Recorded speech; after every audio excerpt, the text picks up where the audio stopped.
Chapter 1. The divorce agreement is ready. I can sign it at any moment. In the dimly lit bedroom with the door ajar, before Chen Xinhuan could approach, she heard a saccharine laugh echoing within. Mr. He, aren't you afraid your wife might walk in? Chen Xinhuan wished to avert her gaze, yet her eyes were inexplicably drawn to the crack of the door. Inside, two figures intertwined. She had grown too weary to feel anger. Regardless of how He Yangxin comported himself outside, she had chosen to disregard it entirely. What of it? What a pity it was to part with the set of furniture she cherished most. She would instruct the housekeeper to dispose of it tomorrow. The light spilling from within cast a taint upon her white shoes, resembling a blemish. Furrowing her brow, she unconsciously stepped back, oblivious to the vase behind her. A faint sound of impact followed, and the voices within abruptly ceased. Chen Xinhuan steadied the vase and turned to descend the stairs. Chen Xinhuan. She halted and turned back, only to find He Yangxin silhouetted against the light, his shirt casually unbuttoned, revealing tantalizing hints of his chest. You're home? Chen Xinyuan's expression remained impassive, her tone flat and devoid of emotion. He Yangxin seemed momentarily pained by her words. The lines of his face twisted slightly, his brows knitted with suppressed fury. This woman perpetually wore an expression of abstinence, the chill in her gaze driving him to madness. She had clearly discerned everything from outside moments ago, yet now feigned ignorance before him. Such a mockery. How can you call yourself a wife? He Yangxin's voice, though somewhat restrained, betrayed an underlying ire. What of being a wife? Chen Xinhuan felt she ought to exhibit more indignation, yet her words dripped with a hint of sardonic calm. Don't men prefer their wives to be like this? What did you say? He Yangxin's hand gripped the doorframe with barely concealed force. As long as the red flag at home stands tall, the colorful flags outside will flutter. Chen Xinyuan's eyes glimmered with an icy detachment. Shouldn't my serene demeanor as the legitimate wife be most appealing to men like you? He Yangxin remained silent, his hand nearly gouging a hole in the door. So, this is how she had always viewed herself. Just as he was about to unleash his fury, he felt a sudden warmth press against his back. Instinctively, he wanted to push it away, yet he found himself curious about Chen Xinyuan's reaction. Mrs. He, I assure you that there is nothing between Mr. He and me. Lu Xiner's fair arms languidly wrapped around the man's waist, her curls framing a pair of alluring, defiant eyes. He Yangxin's willingness to bring her home served as her provocation. A mere primary wife, she was but a fading obstacle. However, Chen Xinyuan's gaze did not linger on her for even a moment before she turned to descend the stairs. Lu Xiner, feeling invisible, was far angrier than Chen Xinhuan.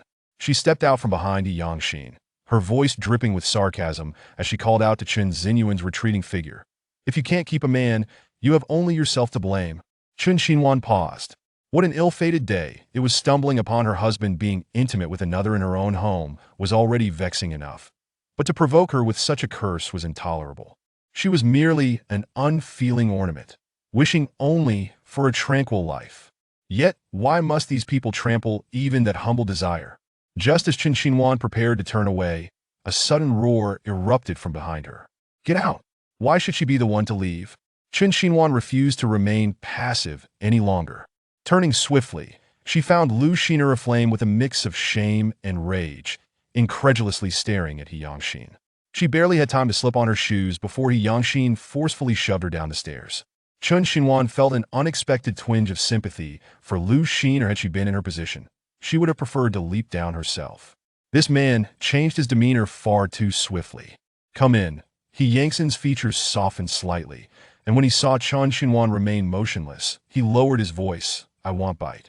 After a moment of hesitation, Chen Xinhuan followed him into the bedroom. The curtains in the bedroom were half drawn, and the lingering scent of Lu Xiner's perfume in the air made Chen Xinhuan feel somewhat nauseous. She had no desire to linger, so she coldly initiated the conversation. If this is about an explanation, there's no need. I'm feeling a bit unwell and wish to rest. The corners of He Yangxin's brows twitched as he restrained himself, casting her a glance. Since the day we married, you've always been like this. I've truly had enough. Had enough? Chen Xinhuan found it somewhat amusing. Such a line belonged to a spurned woman, not something He Yangxin should utter. If you've had enough, then don't force it. She shrugged. You've prepared the divorce agreement. I can sign it at any time. Chen Xinhuan. He Yangxin, unable to contain himself, unleashed his fury. Is it not true that you long to elope with your first love? Chapter 2. Is your white moonlight truly so pure? Chen Xinhuan had initially found amusement in witnessing spurned He Yangtzen's outburst, but upon hearing the words first love, her complexion suddenly drained of color. He had no right to utter those two words. That was a thorn in her heart, one that had blossomed into a bitter fruit over time. The very root of this bitter fruit lay in her marriage to He Yangxin. Observing the rapid changes in Chen Xinyuan's expression, He Yangxin felt a surge of satisfaction. He suddenly found himself intrigued, eager to tease her. Do you think he will wait for you? To speak frankly, there are not so many pure white moonlights in this world. Do not project your own filth onto others, Chen Xinhuan retorted coldly. He Yangxin chuckled dismissively. This woman was utterly naive when it came to matters of the heart. Then, dare you wager with me? Chen Xinhuan was uncertain of his intentions, but the mention of her first love stirred a reckless impulse fueled by her stubbornness and pride. What shall we wager? Let's wager on the purity of your white moonlight. And the stakes? If you win, you are free to leave as you wish. If I win, He Yangxin leaned closer, his nose nearly brushing against her lips. You can forget about ever leaving. Chen Xinhuan stepped back in disgust, yet a hint of pride lingered on her face. This arrogant man likely believed all men were like him, convinced that all relationships bowed to wealth and power. I hope you are a man of your word. Before He Yangxin could respond, Chen Xinhuan swiftly exited the bedroom. The next day, Mingzhu Building. The entire 16th floor had been reserved by the He family for the celebration of the matriarch's birthday. As the granddaughter-in-law, Chen Xinhuan naturally attended in splendid attire, and she was required to link arms with He Yangxin at the entrance to greet the guests. The endless pleasantries left her face somewhat strained, and as the welcoming concluded, she felt utterly drained. Just as she was about to relax, a familiar figure nearly blinded her. Cheng Yao.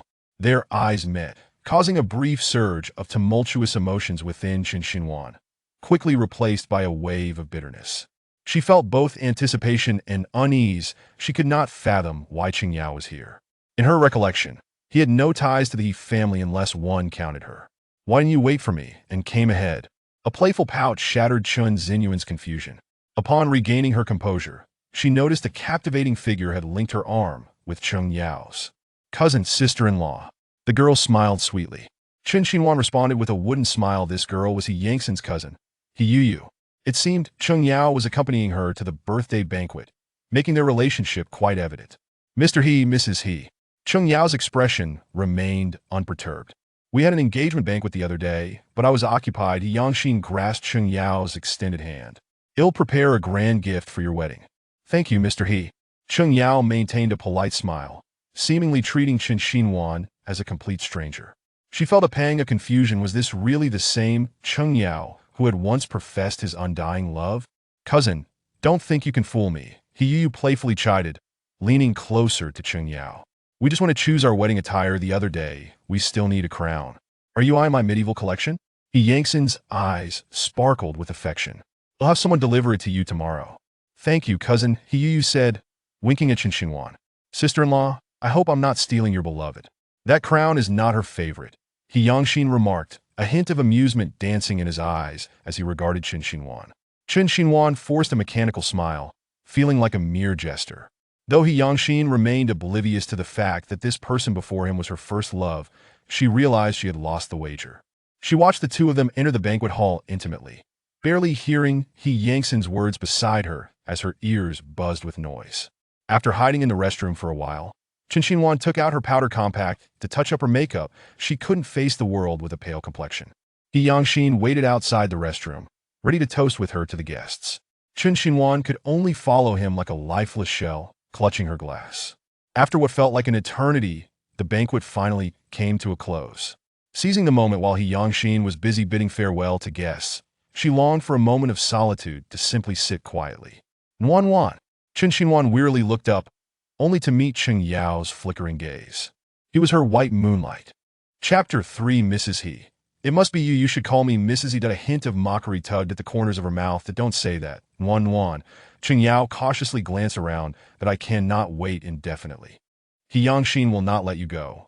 Whether he does or not is my concern, Chen Xinhuan replied coldly. But why did you make such a promise to me? Is it so difficult to let me give up? I cannot convince myself. Believe me, my heart still loves you, Cheng Yao said earnestly, gazing at her. Then what about He Yu?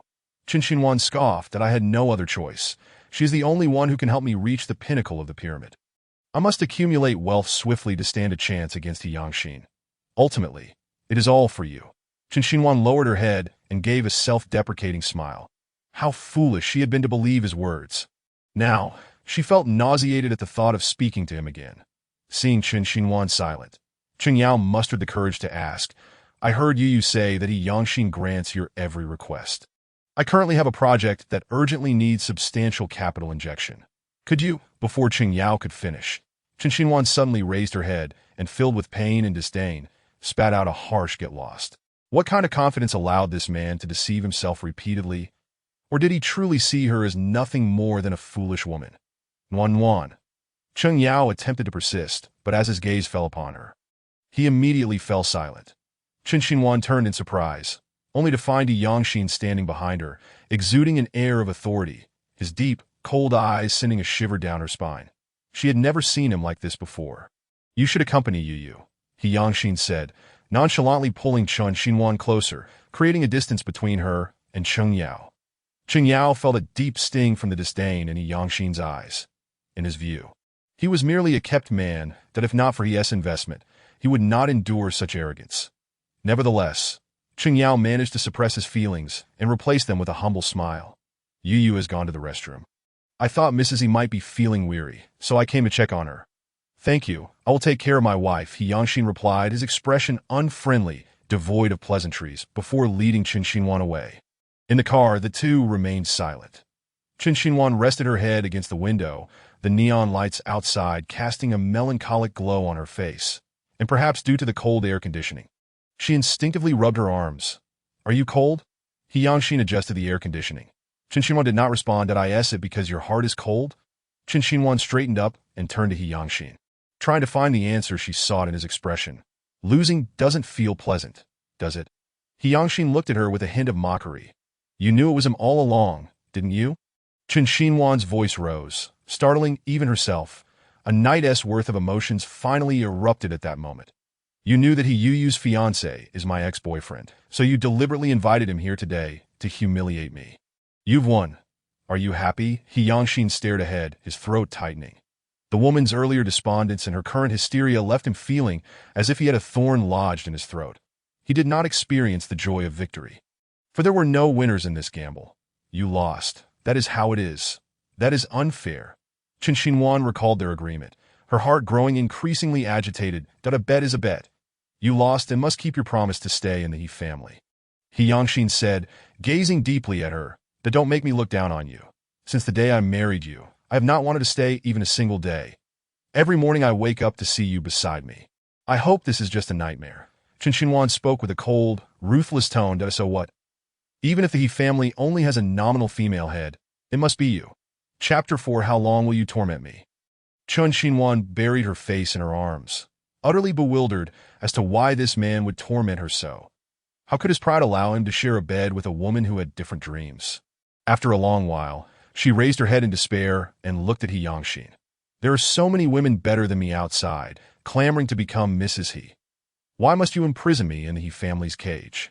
He Yangxin remained unfazed, his dark eyes inscrutable.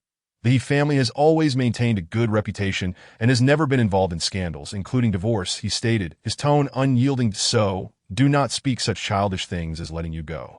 What is divorce if not a scandal? Qin Xinhuan found it somewhat amusing. Even if she had not stepped into society since graduation, she was not foolish. If one were to brush her off, they should at least provide a better reason. Moreover, the He family is about to go public. I will not allow any news harmful to the He family to emerge, for the sake of money. Qin Xinhuan found this reason somewhat believable.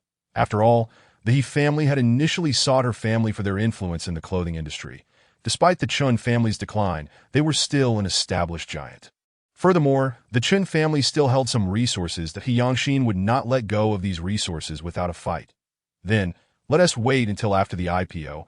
Qin Xinhuan sighed softly, unsure whether she was speaking to He Yangxin or trying to comfort herself. You have no more chances, He Yangxin replied mockingly, turning his head. Those who lose a bed are not qualified to talk about the future. Qin Xinhuan felt a pang in her heart. This wager would likely become her eternal shame. And this robe before her would repeatedly remind her of her past foolishness, that if you say another word, I will jump out of the car, Qin Xinhuan said, her face cold as frost. The car was engulfed in a suffocating silence. Much like their stagnant marriage, upon arriving home, Qin Xinhuan did not return to her room, but headed straight for the study on the top floor. Although the Qin family could be considered a semi-aristocratic household, they were far from the He family's stature. For instance, this luxurious mansion atop the hill was something the Qin family could never afford. The terrace was cool, and Qin Xinhuan found herself yearning for the home of her childhood. Since her mother's passing, the Qin family had ceased to feel like home. It had become a hotel where her father brought various women for pleasure. She had always longed for a house. Even a modest apartment, as long as it contained a loving man and a delightful child. During university, Qingyao had once held her and dreamt of a simple life together filled with meals and seasons for two. She had thought she would no longer need to hide under the covers and cry until she became Mrs. He. Qin Xinhuan opened a bottle of wine, searching in vain for a glass, and ultimately took a swig straight from the bottle. The cool, spicy liquid burned her throat, causing her to cough. She had never been a drinker, but since marrying He Yangxin, she had secretly indulged in alcohol several times. With the servants discreetly cleaning up the stains on the bed without daring to say a word. Nuan, it's not good for girls to get drunk. Nuan, I will not allow you to drink. If you must, it can only be with me. Her mother's admonitions and Cheng Yao's nagging echoed in her ears, yet those who cared for her had either departed or betrayed her. Who was left for her to uphold promises for? You all can leave, can all be free, but I must grow old alone in this dungeon. Qin Xinhuan tilted her head back and took another deep gulp. Tears mingling with the wine as they flowed down her cheeks, chilled by the mountain breeze. After half a bottle, her consciousness began to blur, and she knew it would not be long before sleep would gently overtake her. Thanks to the alcohol, she would enjoy a good night's rest once more. He Yangxin silently pushed open the terrace door and carefully picked up the woman, the strong scent of alcohol hitting him uncomfortably. This foolish woman was actually drinking at home. Each time he held her, she either resisted or tensed up. He had never embraced such a docile Qin Xinhuan before, as if she were a little cat, compelling him to press his face against her soft, thick hair. Naturally, he carried her to their bedroom. The bed was adorned with pristine linens, the previous set having been discarded long ago. Listening to the rhythmic sound of her breathing, He Yangxin could not help but lean closer. The woman's porcelain-white face bore a delightful flush, and her slightly parted lips were irresistibly tempting. You will never know that from the moment I laid eyes on you. I was lost, forever lost. He Yangxin's long, elegant fingers gently brushed Qin Xinhuan's cheek, his voice low and tender, like a whisper in a dream. For 2 years, you have never glanced at me more than once. How much longer must I endure this torment? Qin Xinhuan languidly turned over in her sleep, her long hair cascading onto He Yangxin's hand like petals falling upon the water, creating ripples on the surface. He Yangxin's throat moved slightly as he turned off the light and gradually leaned down. Chapter 5. I'm not just anyone. Qin Xinhuan found herself in a dream, ensconced in a room entirely clad in white, devoid of doors or windows, and furnished with nothing but her own despair as she searched for an escape. She yearned for freedom, wished to awaken from this nightmare, yet found herself utterly incapable of doing so. Morning light seeped through the curtains, illuminating Qin Xinhuan's face. She rubbed her aching forehead and slowly opened her eyes, the dryness confirming that she had wept the previous night. Quite intensely, it seemed. Upon realizing she was in her bedroom, she instinctively lifted the covers to glance beneath. She was unclothed. With a sense of hopelessness, Qin Xinhuan closed her eyes again, pondering that in He Yangxin's eyes, she was likely nothing more than a legitimate outlet for his desires, clean and uncomplicated. Someone he could sleep with even in the absence of affection. Perhaps she was not the only one entrenched in such a marriage. There was no need for excessive lamentation. After calming herself, Qin Xinhuan took a shower in the bathroom, and feeling refreshed, sauntered downstairs. He Yangxin was a man of strict discipline. At this hour, he would naturally not be at home. This was fortuitous, as it spared her the necessity of donning a facade to share breakfast with him. Rising slightly earlier than usual, she found that the servants likely assumed she had not yet descended, for the breakfast was not yet laid out on the dining table. However, feeling a tinge of hunger, She decided to venture into the kitchen, that as she approached the door, she overheard snippets of conversation within. Madam is utterly lacking in the demeanor of a proper wife. Indeed, look at other ladies. Which one doesn't rise early to prepare breakfast for her husband? Then respectfully see him off? Our lady, however, seems to sleep until noon. Should we prepare her breakfast or lunch? Chen Xinhuan rubbed her forehead. It appeared they were indeed speaking of her. Exactly, she hardly bothers to dress up. Always looking plain and unadorned, lacking even a hint of the grace expected of a lady of fortune. She is simply a disgrace to the He family. You cannot deny, the last young lady who was dismissed had far more charm and grace. Chen Xinhuan was taken aback. Even the He family servants were so conscientious, expressing disappointment at their mistress's lack of ambition. But what could she do? Should she storm in and argue with them, or fervently assure them of her resolve to amend her ways? The hunger that had gnawed at her moments ago dissipated, leaving her indifferent as she turned to leave, only to collide with Yangxin, who had just entered. His expression was far from pleasant. He had evidently overheard the kitchen chatter. His assistant, He Xian, entered the kitchen upon receiving a subtle cue from Yangxin. Chaos soon erupted within the kitchen, with apologies echoing and assurances being made. Chen Xinhuan had no interest in listening further. She disliked such scenes and was unaccustomed to facing others' apologies.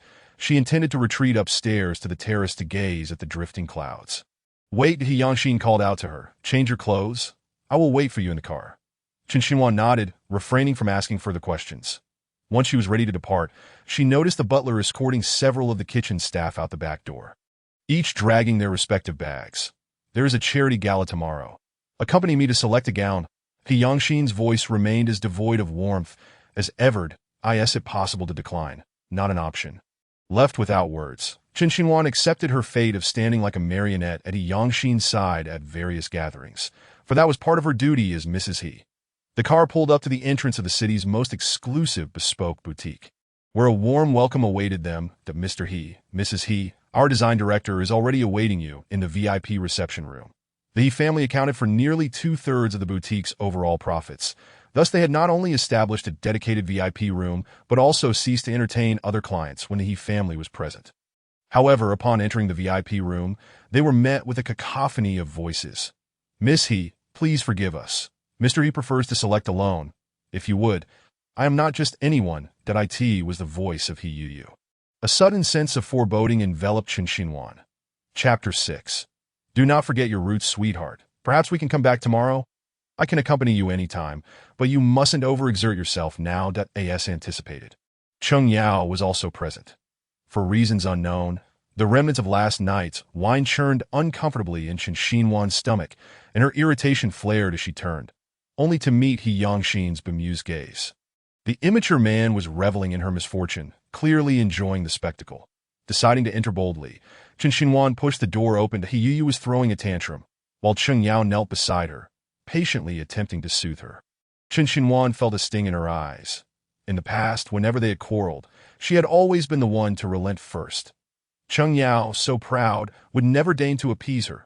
Cousin, He Yu exclaimed, her tone laced with grievance, as she sidestepped Chen Xinhuan to cling to He Yangxin's arm. That I wanted to choose my wedding dress here today, but they won't let me. Isn't the dress already chosen? He Yangxin smoothly extricated his arm, but He Yu's face flushed momentarily before she bashfully replied, I am pregnant. He Yangxin cast a penetrating glance at Cheng Yao, then leaned slightly closer to Chen Xinhuan. My wife is not accustomed to trying on dresses with others. Cheng Yao's complexion turned pale. With no other option, He Yu turned to Chen Xinhuan, her voice dripping with sweetness. I promise not to peek at your dress. I'll go downstairs to try it on, all right? Chen Xinhuan was taken aback. Was he attempting to restore her dignity? Yet it was unnecessary. They would soon be relatives, crossing paths frequently. Avoiding today would not spare her a lifetime of encounters. She nodded slightly. Go ahead. He Yu joyfully set off to choose her gown, and the design director, visibly relieved, approached them with a smile. Mr. He, may I ask who will choose first? Old He Yangxin responded decisively.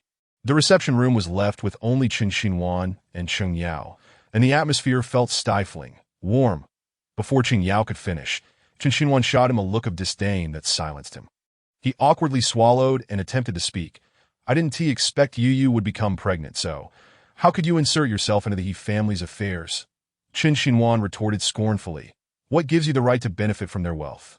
She was aware of He Yu's romantic history and found Cheng Yao's ability to pursue marriage with her somewhat admirable. Warming. You were never like this before. Cheng Yao sounded aggrieved. How well do you know me? Qin Xinhuan chuckled lightly. We are all clinging to the wealthy. Who is still looking down on whom? You are insufferable. Cheng Yao seethed, his frustration evident. Cheng Yao, come help me. He Yu's voice called from the fitting room. Coming, sweetheart. Cheng Yao seized the opportunity to escape, having realized that Qin Xinhuan was no longer the pliable girl she once was. Winning her over would require a new approach that He Yangxin tried on his suit. Qin Xinhuan casually selected a design, deciding on it without even a fitting to As Noon approached. He Yangxin suggested dining at a nearby Michelin restaurant, while Qin Xinhuan silently grumbled. Having not eaten since morning, she craved a simple plate of fried rice to quell her hunger. Dining at such an establishment would only lead to disappointment. However, she could not refuse. Fortunately, He Xian was also joining them for lunch. Otherwise, the two of them would have faced an exceedingly awkward meal. He Xian had already reserved a window side table. Just as Qin Xinhuan was about to enter, she felt someone's gaze upon her. Looking up, she was dismayed to see a figure she wished to avoid. Her stepmother, Lin Ruizhi. Quickly averting her gaze, she followed He Yangxin, striding toward their table. Had she foreseen the multitude of unpleasant encounters awaiting her today, she would have certainly consulted the almanac before venturing out. That I'll be right back. Just order me a plate of fried rice.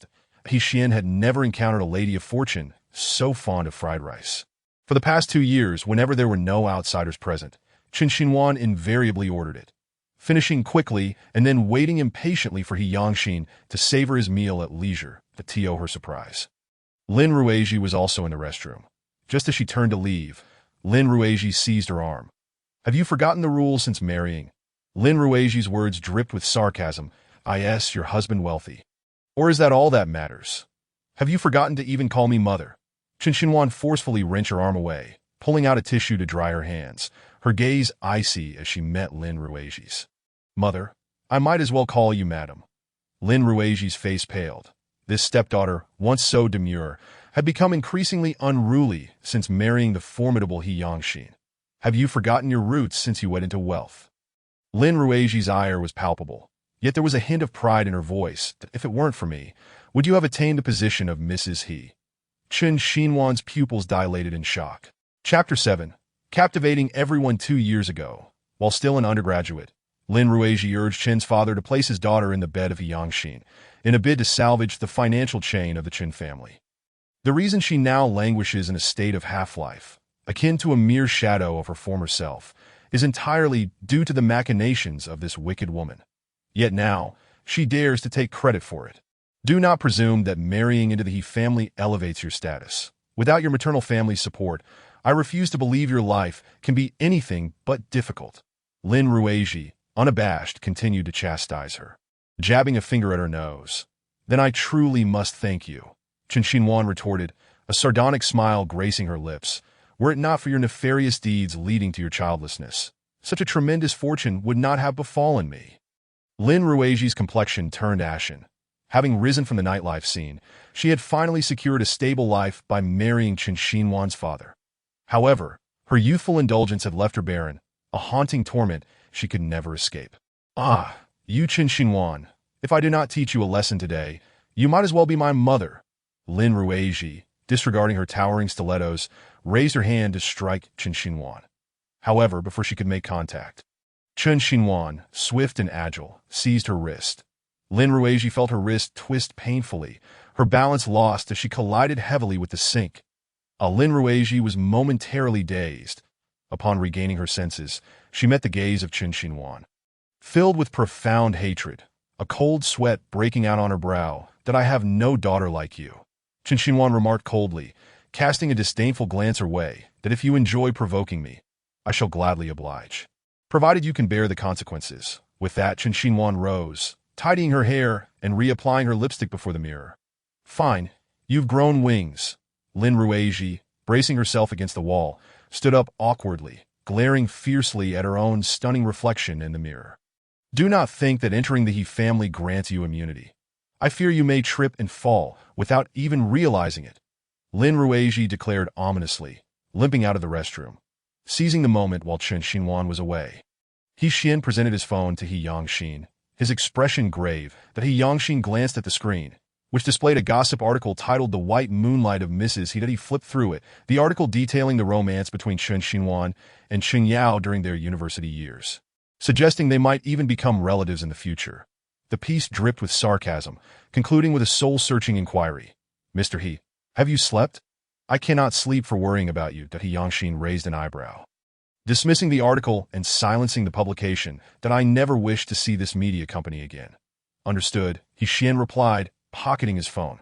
Chen Xinhuan returned just in time to find Michelin fried rice laid out before her, filled with her favorite matsutake mushrooms. Yet she felt no appetite. After forcing down a few bites, she set down her spoon, leaving He Yangxin puzzled. She had seemed perfectly fine before her restroom visit. The meal dragged on in a dull haze, and He Xian mused that the two of them were no happier than he and his girlfriend eating in a dingy diner. The next day, when the gown for the charity gala arrived, Chen Xinhuan's spirits plummeted once more. The gown was not the one she had selected. Instead, it was a vintage European design, reportedly handpicked by He Yangxin himself. An absolutely unique piece. Chen Xinhuan scoffed inwardly, questioning why he would have her choose if he disapproved of her taste. He could have simply ordered her to wear whichever he preferred. Moreover, what made this gown superior to her choice?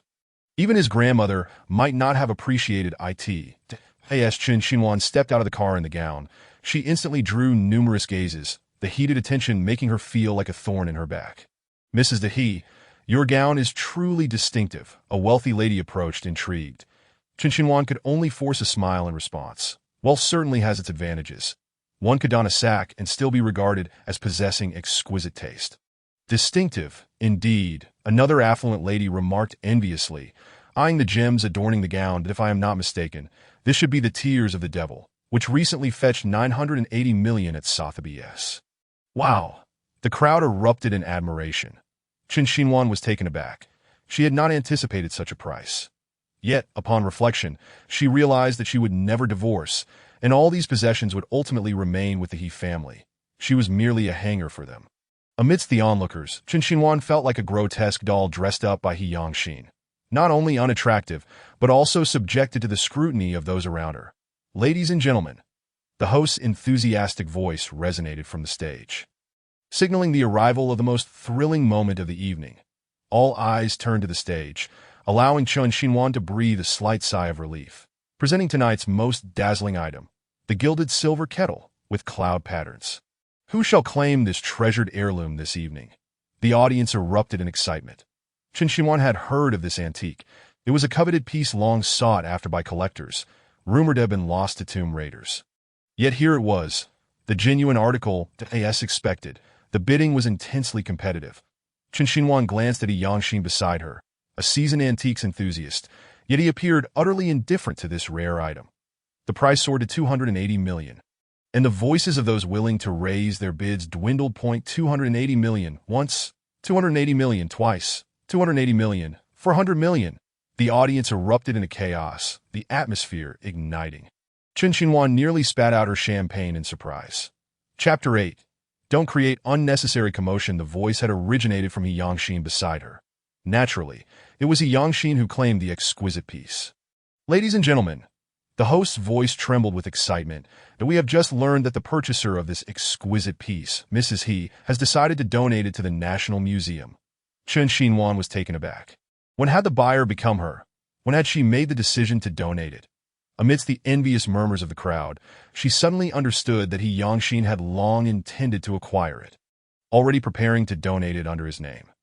But why did he do this? Before she could ponder further, she heard the host's enthusiastic call. Please welcome Mr. He and his wife to the stage to accept the organizer's gratitude.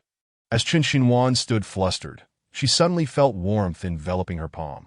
He Yangxin had taken her hand, guiding her slowly toward the stage. The applause echoed throughout the venue, and Chen Xinhuan felt a buzzing in her ears as the voluminous skirt of her vintage gown made each step a cautious endeavor. Just as she was about to ascend the stage with care, a chorus of gasps erupted from the audience. Be careful. Chen Xinhuan looked up in surprise, trying to assess the situation. However, before she could turn her head, He Yangxin had already pulled her into his embrace. The deafening crash reverberated through the hall. Beneath He Yangxin's broad chest, Chen Xinhuan was momentarily disoriented, unsure of what had transpired. Mr. He, Mrs. He, are you both all right? Staff rushed onto the stage, carefully assisting them to their feet. It was then that Chen Xinhuan noticed the shattered crystal scattered across the floor. It was the chandelier from above. The spot where it had fallen was merely a few steps away. Had they moved even slightly faster, the consequences could have been dire. A chill of dread coursed through Chen Xinhuan as she glanced at He Yangxin, who remained unfazed, as if the incident had never occurred. Fortunately, he had shielded her head and face with his hand. Otherwise, the flying shards of crystal could have easily caused injury. As she considered this, her gaze instinctively fell upon his hands. Indeed, several cuts marred the back of He Yangxin's hand. A wave of complex emotions surged within her. In such a sudden situation, his actions could not be doubted as anything but genuine. But why would he protect her? Mrs. He was merely a title. Even if injured or disfigured, what did it matter? There are so many people here. I do not wish to see you crying. He Yangxin remarked calmly that he seemed to understand her unspoken thoughts. Chen Xinhuan composed herself, wrestling with her emotions before quietly uttering a thank you. The host adeptly intervened, and after a bit of atmosphere adjustment, the guests gradually regained their composure. He Yangxin lightly wrapped his arm around Chen Xinhuan's waist, leading her off the stage. Just a few steps away, a voice called out from beside them. Cousin, how extravagant! Chen Xinhuan turned back impassively, spotting He Yu, dressed in a loose gown and carefully supported by Cheng Yao, showing signs of pregnancy. There are too many people here. What business do you have a pregnant woman mingling about? He Yangxin frowned slightly. And what of it? He Yu shot a meaningful glance at Chen Xinhuan. Oh, I forgot, cousin-in-law has been married to the He family for 2 years without conceiving. You, dear straight man, have yet to grasp the concept of pregnancy. Chen Xinhuan narrowed her eyes slightly. Just yesterday, He Yu had been begging to accompany her for a fitting. And today she had the audacity to raise her nose in superiority. Little did she know that He Yu had seen the gossip article the previous day. How could it be my fault? Chen Xinhuan replied coolly that I have obsessive-compulsive disorder and constantly worry about the potential issues of an unplanned pregnancy. That He Yu was momentarily at a loss for words. Her hedonistic lifestyle had led her to be most concerned about the health of her unborn child upon discovering her pregnancy. Chen Xinhuan's seemingly innocuous remark was, in fact, a deliberate jab at her heart. He Yu was on the verge of exploding, but was gently restrained by Cheng Y. My dear, the doctor said the baby doesn't like it when you're angry. Be good, don't make him anxious. Chen Xinhuan slightly curved her lips. Whether the baby liked her or not was uncertain, but she certainly liked him. She didn't enjoy provoking others, yet she wanted someone who could be trifled with either. He Yangxin silently observed from the side, a barely perceptible smile flickering at the corner of his eye. This woman was akin to a fluffy, little fighting chicken. Why are you holding on to me? He Yu impatiently shook off his hand, her pent-up anger now directed at Cheng Yao. Can't you see my lips are parched? Go fetch me a glass of juice. Cheng Yao's expression shifted slightly. Yet he still managed to suppress a smile. All right, you just wait here obediently for me. Chapter 9. Who says she isn't my wife? Once he turned away, his countenance darkened. He Yu threw a tantrum at him. Purely because of Chen Xinhuan. If it weren't for her deliberate provocation, she wouldn't have found herself in such an embarrassing position. This wretched woman, hoarding so much wealth yet refusing to help him, was constantly at odds with him. As she pondered, a few staff members approached, carefully carrying a gilded horse-shaped silver vessel adorned with cloud patterns. Cheng Yao's eyes darkened momentarily, and he slowed his pace. Suddenly, a loud crash echoed, a sound of shattered porcelain that heightened everyone's tension. It wasn't me. It wasn't me. Among the crowd, several staff members turned pale, the ground littered with the fragments of the 400 million yuan vessel. The onlookers erupted in chaos. Good heavens, can it even be repaired after such destruction? 400 million just vanished with that noise. Would the He family let it slide? He Yangxin and Chen Xinhuan arrived at the scene of the wreckage. To their surprise, one of the staff members was tightly gripping Cheng Yao, as clothing. It truly has nothing to do with me. This gentleman tripped me. Stop framing me. He Yu swatted the man's hand away, stepping protectively in front of Cheng Yao. How could he possibly trip you? Really, you can check the surveillance. Another staff member hastily interjected that I do bear some responsibility, but it was unintentional. Cheng Yao interjected, The venue is too slippery. The majority of the blame lies with the organizers. Chen Xinhuan immediately grasped this man's intentions and recognized his shamelessness.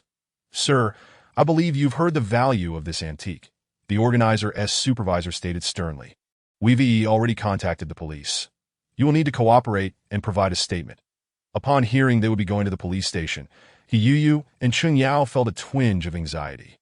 This could escalate significantly that if responsibility were pursued, Cheng Yao might end up with a criminal record. Cousin, this item hasn't completed the donation procedures, has it? Then it's still yours. You must speak up and prevent Cheng Yao from going to the police. He Yu urged anxiously. You are mistaken. He Yangxin replied calmly. This item was purchased by my wife, and how to handle it naturally depends on her wishes. Chen Xinhuan felt a rush of relief. Was this not a blatant hint? There was no need to involve the police over such a trivial matter. With her brows arched and a smile that seemed innocent, she suggested compensation would suffice. Cheng Yao and He Yu were taken aback. The notion of compensation rolling off this woman's tongue felt so trivial, as if it were merely a matter of paying 400 yuan. We are all family. Why must you insist on opposing us? He Yu glared at her. It's just a vessel. If you like it, let my cousin buy another one. My husband's money doesn't come from thin air. Chen Xinhuan pointed at Cheng Yao. Even if you buy another, it will still be his expense. The term husband sounded particularly melodious to He Yangxin's ears, causing a faint smile to cross his lips once more. He Yu was once again astonished. What qualifications did this woman have to demand compensation? Everything she wore was paid for by He Yangxin. Cousin, why don't you say something? She is demanding money from our own family. He Yu complained to He Yangxin that I'm afraid I can't help you. He Yangxin replied indulgently, We've always kept our affairs separate. Cousin, how can you be so biased? You're clearly aiding her. He Yu stamped her foot. So what? He Yangxin raised an eyebrow. Who says she ain't to Mrs. He? Chapter 10. Such obedient behavior is endearing to this juncture. The organizer's supervisor had discerned the situation and patiently advised Cheng Yao. Sir, it might be wiser for you to compensate. At least the broken pieces can be repaired and sold later. You'd only lose 100 million or so, but it's far better than facing a lawsuit. Don't you think? Cheng Yao nearly choked on his own blood. 100 million? As if that were a trivial sum. Did they think they were in a position to casually throw around such amounts? Fortunately, Mrs. He hadn't signed the donation agreement yet. Otherwise, this item would belong to the National Museum, and it wouldn't be as simple as mere compensation. The supervisor frowned slightly, listening to the supervisor. Chen Xinhuan felt an extreme sense of comfort. Not one to miss a spectacle, she chimed in. If it's repaired in the future, I might consider purchasing it myself. Cheng Yao gritted his teeth in silence. If it were merely Chen Xinhuan he faced, he might have weathered it. But with the Yangxin backing her, this matter would likely not be easily resolved. It's getting late, then my wife and I need to return to rest. He Yangxin announced, uninterested in continuing the drama. Despite the mishap, I will still donate the full amount to the National Museum's account. The remaining matters can be handled between you. He took Chen Xinhuan's hand and turned to leave. As they passed Cheng Yao, he seemed to recall something. You wouldn't expect Yu to cover the compensation, would you? With that, the two left hand in hand, completely ignoring He Yu's outburst behind them. The car was waiting at the entrance. Once inside, Chen Xinhuan began to remove her elaborate headpiece. Having endured wearing it all night, that it was a struggle without a mirror to don't move, He Yangxin said, gripping her chin and turning her face towards him. Under the soft lighting, her delicate visage glistened faintly. Beneath her finely shaped nose, her lips radiated an enticing hue. He Yangxin's throat stirred, his long lashes lowered. Longing to taste her lips, slap. Chen Xinhuan's fair hand landed sharply on He Yangxin's angular face, pulling back slightly, displeased that if you want to flirt, go find your flowers and plants. Don't lay your hands on me. He Yangxin's tenderness evaporated instantly. This woman always knew how to ruin the mood. Just as he was about to explode, a series of knocks echoed from outside the window. Lowering the window, a stunningly beautiful face appeared unexpectedly. Chen Xinhuan scoffed softly. They say one shouldn't mention people during the day. It seems that applies at night as well. Isn't that Lu Xiner? She leaned against the car window, her eyes sparkling with flirtation. Mr. He, are you leaving so soon? He Yangxin's expression darkened. Suddenly, he heard the sound of the passenger door opening. Chen Xinhuan had already exited the car. Since she is gone, why not come with me instead? Lu Xiner said with a hint of triumph. Reaching to open the back door, that a chill swept through He Yangxin's eyes. With a click, all doors locked. Before Lu Xiner could react, he rolled up the window and revved the engine, driving away. Choking on the exhaust fumes, Lu Xiner gritted her teeth. The more difficult he became, the less she wanted to let go. In no time, the car caught up with Chen Xuan. He Yangxin lowered the passenger window, commanding her in a deep voice, "Get in the car, we're going home." Chen Xuan shot him a cold smile. "Mr. He, are we leaving so soon?" "Don't make me say it twice." His voice was low, but carried an undeniable authority. Chen Xuan rolled her eyes. She should be the one angry. Why did he have the right to threaten her? "Mr. He, not picking flowers into your style. Could it be?" Chen Xuan tilted her head playfully. "You're unable." He Yangxin's anger was visibly escalating. This woman dared to say he was incapable. He strode forward and, without a second thought, swept her into his arms. "Put me down," Chen Xuan exclaimed, both startled and furious, struggling against his grip. "Who just said I was incapable?" He Yangxin provocatively challenged. "Shall we test it out now?" He Yangxin's embrace felt like an unyielding fortress, rendering Chen Xuan immobile. She pressed her lips tightly together, unwilling to utter another word. This man acted as he pleased. For him, public displays of intimacy were likely no big deal. Realizing this, Chen Xuan shuddered slightly. "Are we going home?" "Yes." Still causing a fuss. No. He Yangxin closed the door with a victorious smile, starting the car while never forgetting to pinch Chen Xuan's chin. Such obedient behavior is truly endearing. Seeing his smug expression, Chen Xuan trembled with rage. This scoundrel was nothing short of a devil. "He Yangxin, you despicable scoundrel. May you have everything to see, but nothing to eat." Night after night, the car roared towards the He residence, leaving behind a string of curses from Chen Xinna. Chapter 11. I Want to Divorce. Chen Xinna was cradled into the house like a princess. The butler and servants stood frozen, mouths agape, as they watched the pair ascend to the study on the second floor. As the door slammed shut with a resounding bang, Chen Xinna was placed upon the couch. "Get away! Don't touch me!" Chen Xinna screamed, then spat to the side. She simply could not bear the thought of anything happening between them while she was awake, observing the fear and disdain in her eyes. He Yangxin felt as though his pride had been trampled underfoot. What was it about him that made her treat him like a loathsome virus? "Chen Xinna, do not forget your duties as a wife." He Yangxin growled, like a wounded beast, that to hell with duties. Chen Xinna shouted, her eyes ablaze with rage. "Why should I cooperate with you? Whoever owes you can pay you back, but I want a divorce. I merely married you. Don't talk to me about listings or scandals. Those are your affairs and have nothing to do with me. I don't want a single penny of your money. I can leave with nothing, can't I?" Tears streamed down her pale, slender neck, her previous grievances flooding out like a torrential river. She would no longer be bound. She would no longer fulfill any obligations. Faced with Chen Xinna's breakdown, He Yangxin was both astonished and furious. After all he had done to protect her tonight, what more could he do for her to perceive his deep affection? After 2 years, even a stone should have warmed up, yet she remained as cold as ice. Say that again. He Yangxin's voice dripped with chilling menace. "That I want a divorce." Chen Xinna choked back tears. Enunciating each word with utmost clarity, He Yangxin straightened up, his face darkening, and turned to leave without a word.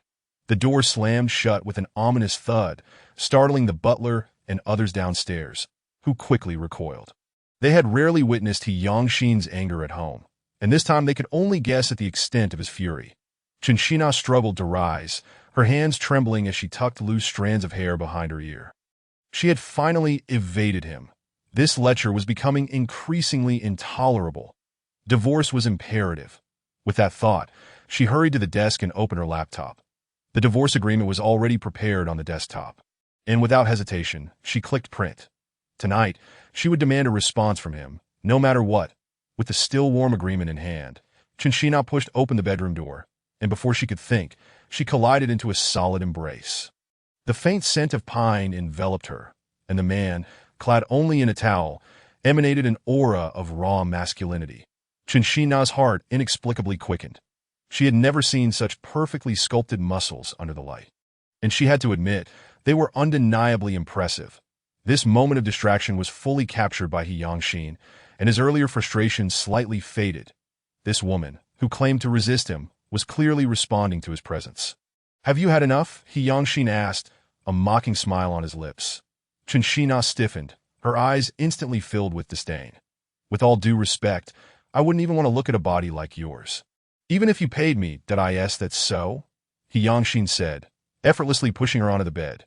His deep, captivating gaze drew her in, yet she could see the desire reflected in his eyes. His low voice struck a chord within her, causing her heart to race with long-forgotten excitement. Did Dio not try to evade me again? That Yangxin's hand brushed against her ear, sending tingling sensations coursing through her. Suddenly, Chinchina snapped back to reality. Slap. A resounding smack landed on Yangxin's right cheek. This marked the second slap of the night, the fiery sting igniting his anger as he raised his hand in retaliation. Why did this woman insist on striking him? Chinchina felt a chill run down her spine. This slap would surely leave her face swollen for days. Only a man lacking taste would hit a woman, she bravely retorted, whether I lack taste or not. Do you think I care? If you dare to hit me, I will immediately inform the press that you are abusing me. Chinchina glared at him, knowing full well that the He family could not afford a scandal. He Yangxin narrowed his eyes, slowly lowering his hand. Fine, domestic abuse is unacceptable. But what about this? Chinchina froze, sensing something ominous in the mischievous glint in his eyes. Before she could brace herself, pain shot through her lips.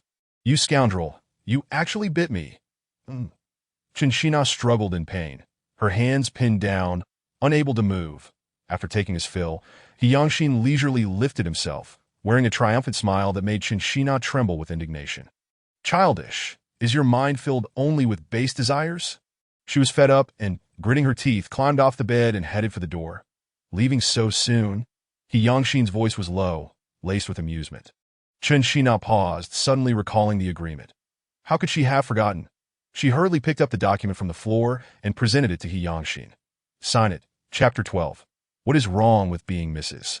He Yangxin's gaze swept over the words divorce agreement, and he decisively rejected it without extending his hand. Don't even think about it.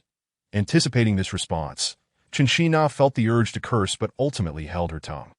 Let us both calm down. She attempted to soften her tone. You have always treated me well. It's just that we really are not suited for each other. Yangxin leaned back, showing a keen interest in her attempts at diplomacy. Our divorce would not affect you, or the He family in the slightest. Even if I am no longer Mrs. He, I will still safeguard the reputation of the He family. What is so wrong with being Mrs.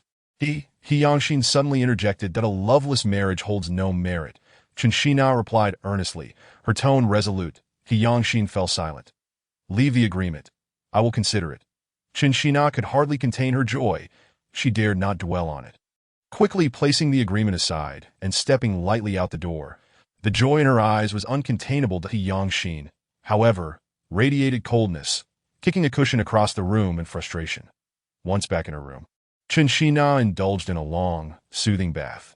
Since her marriage, she had never felt as delighted as she did this evening. Given her understanding of He Yangxin, as long as he did not outright refuse the divorce, there was a glimmer of hope. With this thought, a smile crept onto her lips. Suddenly, the sound of her phone ringing shattered her reverie. She glanced at the screen to find it was Chung Yao. The smile that had just blossomed faded instantly. Coldly, she hung up and promptly blocked the number. She wanted to hear not a whisper from this man ever again. Yet moments later, a text notification pinged. A message appeared on her screen. Nguyen Yuan, you know I cannot come up with that money. After years of being together, do you really want to be so heartless? Seeing the word together made Chinchina feel nauseous. She swiftly turned off her phone and tossed it into the bedside drawer. The next morning, perhaps due to her elevated spirits, Chinchina woke unusually early, earlier than any other morning. She glanced at the time. He Yangxin had likely not yet left for work. Quickly dressing, she hurried downstairs. Sure enough, He Yangxin was at the breakfast table. Have you considered it? Chinchina asked as she sat across from him. He Yangxin tightened his grip on the spoon, clearly annoyed by her persistence that I said I would consider it. He replied without raising his head. Chinchina furrowed her brow in displeasure. Is it really that difficult to decide? Before He Yangxin could retort, the butler approached, casting a complex glance at Chinchina. Sir, madam, a Miss Liu is here to visit. Both of them looked up simultaneously. The butler awkwardly lowered his head. Chinchina maintained her composure, delicately sipping her congee, while He Yangxin instructed, please show her in. The sound of high heels echoed in the living room as Lu Shiner entered, her face beaming with excitement. Spotting Chen Xinna, she appeared somewhat surprised. Then turned her questioning gaze to He Yangxin. "Let us eat together," He Yangxin suggested, slightly lifting his chin. That Lu Shiner, clearly confused, glanced between the two. "To try my family's shrimp dumplings. I guarantee you won't find this flavor elsewhere." Lu Shiner eagerly accepted the shrimp dumplings He Yangxin offered, tasting them with delight. She shot a smug glance at Chen Xinna, who still appeared unadorned, clad in a simple, light gray outfit that highlighted her slender figure. Lu Shiner, emboldened, remarked, "Mrs. He, you seem to always favor simplicity. That I don't particularly like bright colors. They resemble outfits worn by night workers." Chen Xinna replied nonchalantly, continuing to enjoy her congee. The butler couldn't help but glance at Lu Shiner, who was indeed dressed in a revealing crimson dress, complete with voluptuous waves, exuding a certain allure. Lu Shiner's expression shifted. "However, Miss Lu does not strike me as that sort of person, especially with me. The legitimate wife, sitting right here. Anyone with a sense of decorum would not choose this moment to intrude, don't you think?" Xinner's face fluctuated between shades of crimson and pale, and the woman before her, seemingly gentle, turned out to possess a sharp tongue. Yet, what did it matter? The fact that He Yangxin allowed her to enter indicated that he regarded her with indifference. "That He Shao, what have I done wrong for her to speak of me in such a manner?" His eyes glimmered with unshed tears, a well of unvoiced grievances. "That I asked my wife mistaken." He Yangxin replied with a hint of a smile. "Do you truly believe I invited you here for any other reason?" Chapter 13. Do you still have no shame? Xiner felt both astonished and furious, finally grasping the reality of her situation. She had harbored the hope that he might reconsider, only to discover she had become a pawn in the power struggle between the couple. He Yangxin had merely allowed her to enter to prompt her retreat. Chen Xinhuan ascended the stairs. Her assertive demeanor was not her intent, especially with a rendezvous with friends scheduled for later. She had no desire to be delayed by such tiresome theatrics. "At the Saf, divorce? Why would you want a divorce?" Xiaxi asked, puzzled. "I have no love for him. I cannot bear to live this way for even a day longer." Chen Xinhuan sighed. Xiaxi, her closest friend since kindergarten, was well aware of all that Chen Xinhuan had endured over the years. Other than her, Chen Xinhuan had no inclination to discuss her predicament with anyone else. "What era are we in to still be discussing love?" Xiaxi remarked with a laugh. "Besides, you knew you didn't love him when you married him, that I thought I could accept such a marriage. But the truth has proven otherwise." Chen Xinhuan shook her head. "That if you love him, you only subject yourself to more suffering. Men like He Yangxin have countless women vying for their attention outside. That misses that he is free to assume the role if she wishes. I simply cannot bear it. You cannot fathom the nature of my daily existence. Very well, if you have made your decision, I respect your choice. But have you considered what life will be like after the divorce?" Xiaxi said earnestly. "After the divorce, you won't receive a single cent. How will you sustain yourself then? Will you rely on your unreliable biological father or your bloodsucking stepmother? You don't even know what kind of job you could find." Chen Xinhuan remained silent, acknowledging that her singular focus was on breaking free, with little thought for what would follow. "Regardless, you won't be able to divorce him anytime soon. If I were you, I would seek employment now. Even after the divorce, you could remain financially secure." Chen Xinhuan felt a pang of discouragement. She had not worked since graduating from university and was at a loss for what to do now that she would no longer be Mrs. He. You excelled in every subject during university. Even starting afresh, you won't fare poorly. Just consider it as being newly graduated, Xiaxi encouraged sincerely. After a moment of contemplation, Chen Xinhuan nodded. 80 times, she envied Xiaxi. Though entrepreneurship was challenging, the joy she derived from earning was far greater than the fleeting pleasure of spending. Their conversation was interrupted by the sound of a phone ringing. Chen Xinhuan glanced at her screen and disdainfully hung up. How had she forgotten to block Qing Yao's other number last night? Before she could do so, the phone rang again. "Who is it?" Xiaxi asked, puzzled. "Qing Yao," Chen Xinhuan replied, her expression devoid of emotion as she hung up once more. The phone rang again. With a cold demeanor, Chen Xinhuan answered, not allowing the caller to speak before launching into a tirade. "Qing Yao, do you still have no shame? If you disturb me again, I will record our conversation and send it to your little princess. If she kicks you out of the wealthy circle, don't say I didn't warn you. But fret not too much. There are plenty of wealthy women in the city. you might find a few more avenues. After all, you're not the type to hang onto a single tree branch. With that, she hung up before Qing Yao could retort and promptly blocked him. Xia Sai felt an overwhelming sense of relief. She had been worried for Qin Xinhuan, but now it seemed unnecessary. All right, let us not dwell on that I'll treat you to fried rice. This AF has your favorite Wagyu fried rice, Xia Sai said. Winking, all right, Qin Xinhuan replied with a bright smile, adding, and a soft-boiled egg, please. Got it, Xia Sai replied with a mock grimace. After all these years, you still haven't tired of it. I am a woman of enduring affection. Speaking of enduring affection, Qin Xinhuan felt a twinge of melancholy. I end matters of the heart. She was almost terrifyingly stubborn, with a clear demarcation between love and indifference. Her inability to tolerate ambiguity was part of why she was determined to seek a divorce. As Xia Sai scanned the menu to finalize their order, a trending topic caught her eye, and she opened it, her expression turning serious as she handed the phone to Qin Xinhuan. Take a look at this. Nuan. You really ought to consider your future carefully. Qin Xinhuan accepted the phone, the article's headline glaring. Fearless mistress enters he family. Chapter 14. Double standard. The accompanying photo captured L.X. and He Yangxin leaving the He residence, appearing as if He Yangxin had returned home with another woman. Initially, Qin Xinhuan felt indifferent, but the term fearless mistress unsettled her. If gossip was to be spread, why should it involve her? Nuan. If you wish to divorce with dignity, I want to oppose it. Xia Sai glanced at the phone. But if you allow yourself to become a laughingstock, can you truly accept that? After lunch, accompany me to try on a gown, Qin Xinhuan said, taking a generous bite of her fried rice. Xia Sai's eyes sparkled as she leaned forward. Do you have a plan? Tonight is the He family's new product launch. Shouldn't he misses? He be in attendance? Qin Xinhuan replied with a sly smile that the high-end dress shop. Qin Xinhuan tried on a moon-white strapless mermaid gown. Her long, glossy hair cascaded like a waterfall, revealing a slender, snow-white neck, and the sheer fabric accentuated the allure of her back. The design director gazed in awe. Qin Xinhuan usually opted for more conservative styles, but this daring backless design was nothing short of perfection. He finally understood what made Mrs. He so exceptional. Some women, once they set their minds to it, can effortlessly become the center of attention. Mrs. He, we have jewelry that pairs beautifully with this gown. Would you like to try it on? The design director suggested enthusiastically. Of course, I'll take the entire set, she replied without hesitation.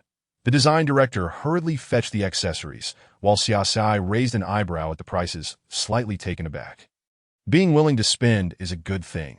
At least it shows you possess a touch of the elegance characteristic of a high society wife, far more than the ascetic Qin Xinhuan of the past. Are you sure you don't need me to accompany you? Xia Sai asked, her expression tinged with concern. Accompany me? This is my domain. It is the others who should feel nervous, Qin Xinhuan said. Her chin held high. Xia Sai smiled, now certain that her worries were unfounded. The Empire Tower. The elevator stopped on the 28th floor. Qin Xinhuan stepped out with confidence, immediately spotting the venue for the He family launch event. As she approached, she was unexpectedly halted by a staff member. Miss, may I kindly ask you to present your invitation? The server said, somewhat coolly. Invitation? Qin Xinhuan frowned slightly. He Yangxin was indeed full of himself. It was merely a launch event, and he required an invitation. Had she not intended to attend to reclaim her dignity, she would have had no desire to be there. That I do not possess an invitation. I assume Mr. He is not sunk so low as to send one to his wife, she replied with forthrightness. The server's expression flickered with surprise, his gaze turning complex as he recalled that He Yangxin had entered with a female companion. Miss, I am quite busy and have no time for jest. If you do not have an invitation, I cannot allow you entry. Qin Xinhuan was momentarily taken aback. It seemed she was still not well known enough. Growing impatient, she reached for her phone, intending to call the self-important man, when someone called out from behind her, Madam. Turning around, she was surprised to see Xian that you've arrived just in time. I cannot enter without an invitation. Qin Xinhuan replied, her face expressionless at my oversight. He Xian said, slightly awkward, before addressing the server with formality. This lady is Mr. He's wife. The server nearly dropped his jaw in disbelief that I wasn't joking earlier. Qin Xinhuan remarked with a sly smile. As she entered alongside He Xian, that as they walked into the venue, they drew numerous glances, particularly from the men present. The young lady seems unfamiliar. Look how courteous assistant he is toward her. She must have an impressive background. Are you truly so uninformed? She is Mr. He's wife, what? No wonder. She indeed possesses an extraordinary aura. Every whispered comment fell into their ears, that Xian observed her nonchalant demeanor. Puzzled by why the usually reclusive Mrs. He had chosen to appear in public today, they continued. Chen Xinhuan spotted He Yangxin at the podium, accompanied by L.X. Silently, she cursed within, telling herself to avoid scandals, only to discover him flaunting another woman before her eyes. Double standard. Chen Xinhuan, having dismissed the previous encounter with disdain, immediately adorned her face with a subtle smile, completely disregarding Lu Xiner beside her. She gracefully stepped forward to link arms with Yangxin, who appeared somewhat taken aback. Yet his expression remained largely neutral as he allowed Chen Xinhuan to separate him from Lu Xiner.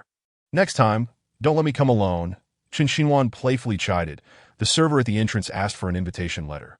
Fortunately, He Xian arrived just in time to rescue the situation. Very well, He Yangxin replied with a smile, his eyes betraying an undeniable affection. Regardless of the antics of this woman, her words brought him considerable comfort. Observing their intimate demeanor, the onlookers began to murmur amongst themselves, their glances towards Lu Xiner gradually turning disdainful.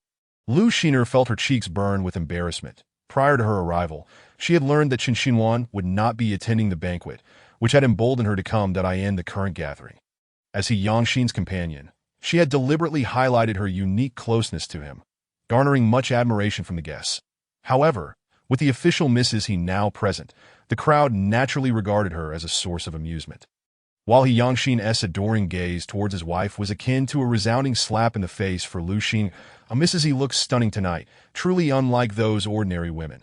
Someone initiated the compliment, and Lu Xiner's countenance instantly soured.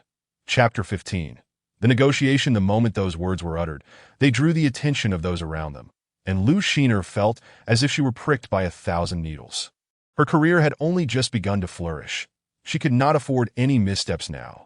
Stepping forward, she politely addressed He Yangxin. Thank you so much for tonight, Mr. He. Without your support, I might not have had the opportunity to attend this banquet. Chen Xinhuan found Lu Xiner's words curious. Unable to suppress her inner scoff at the woman's blatant display of theatrics, she was eager to see how He Yangxin would respond the next moment. The man calmly replied, Miss Lu is the product spokesperson. Attending this banquet is only appropriate. His words implied that he had no connection to Lu Xiner whatsoever. What a splendid explanation. Lu Xiner did not anticipate He Yangxin's unreserved honesty, which inadvertently cast her in a suspicious light. That Mrs. He, I hope you do not misunderstand that I apologize for any trouble I may have caused you and Mr. He that you're working for our family. How could I possibly hold a grudge over such trivial matters? That would be utterly laughable, Chen Xinhuan replied with a nonchalant demeanor, her tone reminiscent of a boss.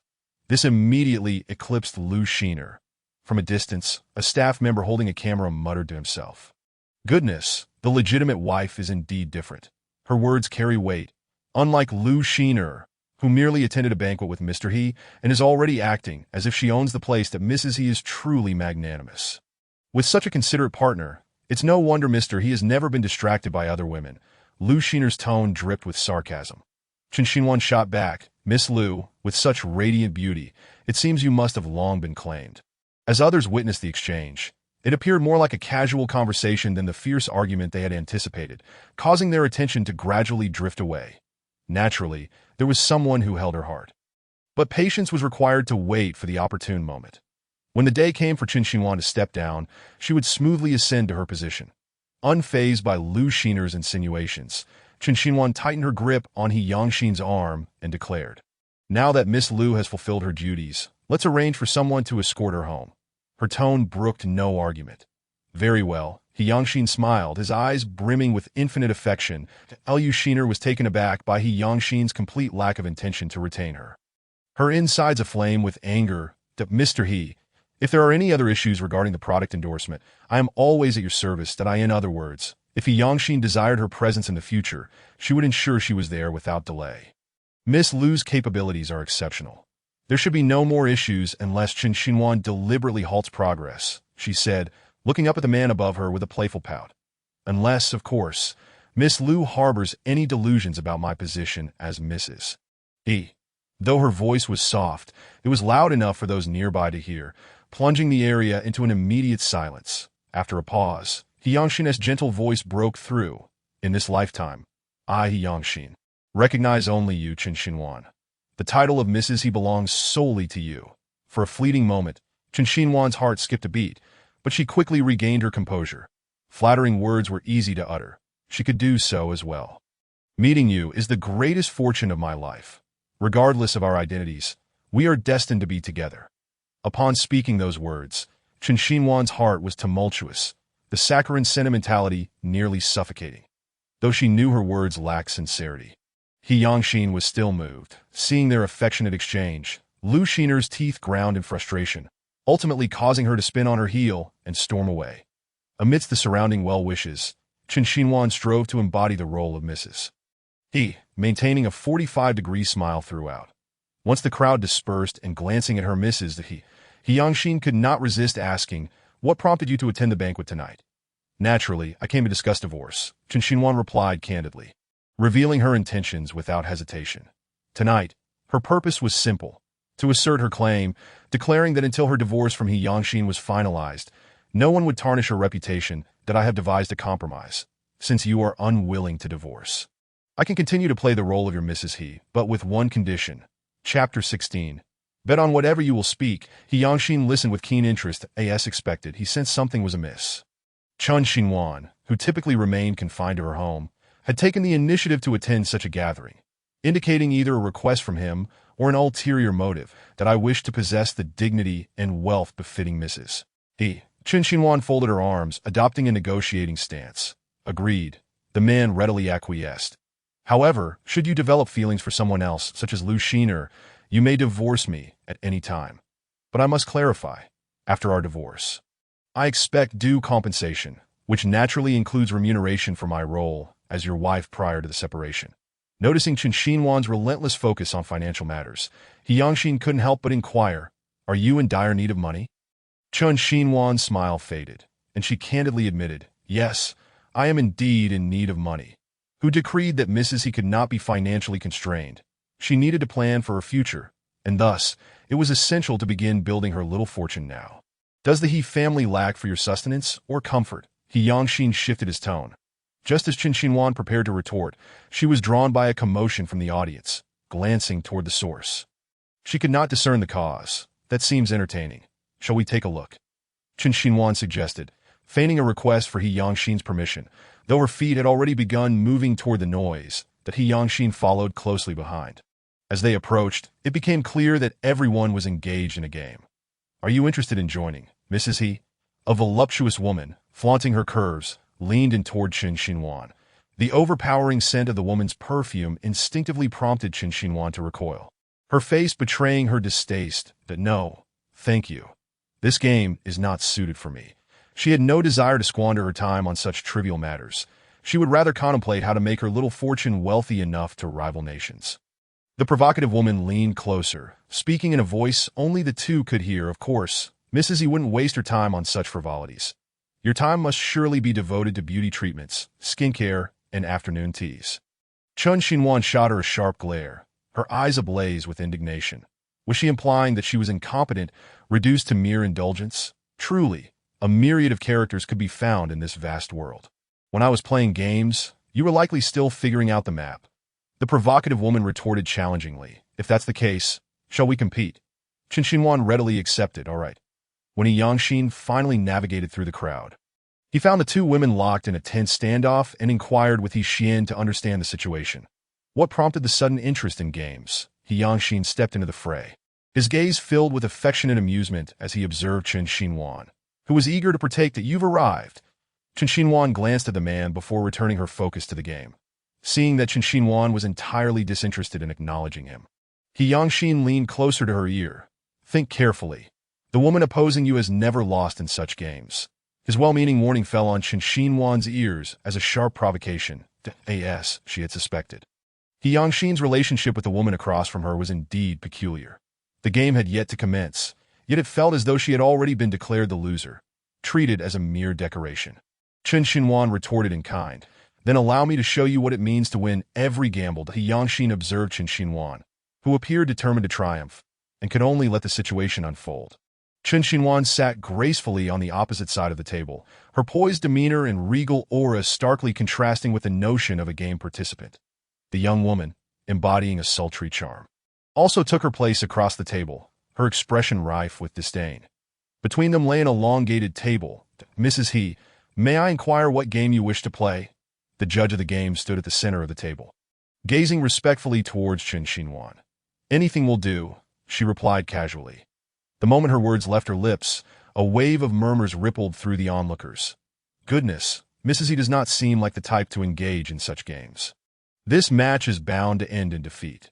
The sultry young woman scoffed, her expression almost inscribing the word winner on her face. Naturally, Mrs. He was not accustomed to such frivolities. Perhaps the simplest option would suffice.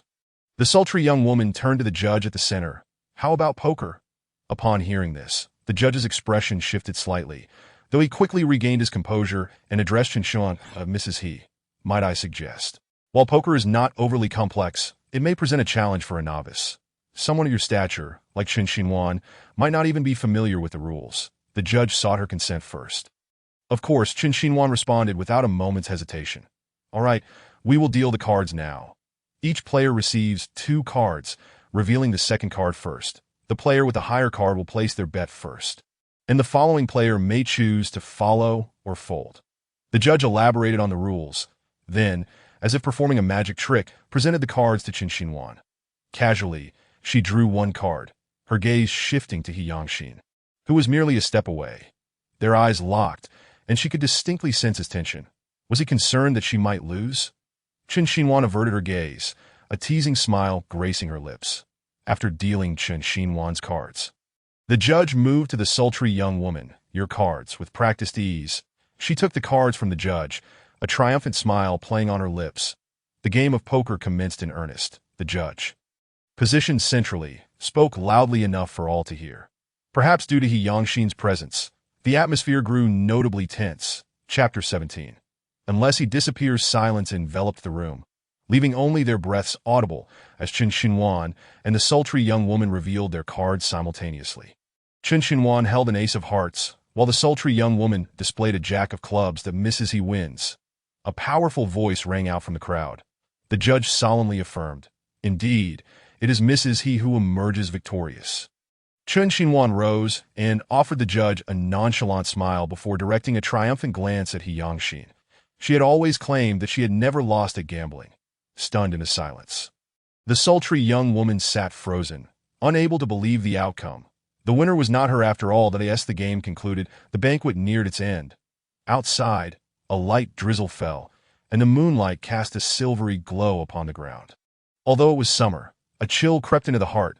He Xian opened the car door, waiting until both He Yangxin and Chen Xinhuan were seated before taking the driver's seat. "You performed well tonight. You did not bring disgrace to the He family," he remarked, his gaze fixed ahead, the remnants of a smile lingering on his lips. Chen Xinhuan's previously buoyant mood deflated at his words, according to him. Had she lost tonight, it would have been a shame for the He family and for him, He Yangxin.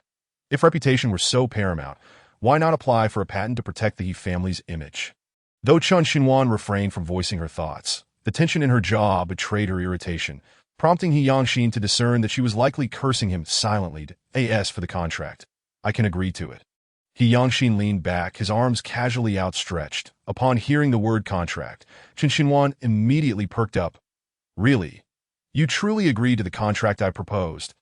It felt like a ray of hope breaking through in the darkness, making her efforts to embody Mrs. that he worthful, that I can agree to the contract. But He Yangxin deliberately slowed his speech, turning to glance at the eagerly awaiting girl beside him. "The contents of the contract will be drafted by me." Without a moment's hesitation, Chen Xinhuan responded, "Impossible."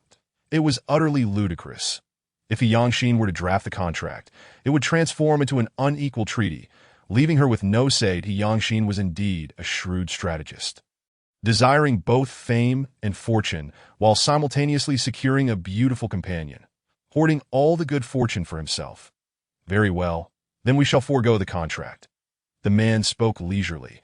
With a mere disagreement, he resorted to threats, as if it were honorable for a grown man to intimidate a woman. Chen Xinhuan was nearly compelled to slap him, struggling to suppress her urge to curse. reminding herself to remain calm. This was a minor setback and she would hold her ground. Qin Xinhuan's fair complexion, usually devoid of makeup due to her tendency to stay indoors, radiated a rosy glow under the car's interior lights. Even after years of acquaintance, He Yangxin had never believed any woman could rival her beauty. Noticing her prolonged silence, He Yangxin surprisingly relented. "Fine, we will do as you say this time." "You are conceding?" Qin Xinhuan asked, her skepticism palpable. When had he become so agreeable? In matters of divorce, he had always been resolute, declaring death sentences for anything remotely related, yet now he was acquiescing to the contract.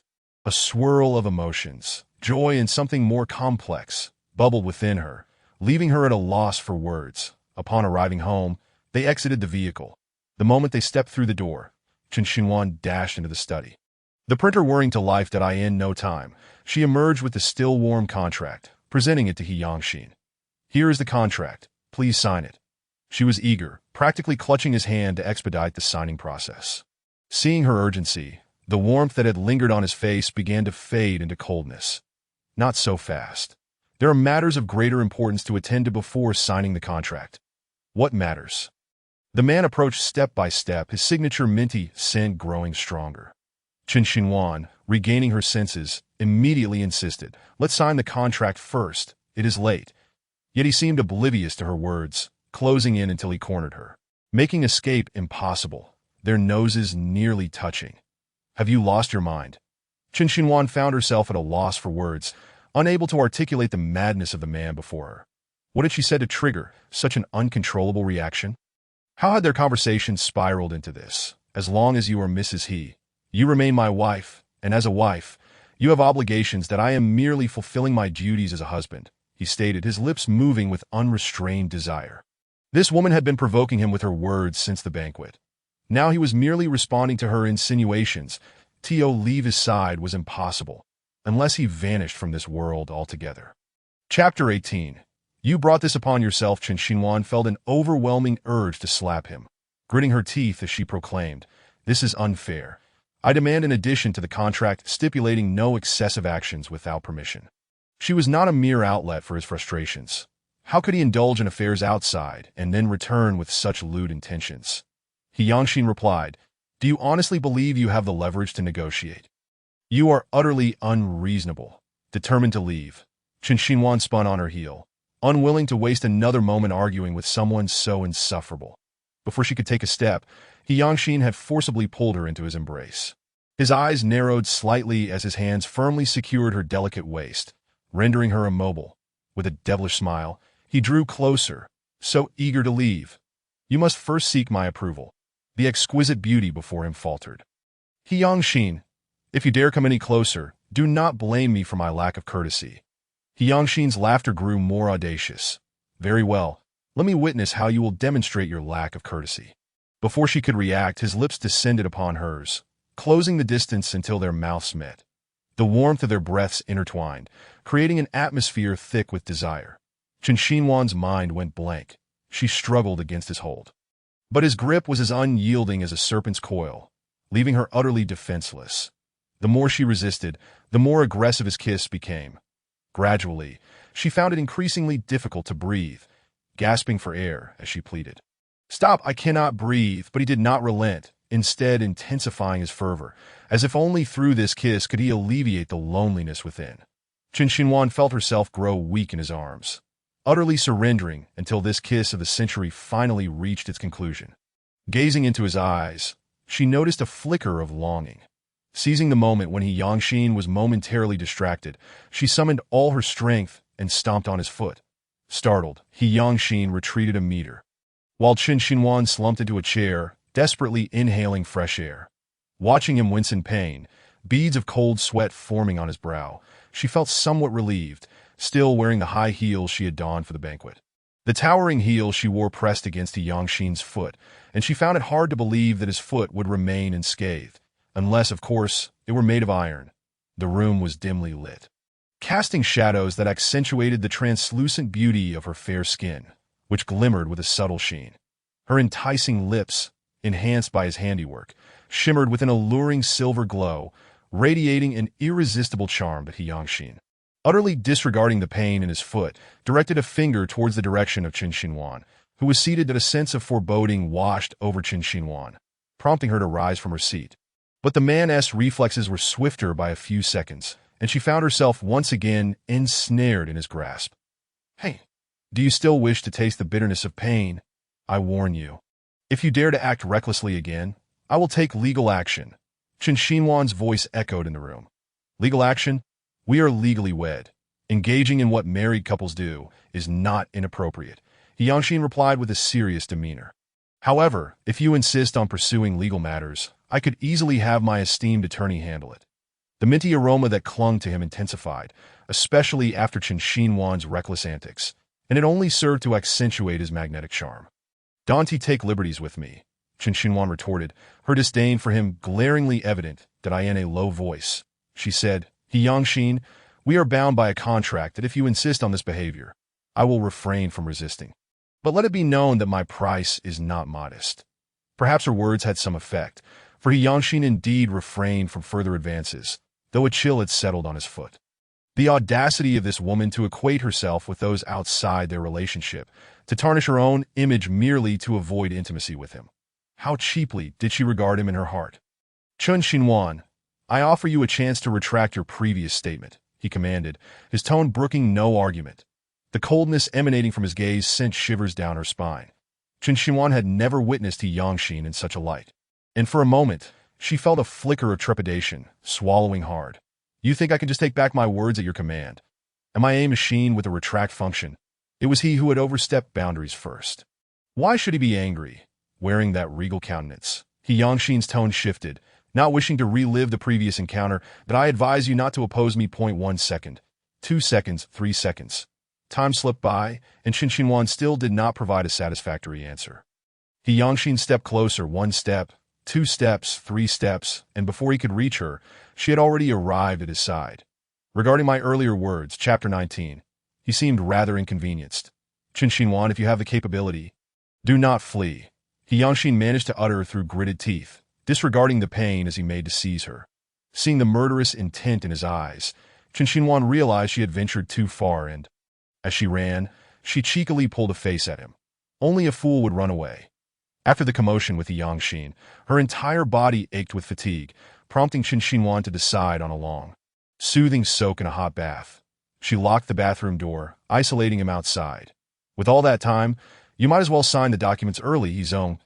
"Your esteemed guest awaits, so do not keep her waiting too long," she remarked, laced with sarcasm. Yangshin, confined outside the bathroom, could still hear her clearly, his cold gaze fixated on the door. Soon, the sound of running water filled the space as Qin Xinhuan luxuriated in the tub. Activating the massage feature, her eyes closed in blissful silence. These past few days, she had come to see Cheng Yao's true nature, and she owed this clarity to Yangshin. Without his deliberate machinations, she might have remained oblivious to Cheng Yao's vile disposition until her last breath. That it was rather laughable. After years of knowing Cheng Yao, she had thought herself well acquainted with him, yet she had been outmatched by Yangshin's keen insight. A quarter of an hour passed, and as she emerged from the tub, she paused to listen at the bathroom door. Silence reigned. He must have left, after all. Yangshin was not like her, a perpetual idler, spending his days in one social gathering after another. As she stepped from the bathroom, ready to remove her towel, she caught sight of a shadow lurking in the darkness. Before she could react, she was swept off her feet. "What are you doing?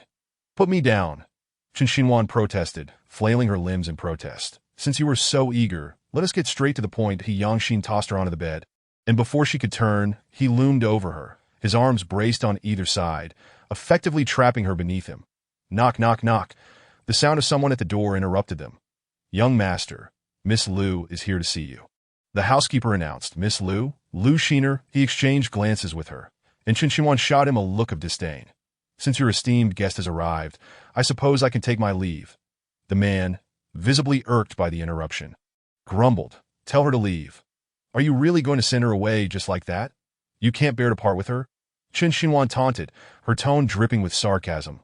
He was putting on quite the show, pretending to be indifferent, when inside, he was likely itching to rush over to Liu Shiner. The Academy Awards for Best Actor overlooked Yangshin. Outside, The housekeeper respectfully informed Lu Shiner. Miss Lu, the young master is currently occupied with business matters. It may not be convenient for you to meet him today. Perhaps you could return another day, though the housekeeper's words were veiled. Lu Shiner quickly discerned the inconsistency. She had already done her homework. After the banquet, Chen Xinhuan and He Yangxin had returned here early. Even if He Yangxin were genuinely busy, she refused to believe he would dare to oust her. No, I must see He Zong today. I have an important contract that requires his signature, Lu Shiner insisted, dramatically retrieving an unfamiliar contract from her bag. The housekeeper found himself in a predicament. He was aware that more than just He Yangxin resided within the room, and if he allowed Lu Shiner to enter now, it would only spell trouble for himself. Apologies, Miss Lu, but the young master has made it quite clear that he does not wish to see you. The housekeeper firmly declined. This was a situation best avoided. Naturally, Lu Shiner dismissed the housekeeper's words and, ignoring his protests, boldly entered the room. Miss Lu, the housekeeper called after her. Inside the room, the atmosphere was thick with tension as Lu Shiner stood frozen, gazing at the scene before her. This must be an illusion. How could it be possible for He Yangxin to be entangled with the plain Chen Xinhuan? Had all his previous pretenses been for her benefit? He Zong, Lu Shiner's voice broke through the charged air, interrupting their intimate moment. That as her words reached Chen Xinhuan's ears, she instinctively responded, Miss Lu, what brings you here? I came to see He Zong. Lu Shiner replied, her tone lacking the reverence she had previously displayed at the banquet. Chen Xinhuan, with a devilish glint in her eye, retorted, how unfortunate. Your esteemed He Zong is currently quite busy, as you can see. It may not be convenient for you to— Lu Shiner could only stare, speechless. Darling, Miss Lu is here to see you. Chen Xinhuan's voice was sweet and saccharine, as if discussing the most mundane of topics. The man above her was the only one privy to the expression on his face, a mix of amusement and irritation that as Chen Xinhuan's words hung in the air, He Yangxin let out a sharp intake of breath. I must apologize. I am exceedingly pleased with my earlier statement. Watching the cold sweat bead on his forehead, Chen Xinhuan crossed her arms, feigning indifference. Had she known he had such a masochistic streak, it would have saved her a great deal of trouble. Was he laughing at her? The realization struck Chen Xinhuan, and she promptly retaliated, dramatically demonstrating their affection in front of Lu Shiner. Chapter 20. Please leave. I wish to rest. Darling, you mentioned that it hurt here, Chen Xinhuan said, her delicate fingers already gliding over his body to the outside observer. The two appeared to be in perfect harmony, a picture of idyllic contentment. Yet only He Yangxin knew he was enacting a deliberate act of revenge. Lu Shiner was left speechless with rage. You two, are you even aware of my presence? I am standing right here. And you two still have the audacity to indulge in your romantic antics? Contact Ixin if you have matters to discuss. I am quite occupied at the moment. He Yangxin managed to maintain a semblance of normalcy despite the discomfort. But He Zong, I have something urgent to discuss. It is imperative that I— Before Lu Shiner could finish her sentence, He Yangxin's frigid gaze silenced her, compelling her to clamp her mouth shut. He Yangxin turned, discreetly adjusting his clothing, and strode toward Lu Shiner, exuding an aura akin to a demon from the depths of hell. Are you issuing me a command? No, Lu Shiner stammered, retreating like a startled kitten. Chen Xinhuan sat upright, crossing her legs with an amused expression, relishing the theatrics unfolding between the two. What a pity. This year's Best Actor and Actress awards have already been claimed, or else I would have gladly presented them to the two of you. Were they performing for her? Perhaps this is the very point that Chen Xinhuan detests about He Yangxin the most. He never reveals his truest self to anyone in front of everyone. He always presents himself as a mere pretender. She was merely a pawn sacrificed by the Chun family, and ever since her mother departed, she had plummeted from being a beloved princess to becoming a mere piece of meat on the chopping block. What she could least tolerate was the pretense of others around her. The butler received a message from a man and stepped forward, respectfully addressing the startled Lu Shiner. Miss Lu, this way, please. Sensing the gravity of the situation, Lu Shiner had no choice but to leave. Throughout Lu Shiner's departure from the room, Chen Xinhuan did not cast a single glance at He Yangxin that I did not know she would come. He attempted to explain that I don't care. She retorted dismissively. After all, I am merely a fade. The conversation ended there. The mere thought of Lu Shiner's demeanor, reminiscent of his second wife, further fueled Chen Xinhuan's disdain for He Yangxin. Before bed, Chen Xinhuan once again retreated to the bathroom for a long soak. When would these sunless days come to an end? If possible, she would willingly trade 10 years of her life for freedom. After spending an entire hour in the bathroom, she reluctantly emerged. When He Yangxin had failed to expose Cheng Yao's true nature, she had harbored daily fantasies of regaining her happiness after divorcing him. But now, she realized that those fantasies had always been hers alone. In truth, the best actor was herself. Changing into a comfortable nightgown, Chen Xinhuan walked barefoot on the carpet, her waist swaying casually, her long hair dancing with her steps. He Yangxin was momentarily entranced, unable to resist stealing glances at her. "What are you still doing here?" he asked with a smirk, saying little else. Chen Xinhuan was baffled by his silly smile, her eyes narrowed in suspicion as she boldly approached and sat beside him on the bed. He Yangxin was taken aback by her initiative, momentarily stunned. Just as he was about to act, a mocking voice echoed in his ear. "If you think the price is right, I can accompany you at any time." One moment, his face radiated warmth, and the next, it was overshadowed by a storm. When he remained motionless for an extended period, Chen Xinhuan climbed onto the bed, pulling the blanket over her head. "Get out. I want to rest," she declared. He Yangxin remained silent, yet he did not leave the room as she had instructed. "What? Are you going to stay with me tonight?" Since their marriage, Chen Xinhuan could count on her fingers the number of times they had shared a bed. He Yangxin said nothing and turned off the light that in the darkness, their breaths intertwined, the man's breathing slightly more rugged, gradually drowning out her own. Eventually, their breathing synchronized. Just a few days had passed since their last encounter. Yet this time, Chen Xinhuan sensed something amiss, tossing and turning, unable to find sleep that in contrast to her restlessness. He lay still and tranquil. The air was infused with a subtle minty fragrance, mingling with her post-bath scent, creating an unexpectedly pleasant aroma that in a hazy state. Chen Xinhuan felt a warmth drawing near her. When she opened her eyes, she found herself staring into his captivating gaze that in the dim light, their eyes locked. She could faintly discern his nearly flawless features, his lips curving into a smile as his face drew closer, until his features became indistinguishable. Sensing his intent, Chen Xinhuan instinctively resisted, but any strength she summoned in defiance was but a playful struggle against He Yangxin's prowess. Faced with his superior skills, she soon succumbed entirely, falling into his embrace. The night was cool as water, and the outside darkness enveloped them, dissipating the earlier discord. The following morning, Chen Xinhuan awoke to a sun shining brightly outside, warm rays filtering through the window and landing on her. Initially expecting to find an empty space beside her, she was surprised to see the man still asleep, that a frown creased her brow as memories of last night flooded back. And she felt an urge to smother him with a pillow in frustration. Attempting to rise, she found her body felt as if it had been dismantled, every inch aching. When she tried again, the same weakness prevailed, leaving her with no choice but to surrender and remain in bed, casting resentful glances at the man still sleeping beside her. Surely, he hadn't overexerted himself last night and succumbed to unconsciousness.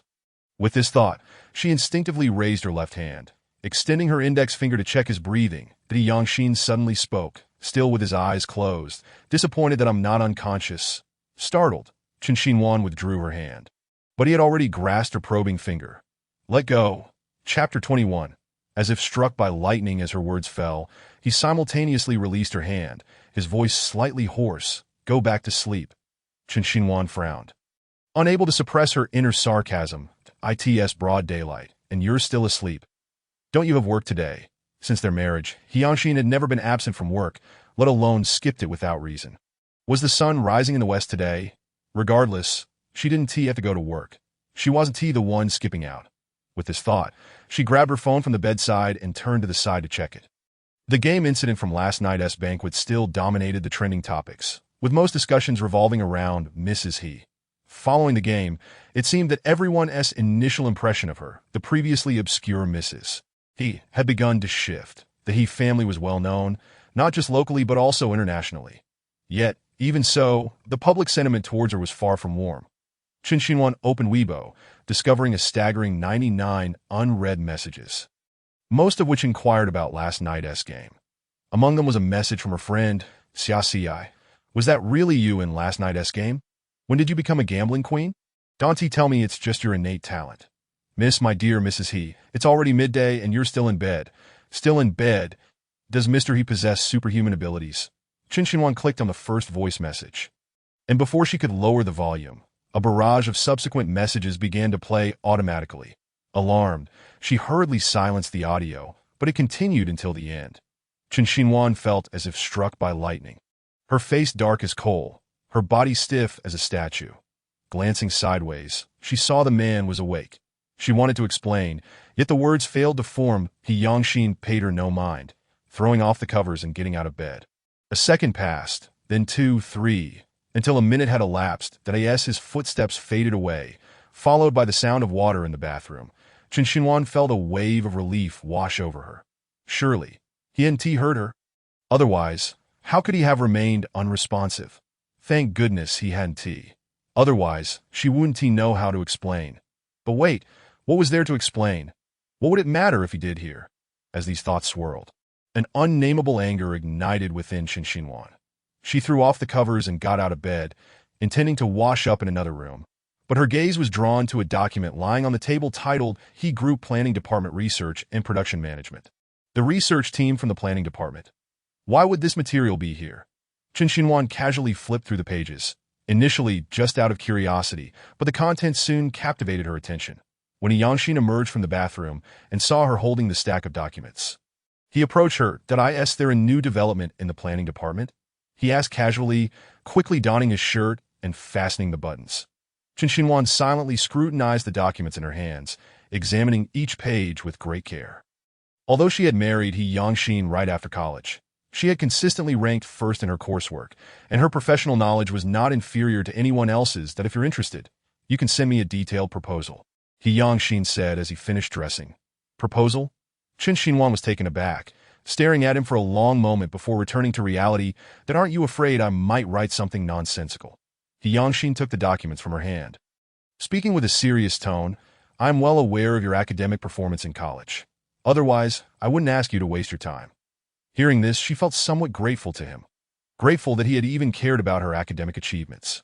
As Chen Xinhuan pondered her own calculations, He Yangxin, noticing her prolonged silence, assumed she had other thoughts.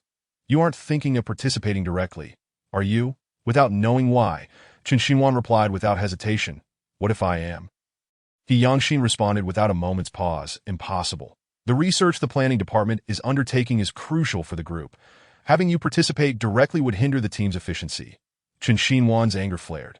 Are you implying that I would lower the standard? Ridiculous. Was her expertise in any way inferior to those in the planning department? Though she had married right after graduation, she hadn't spent all her time neglecting her studies. He Yangxin paused for a moment, turning to look at her. If you think that way, then so be it. Chen Xinhuan bit her lip in frustration, attempting to rationalize her grievances. Yet upon reflection, she realized that since her graduation, she had indeed lacked experience. How could she brazenly boast without a shred of credibility? He Yangxin, having donned his attire, was ready to depart. Before leaving, he noticed Chen Xinhuan still sulking and offered what could be considered a consolation. Take the time to draft some proposals. You might just succeed. The door closed behind him. Chen Xinhuan spat disdainfully, recognizing his petty retaliation for last night's incident. She dismissed him with a wave of her hand. In the afternoon, the sun bathed the streets in golden light, and a gentle breeze caressed the faces of passers-by, warming their hearts. You should have seen his arrogant demeanor, as if he were the emperor of the universe. Just because I stepped on his toes last night. Does he truly look down upon me so? To claim I lowered the standards of their team. I'd never deign to join that pathetic group of theirs. Inside a CAF that afternoon, Chen Xinhuan was fervently venting, her lips dancing as words tumbled forth in rapid succession. Xiaoxi had been subjected to her tirade for a full 20 minutes, his ears nearly transforming into radio receivers. And you haven't mentioned the divorce? Xiaoxi recalled Chen Xinhuan's words from their last meeting. Her already melancholic heart sank further. The contract was drafted, merely awaiting signatures that he agreed. Xiaoxi's disbelief was palpable. Not at all, Chen Xinhuan replied defiantly, her stubbornness shining through. If we don't divorce, he must provide me with ample financial resources and status, or else. Their exchange continued until a familiar, yet foreign voice interrupted. Chen Xinhuan. Chapter 22. We are both bound by marriage. Chen Xinhuan hesitated momentarily, glancing at the newcomer, rolling her eyes inwardly at the sight of He Yu.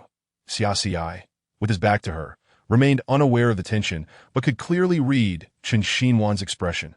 After exchanging a knowing look with her, he turned to face the young lady of privilege. That if He Yu is here, then Cheng Yao must be around as well, he thought, just as Cheng Yao's figure appeared unexpectedly.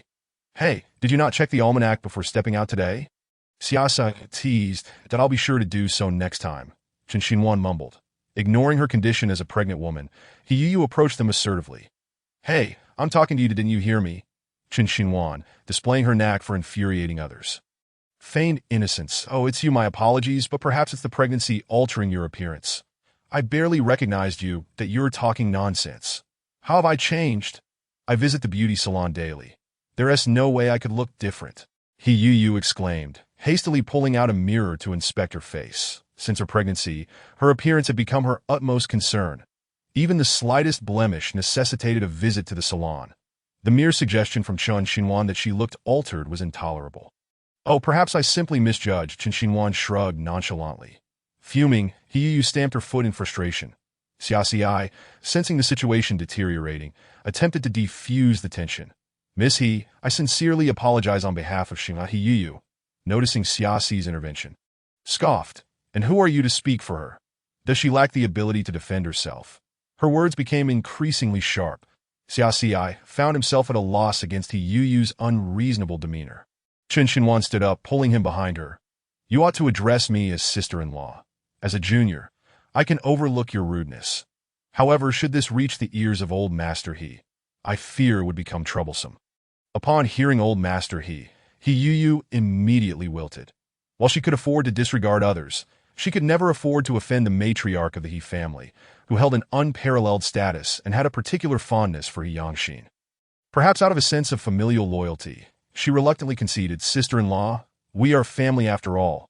There is no need to escalate matters. With a tone reminiscent of an elder, Chen Xinhuan replied, I am typically one who does not initiate conflict. But since you recognize your mistake, it's best to reflect on it. Next time, you may not be so fortunate. Feeling humiliated, He Yu turned to leave, just as she spotted Cheng Yao entering, laden with bags. Baby, why are you so late? He Yu, brimming with pent-up frustration, directed it all at Cheng Yao. Humph. Why are you so slow? What good are you? You're no better than those bodyguards. Cheng Yao, faced with the Yu's sudden barrage, felt a mix of resentment and helplessness. Baby, I'm sorry. I caused you distress. Has someone been bullying you? I'll take care of them. Upon hearing this, He Yu's eyes sparkled, but recalling Chen Xinhuan's warning, she decided against it. Forget it. Let us go. Following He Yu's gaze, Cheng Yao finally spotted Chen Xinhuan at a distance. What is she doing here? Where's He Yangxin? He Yu hastily climbed into the car. And Cheng Yao seized the opportunity to excuse himself to the restroom and slipped back into the safe. Coincidentally, Chen Xinhuan and Xia Xi were preparing to leave as well, and upon rising, Chen Xinhuan noticed Cheng Yao approaching. She instinctively frowned and sighed in resignation. He truly was a persistent nuisance. That as Cheng Yao drew nearer, Xia Xi gasped, Xinhuan, you must promise to consult the almanac before your next outing. All right, one He Usnt enough. Now we have Cheng Yao as well. Madam He, I have matters to discuss privately.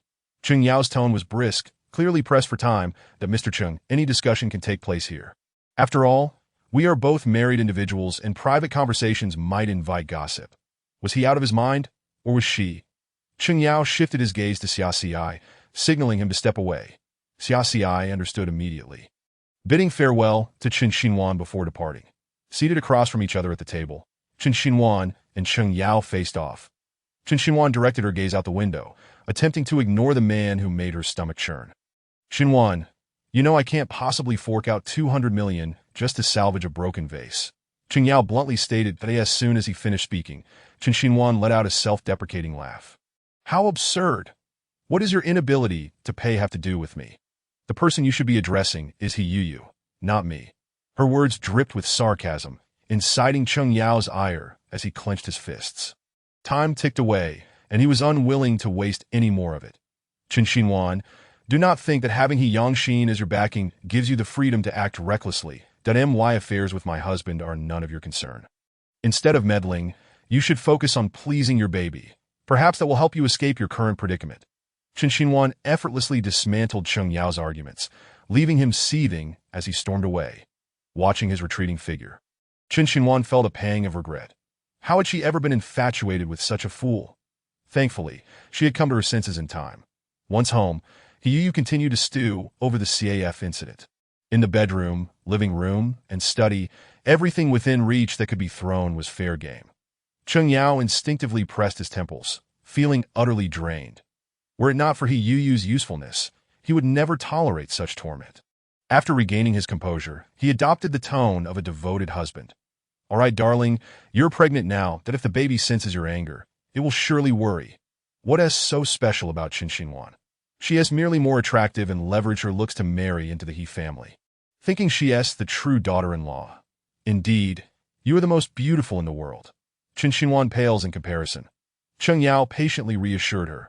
After several minutes of flattery, Yu finally calmed down. "Fine, I won't hold it against her. If it weren't for my brother, I would have dealt with her long ago." Finally appeased, the incessant noise in Cheng Yao's ears faded away. Reflecting on Qin Xinhuan's attitude earlier that day, he resolved to seek an alternative solution. 200 million was an astronomical figure to him, and he could not allow himself to part with such a sum for a mere broken item. After careful consideration, Cheng Yao decided to ask Yu for financial assistance to cover this shortfall. "Yu, as your loving husband, I find this incredibly difficult to ask, but only you can help me now." Cheng Yao knelt before her in a half-supplicant manner. Though their marriage was relatively new, Yu could tell he was in need of something. "What is it?" With a determined breath, Cheng Yao recounted his past romance with Qin Xinhuan, carefully crafting a narrative that painted her in an unfavorable light. "That is what you say true?" Yu naturally did not believe him and retorted with a deeply affectionate expression, "How could I ever deceive you?" Seeing Cheng Yao's profound sincerity, Yu felt compelled to trust him. That wretched Qin Xinhuan, having already married her cousin, still dared to entice you. "Just wait and see as I unveil her true nature. Darling, I merely wish to convey that my heart belongs solely to you. No other woman can ever enter my heart, except for you." Chapter 23. The embarrassment belongs to others. I naturally believe you. It's just that my cousin, although Yu often acted capriciously, she was still a member of the He family and could not tolerate any injustice towards her kin. Rest assured, I will handle this matter. I will not let you down. Cheng Yao seized the opportunity to showcase himself that he desperately needed Yu's assistance. Otherwise, he could find no means to resolve that astronomical sum of 200 million. He Yangshin arrived at the company later than usual, and after finishing all his business affairs, it was already afternoon that He Xian waited outside the office until the last person left before he finally knocked and entered. "Mr. He, the developers from the west side of the city have signed the agreement, and the price was significantly lower than anticipated. The contract is ready for your signature at your convenience." He Yangshin mechanically nodded. "Here is the contract for your review." He Xian handed over the prepared document. By the way, Mr. Dong from the south side called 2 days ago for an appointment, and called again today, insisting that you visit him. He retorted, "Is it just me?" He Xian added, "He also invited Mrs. He." Yangshin flipped through the documents in his hand, and upon reaching the last page, he closed the file. "Where is she?" He Xian lowered his head and replied, "Mrs. He has been at home since returning, never stepping out." Lijing Tiandi, a renowned ultra-luxurious villa district in City C, where even wealth could not guarantee residence, primarily housed the affluent and powerful. After returning from Sif, Qin Xinhuan headed straight to Lijing Tiandi. Thinking of the 2 unfortunate souls she had encountered earlier, she longed to wash away her bad luck immediately. However, recalling that she still had important matters to attend to, she temporarily cast aside her desire for a bath. This morning, He Yangshin's words had utterly infuriated her inner cosmos. It was merely a project proposal. What could be so difficult? With Xia Xi's assistance and her own talent, it would be a matter of minutes. Glancing at the completed proposal on the table, Qin Xinhuan felt a wave of satisfaction wash over her. Eager for time to pass swiftly, so that when He Yangshin returned, she could dazzle him with her brilliance. After placing the proposal in a prominent location, she finally felt content enough to head to the bathroom for a soak. Downstairs, He Yangshin had made 5 or 6 phone calls, yet all were met with a busy signal. Finally losing patience, he caught a servant and inquired, "Is Mrs. He not at home?" "She is at home." Having remained in her room since returning, the servant replied truthfully. Seeing He Yangshin's imminent fury, the servant mustered the courage to say, "Young master, I will go call for her." He Yangshin interrupted. No need. I shall go myself. He was determined to uncover what this woman was up to, why she was ignoring his calls and texts. Outside the bedroom door, Hyangxin knocked, awaiting a response from within. That a minute passed without a sound. He knocked again, but still no reply. With each subsequent knock, he increased his force, yet still, there was no response from inside. Standing at the door, he began to feel a pang of anxiety. Could something have happened to her? Without further thought, he took a step back and forcefully kicked the door open, which flew wide, revealing the scene within. Only then did his inner turmoil begin to subside as the deafening sound of rock music flooded the room. Qin Xinhuan stood with her back to him, clad in pink pajamas that had a whimsical tail, swaying rhythmically to the beat. 1, 2, 3. Hyangxin stared in disbelief at the spectacle before him, reluctant to disrupt her hard-earned joy. It was not until the servant rushed in, alerted by the commotion, that Qin Xinhuan's wild demeanor shocked him into silence. The servant accidentally pressed the Bluetooth switch, halting the music, and the room fell silent. Under Hyangxin's subtle cue, the servant discreetly exited, leaving only Qin Xinhuan and him. When Qin Xinhuan turned around, she was taken aback to find him standing at the door, frozen in place. Get ready. I will be waiting for you downstairs. With that, Hyangxin exited the room as if nothing had transpired. Qin Xinhuan was so mortified that she felt she could carve out a house with her toes on the floor. 20 minutes later, Qin Xinhuan appeared in the car. After inquiring with Yixian about their destination, she chose an outfit that suited the occasion, presenting a different style than usual. Dressed in a light-colored dress with a serene makeup look, she transformed from her previous green tea persona into a more demure version. Throughout the drive, the two remained silent, the atmosphere in the car ominously quiet. Upon reaching their destination, their long silence was finally broken as they exited the vehicle. Hyangxin, ever the gentleman, approached Qin Xinhuan, who linked her arm with his as they entered the designated venue together. Yixian followed closely behind, observing the pair and feeling an inexplicable sense of compatibility between them. Inside the restaurant, the waiter greeted them with respect. Mr. He, Mrs. He, this way please. According to Yixian, they were to meet Mr. Dong from the south, a man notorious for his unruly nature, and it was unexpected that he would extend an invitation to Hyangxin. The dinner might hold ulterior motives. Upon seeing the guests, Qin Xinhuan's suspicion was confirmed. Before they could even be seated, Mr. Dong had already sent someone to forcibly place prepared items into their hands. Mr. He, Mrs. He, your presence here is greatly appreciated. Please take a seat. This was a gathering she would not have ordinarily attended, but as she had her own aspirations tied to him, she found herself compelled to comply. The contract remained unsigned, and until it was, she would remain under his influence. That Mr. Dong, if you have something to say, please do so directly. That my wife is not feeling well, so the sooner, the better. Hyangxin stated this while glancing at the woman beside him. Noticing her eager expression, her eyes sparkling with mischief. That is she unwell? Nonsense. She is perfectly fine, thriving and well. How could she be unwell? Let us be real here. Ah, I see. Then I will be straightforward. The man acknowledged Hyangxin's words with understanding. Youthful vigor, bodily needs, such as the nature of man. Setting down his teacup, he produced a document. That Mr. He, I would like to discuss the land in the north. Perhaps you could allocate it to me? After all, our two families are in close proximity, which would save considerable time on project development. City C is divided into 4 major sectors: the west, south, north, and east, with the He family naturally playing a leading role among them. Chapter 24. Deep affection for Mrs. He. Recently, the elder of the northern district passed away, and a suitable successor had yet to be found. The other city lords eyed the northern land with greedy intent. Not for the lordship itself, but because the north housed an exceptionally auspicious piece of land. Before the North's lord passed, he had consulted a feng shui master who declared that this land was a convergence of fortune, ensuring that anyone who possessed it would be set for life. Such rumors spread like wildfire, drawing many feng shui enthusiasts to the area. Initially, the northern lord welcomed visitors, but as the number swelled, he ultimately prohibited outsiders from entering to maintain normalcy.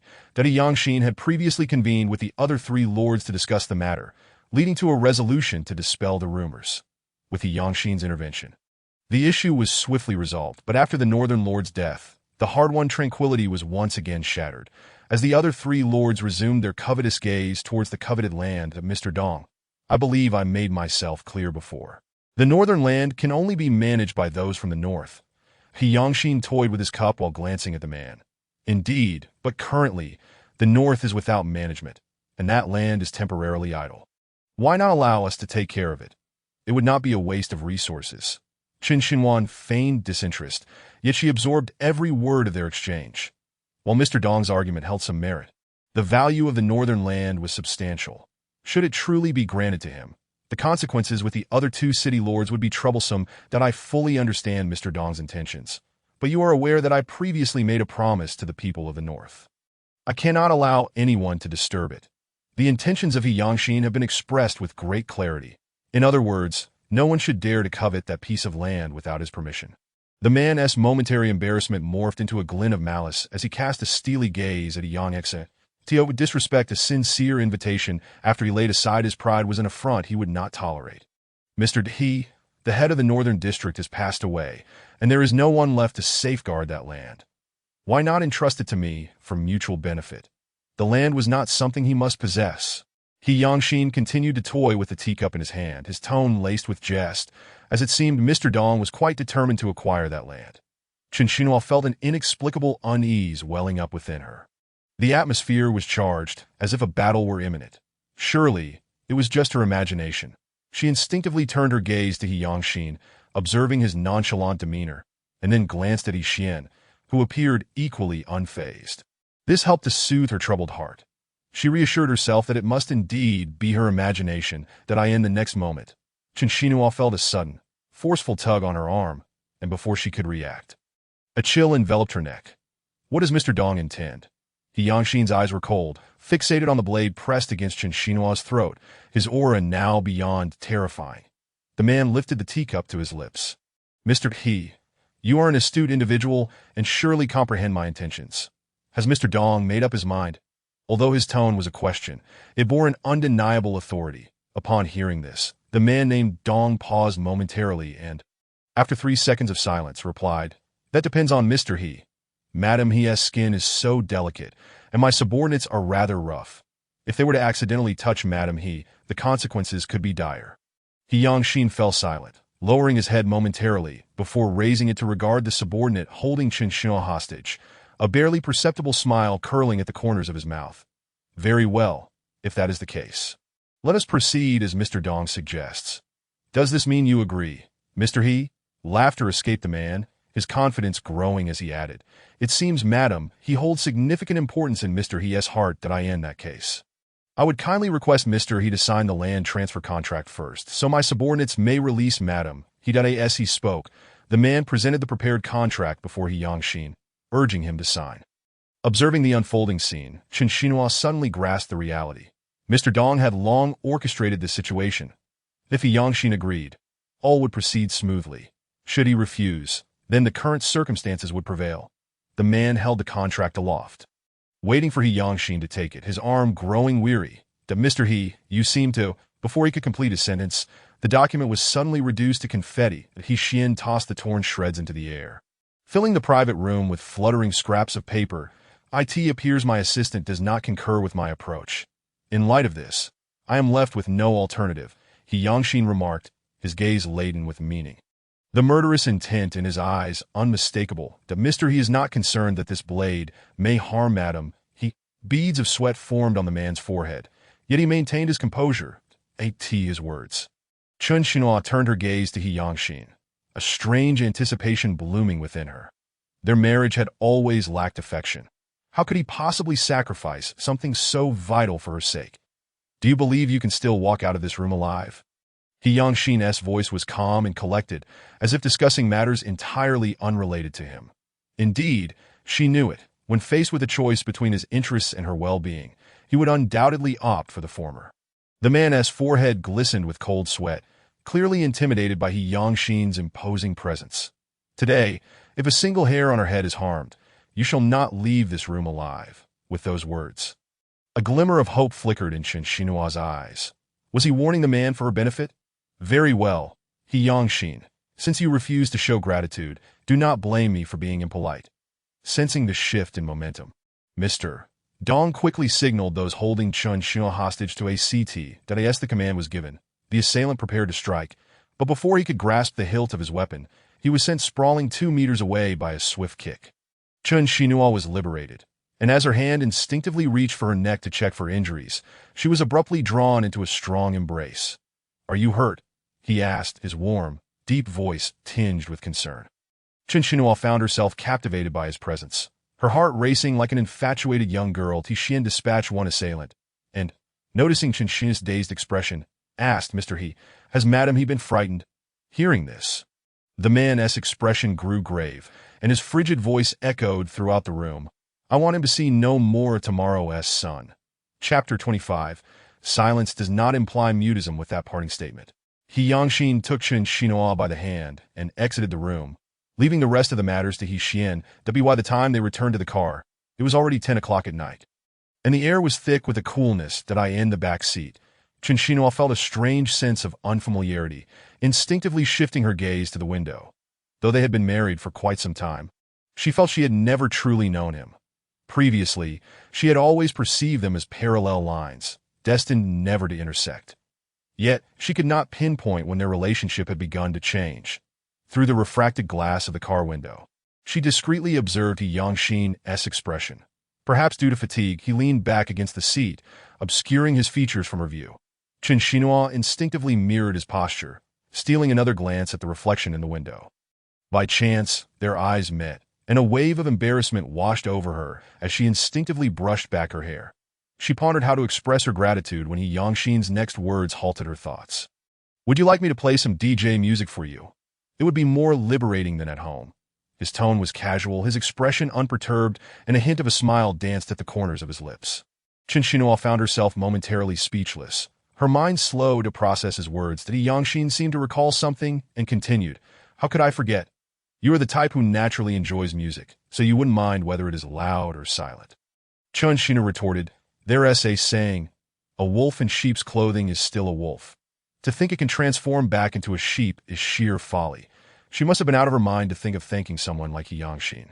Dismissing the earlier events, she sat up straight, her tone icy. "That if you remain silent, no one will take you for a mute." True to her expectations, He Yangxin indeed did not utter another word during their journey home. Upon arriving at Lijing Tiandi, Chen Xinhua dashed out of the car, hurrying toward the main house. Watching her flee, the man followed closely behind, his gaze filled with unquantifiable tenderness. Back in her bedroom, Chen Xinhua quickly changed clothes and washed up, her mind racing with how to face He Yangxin. Yet after waiting for quite some time, he remained absent. Reflecting on the day's events, she felt a twinge of concern for Mr. Dong. Surely his fate would not be a pleasant one. Nevertheless, she concluded that the affairs of others were of little concern to her. Her priority was to ensure He Yangxin signed the contract without delay. With this thought in mind, she approached the window to draw the curtains, only to witness a procession of luxury cars exiting the villa. Although they all appeared identical, she instantly recognized He Yangxin's vehicle among them. With so many cars departing, could there be an urgent matter at hand? Out of a sense of duty as Madame He, she hesitated but ultimately decided to call He Yangxin. Once the call connected, before he could speak, she inquired with a hint of accusation, "Where have you gone?" He Yangxin paused for a few seconds before responding with calm indifference, "I have some matters to attend to and will be returning late tonight." "You should rest early." His words were as good as nothing. After hanging up, Chen Xinhua lay alone in bed, tossing and turning, unable to find sleep as she replayed his words in her mind. Did he believe she was concerned for him? Or did he think she was trying to control him? Either scenario was unacceptable. Regret washed over her. What had compelled her to make that call? It had been a needless endeavor. After returning Chen Xinhua to the villa, He Yangxin met with He Xian, their car heading toward the northern district. Inside the vehicle, the previously tranquil atmosphere was disrupted by the man's voice. "How are matters proceeding?" "They've already been handed over to the northern district." "They should be." He Xian's words trailed off as he sensed the gravity of the night. Though it was late, the northern district remained vibrant and alive, the colorful lights showcasing its distinct allure. "Mr. Dathi, we have arrived," He Xian announced. The man acknowledged with a curt "M." Outside, the lively atmosphere hushed upon He Yangxin's arrival. This was the heart of the northern district, the nerve center of its operations. A silver-haired elder, leaning on a cane, approached He Yangxin, but was intercepted by He Xian. "I am a subordinate of the former city lord, and currently acting as the overseer of the northern district." I have come today to express my gratitude and to hope that he can deliver justice on our behalf. The elderly man hunched over, unable to discern whether he was merely bending down or if his form had always been thus. As for the land in the northern part of the city, I articulated my thoughts with utmost clarity. What belongs to whom is unmistakably defined, and should anyone dare entertain nefarious thoughts, they must not blame He Yangshin for his unforgiving nature. The man's thin lips parted, and a complete sentence flowed from his mouth, causing the onlookers to exchange glances. Everyone was aware that He Yangshin was notoriously resolute. His words akin to decrees from a sovereign. The old man, his face etched with wrinkles yet adorned with a smile, expressed his gratitude towards General He. Subsequently, he continued, since you have traveled such a great distance, I must ensure you are well taken care of.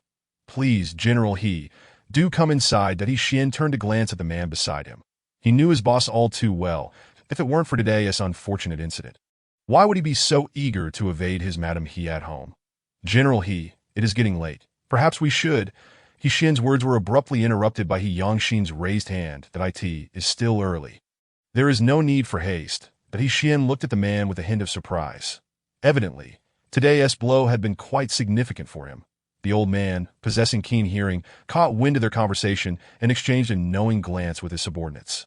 The area primarily overseen in the northern city was replete with bars and entertainment venues, and thus the old man had taken the liberty of arranging an opulent private room for He Yangshin. The chamber, though not expansive, was clearly meticulously decorated. Besides He Yangshin and his companions, the old man had also invited the principal heads from other regions. 20 minutes later, several girls, each adorned with masks, entered the private room. Is Bei Chung intending to ensure we have a one-way ticket tonight? Jested one man within the room, inciting a chorus of laughter from all present. Accustomed to the atmosphere, the attendees eagerly selected their female companions before hastily removing their masks. Beneath the masks, the true faces of these women were revealed, some of whom were currently popular figures in the entertainment industry. The masked girls settled among the men, yet one remained awkwardly standing. Eventually compelled to sit beside He Yangshin, maintaining a considerable distance, that a burly man, looking fierce and intimidating, expressed his dissatisfaction with the masked girl's demeanor. Are you new? What are you doing standing there? Dante, you see, General, he is present. Chapter 26. She is my one true love, the masked girl pondered internally. Is he the new manager overseeing the 4 major cities? If memory serves. His name is He Yangshin. One of the city lords, observing the masked girl's days, shouted in a low voice. You were brought here to keep company, not to daydream. The masked girl, startled, obediently picked up a glass from the table, trembling as she offered it to the man. General He, please drink. He Yangshin lowered his gaze. When he raised it again, his eyes glinted with crimson. That I do not drink alcohol. The masked girl, rejected, found herself at a loss, her hand with the glass suspended in the air.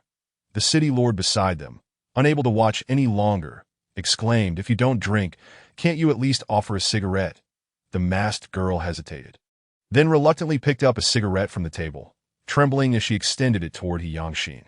Oddly enough, this was not her first time accompanying someone, yet she felt even more anxious than during her initial experience. As before, the man rejected her without a second thought, offering no courtesy whatsoever. The other accompanying women, witnessing this, regarded the masked girl with scorn. One city lord, noticing He Yangshin's displeasure, assumed the masked girl had caused it. You incompetent fool, you can't even handle this simple task. How dare you show your sulky face here when I paid for entertainment, not to see you moping around? The masked girl sat in the shadows, trembling in fear, silent as a grave. State your name. Xian Wanwan. Upon hearing the masked girl's name, the man who had been mostly quiet suddenly lifted his gaze. Humph. The man let out a derisive scoff. Dante, let me see you again. Leave. Please give me another chance. I will do my utmost to perform well. That I beg you. Do not expel me. The masked girl pleaded, her voice laced with tears. They had strict regulations here. If a companion was thrown out during their shift, they would be dismissed and never employed again.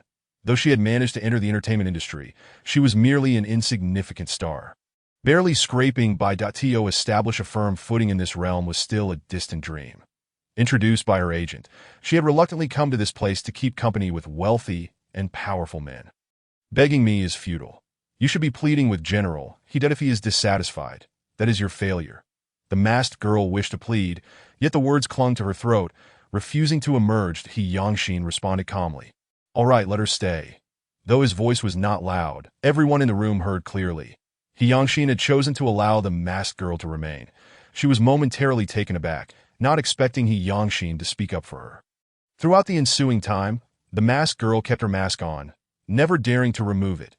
Not out of desire, but due to the rule that forbade them from doing so unless requested by a guest. He Yangshin remained engrossed in discussions with other city lords regarding business matters, unaware that the masked girl beside him gazed at him with adoration. Perhaps it was due to becoming accustomed to He Yangshin's aura that she was no longer as timid as she had initially been. She once again offered a drink to him, that He Yangshin instinctively accepted the glass, and without much thought, drank from it. The fiery taste spread across his palate, causing him to frown, though the dim lighting concealed his reaction from the masked girl. From a distance, the city lord observed this exchange, a smirk playing on his lips as he eyed the masked girl with satisfaction. The matter of the northern land would inevitably lead to trouble if unresolved. Since the previous lord of the northern city had passed away, throngs had flocked to the area, most coveting the land. While they eyed it hungrily, the presence of He Yangshin dissuaded any rash actions. However, this ongoing standoff could not persist indefinitely. A resolution needed to be found. The manager of the southern district had already fallen, and that side would remain quiet for the time being. But besides the south, there were also the western and eastern districts to contend with. The western district managed hotels, while the eastern handled maritime business, both operating independently, which explained their lack of interest in the northern land. The southern district, however, was different, maintaining a mutually constraining relationship with the north, as it primarily oversaw land development and construction. Most of the land planning in City C fell under the jurisdiction of the southern district, with over half of the entertainment facilities in the northern district developed on southern land, creating significant tension between the two. Ultimately, the consensus reached was that the northern land would remain under northern jurisdiction, but the southern district could join in collaboration for development, with the final usage rights retained by the north. The elderly caretaker of the northern district, hearing this news, though not entirely satisfied, recognized it as the best possible outcome. As He Yangshin concluded his business, the hour had grown late. He glanced at the time, rose without hesitation, and departed. The masked girl, slow to react, remained seated as He Yangshin exited the room, noticing her lingering in place. The caretaker of the northern district, brandishing his cane, glared at her. Are you waiting for General He to enter his home before you rise? Startled, the masked girl quickly stood and hurried after him, only to catch sight of He Yangshin. General He. He Yangshin paused, turning to face the one calling him. The masked girl approached, taking a deep breath, finally summoning her courage. General, thank you for coming to my rescue. Otherwise, I would have lost this job and no need. The man replied coldly, offering no further words. General, you have yet to remove my mask. Did I in her mind? She had intended to ask if he had ever seen her face. But the words morphed into something else entirely. Not necessary. He Yangshin turned away, unwilling to linger. General, the masked girl called out once more, this time moving in front of him. However, when she reappeared before He Yangshin, she was no longer masked. The youthful features of her face were tinged with a shy flush as she said, General, I can accompany you. What? I can provide additional services. The girl spoke, immediately lowering her head. Her fingers nervously entwined. He Yangshin chuckled softly. The girl lifted her gaze, meeting his icy stare, her expression now rife with mockery, her eyes brimming with intensity. Chapter 27. To pamper one's wife. General, what I mean is, if you don't mind, I can be with you. Before she could finish, He Yangshin interrupted her. You should be aware of my status. The girl nodded, dumbfounded that as he glanced at the ring on his ring finger. He continued, my wife's name is Qin Xinhuan. With that single statement, the girl comprehended his implication. He was merely reminding her that he was already married. But so what? In the entertainment industry, such matters were hardly unusual. Having witnessed such occurrences frequently, she had grown indifferent to them. That I understand, she replied, pausing briefly, but you do not truly love one another. Since ancient times, marriages among the affluent have been driven solely by interests. She was certain that the man before her and his wife were not in love. What pleasure could there be in a marriage that resembled a state of widowhood? He Yangshin spoke directly. his excessive confidence bordering on arrogance. The girl gazed at him in astonishment, unable to comprehend the implication of his words. Had she been mistaken? Yangshin sat in the car, rolling down the window to reveal his profile. Chen Xinhuan is the only true love of my life. Should I ever hear you slandering her, do not blame me for ensuring your eternal disappearance. Meanwhile, at the Lijing Tindi Villa, dozens of kilometers away, Chen Xinhuan lay in bed, inexplicably sneezing.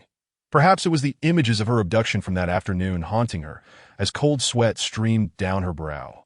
Finally, she opened her eyes, turned on the bedside lamp, and sat up on the bed. The persistent images in her mind troubled her, prompting her to reach for a cup on the dresser, only to find it empty. Thus, she had no choice but to get out of bed and head to the living room for water. The refrigerator in her bedroom had long been stuffed with various face masks, leaving no room for anything else. Contemplating this, she pondered whether to acquire another refrigerator to alleviate her constant back and forth. Lost in thought, she found herself in the living room, just about to open the fridge when she noticed Yangshin returning from outside. Yangshin never indulged in alcohol unless it was for significant occasions. And even when he returned home after drinking, the scent would vanish entirely. However, this time was different. Chen Xinhuan intended to pretend she hadn't seen him, but her keen sense of smell detected the unmistakable aroma of alcohol, leading her to approach him under the pretense of conversation. Back already? Had a drink, just a little. With a woman, I presume? After hesitating for a few seconds, he nodded. Humph. Indeed, the same dog cannot change its nature fits Yangshin perfectly. The fragrance of royal perfume number 5 wafted from him, a scent only obtainable at high-end perfume counters, and certainly not inexpensive. It seemed that Yang had a successful date tonight. She could bet that the user of this perfume was definitely not Lu Xiner. He raised his head, looking at Chen Xinhuan with a puzzled expression, not understanding her insinuation that he had interacted with only one woman today, and they had exchanged fewer than 5 sentences that I didn't. She scoffed lightly, a smile playing on her lips. Whatever, it has nothing to do with me. That as she set down her cup, she thought, her home isn't by the sea, so why should she concern herself so much? Just as one foot stepped onto the staircase, a pair of strong arms encircled her waist from behind. Mr. He feeling unfulfilled. It seems that young lady did not satisfy you, Chen Xinhuan remarked. Her tone laced with sarcasm. Yangshin leaned closer, whispering in her ear, we've been apart for less than 2 hours. My capabilities aren't that lacking. Chen Xinhuan thought, is this a veiled boast of his unrivaled prowess? One must maintain their dignity. Without it, one becomes invincible. That I end the bedroom. Chen Xinhuan reclined back on her bed, listening to the sound of water running from the bathroom as drowsiness overcame her once more. The following morning, upon waking, she found the space beside her still empty. A notification chimed on her phone. In just 2 days, it would be time for her annual overseas vacation. Seeing this, her spirits brightened instantly.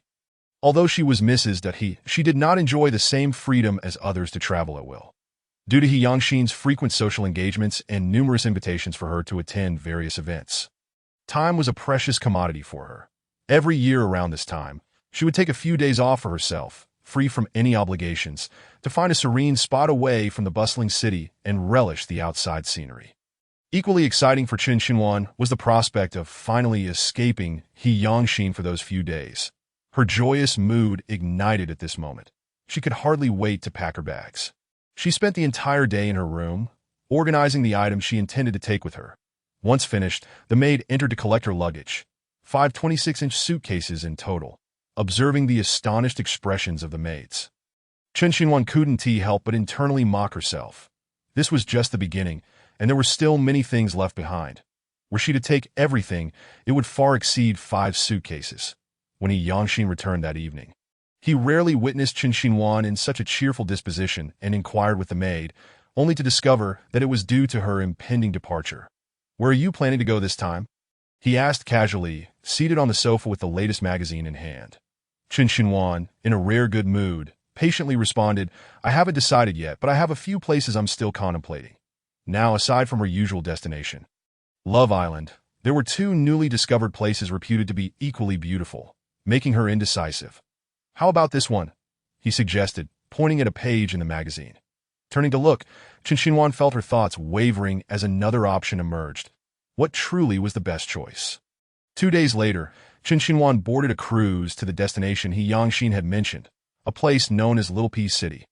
Although it was no longer under the jurisdiction of City C, He Yangxin had arranged everything for her from the very outset. From meals to lodging, she needed not concern herself with a thing. The hotel was the finest in the area, and Chen Xinhuan was accommodated in a luxurious suite on the top floor. Before her arrival, the room had been specially prepared in her preferred style, with bed linens, duvet covers, and carpets all matching her home decor. Truly, Mr. Yi demonstrated considerable devotion to his wife, going to such lengths. Accompanying Chen Xinhuan was her assistant, who teased her, "Every year, I accompany you on these trips, but it's not merely for companionship." The assistant's role also included monitoring Chen Xinhuan's every move, a task assigned by none other than He Yangxin. Initially, when Chen Xinhuan discovered this, she confronted him, but his response left her speechless. "Grandmother is concerned for your safety and specially arranged for someone to accompany you that if you have any problems, you can reach out to her." Left with no choice, Chen Xinhuan resigned herself to this arrangement. Fortunately, her social skills were exceptional, and within moments, she had successfully won over her assistant, who was now entirely on her side. Devoted husband? More like a controlling one, she mused. Traveling with a room arranged to resemble her home. Was he attempting to ensure she thought of home even while sleeping? Chen Xinhuan regretted heeding He Yangxin's suggestion. Why must she come here? Even in his absence, that man still sought to orchestrate her life from afar. After breakfast, Chen Xinhuan changed into vacation-appropriate attire, preparing to go shopping. The assistant timely reminded her, "Sister Nguyen, are you sure you want to shop first? What is the matter?"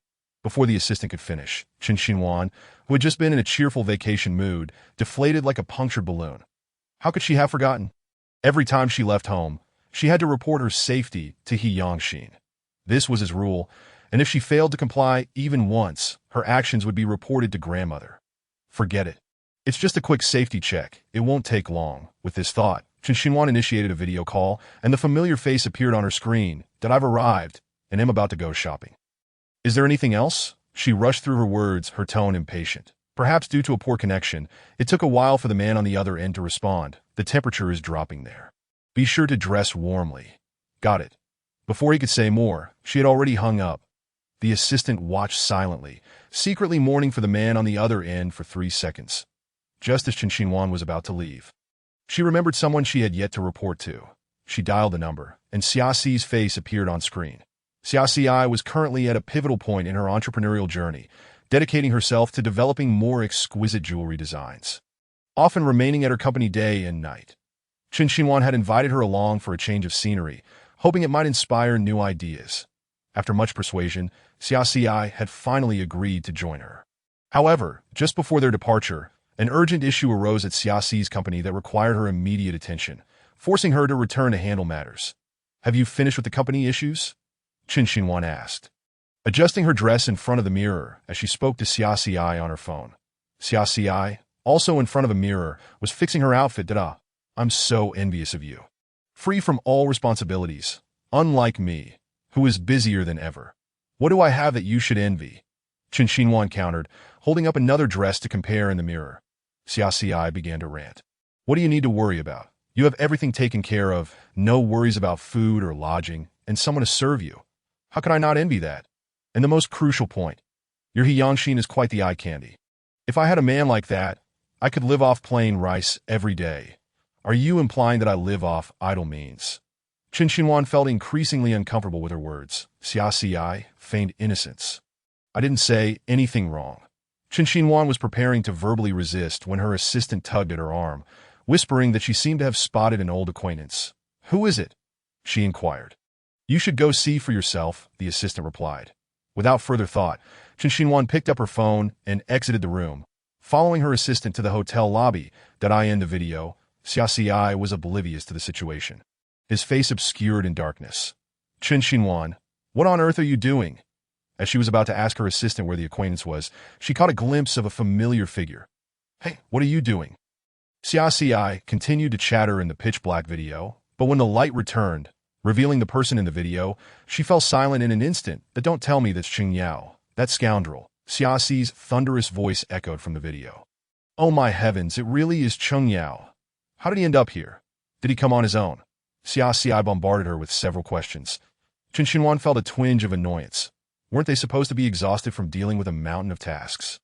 Yet, now seeing Cheng Yao, she felt as if she had consumed a vitality pill, that he must have come with He, she surmised. Cheng Yao would never miss an opportunity to make money alongside He. And besides, He would never allow Cheng Yao to wander alone. But that's strange. Where's He? Could it be that Cheng Yao found another wealthy mistress? An affair? Though she claimed to be utterly fatigued, Chen Xinhuan didn't sense much exhaustion from Xia Xi's eager attitude towards gossip. You have an hour and a half until takeoff. I suggest you head to the airport immediately, if their conversation continued. She was certain this sister would miss her flight. Xia Xi glanced at the time, feeling it was still early, and couldn't help but protest. Oh, come on, at least check if that scoundrel is with He. If he's not, you could present this evidence right before He. Wouldn't that be satisfying? What does it matter to me? I refuse to lower myself to Madame He to stalk him. Besides, whether or not it involves He is none of my business. After hanging up, Chen Xinhuan embarked on a shopping spree, and with her assistant by her side, they achieved great success in just one morning. She arrived at the airport promptly to pick up Xia Xi. And after successfully meeting her, they returned to the hotel for a nap. Upon waking, Xia Xi expressed a desire to visit some local attractions. Just as they were about to leave the hotel lobby, they heard someone calling Chen Xinhuan's name. Chen Xinhuan? Both she and Xia Xi paused, recognizing the voice. Sure enough, upon turning around, they found He, clad in a loose coat and marten boots, standing at the reception with her hands on her hips. Chen Xinhuan inwardly rolled her eyes, realizing the consequence of not checking the calendar before stepping out. Noticing Chen Xinhuan's delayed reaction, He adopted an air of superiority and asked, "Why are you here by yourself?" "Where's my cousin? He's busy with work and doesn't have time," Chen Xinhuan replied as she approached He, removing her sunglasses. "Are you here to take care of yourself?" Chen Xinhuan shot back that He instinctively straightened her posture. Placing a hand on her belly, Cheng Yao is worried I'll be bored at home, so he specifically found this place for me to unwind. Xia Xi, listening from the side, felt her eyes roll under her sunglasses. It was evident that only someone with He's spoiled demeanor could tame a man like Cheng Yao, who was utterly self-serving, if recalling something. He added, "Cheng Yao arranged a gala for me here. If you have time, you both should come to a gala." Chen Xinhuan inquired. "Yes, it's specially prepared for me." He said he didn't want me to be bored, that He's smug expression was unmistakably a display of her perceived happiness. Xia Xi discreetly tugged at Chen Xinhuan's sleeve, signaling her to wrap up the conversation quickly, that I don't know when Cheng Yao will arrive. If he sees you two here, who knows what drama might unfold. Looking at He's blissfully ignorant expression, Chen Xinhuan couldn't help but feel a pang of pity for her. He had always been a sheltered flower, never having faced any real turmoil. Even when she fell, there were servants to pick her up, never needing to worry about anything. She was a princess living in a castle. Although He's father was a senior member of the He family, his status paled in comparison to He Yangxin's that in his youth, he indulged in merriment and neglected his career, leading to He old madam losing hope in him and placing her expectations on other heirs of the He family. However, with He Yangxin's leadership, the He family gradually prospered again, and He's father returned to a life of luxury. Given He's background, she should have looked down upon someone like Cheng Yao, who came from humble beginnings. Yet her father was a man swayed by profit, and Cheng Yao was exceedingly skilled at painting grand illusions, which led to He and Cheng Yao's union. After concluding her conversation with He, Chen Xinhuan turned to leave, but just as she reached the lobby's exit, she heard He's voice again. "Cheng Yao." "Who is she?" Xia Xi, with her keen sense for gossip, swiftly turned to see the source of the voice.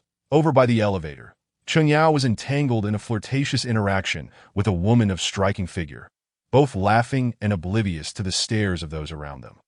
Upon noticing that the speaker was He, the man instinctively took a step back, quickly freeing himself from the woman's grip, that He was not one to be trifled with. She approached the woman and slapped her twice across the face, the sound echoing throughout the hotel lobby. Cheng Yao felt a moment of embarrassment, but quickly concocted an excuse. "Darling, you've misunderstood. This is the band instructor I hired for you." "Instructor?" He replied, skeptical of Cheng Yao's words, her eyes scrutinizing him. The woman, still holding her reddened cheek, interjected, "I apologize, Miss He. You misunderstood. I'm the lead singer of the band, Mr. Chung hired. He wanted to dedicate a song to you. As her words sank in. He suspicion lessened considerably. Really?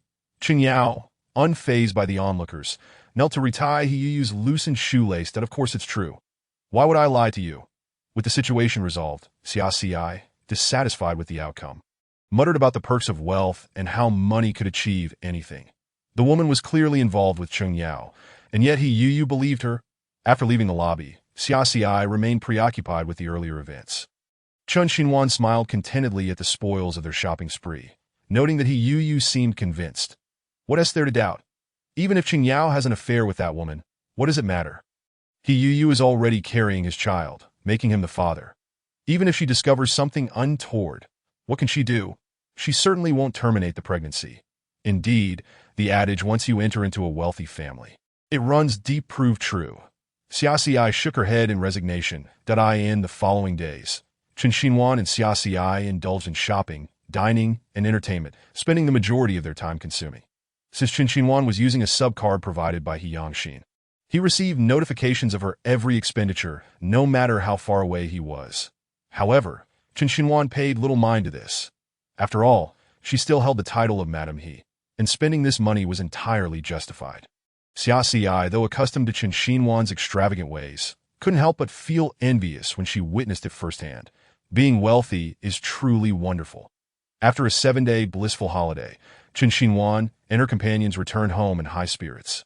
Before departure, their luggage was minimal, but upon their return, it had multiplied. After disembarking the plane, Chen Xinhuan initially intended to head straight home, but an unexpected phone call altered her plans. Inside the car, Chen Xinhuan still donned her vacation attire, which clashed with the man's more formal outfit beside her. Outside the window, the sunlight cast a golden hue on the branches, creating a uniquely warm ambience. Summer always instilled a sense of security. Grandma heard you were coming back. She wants to welcome you. The man's voice remained as magnetic as ever. Upon hearing this, Chen Xinhuan's earlier fatigue dissipated instantly. I asked Grandma in good health. She had just received a call from Yangxin as she got off the plane, informing her that Grandma missed her dearly and insisted she come by today. Although she felt exhausted, refusing Grandma's invitation was out of the question, so she agreed. He nodded in acknowledgement, but they still had some time before reaching the residence. Chen Xinhuan closed her eyes for a brief rest. Unwittingly drifting off to sleep, in her drowsy state, she vaguely heard Yangxin speaking on the phone, mentioning something about discussing it another day. But afterward, she could recall nothing further.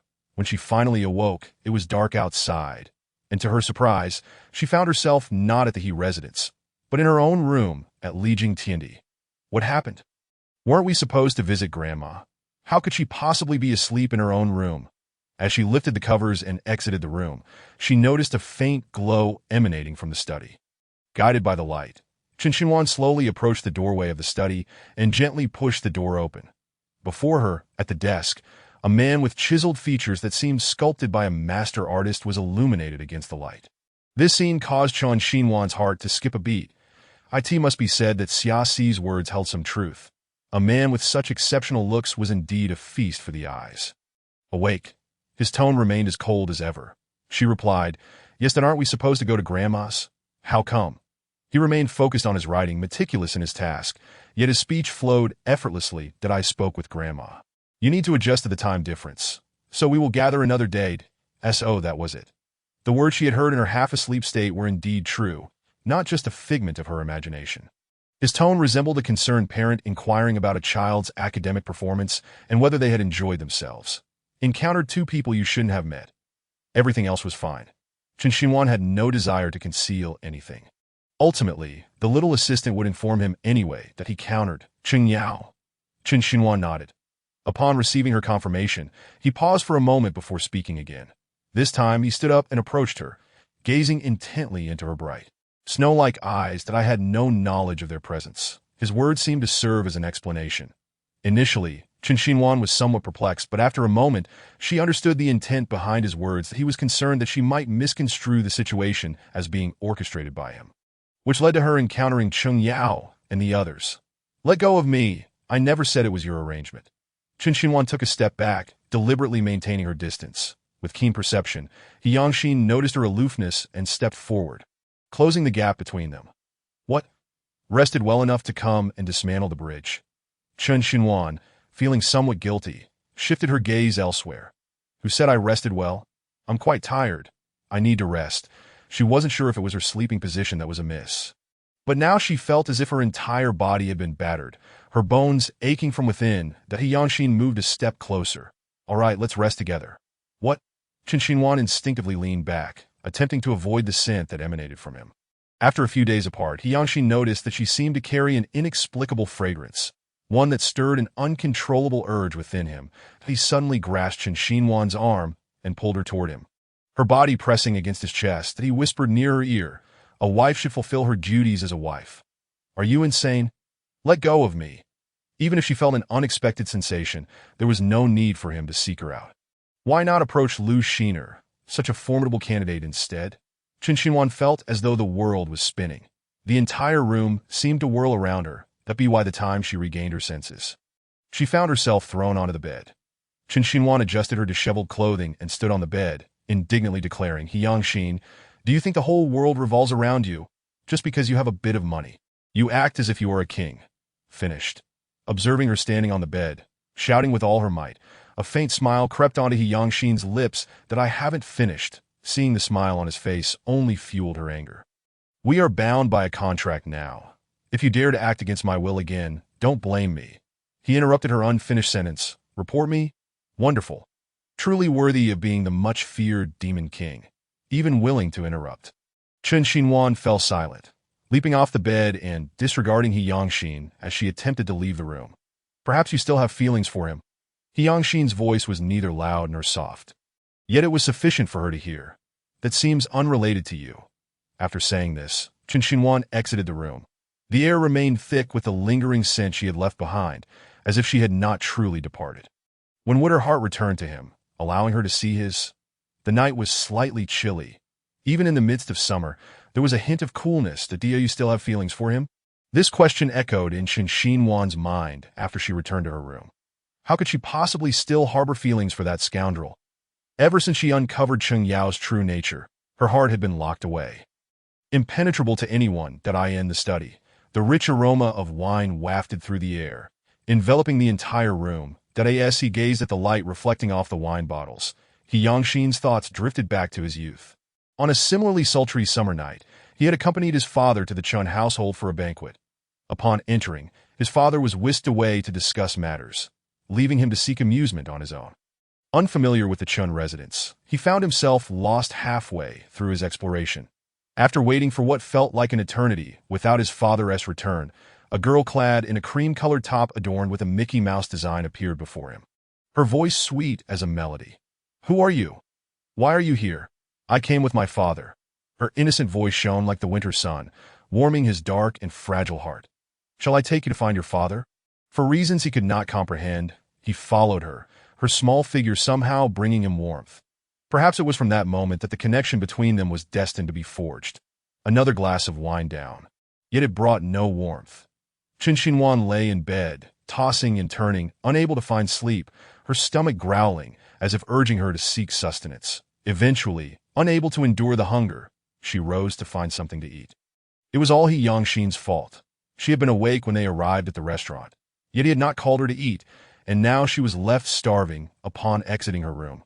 She initially intended to head downstairs to the kitchen for a snack, but her attention was drawn to a faint light in the distance, and her feet instinctively carried her closer to it.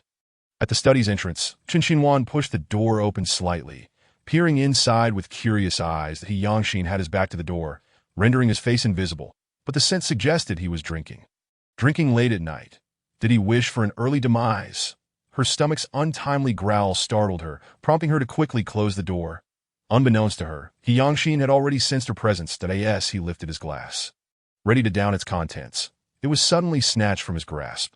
Chen Xinhuan's exaggerated movement caused wine to splash all over her. Disdainfully, she set the glass down. "Hey, what are you drinking at this hour? Is someone in the house mourning?" She was not one to offer comfort, especially not to someone like He Yangxin. Her only means of alleviating his mood was through her usual sharp tongue. His response was cold. "It's none of your business." "None of my business?" Chen Xinhuan retorted. Indeed, it had nothing to do with her. She had merely been bored and had no business interfering with his affairs. Let him drink himself to death. Then she would become a widow and gain a place among the famous. Infuriated by He Yangshin's words, she turned to leave, but before she could fully pivot away, he pulled her into his embrace. The scent of alcohol enveloped them, and he exuded a strong aroma that He Yangshin. Are you being shameless? When she advised him against drinking, he claimed it was none of her concern. Yet now that she wished to leave, he would not allow her to. Was a man's heart as elusive as a needle in a haystack? What must she do for him to regard her? Did she need to offer her heart for him to treat her sincerely? His words carried an undeniable conviction. The alcohol had painted a rosy hue across He Yangshin's face, and his voice was more enchanting than usual. His words seemed to weave a spell, echoing endlessly in her ears. Their marriage was, in essence, a merger of interests. What need was there to discuss sincerity or insincerity? What did it matter if sincerity existed? Would it compel her to continue pouring her heart out only to be met with betrayal? You've had too much to drink. I'll call someone to help you back to your room. If this conversation continued, she would undoubtedly be sleepless that night. That He Yangshin resembled a homeless child, his eyes glistening with unshed tears, his tone tinged with the sorrow of abandonment. Why? Why do you still love him despite the pain he has caused you? While I am met only with your cold words?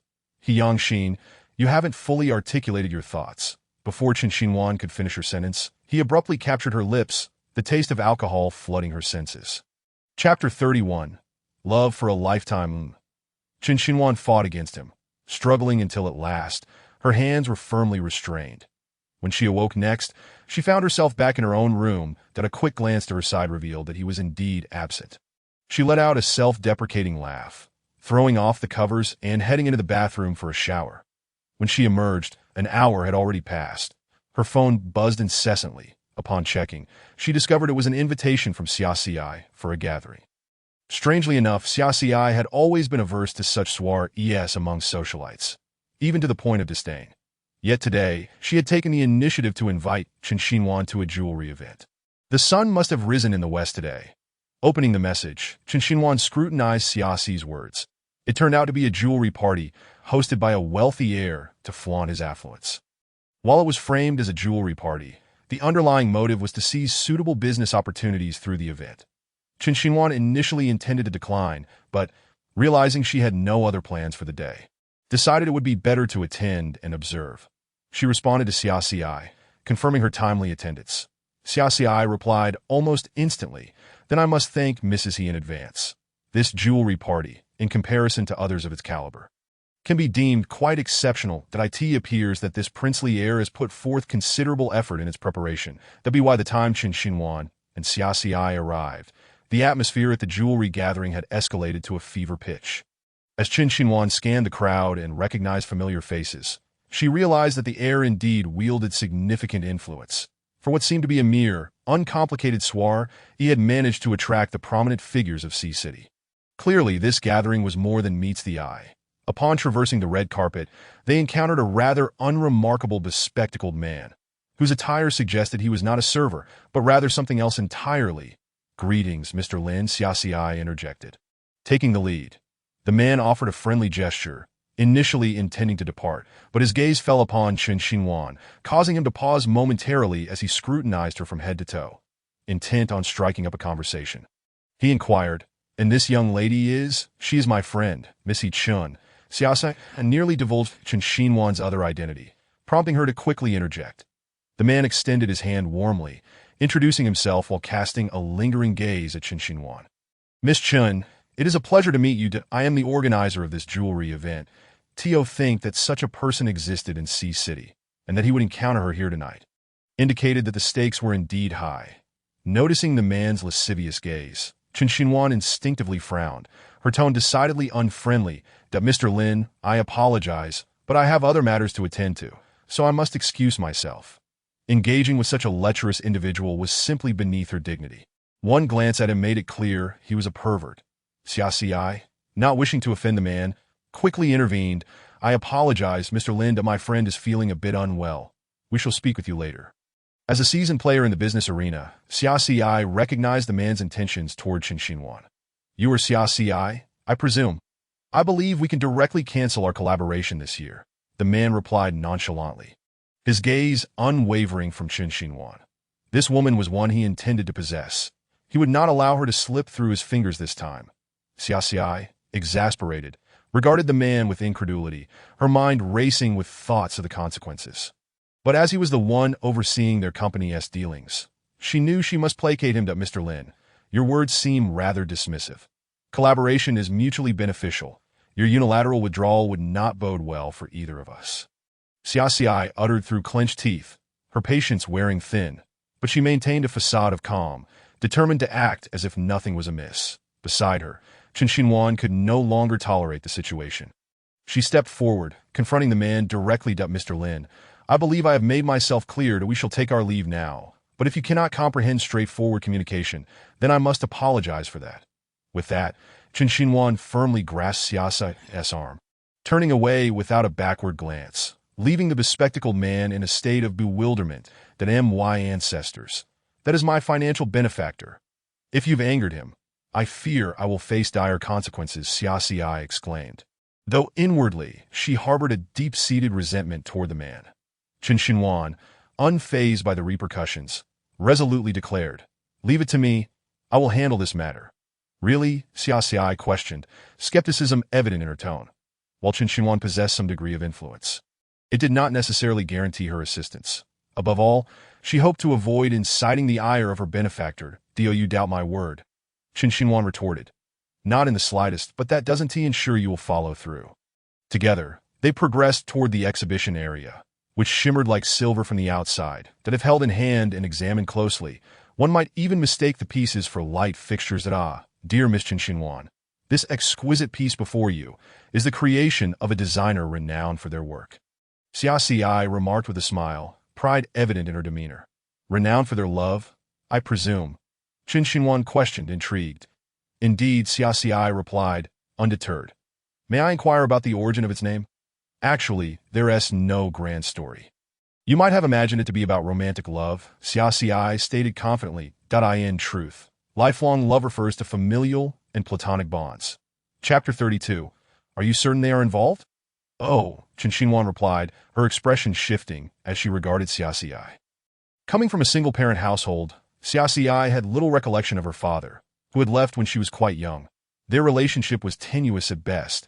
They were akin to strangers. Xiaoxiai only returned home during holidays, perhaps to alleviate the awkwardness that lingered between her and her mother. The necklace's name, Lifelong Love, likely resonated with Xiaoxi's yearning for familial connection. Look over there, isn't that the recently popular rising star? Xiaonuan, Xiaoxiai whispered excitedly, a rising star. Qin Xinhuan questioned, curious about the buzz surrounding this newcomer. Xiaoxiai elaborated on Xiaonuan's recent success in a hit drama, where she portrayed a supporting role. Although her screen time was limited, her acting prowess shone through, and with her agency's backing, she had garnered significant attention. Qin Xinhuan nodded, acknowledging that her hectic schedule had prevented her from keeping up with the latest trends. However, she recognized that in the entertainment industry, rising stars often paid a hefty price for long-term success. As Xiaoxiai munched on a pastry, she murmured, I've heard rumors that she might be involved with Mr. Lin, but it's merely hearsay. Mr. Lin? The very same man we just encountered?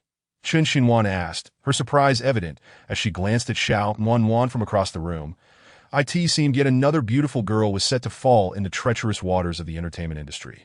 Indeed, that man is notorious for his romantic escapades and is often referred to as the entertainment prince. Quite fitting.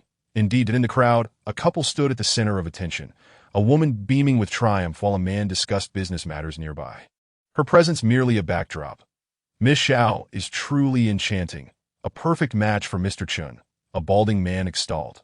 Xiaonuan blushed at the compliment, shyly replying, Thank you, Mr. Li.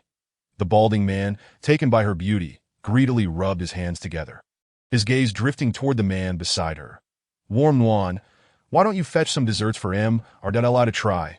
Of course, the dessert station.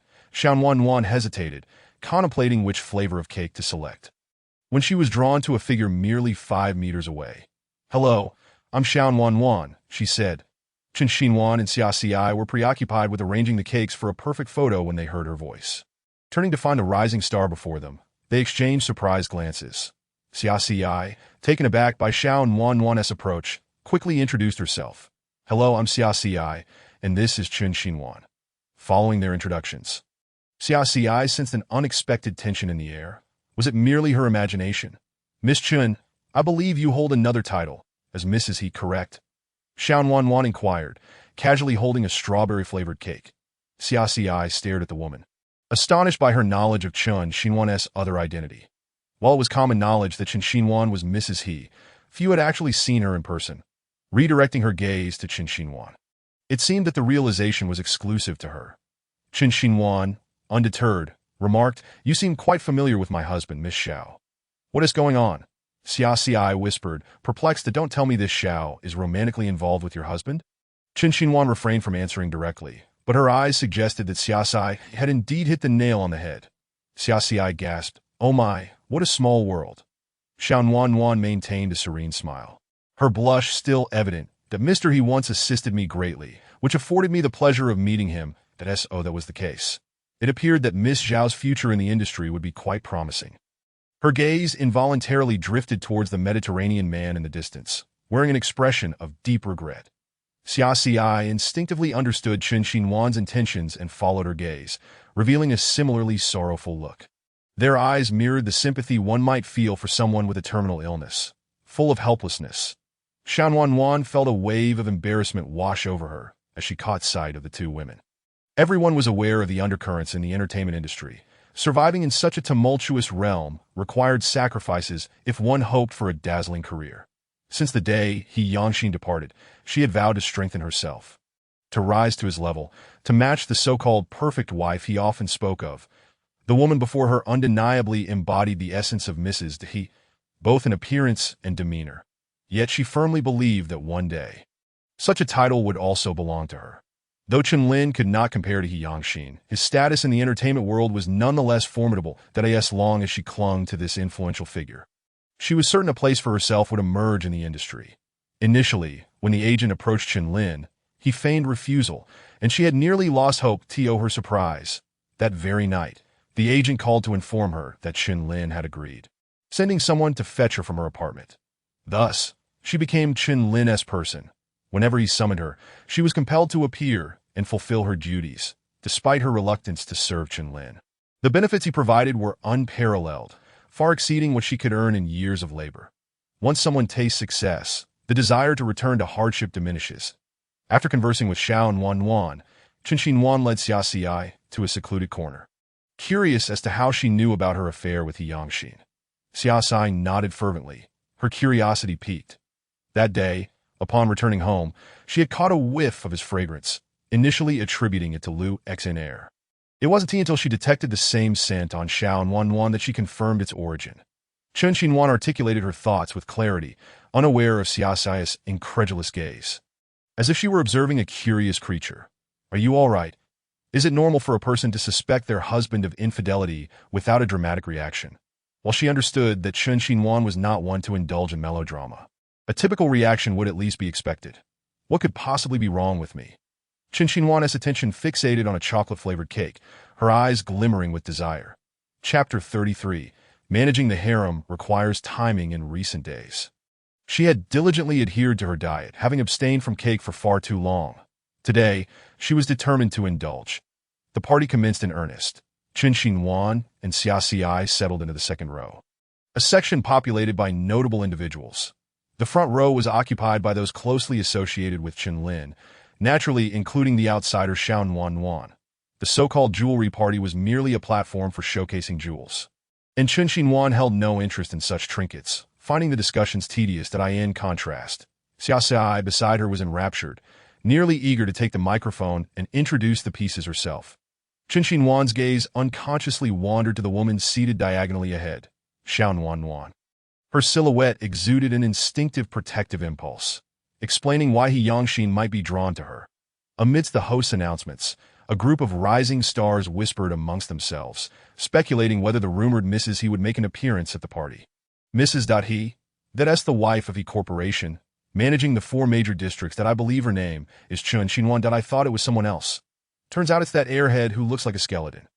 I wonder how she landed the role of Mrs. He. Must be her skills in bed. Engaged in their gossip, they remained oblivious to the fact that the subject of their conversation was seated directly behind them. Chen Xinhuan possessed an acute sense of hearing. Despite the distance, she grasped every word, every slight aimed her way. Here she was, present yet unrecognized. Truly, she was failing to live up to the title of Mrs. He. It appeared imperative for her to reintroduce herself to the world as Mrs. De He. The two gossiping stars, having previously quieted down, were suddenly interrupted by Xiao and Wan's voice. Actually, the Mrs. He you're discussing is right here.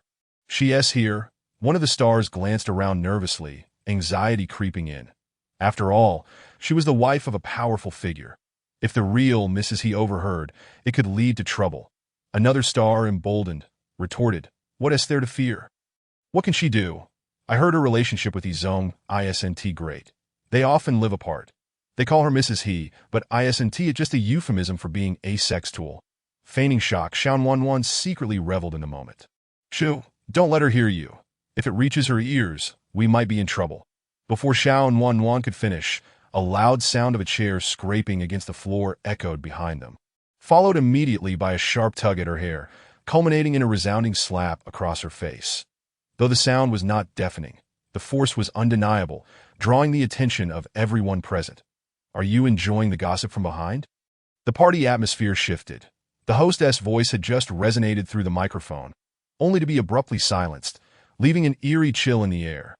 This was not a matter for mere gossipmongers to decide. The title of Mrs. He was one she intended to claim. The crowd stared at Chen Xinhuan as if she were a spectacle, some already snapping photos for social media.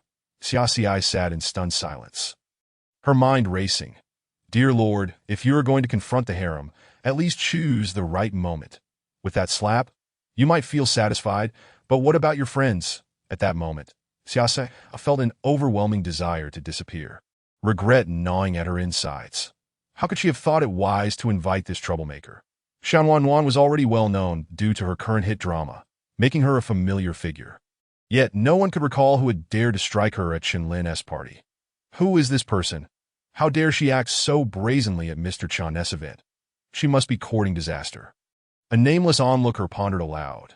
The two stars flanking Xiao and Wan instinctively shifted away, wary of the woman who had just dealt a fierce blow, leaving Xiao and Wan's face bruised. They were relieved it wasn't aimed at them. Otherwise, the repercussions would be dire. An awkward silence enveloped the scene, the tension hanging heavily for a full minute. "Which company are you from? Daring to cause a ruckus at Mr. Chen's gathering." Someone finally broke the silence, addressing her directly. Another nearby person chimed in, adding fuel to the fire. "Yes, which company? How could you strike someone?" Xiao Wan remained silent, one hand pressed firmly against her reddened cheek.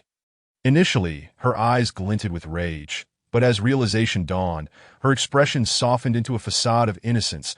I need to introduce myself. You saw what happened. Miss Xiao spoke ill of me. I overheard, and feeling displeased, I struck her. Chen Xinhuan spoke in a tone reminiscent of a schoolchild, yet she recounted the events with precision. Xiaoxi was now entirely petrified, her mind in chaos, as if it had exploded. After being married for so long, she has adopted the same temperament as He Yangxin. Truly a case of marry a chicken, follow the chicken. Marry a dog, follow the dog. Chapter 34. The fox's tail is revealed after a prolonged moment. Chen Lin stepped forward, approaching Chen Xinhuan. His tone had shifted from earlier weakness to one of deference. "That Mrs. He, I apologize for the disturbance. That I will handle this matter and ensure you receive a satisfactory resolution."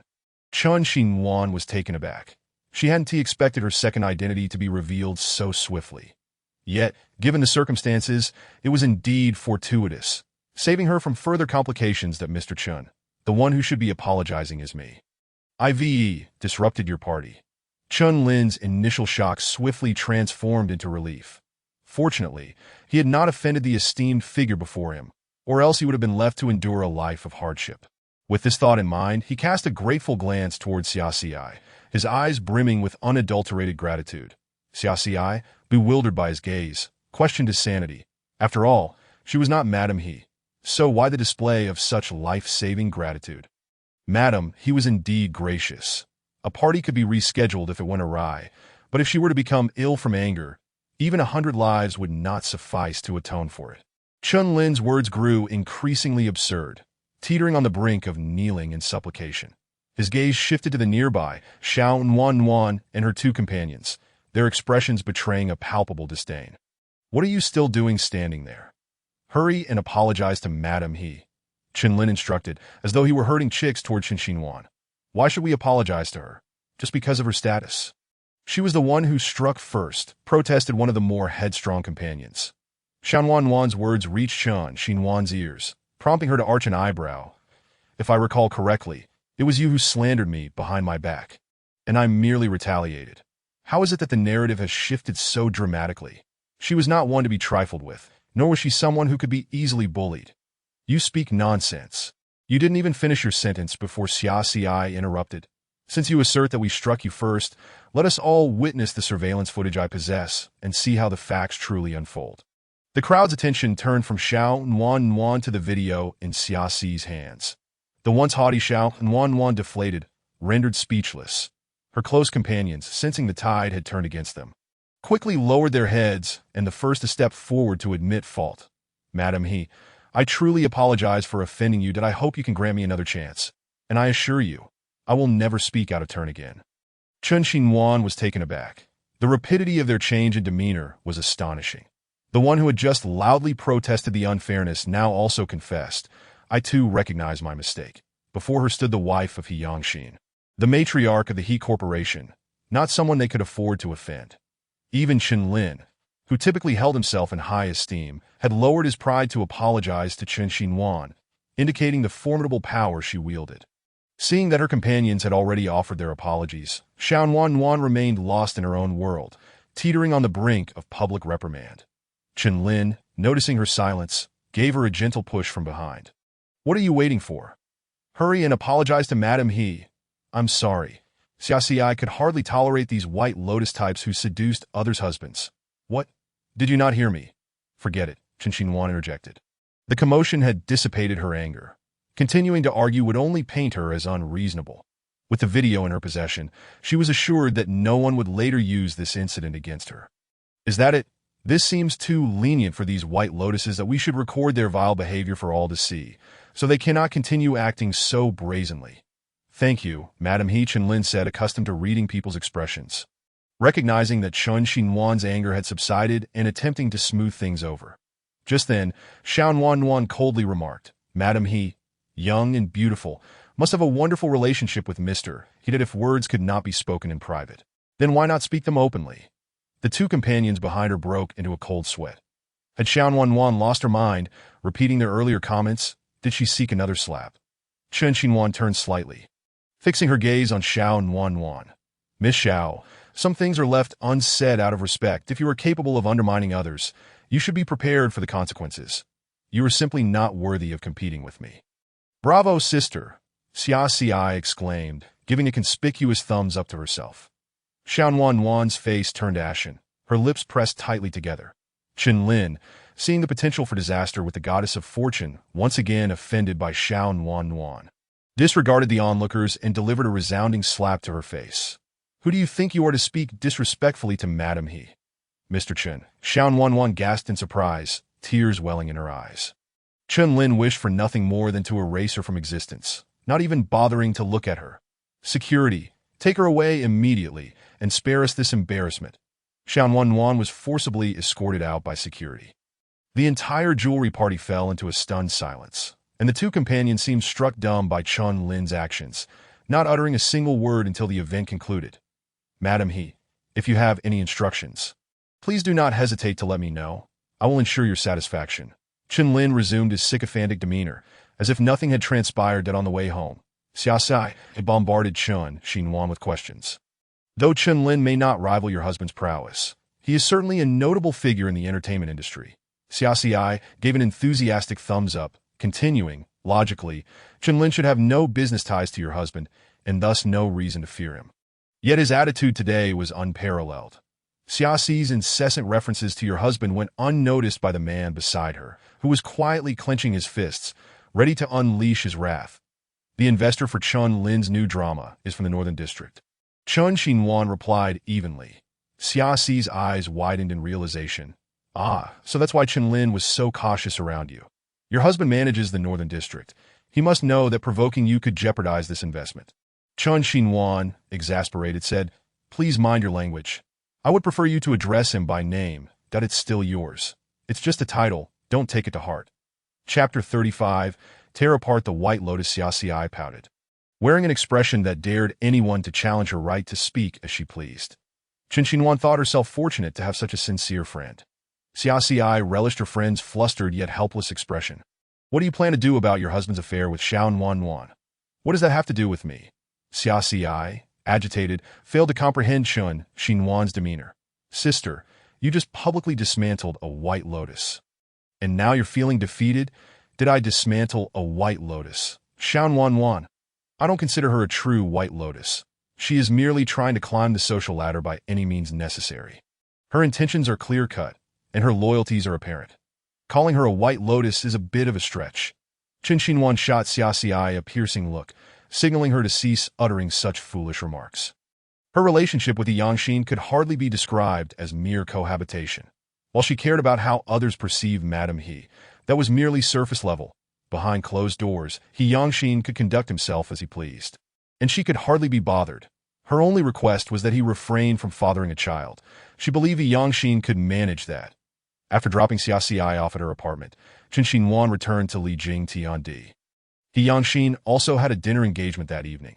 Unlike Chun Xinhuan's social gathering, his was a business meeting with foreign merchants, and to cater to their tastes, he had ordered an array of dishes favored by foreigners. While he himself touched not a morsel, opting instead to sip tea throughout that as night deepened. Upon arriving at Li Jing Tiandi, Yangxin had initially assumed that Chun Xinhuan would stay the night at Xiaoxi's after the gathering. Only upon querying the housekeeper did he learn that Chun Xinhuan had returned early. In truth, Chun Xinhuan had intended to stay at Xiaoxi's, but she worried that Xiaoxi would incessantly utter "your husband" all night, prompting her return.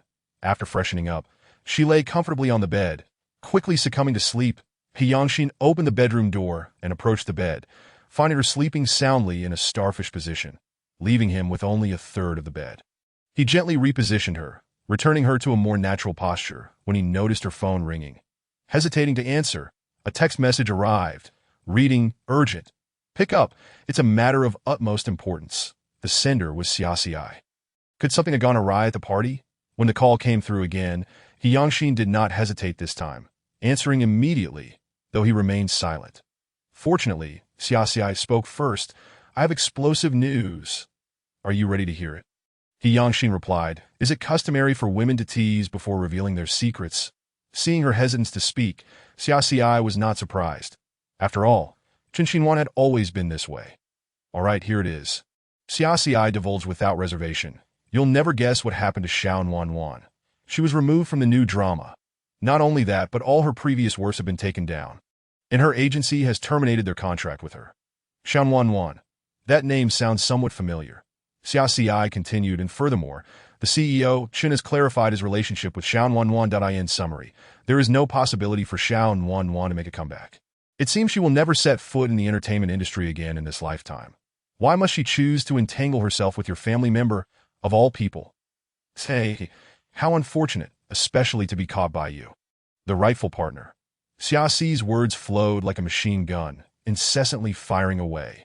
Although he did not witness the scene firsthand, he could glean a general understanding from Xiaoxi's few remarks. When he received no response from Chun Xinhuan, he continued, "Are you even listening to me?" She was asleep. That a man's voice emanated from the phone, causing Xiaoxi to curse in shock before hastily hanging up. Was his voice truly that unsettling? What could he have said to elicit such fear? The person on the bed suddenly turned over, propping themselves up to stare intently at the figure standing by the bed, a pervert, consumed with thoughts of carnal desires. Yangxin froze momentarily, like a statue. What did she just call him? A pervert. Was that how she described him? He should have enjoyed a restful night, yet for reasons unknown, Chun Xinhuan tossed and turned the entire night. Her head feeling heavy and clouded, it was not until the following morning that she gradually awoke. The adorable and soft ice silk pajamas were now damp with a thin layer of sweat, and beads of perspiration adorned her forehead. After a cursory glance around the room and confirming she was alone, she finally let down her guard. So, she had merely been dreaming. but that dream felt too vivid to be mere fantasy. In her dream, Yangshin had been holding her phone, seemingly conversing with someone, and then he had looked at her with that peculiar gaze. An inexplicable chill ran down her spine. Once she confirmed it was indeed a dream, Chun Xin-wan lay back down, pulling the covers over her head. Having not slept well the previous night, she certainly needed to catch up on her rest, just as she was about to find a comfortable position to drift off. Yangshin's voice resonated from below. "Did you sleep well?" "Ah." Chun Xin-wan jumped in surprise, clutching the corner of her blanket tightly. Almost immediately, Yangshin rose from the floor, straddled the bed, and lay down without uttering a word. Eyes closed, appearing to resume his slumber. Chun Xin-wan, in a daze, stared at him, wondering when he had shown up. How had she not noticed? Startled by Yangshin's sudden appearance, her sleepiness vanished, and she tilted her head to look at him. "Did you sleep on the floor last night?" He replied. Chun Xin-wan retorted sarcastically, "With a bed over 2 meters wide, there was no space for you?" Yangshin opened his eyes, also casting a sideways glance at her. "Even a bed this wide cannot compete with your starfish sleeping position." Was he implying that her sleeping posture was problematic? Her sleep position had undergone rigorous training. It could not possibly be as he claimed. In truth, Chun Xin-wan's so-called training was merely her own perception. She adopted a slightly commanding tone. "Aren't you supposed to be at work today? It's already time." With him there, she could forget about getting any decent sleep. "Who is Xiao Nuan?" Yangshin inquired, sitting up halfway. Upon hearing that name, Chun Xin-wan paused for a moment, then carefully scrutinized Yangshin's expression. Indeed, he was the quintessential male lead, revealing no signs of deception whatsoever. "No one, just an inconsequential person," she dismissed, unwilling to waste breath on him. Since he refused to acknowledge it, there was no need for her to delve further. Yangshin sat upright, his tone brooking no argument. "I have no relationship with her." This time, it mattered little to her whether he had a relationship or not. His patience was wearing thin. He would not allow her to misunderstand. "Chun Xin-wan, do you think I have something going on with her?" Chapter 36. "Wait for my return." "No, you're overthinking it," she replied lazily. How amusing. Even if he were involved with Xiao Nuan, it seemed to bear no relevance to her. When he had been with Liu Exener in the house, she had said nothing. Now, it appeared she had even less reason to care. He countered, "You don't believe me." Let's not speak of such dreary topics so early in the morning." "Okay." After a night filled with nightmares, all she felt now was a splitting headache, longing only to catch up on sleep. Just as she was about to collapse back into slumber, she suddenly realized a grave issue that she had overlooked. How did Yangshin suddenly mention Xiao Nuan? How did he know? Chun Xin-wan quickly turned her head toward where she had placed her phone, and indeed, its position had changed. "Did you look at my phone?" She was certain that Yangshin had snooped on her phone. Yet it was password protected. How had he unlocked it? "Who gave you permission to pry into my phone?" You ought to know that such actions are utterly shameful, ignoring the fact that her pajamas had slipped. Chun Xin-wan shouted indignantly, wishing she could curse his ancestors. "Snoop? There's nothing about you I haven't seen," he replied, his tone suggesting, "Why would I care?" Yangshin's gaze shifted slightly, landing on a certain part of her body, his throat bobbing. Chun Xin-wan trembled in anger, her teeth itching to bite down. Were it not for the binding contract between them, she would have gladly knocked him out cold, initially intending to catch up on sleep. She now found herself entirely wide awake due to his antics. After Yangshin got up and had breakfast, he hurried off to the company, and Chun Xin-wan followed suit.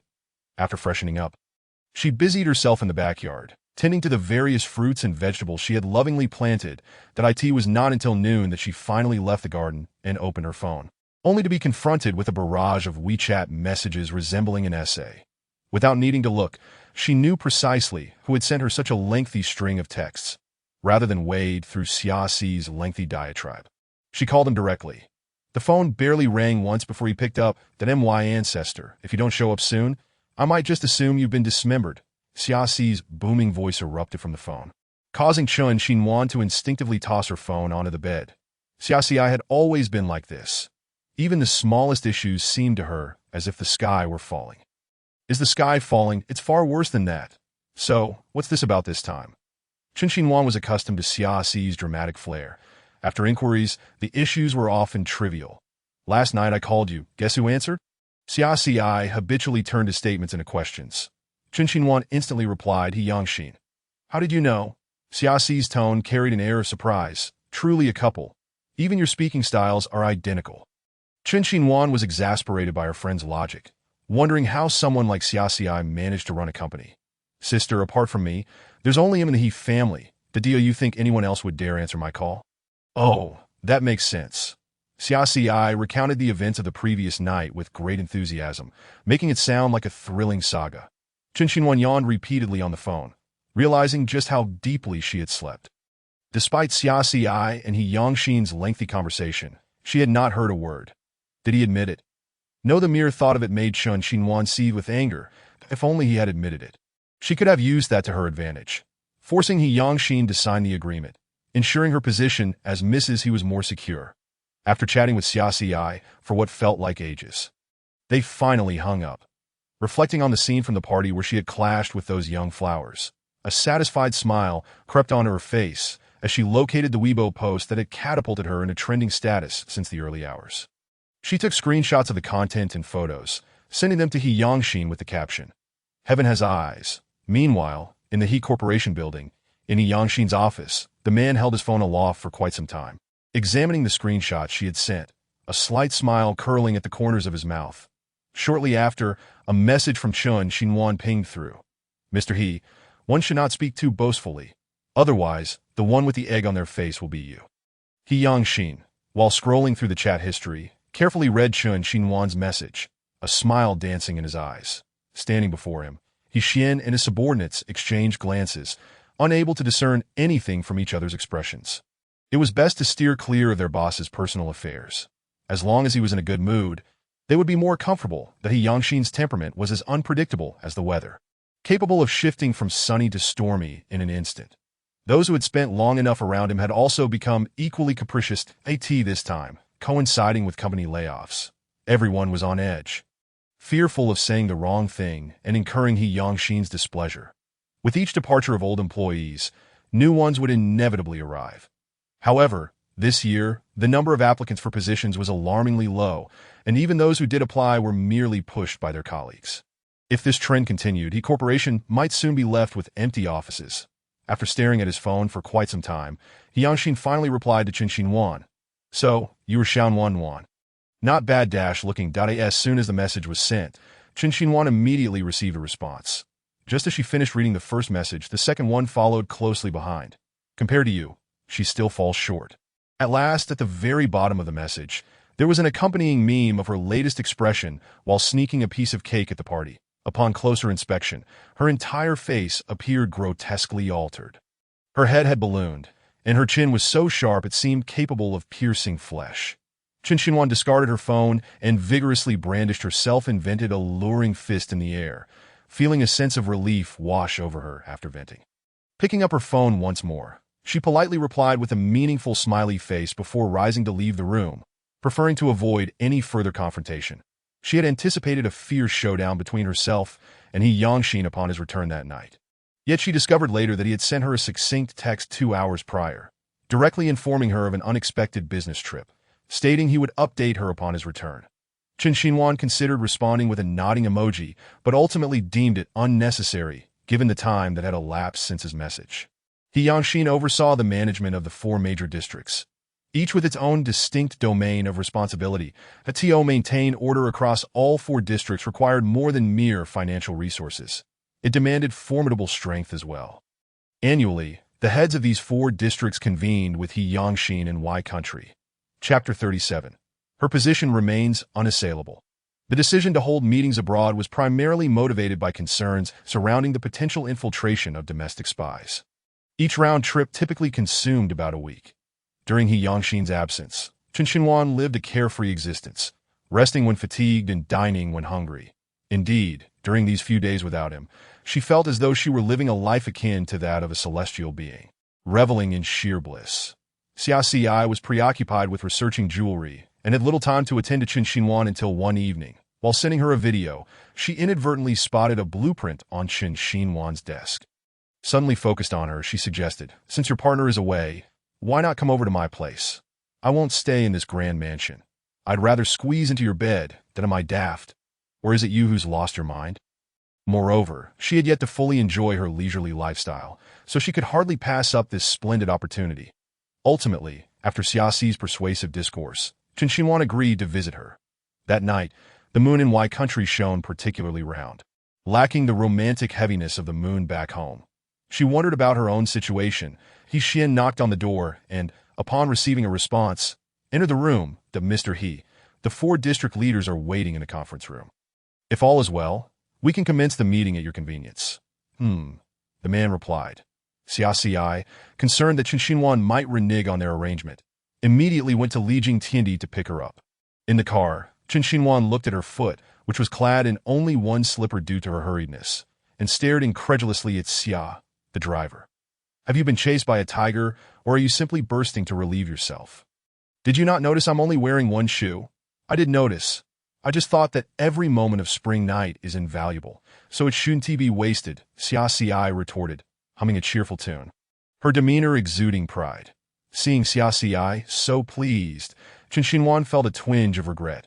In the dead of night, was she truly not planning to sell her into slavery in Myanmar? The thought filled her mind with vivid imagery, almost as if she were stepping into a role. Upon arriving at their destination, Xiaxi wasted no time, pulling Chen Xinhuan directly to her door.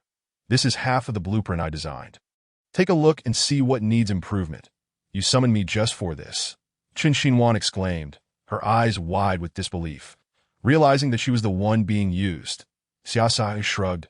What else would it be? Just as Chen Xinhuan was diligently revising Xiaxi's draft, a sudden shriek from her startled all inspiration away. Nuan, come quickly. Is this person in the video you? Xiaxi held out her phone, displaying the video before Chen Xinhuan. Upon opening the video, she recognized herself instantly. Who else would dare act out at Chen Lin's party, if not her? Yes, it's me. What of it? Xiaxi's face was a mask of shock as she scrolled through the comments. Your video of hitting Xiao Nuan somehow got spread online. Chen Xinhuan remained unfazed, thinking, so what if it's online? The deed is done, and no amount of panic will change that. Xiaxi was left questioning whether it was Chen Xinhuan who had been doxxed, rather than the other way around. Meanwhile, He Yangxin, far away in Y country, was among the first to witness the trending topic dominating Weibo. Mr. He, should we inform the software company about this matter? He Xian suggested. After a long pause, He Yangxin replied, no need that I trust her. Should he intervene, it would only lead to backlash against Chen Xinhuan, further tarnishing her reputation. That it was preferable to allow her to devise her own solution. He Xian, a straightforward man, failed to grasp He Yangxin's well-intentioned strategy, assuming he simply did not wish to involve himself with Chen Xinhuan any further. Back in the country, Xiaxi rubbed her temples. Filled with regret, my ancestors, are you unaware of how terrifying the internet is? People only believe what they see at night and refuse to listen to any explanations. Who said I needed to explain? She had no intention of wasting her breath on such matters. She could use her time better tending to her garden in the backyard. Xiaxi was utterly speechless. Not clarifying or explaining would only invite further misunderstandings. Do not worry. I have my own clever strategies to my identity as Mrs. That he is not something anyone can shake. Since there were those willing to play games with her, she would certainly play along to the end. Seeing Chen Xinhuan's fierce determination, Xiaxi finally felt reassured. Chen Xinhuan, though appearing carefree and unfazed, was actually a person of great sensitivity. The incident involving Xiao Nuan had affected her more than she let on. A week later, He Yangxin returned from Y country. As he disembarked from the plane, a throng of reporters besieged him. Fortunately, He Xian acted swiftly, shielding He Yangxin behind him. Mr. He, it appears someone has leaked our whereabouts. They typically traveled on He Yangxin's private jet, but this time, the private jet had been allocated to the 4 district leaders. Coincidentally, He Yangxin had expressed a desire to try flying economy class for a change. Without much thought, He Xian had booked 2 economy tickets for their return trip, only to find themselves facing this chaotic scene upon landing. Mr. He, are you aware that your wife is an extremely volatile person? A male reporter boldly inquired, launching straight into a sensitive question. You're from Xianwen magazine, aren't you? He Yangxin countered without addressing the reporter's question. The male reporter nodded, bewildered, unable to comprehend the reason behind his inquiry. Within a minute, the male reporter's phone rang, and in his haste to answer, he accidentally activated the speakerphone function, allowing a furious voice to echo through the air. Are you out of your mind? How could you possibly anger Mr. He? Are you trying to get yourself killed? The anguished roar reverberated around them. The male reporter quickly recognized that it was He Yongxin exerting pressure on their magazine, resulting in utter chaos at the office. Observing the regret wash over the male reporter, other journalists around him began to fearfully reconsider their positions. Who among them did not know of He Yongxin's formidable reputation? Losing one's job was one thing, but if their negligence led to the magazine's collapse, the blame would be unbearable to AT that moment. Many journalists hurriedly retreated. The male reporter, realizing the gravity of the situation, immediately knelt, pleading for mercy, hoping to spare the magazine from ruin. He Xian gestured, and soon security personnel dragged the male reporter away.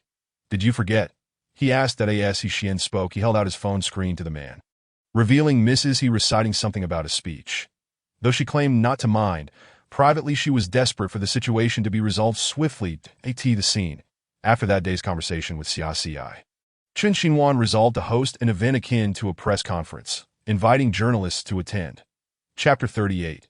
The one who terrifies her has yet to be born. Amid her busy schedule, Xia found time to attend the event. Noticing Chen Xinhuan standing on stage, looking down at the seated journalists with an air of superiority, exuding an aura of unmatched confidence, Xia waved, and upon seeing her, Chen Xinhuan hurriedly descended to join her. "What took you so long? I was waiting for you. Such a splendid performance surely required the presence of a sister to witness it. That I was held up by some urgent matters at the company." "Have we started yet?" Xia fretted about missing the event and rushed over as soon as she finished her tasks. "Fear not, the best is yet to come." That as Mrs. That she had to ensure that the audience would leave with something sensational. Otherwise, their visit would be in vain. The press conference officially commenced, and the first to speak was the journalist who had witnessed everything at Chen Lin's party that night. The very individual who had initially disseminated the video online. It was him. His name is Xan Nan, from Xianwen Work Society. He was the one who spread the video of you striking Xiao and Wan all over the internet. Xia, with a face full of righteous indignation, declared as expected. Her words confirmed her suspicions. It seemed that the adversary had come well prepared. The influence of Xianwen magazine within the industry was extraordinary, having previously ruined an actor's career based solely on an unverified rumor. No other publication could rival its clout, which explained why Xianwen magazine remained steadfast in the circle. Numerous stars from the entertainment industry sought out Xianwen, paying exorbitant fees for the mere chance to be featured in its pages. He Yongxin had always been the most coveted figure whom Xianwen magazine could never manage to recruit. However, with her being He Yongxin's wife, and since they could not secure an interview with him directly, they were left with no choice but to approach his spouse. The outcome would be the same. Before the journalist named Xanan spoke, she plugged a USB drive into the computer, and the large screen displayed a video. This was the footage of Mrs. He slapping Xiao and Wan at the party that day. Everyone present had likely seen it. The video clearly depicted her assault. She truly Mrs. He. What kind of person is this? Is He Yongxin's wife truly such a low-quality individual? What sets her apart from a common shrew? In fact, she may be even worse. Alas, it seems the rumors of her being gentle, generous, and understanding are nothing but fabrications. As Xanan's words fell, other journalists immediately responded, unable to contain their eagerness to pose questions. After the video surfaced, Xiao Wan was dropped by her agency, and all her previous works were removed from the shelves. Today, my colleague attempted to interview Mr. He at the airport, only to be directly threatened by him. Nan continued, her face illuminated by a sense of righteous fervor, as if she embodied justice itself. That Mrs. He, I am aware of your powerful connections, which far exceed those of us mere commoners.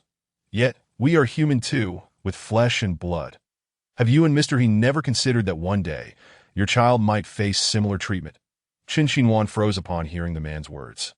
Was today the day He Yongxin returned to the country? But what did it mean that a colleague was threatened by him?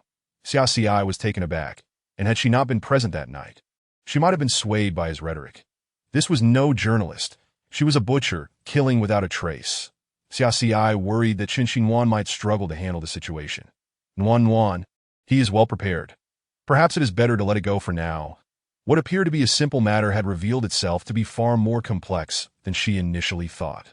How could she have forgotten that Xan Nan, as the leading reporter for Xianwen magazine, excelled at distorting the truth? Not long ago, A male star had found himself in a similar predicament, embroiled in a scuffle with his agent, only to be filmed by Xin Nan and subsequently vilified online as a tyrant towards his staff.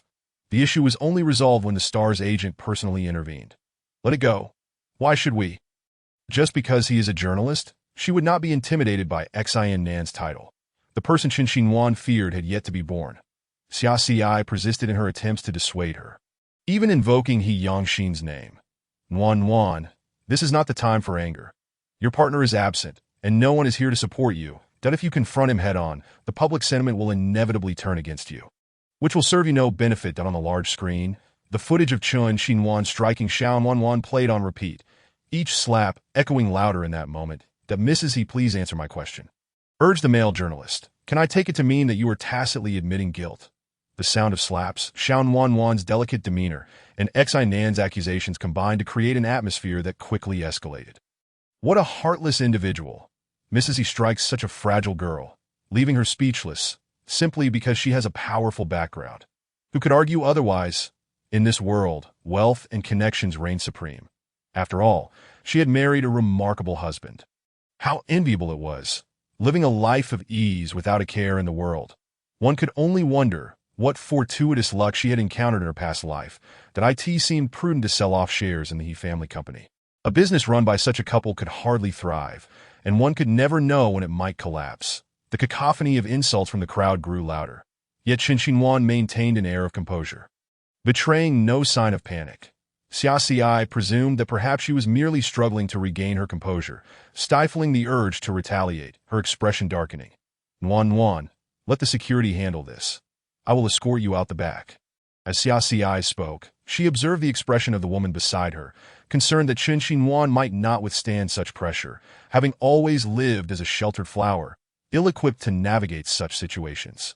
Just as Xia Xi resolved to forcibly remove her, a figure clad in black appeared beside Qin Xinhuan. Whatever words were exchanged between them were inaudible, but the black-clad individual nodded vigorously. The next moment, journalists from other magazines rose, microphones in hand, proclaiming, Mrs. He, the video is right before us. Do you intend to deny it? Chapter 39. The performance has just begun. The journalist who spoke was from Wenxuan magazine, Xianwen magazine's arch-rival. The very name suggested an intense rivalry between the two, yet both thrived in the industry, though Xianwen held a slight edge in popularity. Xin Nan, the initial speaker, felt a twinge of dissatisfaction upon hearing the journalist from Wenxuan. Truly, they were mere sycophants, echoing whatever Xianwen magazine declared. But what did it matter? Xianwen magazine held the primary channels. Others could only serve as stepping stones. Yet the journalist from Wenxuan was undeterred and continued. Mrs. He, please provide us with a direct answer. And no sooner had he finished than a man in black stepped forward, taking the microphone. In response to your inquiries, I will address each one individually. However, before doing so, let us first watch a video. With that, the man inserted a USB drive into the computer, redirecting all eyes to the large screen. Accompanied by cheerful music, the screen soon showcased a group of distinguished individuals, many of whom were prominent figures in City C, seldom seen in public, let alone in person. The video depicted them engaged in business discussions, sharing laughter, yet the atmosphere starkly contrasted with the party depicted in Xin Nan's footage. Once the video concluded, the man in black removed the USB and inquired, I wonder what insights journalist Xin Nan has after viewing this short film. Who are these individuals? I have never encountered them. What insights could I possibly glean? The journalist retorted, aware that as a competent reporter, one must possess both keen insight and remarkable observational skills. The sense that this man in black might soon produce evidence that would undermine his assertions. Sir, we all wish to hear Mrs. He's response. She is the one who initiated this press conference. Not you. I believe you lack the authority to speak here. The situation had reached a point of no return. Turning back would plunge them into an abyss. Yet progressing might still offer a chance for survival. Just as the man in black prepared to speak, he was interrupted by Qin Xinhuan's voice. Very well. Since everyone desires to see her take the stage, I shall certainly oblige. The stakes must be elevated to their zenith. Only then could they expect a more profound twist that would leave a lasting impression. Disregarding Xia Xi's attempts to dissuade her, Qin Xinhuan stepped onto the stage alone, her tone steady, her expression inscrutable. Now that everyone has finished watching the video, Let's proceed to some images with that. Pictures appeared in the center of the screen. One image depicted a prominent industry figure with Xiao Wan, their arms draped around each other, exuding intimacy. Xiao Wan's smile suggested no shame in such conduct. The second image bore a striking resemblance to the first, featuring Xiao Wan engaging intimately with another man, yet the identities were unmistakably different. The subsequent images followed suit, each showcasing Xiao Wan with various men. Each distinct. Was this woman Xiao Wan? How could she be entangled with so many industry heavyweights? It was utterly unbelievable that it seemed Xiao Wan was not the virtuous individual she appeared to be. No wonder she had risen to prominence so swiftly. It was clearly due to the support of influential figures that in the press conference, a deluge of negative news regarding Xiao Wan emerged incessantly, with some individuals even beginning to authenticate the recently released images. Ultimately, the conclusion drawn was that the photographs had not undergone any manipulation. In other words, they were indeed genuine. After eliciting satisfactory expressions from the crowd, Chen Xinhuan feigned a grave demeanor, stating, "As all of you journalist friends can see, Xiao Wan's private life is steeped in chaos. Each man featured in the recent video is a family man. Yet Xiao Wan has the audacity to entangle herself with them." Xia, upon discovering that Chen Xinhuan possessed such shocking revelations, felt her eyes brighten significantly, realizing that this involved her husband. Yang Xin, with a microphone positioned beside Xia, every word she uttered was amplified, prompting the audience to gasp in astonishment at the unexpected twist. Xiao Wan had seduced Chen Xinhuan's husband.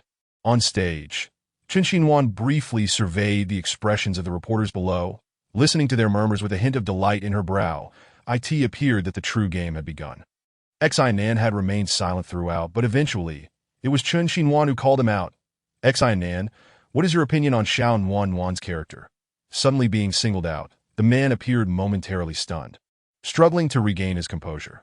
His response was merely that a few photographs could not substantiate anything, questioning the direct correlation between this and Mrs. He's alleged assault.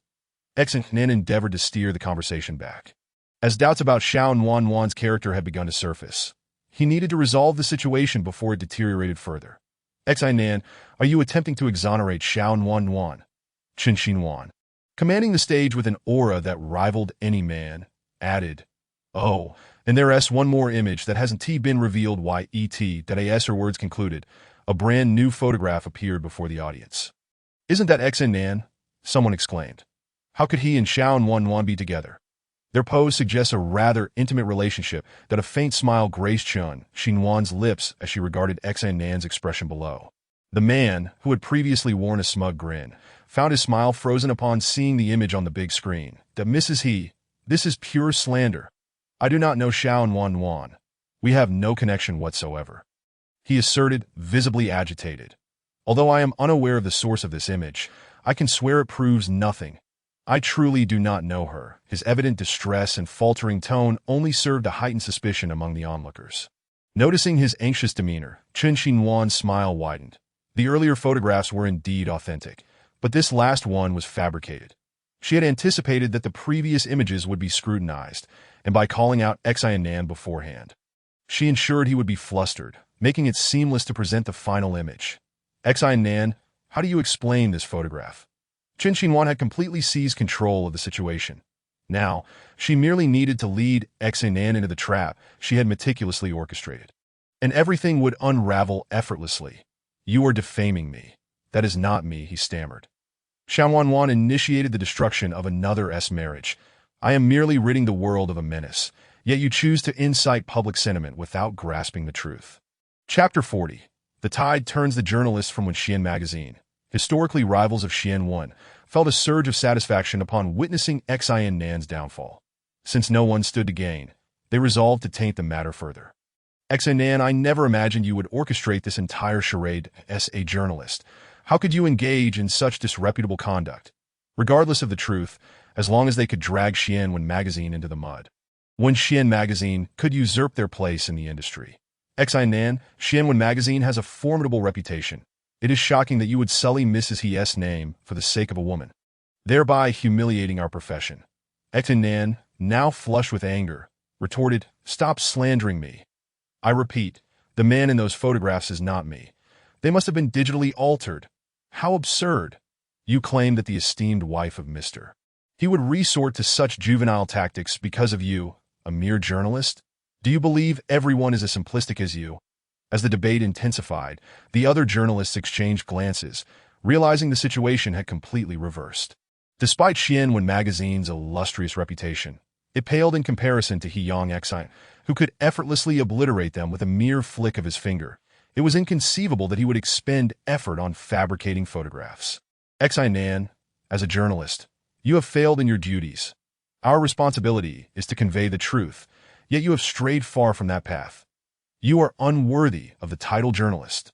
Indeed, it is shocking that Xianwen magazine harbors such disgraceful members. Your downfall is inevitable. The journalists who had previously sided with Exine swiftly turned their allegiance to Chun Xinhuan. Do not spout nonsense. Those images are clearly fabricated. There is no way I could be linked to Xiaonuan.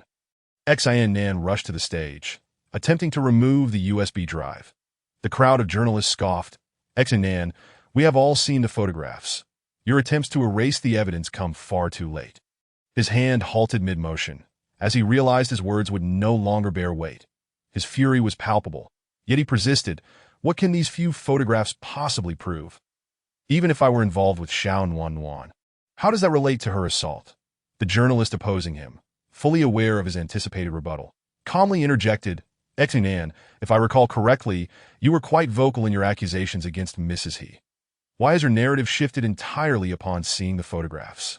This is utterly contradictory. Following his statement, the men in black promptly released additional scandalous images of Exine and Xiaonuan, dating back just a few days, with the most recent taken the day before. As he beheld these images, Exinen's complexion shifted from pale to flush, then back to ashen. Just days prior, following Xiaonuan's termination from her agency, she had approached him with an offer that was undeniably tempting. However, despite his hesitation, he ultimately succumbed to her allure, realizing too late the perilous nature of his entanglement with her.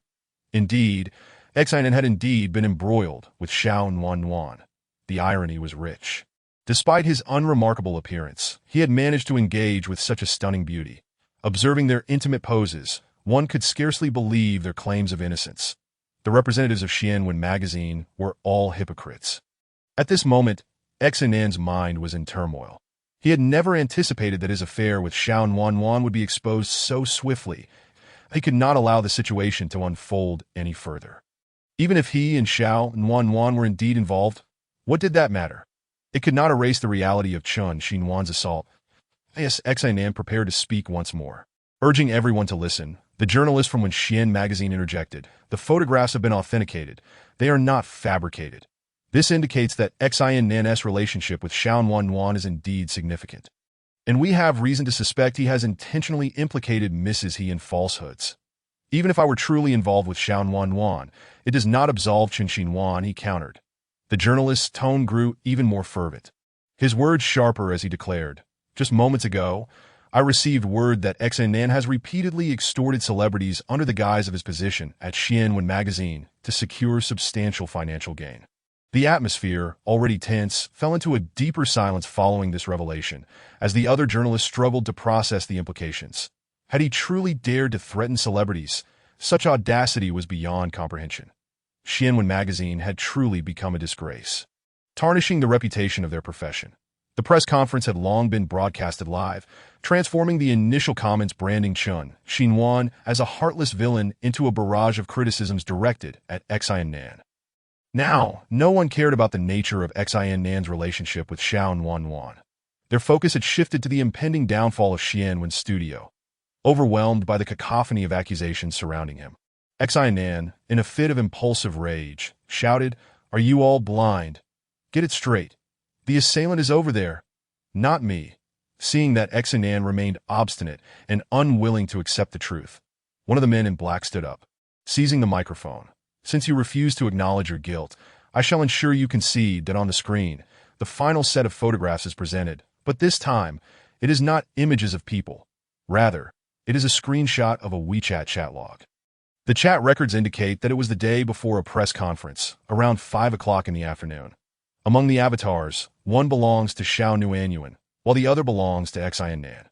In a tone reminiscent of playful coaxing, Xiao Nuanyuan expresses her desire to drag Chen Xinhuan into a scandal. XNN responds with an air of confidence, as if assuring her that everything is under control. Towards the end of the conversation, the two exchanged images that appeared to be of an intimate nature, albeit obscured by mosaics. How shameless. Xiao Nuanyuan, a star in her own right, behaves so indiscreetly in private. It is said by a female journalist, Chapter 41. The final outcome, the reporter from Wenxuan magazine, seeing the situation has reached a conclusion, does not hesitate to embellish the story, having previously heard rumors about Wenxuan magazine threatening celebrities. She is astounded to find them true. It seems that the so-called industry leader is not as formidable as it claims. XNN, gazing at the chat log on the screen, dismissively remarks, "What does it matter if I send pictures to my girlfriend?" The man in black sneers, "We are not concerned with whom you share images with. Our focus is on the statement made in the chat log about wanting to drag Mrs. He down." XIN attempts to resist. Yet the situation has spiraled beyond his control that in a fit of rage. He leaps off the stage, lunging towards Chen Xinhuan. However, the man in black swiftly intervenes, shielding Chen Xinhuan before delivering several hard kicks to XNN as he collapses to the ground. Below the live streaming platform, a flood of apologies inundates the comments. "We have wronged Mrs. He these past few days. She is the true champion of justice, that we were deceived by that reporter." Thankfully, the truth has emerged. Otherwise, it would have benefited those at Wenxuan Studio. From now on, they will no longer be subscribing to Wenxuan magazine. Late at night, in a car heading to Lijing Tiandi Villa, Xian only sets his phone down after hearing the press conference has concluded. From the moment they disembarked the plane to the press conference venue, Yangshin has been glued to his phone, anxious not to miss a single detail. Upon arriving at the conference building and hearing the latest news from his phone, he says, "Let us go back, that Mrs. He has turned the situation around. She has won." Xia, listening intently, exclaims with excitement, "Oh my gosh, it's so exhilarating, so shocking. The tables have turned." She had been worried about whether she would return at all. Fearing the journalist would leave her with nothing but bones to TO her surprise, her concerns were unfounded. Still caught up in her excitement, Xia exclaims, "Nuanyuan, you are incredible. I can't believe you have those pictures of that reporter and Xiao Nuanyuan together. If you had told me sooner, I wouldn't have worried." Hearing Xia's words of relief, Chen Xinhuan slowly responds, "You don't actually think I have any so-called evidence, do you?" Upon hearing this, Xia feels a wave of shock. "Don't tell me those photos were really fabricated by you." Chen Xinhuan maintains a calm demeanor. "So what if they are? Regardless, the matter is settled now. No one will pursue the origin of the photos."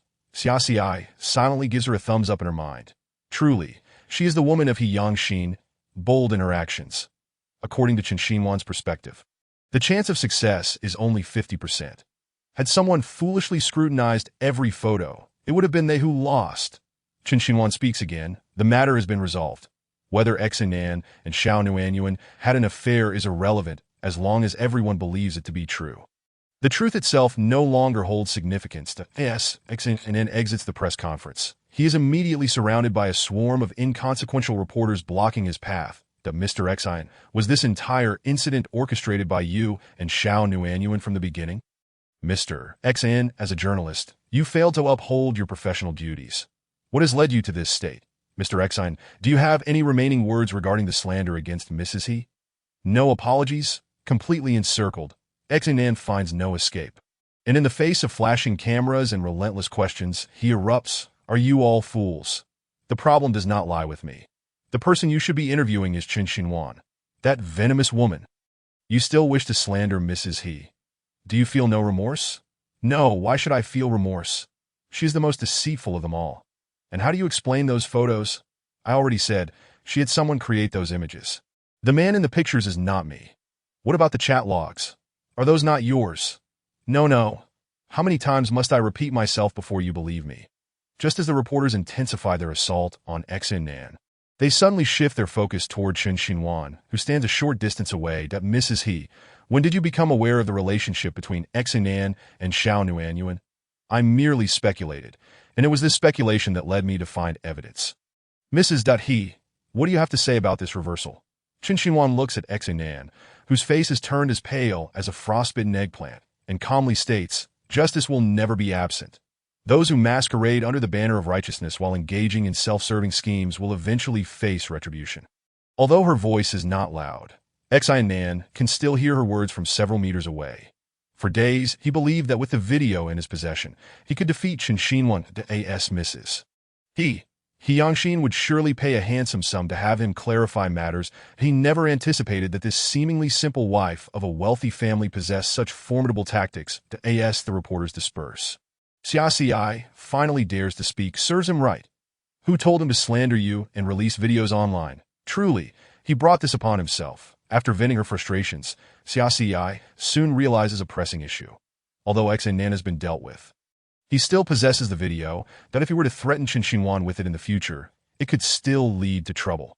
Following the press conference, those who had previously insulted Chen Xinwan online swiftly redirected their attacks toward Nan, as well as Wenshuan magazine. Now, Wenshuan magazine is overwhelmed with chaos, scrambling to manage the fallout from this incident. However, no matter how many holes they attempt to fill, it is ultimately futile. Upon returning to Lijing Tiandi, Chen Xinwan initially assumes that Yangshin is absent. Yet after freshening up and entering her room, she finds him seated at the edge of the bed, sitting upright as if in meditation at your back. Yangshin inquires that is everything resolved? Though phrased as a question, his tone conveys certainty. Chen Xinwan replies yes. Despite having returned earlier, he deliberately kept his distance, fully aware of her predicament yet refraining from stepping in to assist. Truly, they are united as a couple. Now that matters are settled, he emerges to play the benevolent figure. He certainly deserves a little golden statue for that I have already contacted Xiao Nuanyuan. From now on, she will cease to exist, the man declares in a low tone. Upon hearing this, Chen Xinwan turns her gaze toward him. What has happened to her? Yangshin explains, she is currently on a flight to El City. Chapter 42. Don't return with a child for me to raise. Should I interpret this as you attempting to erase all traces? Chen Xinwan tilts her head, a knowing look in her eyes. Reflecting on it, ever since Xiao Nuanyuan's incident, she had gone abroad, and now, after the dust has settled, Yangshin sends her away again. It is clearly a well-laid plan. In doing so, she becomes the dutiful wife cleaning up his mess. This realization ignites a fiery indignation within Chen Xinwan. When they first married, she was clear that their relationship would remain respectful at most. Yet now, it seems they cannot even meet that minimal standard. On their wedding day, he approached her and uttered his first words. No matter the chaos, in front of outsiders, we must maintain mutual respect and love. She has etched this statement in her mind as a reminder that their marriage is primarily based on mutual benefit, so long as they treat each other respectfully and do not interfere in one another's affairs. That is sufficient. Why do you speak of such matters? Yangshin sits cross-legged on the bed, propping his chin on one hand, observing her with keen interest. What thoughts are swirling in that little head of hers? Adorned with a look of sorrow, with a cold snort, she retorts, you know very well what I mean. And remember, don't suddenly bring home a child for me to raise. As the words fell, Chen Xinwan stepped into the bathroom without casting a glance at Yangshin. Organizing a press conference was indeed a laborious task. It seemed her physical constitution had significantly declined, necessitating a commitment to more exercise. The following day, Yangshin sat in his car, recalling the important event he was to attend with Chen Xinwan that evening. Yet he had forgotten to inform her the night before. He opened WeChat, located her special star-marked contact, typed a message, and pressed send, only to be met with a glaring red exclamation mark. Without a moment's hesitation, Yangshin attempted to add her as a friend once more. Awaiting her response, he was bewildered that he had lost her as a friend. Had it occurred during his days abroad? Meanwhile, Chen Xinwan lay in bed, tossing and turning, unable to sleep. She decided to pick up her phone and fiddle with it. Upon opening WeChat, she noticed a friend request notification at the bottom. It was from none other than Yangshin. It was quite a surprise, as she had deleted him days ago. And now he had only just realized it. She was at a loss for words, unsure whether to label him as foolish or simply oblivious. Choosing to ignore the friend request, Chen Xinwan began to mindlessly scroll through her moments. The posts were filled with displays of happiness and children, and some even showcased divorce certificates. The more she scrolled, the more boredom enveloped her.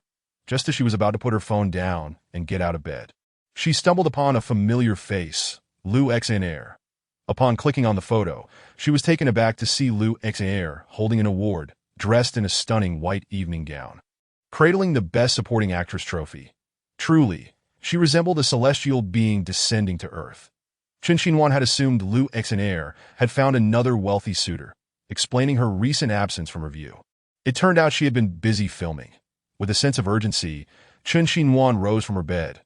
According to her daily plan, she had a significant task ahead of her: to lose weight. Perhaps it was the indulgence in cake that had caused her recent weight gain.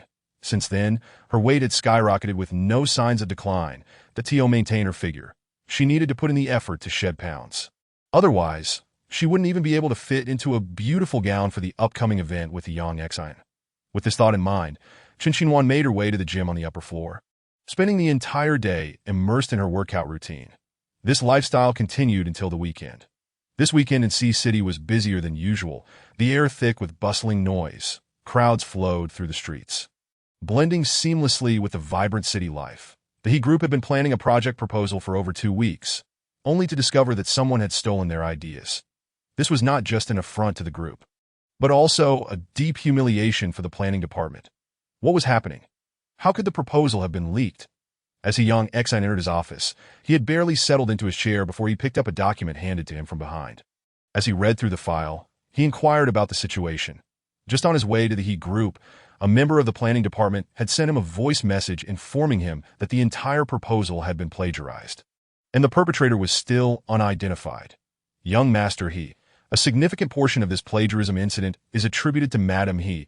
A middle-aged man approached He Yang Exine's office, his voice heavy with authority. Recently, Madam He held a press conference where she openly discussed your relationship with Xiao Wanwan, showing utter disregard for your reputation. This has nothing to do with her, He Yang Exine replied, the bias in his tone unmistakable. The middle-aged man was a senior figure within the group, accustomed to He Yang Exine's nonchalant demeanor. Were it not for Madam He's public disclosure of his private affairs, such information would not have been exploited by those with ulterior motives, thus putting the group's proposal at risk. The man's insinuations placed the blame squarely on Chen Xinhuan. If someone were to take the fall for this incident, it had to be her. He Yang Exine chose to disregard the man's words, turning his attention back to the documents in his hands. He Xian, sensing He Yang Exine's disinterest in further discussion. Intervene, Mr. Lin. Young master, he has matters to attend to. Perhaps you could discuss this later. Though it appeared to be a polite suggestion, the underlying tone was one of dismissal. The middle-aged man grasped He Yang Exine's intent and chose not to press further. Turning to leave, younger master He. It seems this incident was deliberately aimed at Madam He. Perhaps a thorough investigation is warranted. He Xian, having accompanied He Yang Exine for many years, understood his temperament well. Whenever matters concerning Chen Xinhuan arose, He Yang Exine would pursue the truth relentlessly to no need. We must not alert the snake before we strike. Draw out the culprit. We must choose the right moment, lest we waste their efforts. He Xian recounted everything he was uncertain about. Also, the media has expressed their apologies regarding this matter. The video has been retracted, but Madam He's comments have yet to subside, and it may take some time. However, Miss Xia has already conveyed Madam He's apologies, stating that it was merely a slip of the tongue, and she hopes you take it to heart. A slip of the tongue? He Yang Exine shifted his gaze from the documents, quickly signing and closing them before taking a seat. He immediately contacted Miss Xia, seeking a way to delay the jewelry in her possession. He Xian paused but quickly replied, understood. Yang Exine suddenly spoke again. Do not forget to inform Madam He. How can such an act of revenge occur without her witnessing it? Ensure your report is vivid and detailed. He Xian nodded in agreement, of course. Chapter 43. Will she come to catch him red-handed? Once He Xian left the office, silence enveloped the room. Yang Exine gazed out the floor-to-ceiling window, instinctively opening WeChat and clicking on the chat with Chen Xinhuan, sending a random emoji, only to be met once more with the dreaded red exclamation mark. This marked the 9th time he had attempted this action today, and the outcome remained unchanged. She still had not accepted his friend request. An hour later, a new receptionist, still fresh to her role, noticed a figure approaching with an imposing demeanor and hurriedly attempted to block her. Excuse me, are you new here? Step aside, I urgently need to see your general manager. Chen Xinhuan, exuding an aura of authority, barely glanced at the receptionist as she attempted to pass through, only to be halted once more. Apologies, miss, but without an appointment, you cannot see Mr. He. Did I kindly ask for your cooperation? Call He Xian over. Chen Xinhuan was anxious, with no time for debate. If it weren't for the pressing matter at hand, she would have taken the time to argue with the receptionist. Please hold on. 5 minutes later, He Xian rushed in, and upon seeing the woman seated on the sofa, he immediately adopted a respectful demeanor, approaching her with deference. Madam I shall escort you to see Mr. He. Witnessing He Xian, who was known for his icy demeanor, treating the woman with such respect caused the previously confident receptionist to deflate like a punctured balloon. Without looking back, Chen Xinhuan left, her stylish silhouette following He Xian into the exclusive passageway reserved for He Yang Exa. That woman must be a celebrity. She looks so familiar and has such a commanding presence that I haven't seen her before. She probably isn't a celebrity. However, even if she isn't, she must be from a wealthy family. Did you see how courteous He Xian was to her? She must have a significant background that a few employees observe from a distance. Whispering among themselves until the receptionist approached them, declaring, "That woman is Mr. Yi's wife." What did you say? You must have misheard. While Mr. Yi is married, we have never seen his wife at the company before. The receptionist recounted the earlier scene. I heard manager He refer to her as Madam He. So, she truly is Mr. Yi's wife. No wonder she has such an imposing presence. Inside the elevator, Chen Xinhuan watched as it ascended slowly, her impatience palpable. What is he doing? Once inside, He Xian kept his head down, silent. When Chen Xinhuan spoke first, he had no choice but to respond. Young master, he is currently dealing with business matters. Outside, news of Madame He's arrival at the company spread quickly, from the intern department to the senior executives. Everyone was informed. Curiosity abounded regarding Chen Xinhuan's sudden appearance. Given her earlier demeanor, many speculated that she had come to confront He Yang Exa. What could have prompted such a confrontation? Do you think Madame He has found out something? Absolutely. It seems likely. What could possibly be causing such urgency? Could it be that the president has a new love interest, and Madame He is here to catch him in the act? Wake up! Seriously, do you think this is a soap opera? Although everyone internally agreed with what that colleague had said, they could only think it to themselves. Outwardly, they had to speak in polite terms that He Yang, monitoring the situation, had already anticipated Chen Xinhuan's arrival and had prepared everything on the top floor. Upon reaching the top floor, Chen Xinhuan observed that the decor of this level resonated harmoniously with that below, rolling her eyes internally at the realization that he was indeed a man of refined taste, even the office area exuding an air of ambiguity. After a cursory glance, she followed He Xian into He Yangxin's office. That moment, He Yangxin was engrossed in reviewing a project proposal. Hearing the sound of high heels, he set his documents aside and raised his gaze to the doorway. Chen Xinhuan halted before him, less than a meter apart, and finally articulated the words she had long contemplated. Her voice was somewhat hurried. Those 4 short words conveyed the weight of dozens. Before her arrival, she had received a message from CI, informing her that her company had been unjustly reported, resulting in all their jewelry being delisted by the brand. Just as she was preparing to leverage connections to assist CI, she received a call from He Xian, who spoke hastily, but she understood his meaning clearly, which led to her presence here. That He Yangxin, with his gold-rimmed glasses, appeared cultured, yet exuded a chilling demeanor. Someone must bear the brunt of the negative news. If it wasn't you, then it would be your good friend. What does this have to do with CI? Why are you confronting me? Had she known He Yangxin was so shameless, she wouldn't have risked exposing his scandals at the press conference. He Yangxin adjusted his glasses, regarding her with interest. You are my wife, so you naturally won't face any repercussions that if that's the case. Then it must fall to your friend. Chen Xinhuan, utterly speechless, cast a look at He Yangxin that was as sharp as a knife, wishing her gaze could pierce him through. So, because I'm your wife, you think you can do whatever you please? Fine. I hereby formally notify you of my intention to divorce. With that, Chen Xinhuan crossed her arms and refused to meet He Yangxin's gaze again. He Yangxin was taken aback by her readiness to utter the word divorce. Since their marriage, she had mentioned divorce countless times, but he could no longer recall how many. After a moment of silence, He Yangxin leaped forward, positioning himself directly before Chen Xinhuan. Before she could react, he pressed her down beneath him. Having not been in such close proximity for a long time, he had almost forgotten her scent. When the familiar aroma enveloped him, Chen Xinhuan momentarily lost herself before regaining composure. Get off. Your scent makes me nauseous. The very thought of his ambiguous interactions with Lu Xiner and Xiao Nuan made her stomach churn. It was akin to a delicious cake marred by a smear. Even if she couldn't partake, its mere presence had rendered it imperfect. "What do you want from me?" He Yangxin sighed, his eyes reflecting a depth of emotion that caused Qin Xinhuan to forget her purpose for being there. "I was the one who told you about your entanglement with Xiaonuan, not Xiaoxi. What do you need her for?" Just thinking of that made her blood boil that he was clearly at fault. Yet somehow, the blame had been shifted.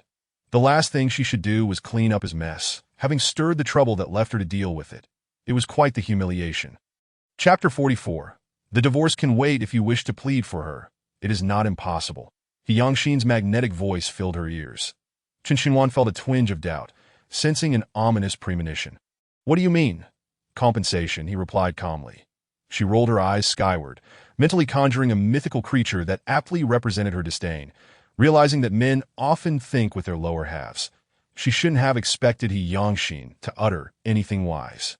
"Thank you, but that won't be necessary." She was not about to sacrifice herself for him.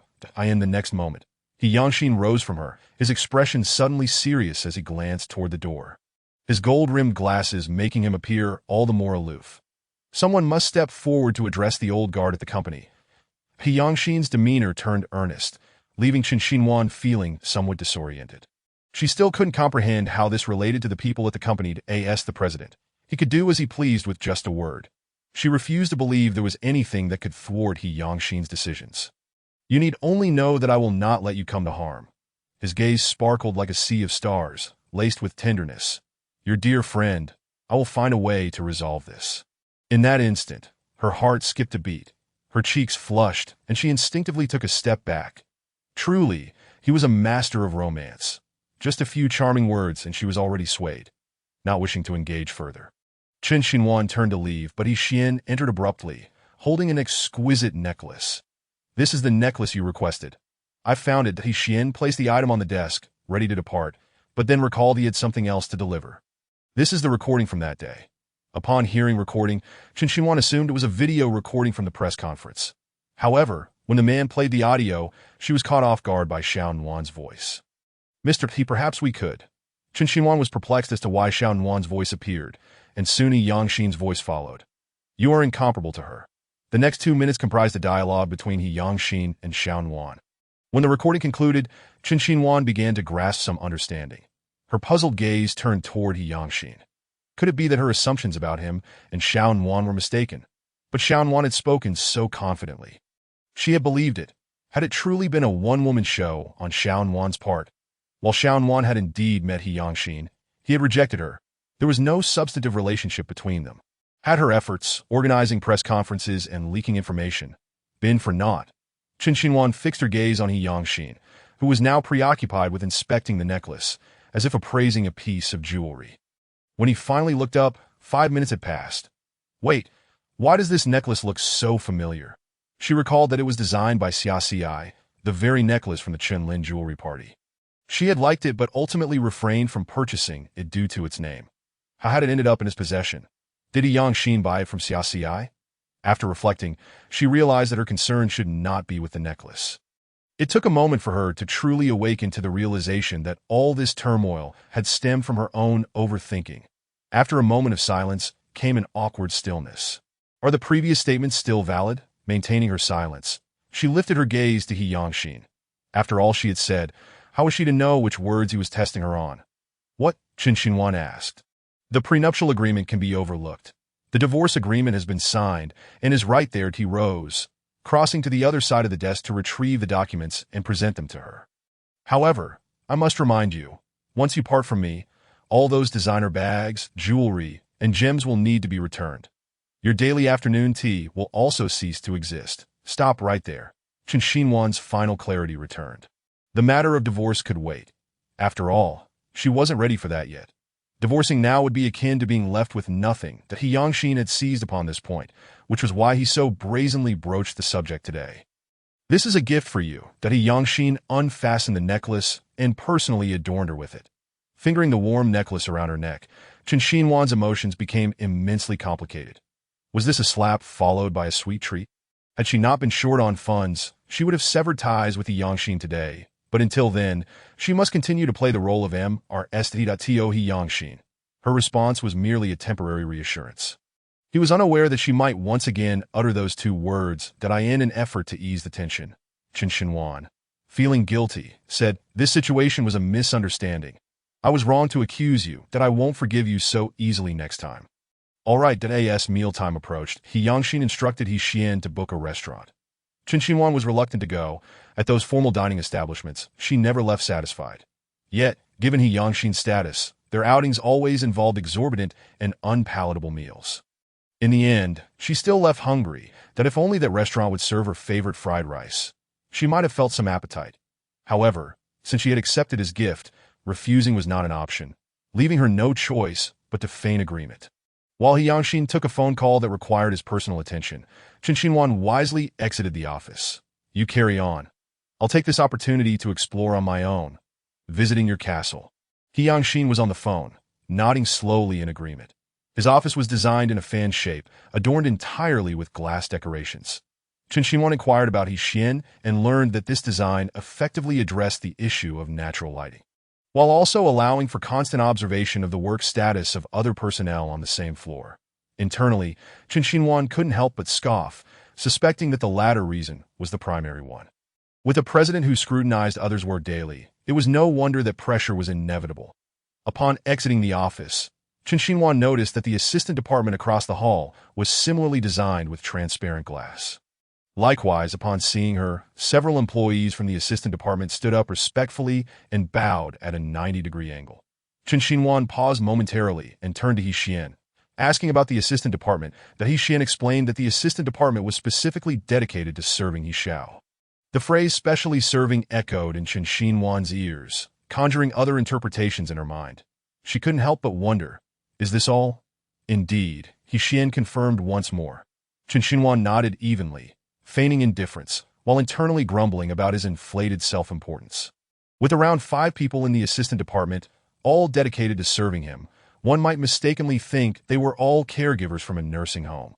Noticing her growing curiosity about the assistant department, He Xian assumed Chen Xinhuan wished to tour it and led the way, introducing the staff. "This is number 1, and this is number 2. They are responsible for planning. Number 1 previously served as an analyst on XX Street and is highly capable.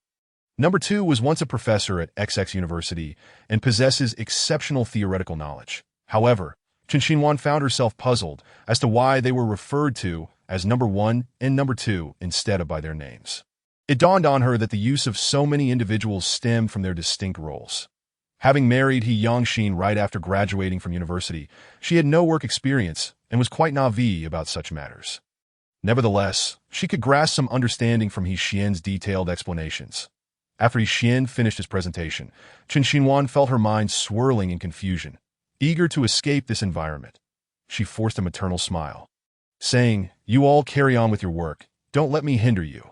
Once again, number 1, number 2, and number 5 bowed at a 90-degree angle. Having never encountered such a grand display, Chen Xinhuan felt embarrassed, as if trying to dig a house with her toes. This was her first visit to the group, and naturally, all eyes were on her. She was acutely aware that every word and gesture of hers was under scrutiny, and she needed to be mindful of her image. Otherwise, she could easily find herself trending on social media. At lunchtime, Chen Xinhuan waited outside the president's office until He Yangxin emerged. She casually draped her arm over his, instantly portraying the image of a loving couple as they left the building under the gaze of onlookers. That as soon as they exited the He Corporation building, discussions began. That the president's wife. Is it even a question? Of course it is. Just look at her demeanor. It's unmistakable. The president's wife is stunning, as beautiful as a star, if not more so. The president and his wife seemed so affectionate. They just left arm in arm. Thus, the image of a loving couple became firmly entrenched in everyone's minds. During lunchtime, the He Corporation building was situated in the most bustling part of the city, which resulted in most nearby restaurants being lavish and opulent. Finding a decent, reasonably priced eatery in the vicinity was nearly impossible. He Xian, inheriting He Yangxin's impeccable taste, set similar standards for choosing restaurants. Before even entering the restaurant, Chen Xinhuan felt queasy. Yet again, it was a place that was visually appealing yet gastronomically disappointing. She could not understand the purpose of such establishments. "Hello, may I please have a serving of fried rice?" Following her usual routine, Chen Xinhuan ordered fried rice as soon as they arrived at the restaurant. The waiter acknowledged Chen Xinhuan and her companions only after noticing their distinguished attire, according to the restaurant standards. It was not permissible for guests to order such inexpensive items upon arrival. Had it not been for their attire, he would not have acquiesced. What will Xiao and Wan rely on to live after being sent abroad? Chen Xinhuan seized an opportunity to casually inquire. While in the office earlier, she had been puzzled as to why her conversations with Xiao and Wan had been recorded. Could it be that He Yangxin possessed the foresight to predict the ensuing events? He Yangxin's response was succinct. Self-reliance, that it was indeed a flawless answer. Leaving Chen Xinhuan at a loss for words, she silently consumed the fried rice. A chilling thought crossed her mind. Did you orchestrate the termination of Xiao and Wan's contract with her agency? He Yangxin's silence spoke volumes, effectively confirming her suspicion. Chen Xinhuan gasped, realizing that the entire situation had been manipulated by him from the start, leading to Xiao and Wan's agency terminating her contract. Her works being taken down, and the dismissal of reporters. This revelation left Chen Xinhuan admiring the man seated across from her. Indeed, managing the He Corporation and the 4 great city lords was no small feat. Memories of her previous comments to He Yangxin in the office flooded her mind, and she offered an awkward yet polite smile. This fried rice is quite delicious. I'll take a portion home for dinner. Throughout the meal, He Yangxin adhered to the principle of eating in silence, merely glancing at her before returning to his food, as per the usual routine. Chen Xinhuan finished her fried rice while He Yangxin's meal remained largely untouched. After putting down his knife and fork and wiping his mouth, he inquired, in a few days, the company is organizing a welcoming banquet. Would you like to attend? Chen Xinhuan asked, whose welcoming banquet? Lu Xiner's. Chen Xinhuan resumed, playing with her salad disinterestedly. Does it matter whether I go or not? You have the option to decline. He Yangxin was aware that Chen Xinhuan despised such gatherings, so he had always been considerate of her feelings. Except in necessary situations, and this occasion was no exception. His indifference regarding Lu Xiner's banquet only served to infuriate her further. If you don't want me to go, how could I possibly attend? Should I beg you to let me go? It truly seemed that their old relationship had returned, as he now failed to offer even the slightest pleasantries. Previously, he would have allowed her full autonomy. But now he merely agreed, leaving her to speculate about his motives. Did He Yangxin wish to meet Lu Xiner privately? He Yangxin feigned a headache, pressing his finger against his temple, recognizing that this woman could be quite troublesome. What had he said to provoke such wild imaginings? He ceased to dwell on it, saying, in the next few days, you may choose a gown you like, that if you find something you fancy, I can have someone rush order it for you. After finishing her latest magazine cover shoot, Lu Xiner rushed back to City C, not due to her work ethic, but because she had someone she absolutely needed to see. That it had been over half a month since they last met. She wondered if he had missed her. This time, she was determined to find a way to make a lasting impression, and man who caught Lu Xiner's eye could escape her grasp, the welcoming banquet. Lu Xiner made her grand entrance in a striking red, low-cut backless dress, which seemed tailor-made for her, accentuating her radiant beauty. Are you suggesting that Lu Xiner was chosen for the magazine shoot purely due to this connection? There were many more experienced individuals within the corporation, yet she had been selected for the shoot. Wasn't that telling? Amidst the murmurs, everyone's gaze shifted toward the entrance, where a man donned in a crisp white suit appeared. His neatly trimmed hair framed a forehead partially obscured by strands, his piercing gaze sweeping across the crowd, and a slight smile graced his lips as he glanced at the equally captivating woman beside him. Today, Chen Xinhuan also wore a vivid red, low-cut evening gown, though hers was a more striking shade, with a perfectly sized pearl embellishing the neckline, elevating the entire ensemble. Chen Xinhuan linked her arm with the Yangxin's and gracefully made her way through the throng. Chapter 46. A figure unremembered. Lu Xiner basked in the envious glances directed her way, feeling utterly content. During her absence, her endeavors had extended beyond mere magazine shoots. She had enlisted the guidance of a professional instructor to refine her physique. Her aim was to one day shine in such a setting, capturing the attention of all. Though the welcoming banquet was not particularly grand, the essential attendees were present, with a select few eager to catch a glimpse of Lu Xiner's beauty. Lu Xiner is indeed quite stunning. It's no wonder she was chosen. Rumors circulated that Lu Xiner shared an extraordinary relationship with President He. The two resembled a fairy tale prince and princess. And undoubtedly, all eyes were fixated on them, embodying the legendary tale of the princess and the prince that I was foolish enough to believe what you said. Lu X and Mrs. He are simply incomparable. Are they not? I, too, have heard the rumors that it seems one cannot trust hearsay. But as Chen Xinhuan and the other approached Lu Xer, seeing the two still linked arm in arm, Lu Xer's mood was utterly shattered. Mr. Dahe, it has been a long time. Indeed, it has been a while that I never anticipated that the relationship between Chen Xinhuan and the others had grown so harmonious. Not long ago, while she was on a magazine shoot, she had heard concerning news about Xiao and Wanwan that shouldn't their relationship have worsened instead? How could it be? He Yanxin paid no mind to Lu Xer, his gaze fixated entirely on Chen Xinhuan, not missing a single glance or gesture of hers. Miss Lu, am I correct? It is a pleasure to meet you. Staring at the friendly hand extended by Chen Xinhuan, Lu X stood frozen in disbelief. What was Chen Xinhuan playing at? They were not strangers. Why did she speak as if it was their first encounter? Mrs. He, it seems you have forgotten that we have met before. Did I ask that so? I have no recollection. As she spoke, she looked up at He Yanxin, feigning innocence, signaling him to speak to He Yanxin. Receiving the hint, coldly replied, I do not recall either. Lux's face turned a deep shade of purple, though she maintained a smile. The nearest few newly arrived models, overhearing the exchange, could not suppress their laughter. How amusing. She wishes to cultivate a relationship, yet it turns out they are hardly acquainted. Indeed, look at her. She is even wearing the same evening gown as Mrs. E. Tisk, truly, the ugly are the ones to feel embarrassed. Luxn was not deaf. She heard every word of their discussions, turning to glare at them with fiery eyes. This was not the most infuriating part for her.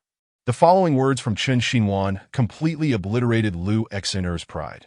Miss Lu, your recent magazine shoot received quite a positive response. You must continue to strive for excellence. The He family is fortunate to have such an outstanding model as you. With a single remark, Chen Xinhuan transformed Lu Xer into a diligent worker, devoted to her career, while the very service she provided was for Chen Xinhuan herself. Lux was thoroughly enraged, disregarding the pain from her freshly done nails. She forcefully snapped one off. That Mrs. He is right. I shall continue to work hard. It is my honor to serve Mr. He. That He Yanxin produced a bag from behind him and handed it to her. This is a welcome gift from me and Mr. He. I hope you like it. A gift. Lu X's face was filled with suspicion. Why would Chen Xinhuan be so kind as to prepare a gift for her? It must be a means to humiliate her. Thank you for the kind gesture, Mr. He and Mrs. He. Please open it. Chen Xinhuan stepped closer to Lu X. Lu X denied her the opportunity, politely refusing. There are many people around. Perhaps I shall examine it properly when I return. Chen Xinhuan glanced at the man behind her, sending another signal. The man slowly spoke. Do open it. This is our heartfelt intention. That Lux and her observed their interaction. Her nails snapping again in frustration. Find out He Yanxin spoke personally. If you do not open it, it may lead people to question your intentions. Reluctantly, Lu Xiner complied. She looked at the book titled How to Enhance a Model's Professionalism in her hands, forcing a smile as she regarded the gift giver. Chen Xinhuan unabashedly explained, Yanxin only informed me about the welcome dinner last night, so the gift was prepared rather hastily. That I hope Miss Lu does not take offense. Not at all, thank you, Mrs. He. Halfway through the welcome dinner, He Yanxin and Chen Xinhuan departed. Watching Chen Xinhuan's retreating figure, Lu X's expression turned ashen. She would remember this affront, and she was determined to repay it in full. The journey back to Lijing Tianyi saw Chen Xinhuan brimming with spirit, occasionally humming a tune. What a delightful turn of events! Had she known Mrs. that he could be so advantageous, she would have wielded her identity privileges long ago. Are you satisfied with the cooperation? He Yanxin, gazing at her exquisite visage, revealed a rare smile, his heart elated. Chen Xinhuan nodded earnestly yes. Prior to the banquet, she had anticipated that Lu Xer would not relinquish the chance to get close to He Yanxin. Thus, she had specifically requested He Yanxin to inquire about Lu X's evening gown style for that night, making alterations accordingly. Intentionally showcasing their affection in front of everyone, she aimed to dispel rumors of discord arising from the previous Xiao and Wanwan incident, solidifying her reputation as Mrs. Dahe, while most importantly, humiliating Lu Xer. The man had long seen through everything, gazing at her with fondness, a smile gracing his features. At it seemed that, following that incident, he had indeed turned misfortune into fortune. Chapter 47. The True Objective of Pregnancy Induction, Lijing Tiandi. As soon as the car arrived, Chen Xinhuan wasted no time in exiting. She had no intention of donning the same attire as Lu Xer. Had she not forgotten to bring a spare outfit, she would have changed in the car long ago. Observing her hurried return, He Yangxin alighted as well. "How is the situation with Xiao and Wanwan?" He Xian replied solemnly, "She is currently on the island. The contract is for 5 years. During this time, she cannot return. Ensure the confidentiality agreement is in place. This matter must not leak," that he spoke of Xiao and Wanwan's overseas journey. But in truth, he had signed a secret agreement with her. If she consented to live on a deserted island for 5 years, she would secure a lifetime of financial security, coming from an ordinary family. Upon hearing the terms, she agreed without hesitation to at this moment. She was already on the deserted island. Chen Xinhuan returned to her room and immediately dove into the bathroom, unsure if it was the overpowering scent of Lu X's perfume that left her feeling nauseous. After soaking for over half an hour, she finally emerged from the bath, still bewildered by the unbearable scent left lingering on her skin that a restful night. The following day, Chen Xinhuan awoke to find an unfamiliar presence beside her, He Yangxin. When had he arrived? She had no recollection whatsoever. It seemed she would have to lock the door before sleeping in the future. Just as she prepared to rise from the bed, a large hand encircled her waist, pulling her back down with gentle force. "Yuan." Noticing his eyes still shut, Chen Xinhuan probed. The man's lips parted slightly. "There is a family gathering today." "What?" Chen Xinhuan was taken aback. "Another event. Will I ever get a moment's peace?" He Yangxin continued with his eyes still closed. "Grandmother wishes to see He Yu, so we have decided to gather tonight. He Yu had been pregnant for several months. Why was this the first time they thought to see her? With He Yu present, that person would undoubtedly also be there, and it would be impossible to avoid He Yangxin's cold jibes that I have an appointment tonight. I won't be going. Please inform my grandmother for me." She had no desire to see that scoundrel Qing Yao, that He Yangxin seemed to read her thoughts. What? Afraid of encountering an old flame and stirring up painful memories? What nonsense! She had nothing to feel guilty about. Why would she fear seeing Qing Yao? "I genuinely have matters to attend to. Please just convey my message to grandmother." Chen Xinhuan resolved firmly that she would not attend this gathering, expecting He Yangxin to insist further. She was surprised when he readily agreed. "Very well." Chen Xinhuan, taken aback, did not press the matter further. As evening approached, He Yangxin texted her again for confirmation, and her response mirrored that of the morning. "Are you certain you do not wish to attend?" After hearing her recounting, Xiaoci held a different perspective. "Am I going insane? To me, this is no different from a banquet of death." Setting aside Qing Yao, just the presence of He Yu, that pampered young lady, was enough to give her a headache. Who knew what sort of trouble might arise? Very well, that it is just unfortunate for Yi Xiao, having to face it alone. Xiaoci raised her tone, deliberately directing her words at Chen Xinhuan. "What do you mean by that?" Chen Xinhuan regretted her question immediately. What was there to pity? His grandmother doted on him the most. Xiaoci took a sweet treat in hand, adopting an elder's tone. "I truly do not know what to say to you. After marrying into a wealthy family for so long, you should be able to see through such matters. Speak plainly, consider this. Why would his grandmother suddenly wish to see He Yu? To see her belly? In truth, she could not fathom why, after several months of He Yu's pregnancy, grandmother would only now wish to see her. Aside from wanting to check on He Yu's condition, she could think of no other reason. Seeing her belly is secondary. The primary concern is likely to see you." Xiaoci's words struck a chord with Chen Xinhuan, and she suddenly grasped the implication. However, she kept her thoughts to herself. Surely it could not be as she imagined. Noticing her silence, Xiaoci continued. "The reason why old madam, he called for He Yu this time, is to remind you. Do not forget to continue the He family's lineage." "Surely not. Grandma has never urged her to conceive." When Chen Xinhuan uttered these words, her conviction appeared notably fragile, despite being married to Hyangxin for quite some time. Grandma had indeed refrained from pressing her about pregnancy, which is precisely why this matter hadn't crossed her mind. Xiaoci spoke with such conviction, asserting that much of the strife in affluent families stemmed from this very issue. If her womb did not assert itself, she might soon find herself embroiled in a dramatic scenario reminiscent of the tale of a red thread. Please, do not project your melodramatic narratives of wealthy family intrigues onto my life. All right. Xiaoxi's remarks, though somewhat valid, resonated with an unsettling clarity. Reflecting on it now, Grandma had grown elderly, and Hyangson was the sole heir. Naturally, the hopes of the He family rested squarely upon his shoulders. Having been with Hyangson for such an extended period, it was not merely a matter of her womb asserting itself. Rather, after their intimate encounters, she always took precautions. Previously, she had harbored the belief that Cheng Yao was waiting for her. Thus, even when she and Hyangson shared a physical bond, she would never permit the possibility of bearing his child. However, upon discovering Cheng Yao's true nature, that notion dissipated entirely. Speaking of which, when do you intend to part ways with Hyangson? Xia Xi had posed this question to her countless times, yet each response from Chun Xinhuan varied. Initially, she would say imminently, then let's wait a bit longer, and eventually, her replies became infrequent that I currently have neither wealth nor employment. Do you expect me to sleep on the streets post-divorce? Chen Xinhuan declared audaciously. She longed to extricate herself from this semblance of a marriage, yet her financial situation held her captive. Nevertheless, I must caution you. Lu Xiner is not to be underestimated. You must tread carefully around her. Xia Xi, being entrenched in the jewelry industry and frequently mingling with various celebrities, had certainly heard whispers regarding Lu Xiner. She is of no concern to me.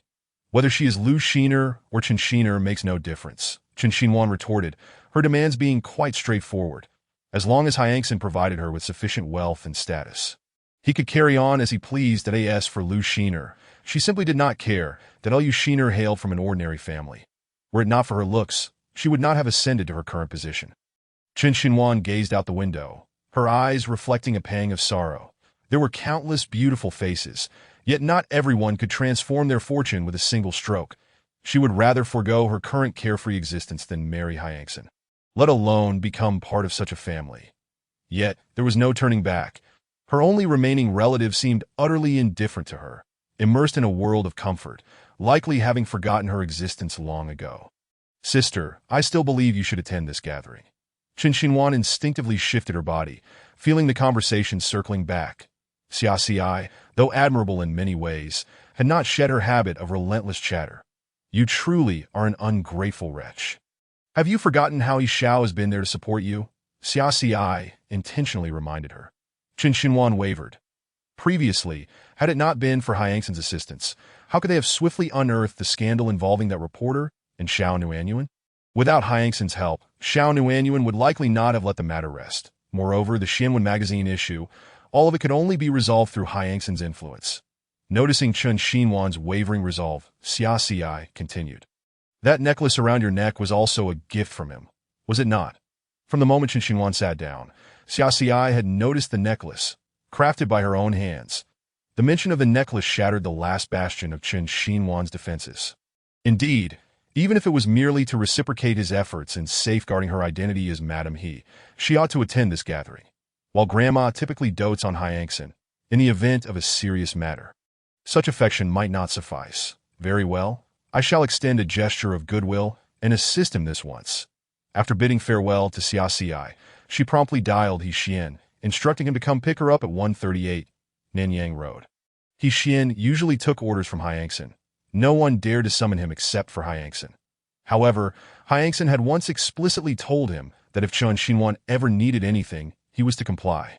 Understood, madam. He Xian promptly replied. 20 minutes later, He Xian arrived at the designated location.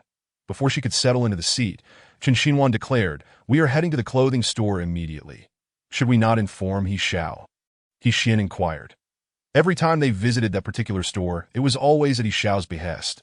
Otherwise, Chen Xinhuan would never take the initiative. This time, she replied without hesitation, "No need." The car traversed the road smoothly.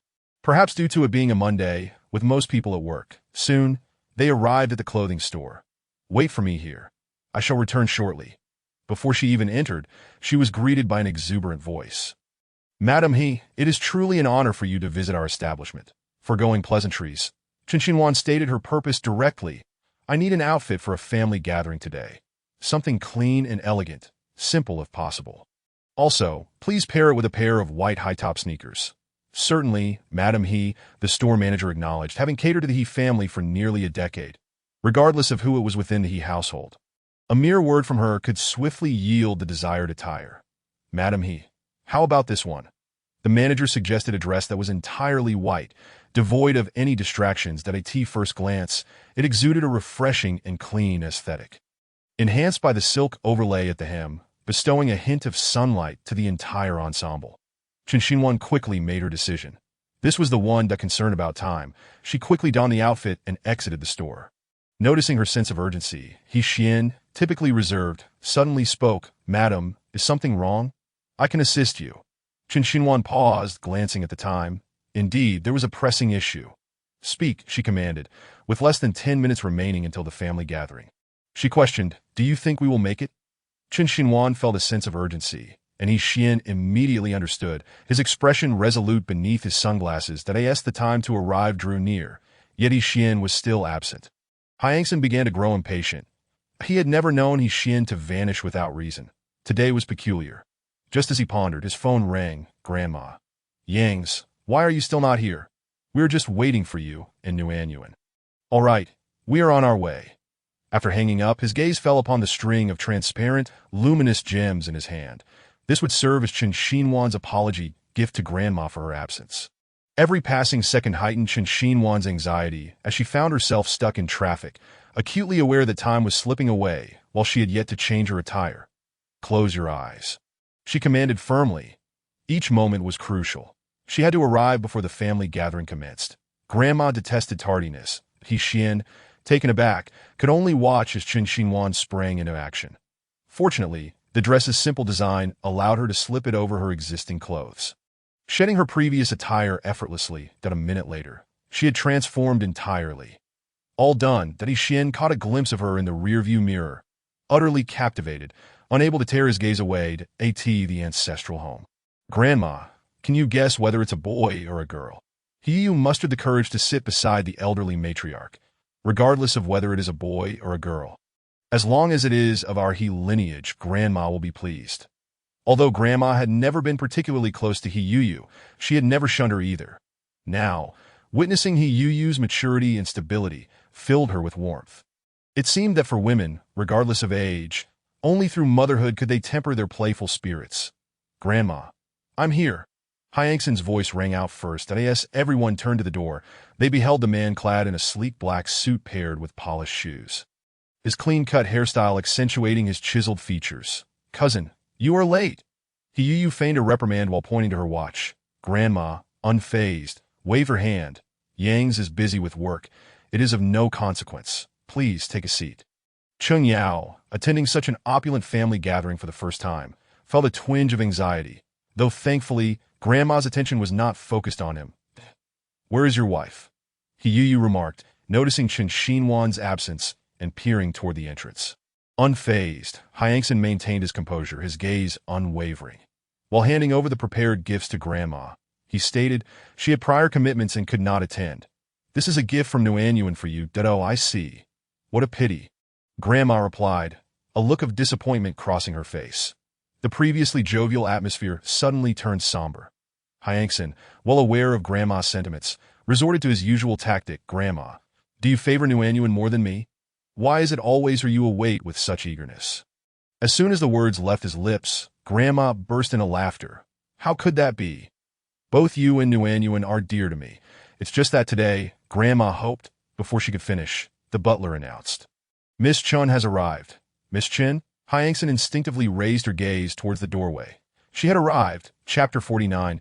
I apologize for my earlier words. Indeed, mere seconds later, Chen Xinhuan emerged into the sight of the gathered crowd. Her former unrefined waves had transformed into the elegant straight locks of a youthful maiden, cascading in inky black. The golden hues of her hair shimmered under the sunlight, each strand dancing gracefully. As she approached from the entrance, her steps were light and airy. Today, she donned a white dress, its cinched waist accentuating her alluring figure. "Sister-in-law, you're late," Hu interjected, deliberately reminding everyone of the time. Grandma despises tardiness. And Chen Xinhuan had taken far too long. She doubted Grandma would be forgiving. I encountered a few delays on the way. Chen Xinhuan had already conjured numerous justifications for her tardiness. Yet now, she chose to gloss over them. Grandma was far too astute to be deceived by mere fabrications. "Grandma, you're not mad at me, are you? I brought you your favorite pastries." Chen Xinhuan stepped carefully towards the elderly lady. placing the cake before her with the caution of a child. How could I be? You have so many responsibilities, caring for Hyangson as well. I could never blame you. Upon hearing this, the eyes of the three present turned towards her, including Qin Xinhuan herself. Grandma, you truly overestimate me. Caring for Hyangson is the duty of a servant. She would hardly do it, especially since her relationship with Hyangson is not at that level. She is certainly not playing the role of a dutiful wife. Hyangson remarked, she wouldn't care for me. It is I who looks after her. How you added, is Grandma all right? She usually detests tardiness, yet somehow Qin Xinhuan is exempt. How is that fair? Wan, come sit beside Grandma. The elderly lady's previously somber demeanor brightened immediately. All right. Qin Xinhuan obediently took her place beside the elderly woman, not sparing a glance towards Hyangson, as if he were non-existent. Hyangson, you deceived me, claiming Wan could not come. Now that she is here, you mustn't lie to this old woman again. That the sound of Grandma's words. Qin Xinhuan's heart sank, fearful that Hyangson would reveal her secret. Grandma, this is my fault. I'll be sure to inform you myself next time. The family enjoyed a harmonious meal together when suddenly she felt a piercing gaze fixed upon her. While reaching for food, she lifted her head to locate the source of the stare. It was him, Cheng Yao. From the moment she entered, his eyes had remained glued to her. Truly, he was a complete scoundrel, unconcerned about Hayu catching on. Qin Xinhuan abruptly called out, Hayu, in just a few months, you'll be giving birth. That I specifically consulted with my classmates from the obstetrics department and learned that exercising during pregnancy can facilitate a smoother delivery. Cheng Yao reluctantly withdrew his gaze, turning to the smug Hayu beside him. Naturally brash, became even more so during her pregnancy, and he found himself enduring her endless complaints and frustrations. Though he longed to shout, the thought of his goals held him back from displaying his displeasure. Thank you, Mrs. He. I have a plan for Hayu's daily care, and the baby is very obedient. That is good to hear, Mr. Chung. However, I must remind you of something. Qin Xinhuan picked up the teapot from the table, refilling Grandma's cup with a bright smile. Given that Hayu is pregnant, wearing high heels might lead to an ankle injury, which is not ideal for the baby. As her words trailed off, Cheng Yao instinctively glanced under the table. Indeed, Hayu was wearing high heels. He distinctly remembered advising her to wear flats before leaving the house. He had even cautioned her that today was a family gathering, and with Grandma present, she should not act recklessly. He had thought that Hayu would heed his words, but it appeared he had overestimated her. Just moments ago, he had confidently declared that he had everything planned, yet a person with a plan would never allow a pregnant woman to wear high heels. Wasn't he that contradictory? It was my insistence to wear high heels. Do not blame him. Hayu could easily discern the underlying message of Qin Xinhuan's words, which was clearly a slap in her face. To sway Grandma's opinion of Cheng Yao. She must ensure her approval. Furthermore, who says pregnant women cannot wear high heels? Look at me. I'm perfectly fine. Qin Xinhuan feigned regret, her expression apologetic as she earnestly said, that wasn't my intention. I genuinely worry for you. Hayu, speaking without a filter, retorted, I don't need your concern. Cheng Yao internally groaned. From their initial acquaintance to marriage, he had only known her to be headstrong, not realizing her lack of intelligence. Hayu, don't speak like that. Mrs. E is only looking out for you. Hayu's anxiety flared. Whose side are you on? I am your wife, and you dare to defend her? I feel overwhelmed, Cheng Yao lamented, finding it exhausting to converse with someone so oblivious. Hyangson watched the unfolding drama with bemusement. Qin Xinhuan's irritation was palpable as she wished to pour the entire pot of freshly brewed tea over his head. Cheng Yao, while disingenuous, at least attempted to maintain a faade of support for Hayu, while Hyangson remained utterly indifferent. Stop this. You're going to be a mother. Why can't you act more composed? The elderly lady's disappointment in Hayu was profound. She had hoped that Hayu would have matured. But it seemed her assumptions had been premature. In contrast, Qin Xinhuan, though not pregnant, exhibited far superior temperament and conduct compared to Hayu. After the elderly lady's reprimand, Hayu finally quieted down. Hayu, I apologize for my earlier comments. I passed by a clothing store on my way here and specifically selected these sneakers for you.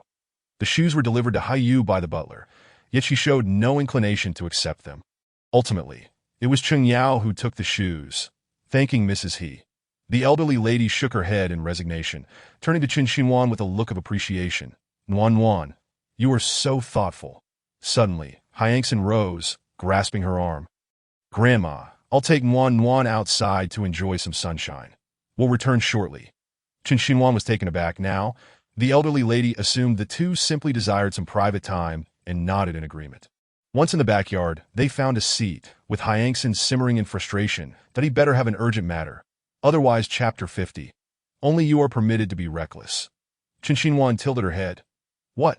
His tone implied that she had ulterior motives. Weren't you the one who said you couldn't come? Hyangson questioned, his tone accusatory. Just moments ago, Xian had texted him, detailing the events leading up to Chen Xinhuan finding him and arriving here. Including her changing clothes in the card, I can come and go as I please. Who are you to dictate? She was still Mrs. He, and her attendance at a family gathering could only benefit him. Why was he glaring at her with such hostility? Not wishing to engage further, she stood to leave. Chen Xinhuan, what now? In the next instant, she felt the world spin as he caught her, spinning her around 360 degrees before securely holding her in his embrace. I warn you, he murmured, his breath tinged with mint as his lips inched closer to her ear. You may act recklessly in my presence, but should you dare change clothes in front of other men again, do not blame me if I react. The final two words remained unspoken, yet Chen Xinhuan understood his meaning. With a forceful push, she retorted indignantly, I can change wherever I wish. It's none of your business.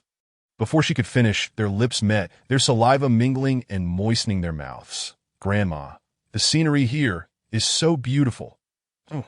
Noticing Chen Xinhuan and Hyangson had not returned, felt curious and beckoned the elderly lady to join her in the garden. As the three entered the backyard, they were greeted by a stunning sight. Amidst the flowers, the two were embraced tightly, their heads occasionally swaying, clearly caught in a kiss. Grandma, look at them. Instead of keeping you company. They here sneaking off. Though she spoke these words, envy coursed through her. Since her pregnancy, she and Cheng Yao had not shared any physical intimacy. The most they did was share kisses and hugs. Now, with her belly growing by the day, Cheng Yao wouldn't even show her affection, citing concerns for the baby. The elderly lady shot her a disapproving look. What nonsense are you spouting? Chen Xinhuan pressed her hands to her chest, attempting to maintain distance. What are you doing? Hyangson lowered his voice. Grandma is behind us, and if you don't want your ex to cling to you, you may certainly argue with me. Chen Xinhuan found herself momentarily at a loss for words. Fully aware of the implications behind He Yangxin's words, the reasons for her absence this time were largely tied to Cheng Yao. Cheng Yao, having witnessed the affectionate exchange between the two, felt a pang of resentment. If it weren't for his own selfish desires, he believed he should be the one embracing Chen Xinhuan at this very moment. With her back turned, Chen Xinhuan remained oblivious to the happenings behind her. Her head comfortably nestled against He Yangxin's chest.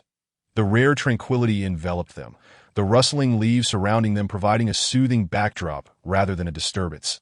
The scent emanating from him inexplicably instilled a sense of peace within her. As she felt the rhythmic vibrations of his heartbeat, she pondered how long she could remain in this position. After a brief moment of contemplation, she finally registered his words, prompting her to pull away. They've left. She turned around only to find no one there, and upon glancing back at He Yangxin, she detected a hint of amusement on his face. That you're not deceiving me, are you, Grandma? And the others never came. As soon as the words escaped her lips, Chen Xinhuan's suspicions were further confirmed. I knew it. How could Grandma and the others possibly know we were here and still decide to come? He Yangxin rolled his eyes at her, making his way out without a word. Inside the house, He Yu was still muttering about the scene she witnessed in the back garden. Suddenly, her gaze fell upon the silent Cheng Yao. Hey, what's wrong with you? You're usually so talkative. Why the sudden silence? She was embarrassed not to have made a good impression in front of the elders. Cheng Yao instinctively glanced at her and blurted out, Babe, I was just thinking about what nutritious meal to prepare for you tonight. But He Yu, not sensing any underlying issues in his eyes, let it go. Cheng Yao stood up, seeking an excuse to leave. Babe, I need to step out for a moment. That I'll be right back. That I in the back garden. Chen Xinhuan sat alone on a bench, her hair tousled by the wind, creating a unique beauty in the serene surroundings. Hearing footsteps, she didn't even bother to look. What? Trying to trick me again into who's coming? I want to fall for the wool story a second time. That it's me. Her swinging legs came to a halt, and she turned her gaze towards the voice. Upon recognizing the figure, Chen Xinhuan snapped back to reality. That Mr. Cheng, what brings you here? You're missing around. What bad luck. It was hard-earned alone time, only to be interrupted by this scoundrel. Wan, are you still mad at me? He approached her briskly, looking down expectantly for her response. Mad at you? Chen Xinhuan retorted, Mr. Chung. You are mistaken that I have no connection with you, so there is no question of misunderstanding. If she weren't aware of Cheng Yao's true nature, she might have actually believed his affectionate demeanor. Wan, I have always loved you. The reason I married He Yu was solely to provide you with a better life in the future. Chen Xinhuan let out a derisive laugh. Oh, what a grand gesture. Should I thank you for sacrificing yourself for me? Marrying He Yu was your idea of giving me a better life. Were those vows you made just whispers to the wind? Mr. Chung, I suggest you refrain from making reckless statements. Walls have ears. Chen Xinhuan spoke with biting sarcasm. If anyone overhears, your promising future may be at stake. Wan, I know you won't believe anything I say now. But I must tell you, you and He Yangxin are simply not suited for each other. His intentions towards you are not sincere. You should divorce him sooner rather than later, otherwise, before he could finish. Chen Xinhuan interrupted, Mr. Chung. Let me remind you, the person you claim is bad for me is precisely the one who stays by my side every night. That is far better than being involved with a deceitful scoundrel. My marriage is not something for outsiders to meddle in. Strange occurrences seem to abound this year, and it feels as though she has encountered them all. Managing the role of Mrs. that he each day was exhausting enough. And now she had to deal with her ex-boyfriend, that He Yu entered the back garden. Spotting the two in conversation, her curiosity piqued. Cheng Yao. What are you doing here, babe? Why are you out here? It's windy. Let me take you back. Cheng Yao, who had just been filled with affection, suddenly became overly attentive. The woman's intuition told her there was something amiss between Cheng Yao and Chen Xinhuan. That I ask you. What were you discussing with her? Nothing, Cheng Yao replied, his demeanor suggesting he was holding back something significant. Chapter 51. Introducing you to a young man. Chen Xinhuan, uninterested in their animated chatter, stood up to clarify. He was just asking me how much I paid for the shoes I gave you. Shoes? He recalled the pair Chen Xinhuan had gifted her at the dinner table. How much could a pair of shoes possibly cost? I'll pay you back right now. The He Yu pretended to reach for her wallet to hand Chen Xinhuan several bills, but Chen Xinhuan dismissed her with a wave that, no need. Keep the money for something useful. Cheng Yao's mood soured at the mention of the vase, his expression darkening as his fists clenched. The museum had been hounding him for the vase, and next week was the final deadline. If he failed to return it on time, he would face charges of deliberately damaging cultural relics. Are you really okay? He sensed Cheng Yao was hiding something from her. Cheng Yao adamantly denied it. How could I possibly be hiding anything from you? Don't worry. I was just asking her about the shoes. After the family gathering concluded, Chen Xinhuan bid farewell to her grandmother and left the old house with the Yangxin. It was not that she wished to depart, but upon returning from the back garden, she heard Yangxin inform her that he had a business trip. The flight had already been booked. And to save time, they had to leave early. Yangxin and He Xian headed straight for the airport, while Chen Xinhuan made a phone call to her friend, Xia. With summer fading and autumn approaching, the crispness in the air became more enchanting than on the top floor of the Demon Bar. The deafening DJ music echoed throughout, and the vibrant nightlife began in full swing.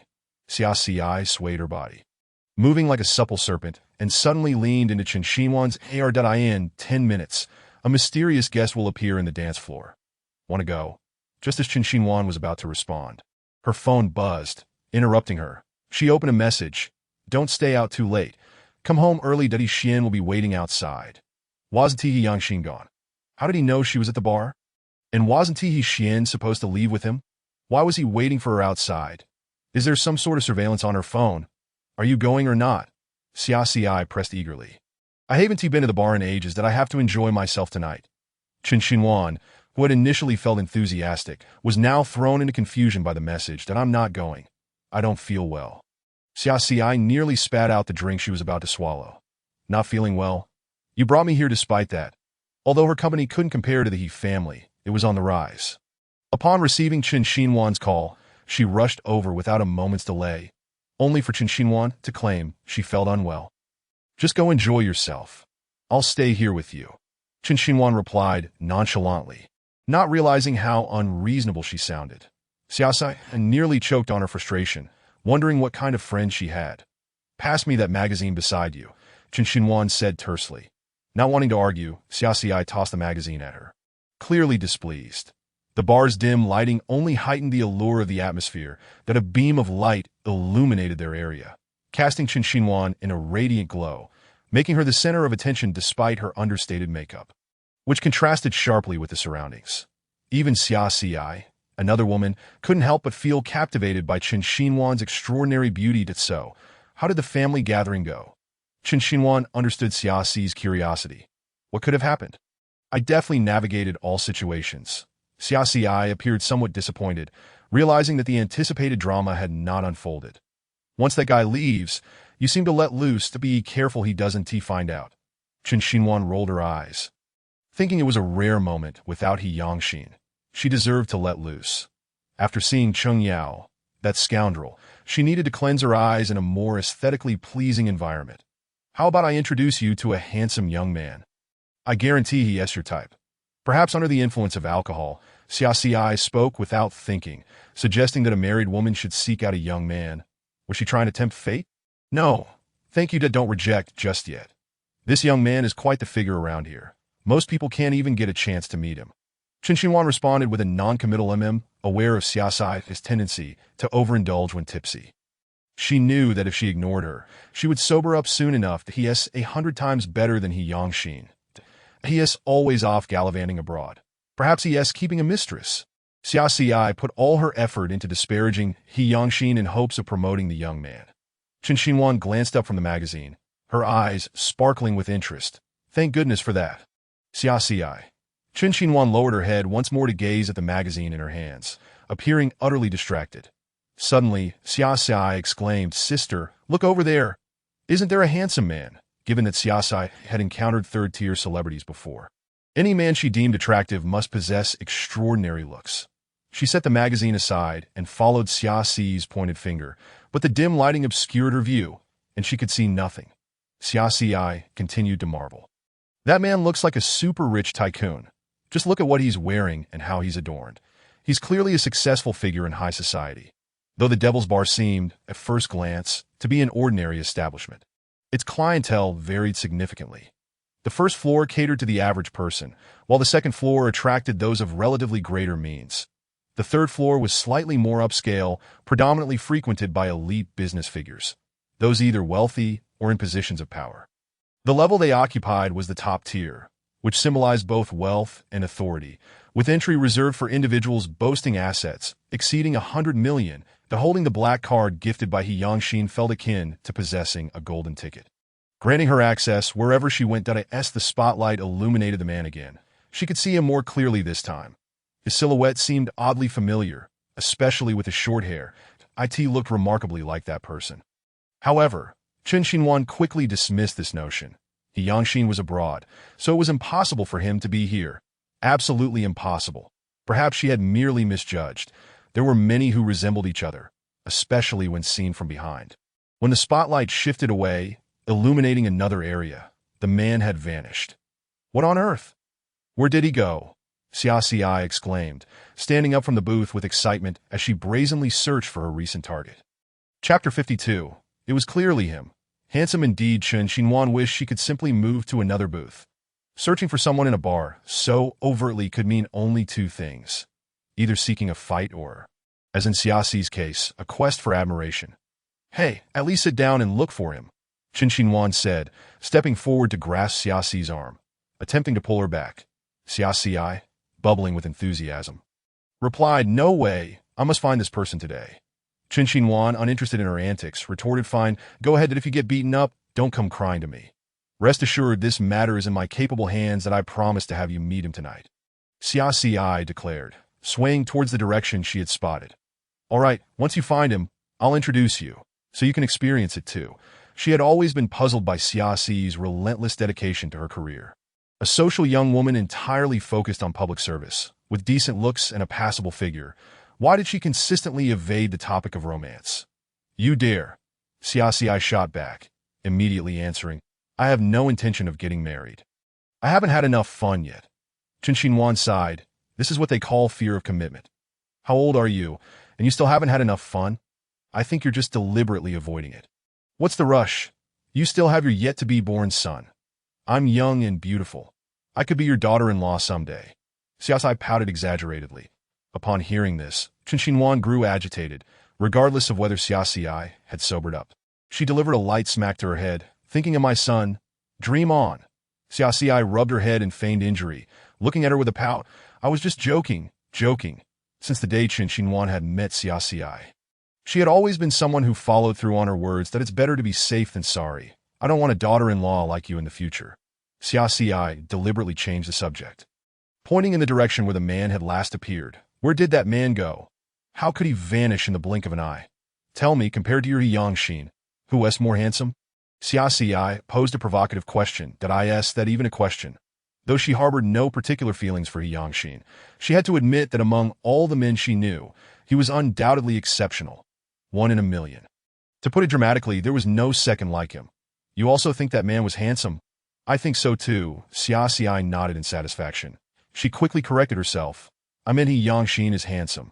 All right, Yangxin was the most distinguished man in these parts. Claiming there was a second would be absurd. You truly are biased towards your Yangxin. That man from earlier was clearly more handsome. Suit yourself. To me, they are all the same.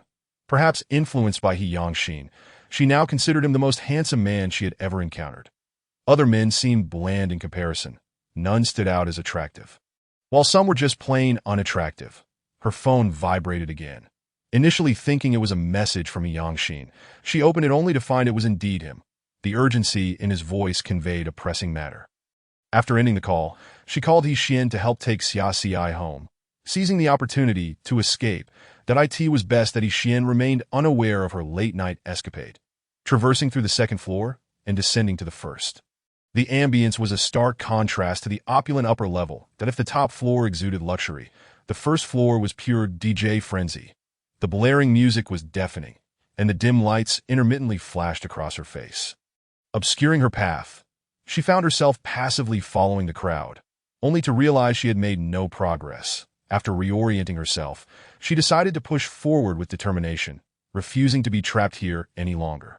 Navigating through throngs of people in her high heels, she suddenly collided forcefully with someone, her body leaning back as if she were about to fall.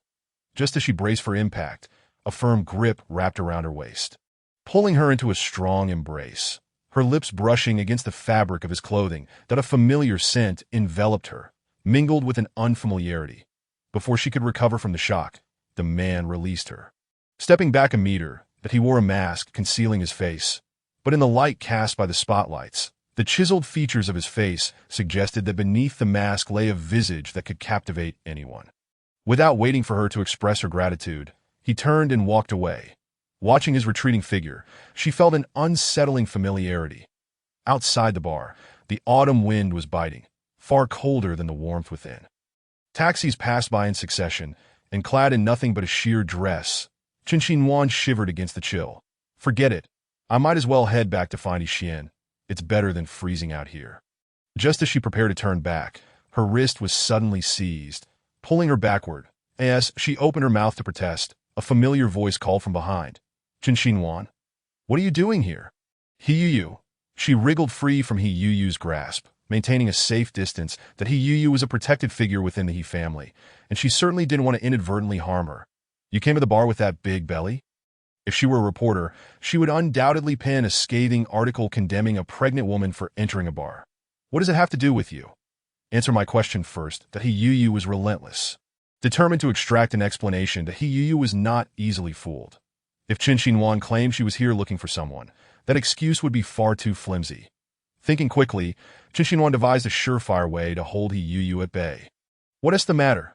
Does Grandma know you're in a place like this? I could call her right now and let her know you're here. She pretended to dial the phone, but He Yu quickly intervened. Chen Xinhuan pressed the call button, and the line connected almost immediately. Is that you, Wan? Why are you calling so late? Is something the matter? Upon hearing the unmistakable voice of the elderly lady on the other end, He Yu panicked and shook her head vigorously like a bobblehead. Chen Xinhuan, seeing her realization of the mistake, seized the opportunity. Nothing, Grandma. I just wanted to remind you to rest early and not stay up too late. Realizing the situation was spiraling out of control, He Yu retreated. Chen Xinhuan, don't think that just because my cousin isn't here, you can step all over me, that I will remember this. Chen Xinhuan shrugged, welcoming the challenge.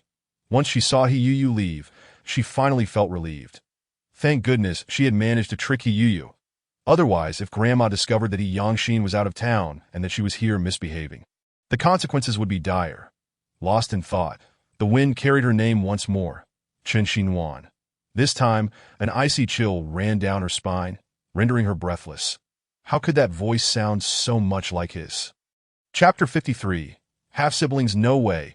She must be mistaken. He Yangshin was abroad. It was impossible for him to be here. Excuse me, are you Chen Xinhuan? She dared not turn her head, frozen in place. He Yangshin remained silent, staring intently at her back. They stood there, locked in a silent standoff for a full 5 minutes, while passers-by cast curious glances their way. Finally, it was her unreliable friend Xia who came to her rescue. I've been looking for you everywhere. Turns out you're here. Hurry up, I have so much to deal with. Oh, is this Mr. He? Xia continued her poor performance, feigning innocence. My apologies, sir. I must have mistaken you for someone else.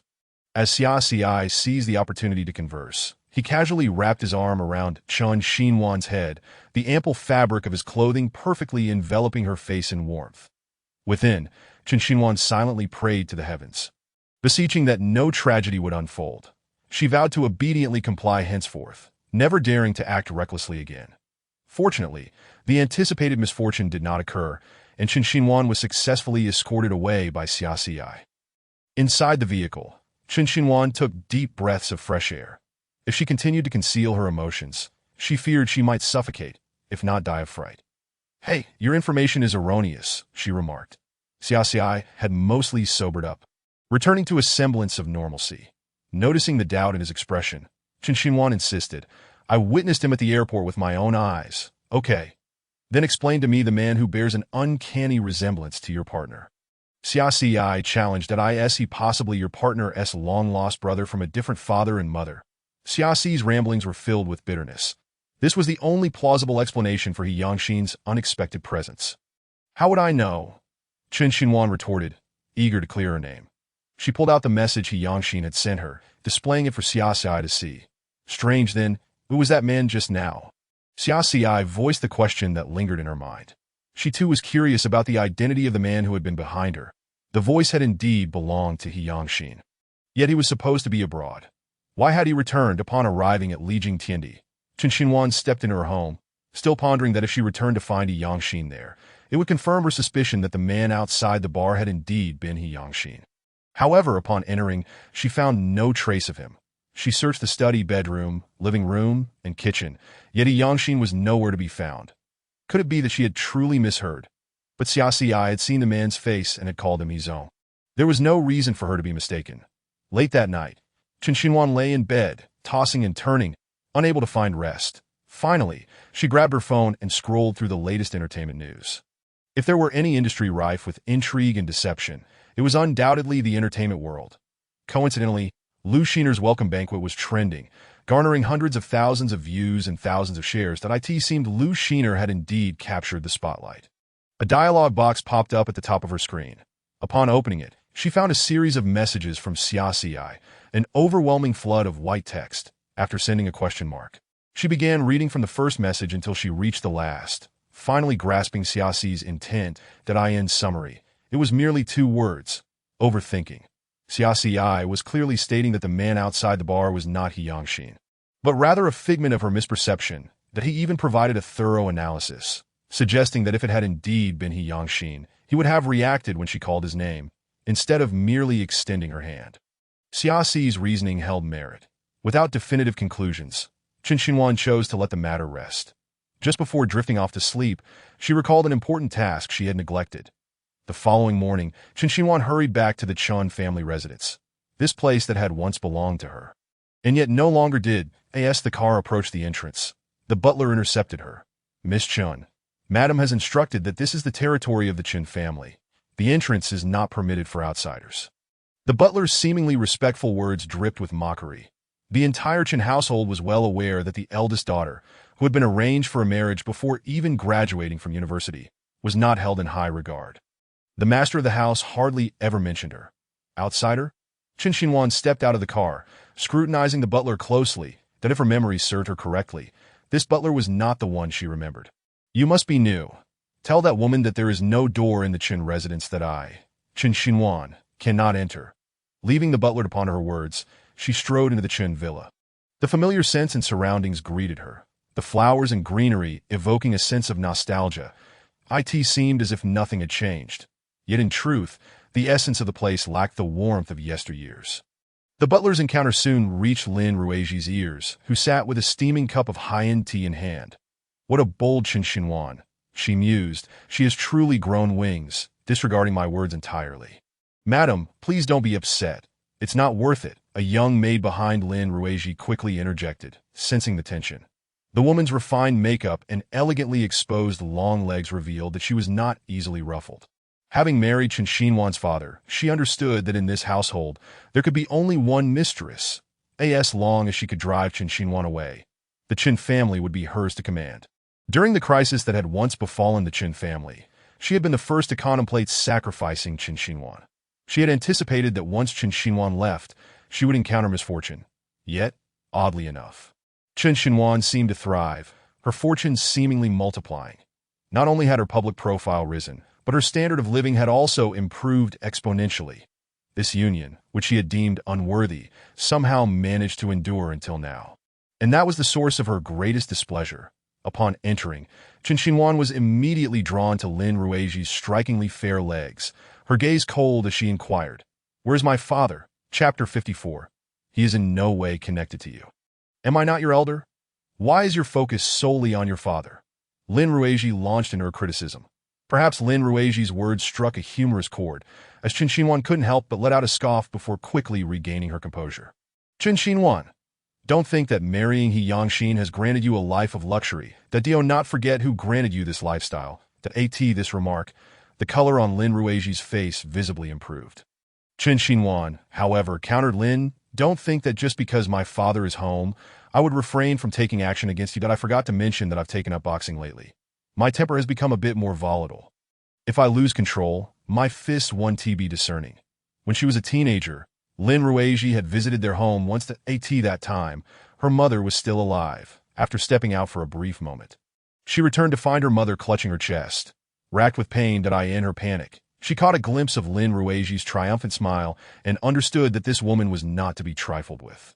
Not long after, her mother fell gravely ill, and with her father hardly ever home, her mother's spirits waned until she passed away. Shortly after her mother's departure, Lin Ruiji ascended to her position. Although Qin Xinhuan was aware that Lin Ruiji had only married into the Qin family after her mother's death, the memory always haunted her. Let your father see what kind of daughter he has raised. One who dares to lay a hand on her elder, Lin Ruiji retorted, unfazed, even smiling at the prospect of Qin Xinhuan striking her. The butler approached with a fine piece of fabric, eagerly presenting it. Madam, this is exquisite silk sent by the matriarch of the Lin family. Would you care to take a look? Lin Ruiji replied casually, though she was not entirely pleased with the silk. The butler, having served Lin Ruiji for some time, understood her preferences well. Even a mere glance from her would convey what was expected of him next. She waved her hand dismissively, signaling him to leave. I heard He Yangxin is abroad. Qin Xinhuan met her gaze, recognizing that this woman was indeed a model stepmother, privy to every detail of her life. What business does Madame Lin have with him? She asked flatly, as if inquiring about a stranger, that I heard that the land in the north of the city has been planned. Lin Ruiji looked at her, knowing that if He Yangxin were persuaded to speak, the Qin family could also benefit. Once that land is acquired, the profits will multiply. Not only will your father be set for life, but even his descendants will have an easier path. Such a lucrative opportunity, as family should rightfully belong to them. Lin Ruiji's keen gaze revealed her calculating nature. Ultimately, the one to benefit would be herself. Madame Lin, I believe you are mistaken. You and He Yangxin seem to have no substantial connection whatsoever. In essence, even if she managed to persuade He Yangxin, it would not concern Lin Ruiji. You must understand, even if my father earns nothing now, he has enough saved for a comfortable life ahead. Some people spend extravagantly, and this amount is hardly sufficient for them. The butler, eavesdropping from the shadows, listened intently to their conversation. In truth, Lin Ruiji's deep concern for the union between Qin Xinhuan and He Yangxin was not entirely unfounded.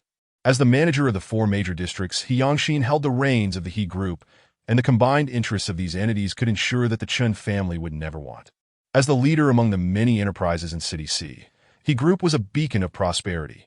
Now that it was branching into jewelry, entertainment, real estate, and various other sectors, its wealth was beyond measure. Lin Ruiji, taken aback, found herself momentarily speechless, her complexion shifting between shades of green and white. Originally, she had assumed that Qin Xinhuan would agree to this arrangement out of respect for her father. But her resolute stance left her at a loss. You must not go too far, Qin Xinhuan. You must consent to this matter. The softness of her demeanor was insufficient. Thus, a more direct approach was warranted. Lin Ruiji's shameless spirit left Qin Xinhuan in awe, truly bold enough to voice such sentiments. Ever since her marriage to He Yongxin, Qin's family had reaped countless benefits through their connection. And she was acutely aware of the profit she had siphoned from it all, though she preferred not to shatter the facade. Qin Xinhuan, disinterested in further discourse, turned to leave, declaring, "If there is nothing more, I shall take my leave." Just as she prepared to step away, a mature voice resonated from behind her. "It's a rare occasion for you to return. Shouldn't we sit down and have a proper chat?" Qin Xinhuan paused, her back to the man, fully cognizant of who spoke, yet she refrained from turning around. She understood all too well that a mere glance could unleash her pent-up tears. His presence invariably invoked memories of her departed mother, igniting a longing for love and understanding that she had foolishly believed could be found in her father. "I have things to attend to. Perhaps next time," she replied, hastily exiting the Chun household. Vowing never to return, unwilling to confront anyone within those walls. "Mother, are you watching from above? Are you by my side?" In the days that followed, Qin Xinhuan seemed to be in a state of shock.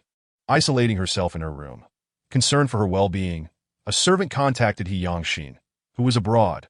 Upon hearing of her plight, he remained silent for a long while before hanging up and promptly booking the earliest flight back to Sea City. In her dimly lit room, the floor was cluttered with an assortment of empty bottles, making it nearly impossible to navigate. "Madam, sir will be returning soon. Would you like to?" The name He Yongxin lingered on her lips. "If I had not married you, what would my life be like?"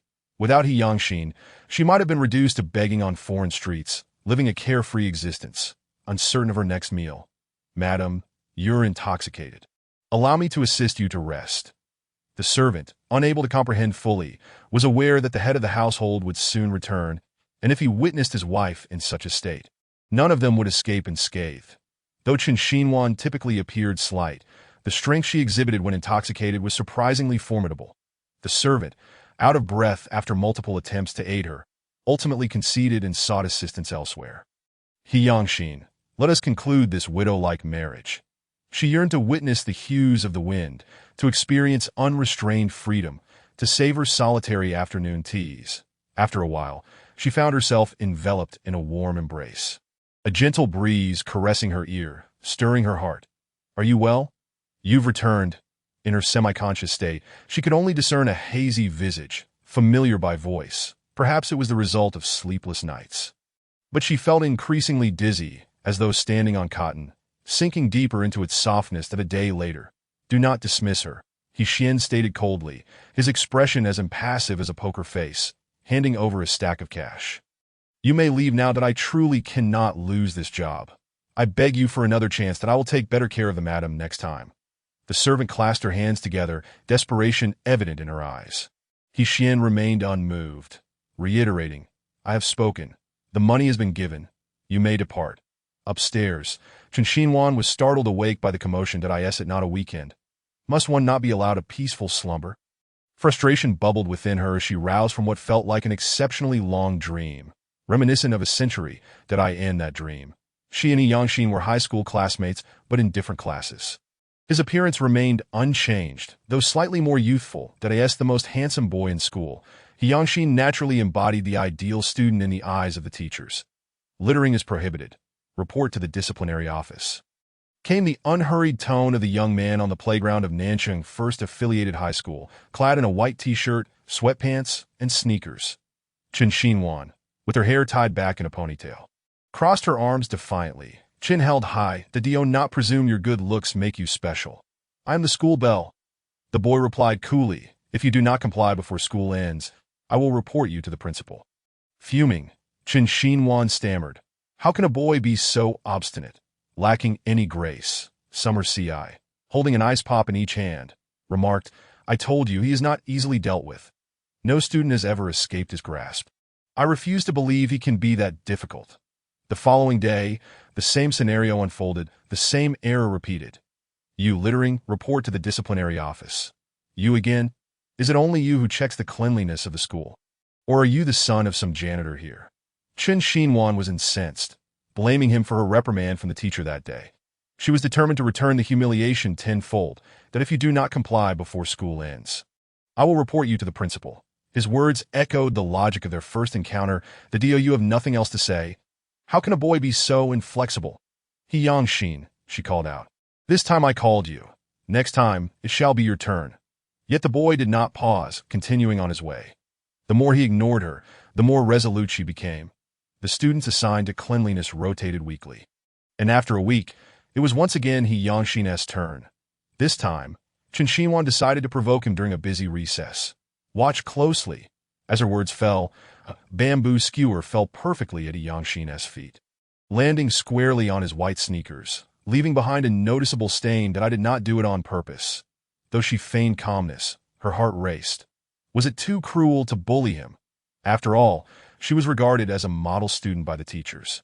If they discovered she had bullied He Yangxin, her reputation would surely collapse. Just as she contemplated how to salvage her pride, his unexpected response shocked her. "It's alright, though perhaps she had overthought it." He Yangxin was surprisingly magnanimous, at least not petty. Littering, failing to wear uniforms, and engaging in public disputes. Then He Yangxin suddenly spoke. Chen Xinhuan was taken aback. Had she misheard? "He Yangxin, I see you are testing my patience. If you do not recognize kindness, I shall make you wish you hadn't tea.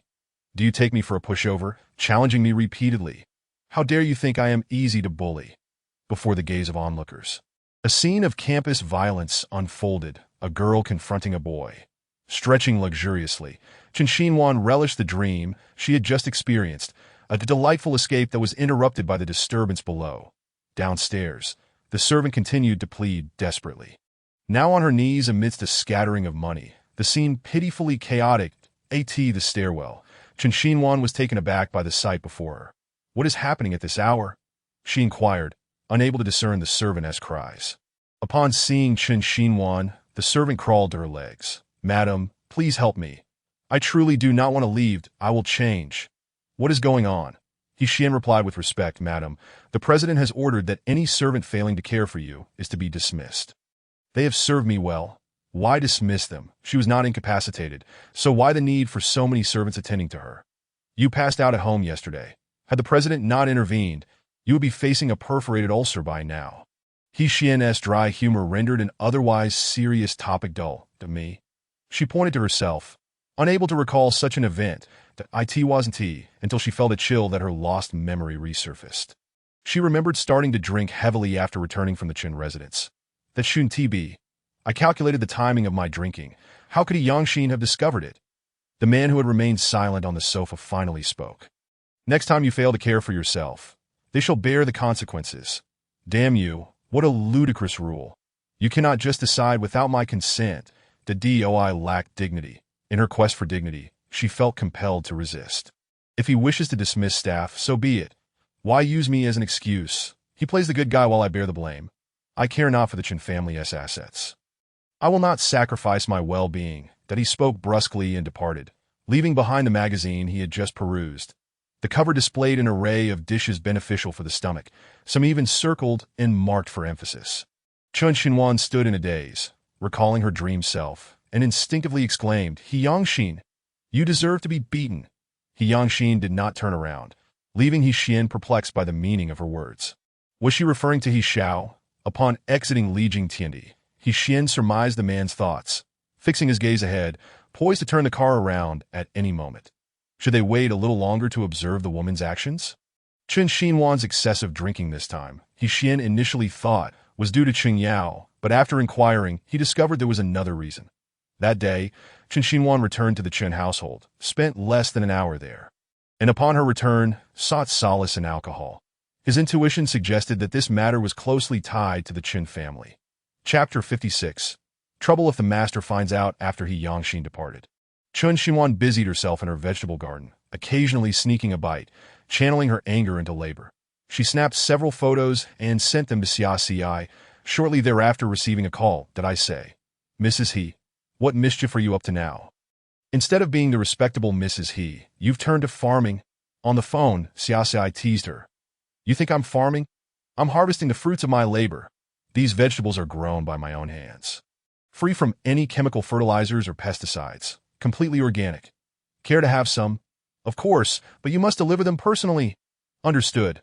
My lady, I shall pick them for you right away. After hanging up, Chen Xinhuan continued to gather vegetables. With the help of a servant, they swiftly finished harvesting, packing the produce into boxes and moving them out. Anhui inquired curiously, Madam, are you certain about this? Absolutely. With so many organic vegetables, they will surely sell out in no time. Aunt Hua, observing Chen Xinhuan's confidence, could only suppress her concerns that if the master were to discover that his wife was engaging in such labor behind his back, the consequences could be dire. Having successfully loaded the vegetables into the car, just as they were about to leave, they saw He Yangxin's car approaching. Aunt Hua quickly warned, Madam, the master is back. Perhaps we should call it a day. Initially, Chen Xinhuan thought she had misseen the vehicle, but upon recognizing the license plate, she confirmed her suspicion that hadn't he just left. Why was he returning? Remembering that the trunk was ajar, she swiftly closed and locked it, fearing He Yangxin might mock her for transporting a trunk full of vegetables. Once the occupants exited the vehicle, Chen Xinhuan breathed a sigh of relief, realizing it was only He Xian. Madam, the master left a document in the study. Could you assist me? He Xian's tone was formal. Chen Xinhuan promptly agreed, oh, all right. She hurried to the study, retrieved the document, tossed it to He Xian, and urged, here is the document, that if there is nothing else, hurry and leave. Don't keep him waiting, that He Xian, not suspecting anything amiss, took the document and drove away. Aunt Hua also relaxed, Madam. If the master finds out, what does it matter? Have you forgotten who saved you from his grasp? Aunt Hua was the servant who had knelt and pleaded at that moment, taking a bold step to protect her. Every one of He Yangxin's subordinates was someone she had nurtured herself. Yet, the master was the head of the household. Noticing the concern in Aunt Hua's eyes, Chen Xinhuan patted her shoulder. Rest assured, if I could protect you once, I can do it again. Let us hope so. Today was the weekend, and the mall would undoubtedly be bustling with people that as long as she chose the right location. She had no worries about selling these vegetables. Madam, there are too many people here. Might this disturb others? Aunt Hua voiced her concerns that in truth, she wanted to ask if they might be caught by the police, as C City had regulations against setting up stalls in public areas. Not at all. I promise they won't even glance our way. Besides, I'm wrapped up like a mummy. Who could recognize me? The vegetable-selling venture commenced in earnest. Chen Xinhuan chose a spot next to a high-end shopping mall where patrons were either wealthy or affluent. The richer they were, the easier they were to persuade. She even feared that there wouldn't be enough vegetables to satisfy the demand. Aunt Hua had memorized the catchy slogan Chen Xinhuan had taught her. After a silent countdown of 3, she began, fresh vegetables, selling cheap, buy now and profit. Don't miss out. As expected, a few well-heeled individuals approached, laden with shopping bags. After glancing at the assortment, they inquired how much before the price could be fully articulated. Chen Xinhuan eagerly interjected, 50 up before she could finish. Aunt Hua struggled to contain her disbelief. This was no mere vegetable sale. It was akin to highway robbery. Vegetables that typically sold for a few yuan per gene were being offered at exorbitant prices. I'll take 100. One woman declared, paying without hesitation. Aunt Hua was left astounded. Even at such high prices, there were buyers. Were these wealthy individuals truly indifferent to money? Upon exiting the mall, Lu Xe, flaunting the latest handbag, was followed by a rather unsavory-looking man. Turning her head, Lu Xe noticed the crowd gathering and assumed there was some amusing spectacle. Upon closer inspection, she realized it was a vegetable stall. Just as she was about to leave, she heard a familiar voice. All right, coming right up. Everyone, don't crowd. One at a time. Was that Chen Xinhuan? Lu Xe squinted for a better view, but couldn't discern the situation clearly. An idea struck her, and she shouted, Chen Xinhuan. Hearing her name called, Chen Xinhuan instinctively looked around. This scene caught Lu Xe by surprise. She hadn't expected it to truly be her.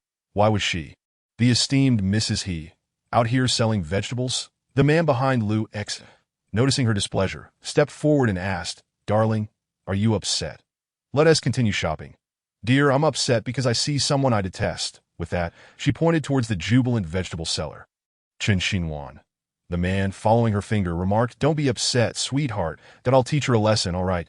With that, he pushed through the crowd, glaring menacingly at Chen Xinhuan. "This is a public space. You're illegally occupying territory. That's against the law." The man's aggressive demeanor made onlookers want to distance themselves. Chen Xinhuan scrutinized the man, noting he didn't appear to be an undercover COP. "That do you reside by the seaside? You really have a wide reach." Upon hearing that, the man's expression darkened. "Say that again if you dare." Chen Xinhuan, unperturbed, calmly repeated, "If you don't live by the sea, kindly take a deeder. Thank you." How amusing. What did it matter to him where she sold her vegetables? The police hadn't come looking for her, so who did he think he was? As the man approached, she noticed Lu X enter nearby. Suspecting she had instigated this trouble to sabotage her, "That you're asking for it," he declared, stomping his foot down on a pile of vegetables, crushing the once fresh produce into a pulp. Chapter 57. He started at Anhua had never witnessed such chaos and instinctively retreated to a quieter area. Chen Xinhuan remained unfazed, glancing at the ruined vegetables, her tone icy. "Since you want these vegetables so badly, I can let you cut in line. That'll be 982 yuan. That I can round it down for you. 980 yuan. Will that be cash or mobile payment? Do you expect me to pay for this? Dream on." Chen Xinhuan leisurely produced her phone, snapping a picture of the man's face, then capturing the scene. "Since you refuse to pay, I'll let the police handle this." As she pressed the digits to call, the man, sensing a threat, snatched the phone from her hand and hurled it away, the device crashing to the ground. "The total, including the vegetables, is 5,000 yuan. Before she could finish, the man lunged towards her, disregarding his image, his finger jabbing at Chen Xin. "That I heard you bullied my woman before. Today, I'll make you regret appearing here." His words only made her chuckle. Suddenly, she seized his hair, vigorously shaking him. "Your woman, more like a little girl who isn't matured yet." Onlookers began recording the spectacle, capturing the unfolding drama. The man struggled to break free. But Chen Xinhuan's grip was too strong, forcing him to bow his head as she tugged at his hair. "Dare you lay a hand on me? Do you know who I am? I don't care who you are. Even if you were the king of heaven, you still owe me." "Just wait," he spat in frustration. "Enough chatter. Pay up quickly, or you'll regret it." The man begrudgingly conceded. "Fine." Releasing his hair, Chen Xinhuan wiped her hands on her clothes, looking up to find that the ruffian had vanished from view. Anhua, sensing a lull in the chaos, cautiously hid behind Chen Xinhuan. "Madam, don't worry. I've already informed the master, and he is on his way." Upon hearing the words, Chen Xinhuan could not help but furrow her brow. "That if you send it to him, how will I ever experience life again? Yet, if we do not make a call, we may be at his mercy." What did he say on the phone? Nothing, just that he understood. Upon hearing this, Chen Xinhuan felt a weight lift from her heart. He was likely preoccupied and did not pay much attention. When the lecherous man reappeared, he had somehow acquired a stone in his hand. Without uttering a word, he hurled it at Chen Xinhuan's car, creating a dent in an instant. Casting a glance at the man, Chen Xinhuan calmly picked up a larger stone from the ground, approached the front of his car, and with a confident flourish, sent the stone crashing against the man's vehicle's glass. Inside the car, Lu Xer was so frightened that her makeup was thrown into disarray. She shielded her head and screamed incessantly. Hearing the commotion and witnessing his own car being battered, the man's rage surged. "You little brat, dare to touch my car? Are you tired of living?" As he prepared to reprimand Chen Xinhuan, a man dressed in police uniform approached through the crowd. "In broad daylight, and you dare to lay a hand? Take them all back to the station." Thus, for the very first time in her life, Chen Xinhuan found herself in a police station. "You little brat. Just wait until I teach you a lesson." "Teach me a lesson?" "Well, that can only happen when you have the chance to get out." "What? You're not convinced? Lu Xer is using you, and yet you willingly stand up for her." Seated in the police car, Chen Xinhuan's courage grew bolder. "You are merely her cash machine." Chen Xinhuan was not concerned about being detained, as long as she did not let He Yangxin and her grandmother learn of this incident. She could find a way to explain to the Jiangnan police station. Chen Xinhuan and the lecherous man were each taken to separate holding rooms. Chen Xinhuan sat there bored, picking at her nails while observing the officer taking down notes. Name: Chen Xinhuan. What crime have you committed? Self-defense, she replied. He smashed my car, so I am justified in smashing his. That is it permissible for the state to burn while the commoners cannot even light a lamp? That simply will not do. I in the adjoining room. The lecherous man faced the same questions. That woman grabbed my hair first. Why am I being interrogated and not her? The police officer remained patient. She is next door. You only need to answer your questions. The man scoffed, deliberately flaunting his large gold watch. Officer, logically speaking, the one who provoked first holds responsibility. Since she initiated it, can we just drop this matter? You are a police officer, and I am a police officer. The lecherous man awkwardly chuckled. Of course you are. I am merely suggesting. Just then, an older man entered the room, whispering something to the officer. Details unknown. Once the older officer left, the remaining officer stood up and said to the man, "Come with me." The man rose obediently, feeling triumphant, as he anticipated his swift release. Indeed, he was taken to the interrogation room, where he was greeted by a middle-aged man who politely said, "Mr. Ding, you have worked hard that I have prepared fine food and wine for you. Might I have the pleasure of your company?" "Of course." The man replied, "But I must see her first." The middle-aged officer readily agreed. "No problem, Mr. Ding. I will arrange that for you at once." The lecherous man entered the interrogation room with a smug expression, which Chen Xinhuan noted. Seeing him so self-satisfied, she surmised that he was likely someone who had used connections to secure his position. "You will handle the remaining matters. I trust you will execute them well." The middle-aged officer nodded. "Rest assured, Mr. Ding, I will manage it properly and not disappoint you." The lecherous man smiled in satisfaction. "Once this is settled, your rewards will follow." The middle-aged officer understood and immediately perked up. Witnessing this scene, Chen Xinhuan felt a surge of anger. It was indeed a case of collusion between the police and the wrongdoers. That I say, "Officer, aren't you afraid of being reported for such blatant favoritism?" Upon hearing this, the middle-aged officer's expression darkened as Chen Xinhuan spoke mockingly. After the lecherous man left, the middle-aged officer sat down, adopting a serious demeanor.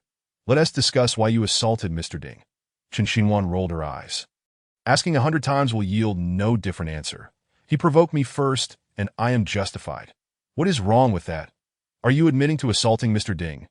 "Yes, sign here today." As soon as the words left his mouth, the middle-aged officer slid a prepared document toward her. "Sign your name, and I can leave." The officer scoffed. "Leave? You must be dreaming. Even if you had struck a mere commoner, you would still have to stay a few days. Let alone that you assaulted someone of his standing. Not an ordinary person. Is he a deity?" Something along those lines. Chen Xinhuan leaned back in her chair, feigning interest. "Do enlighten me." Chapter 58. I am his wife. Seeing Chen Xinhuan's fearless demeanor, the middle-aged officer felt disdain.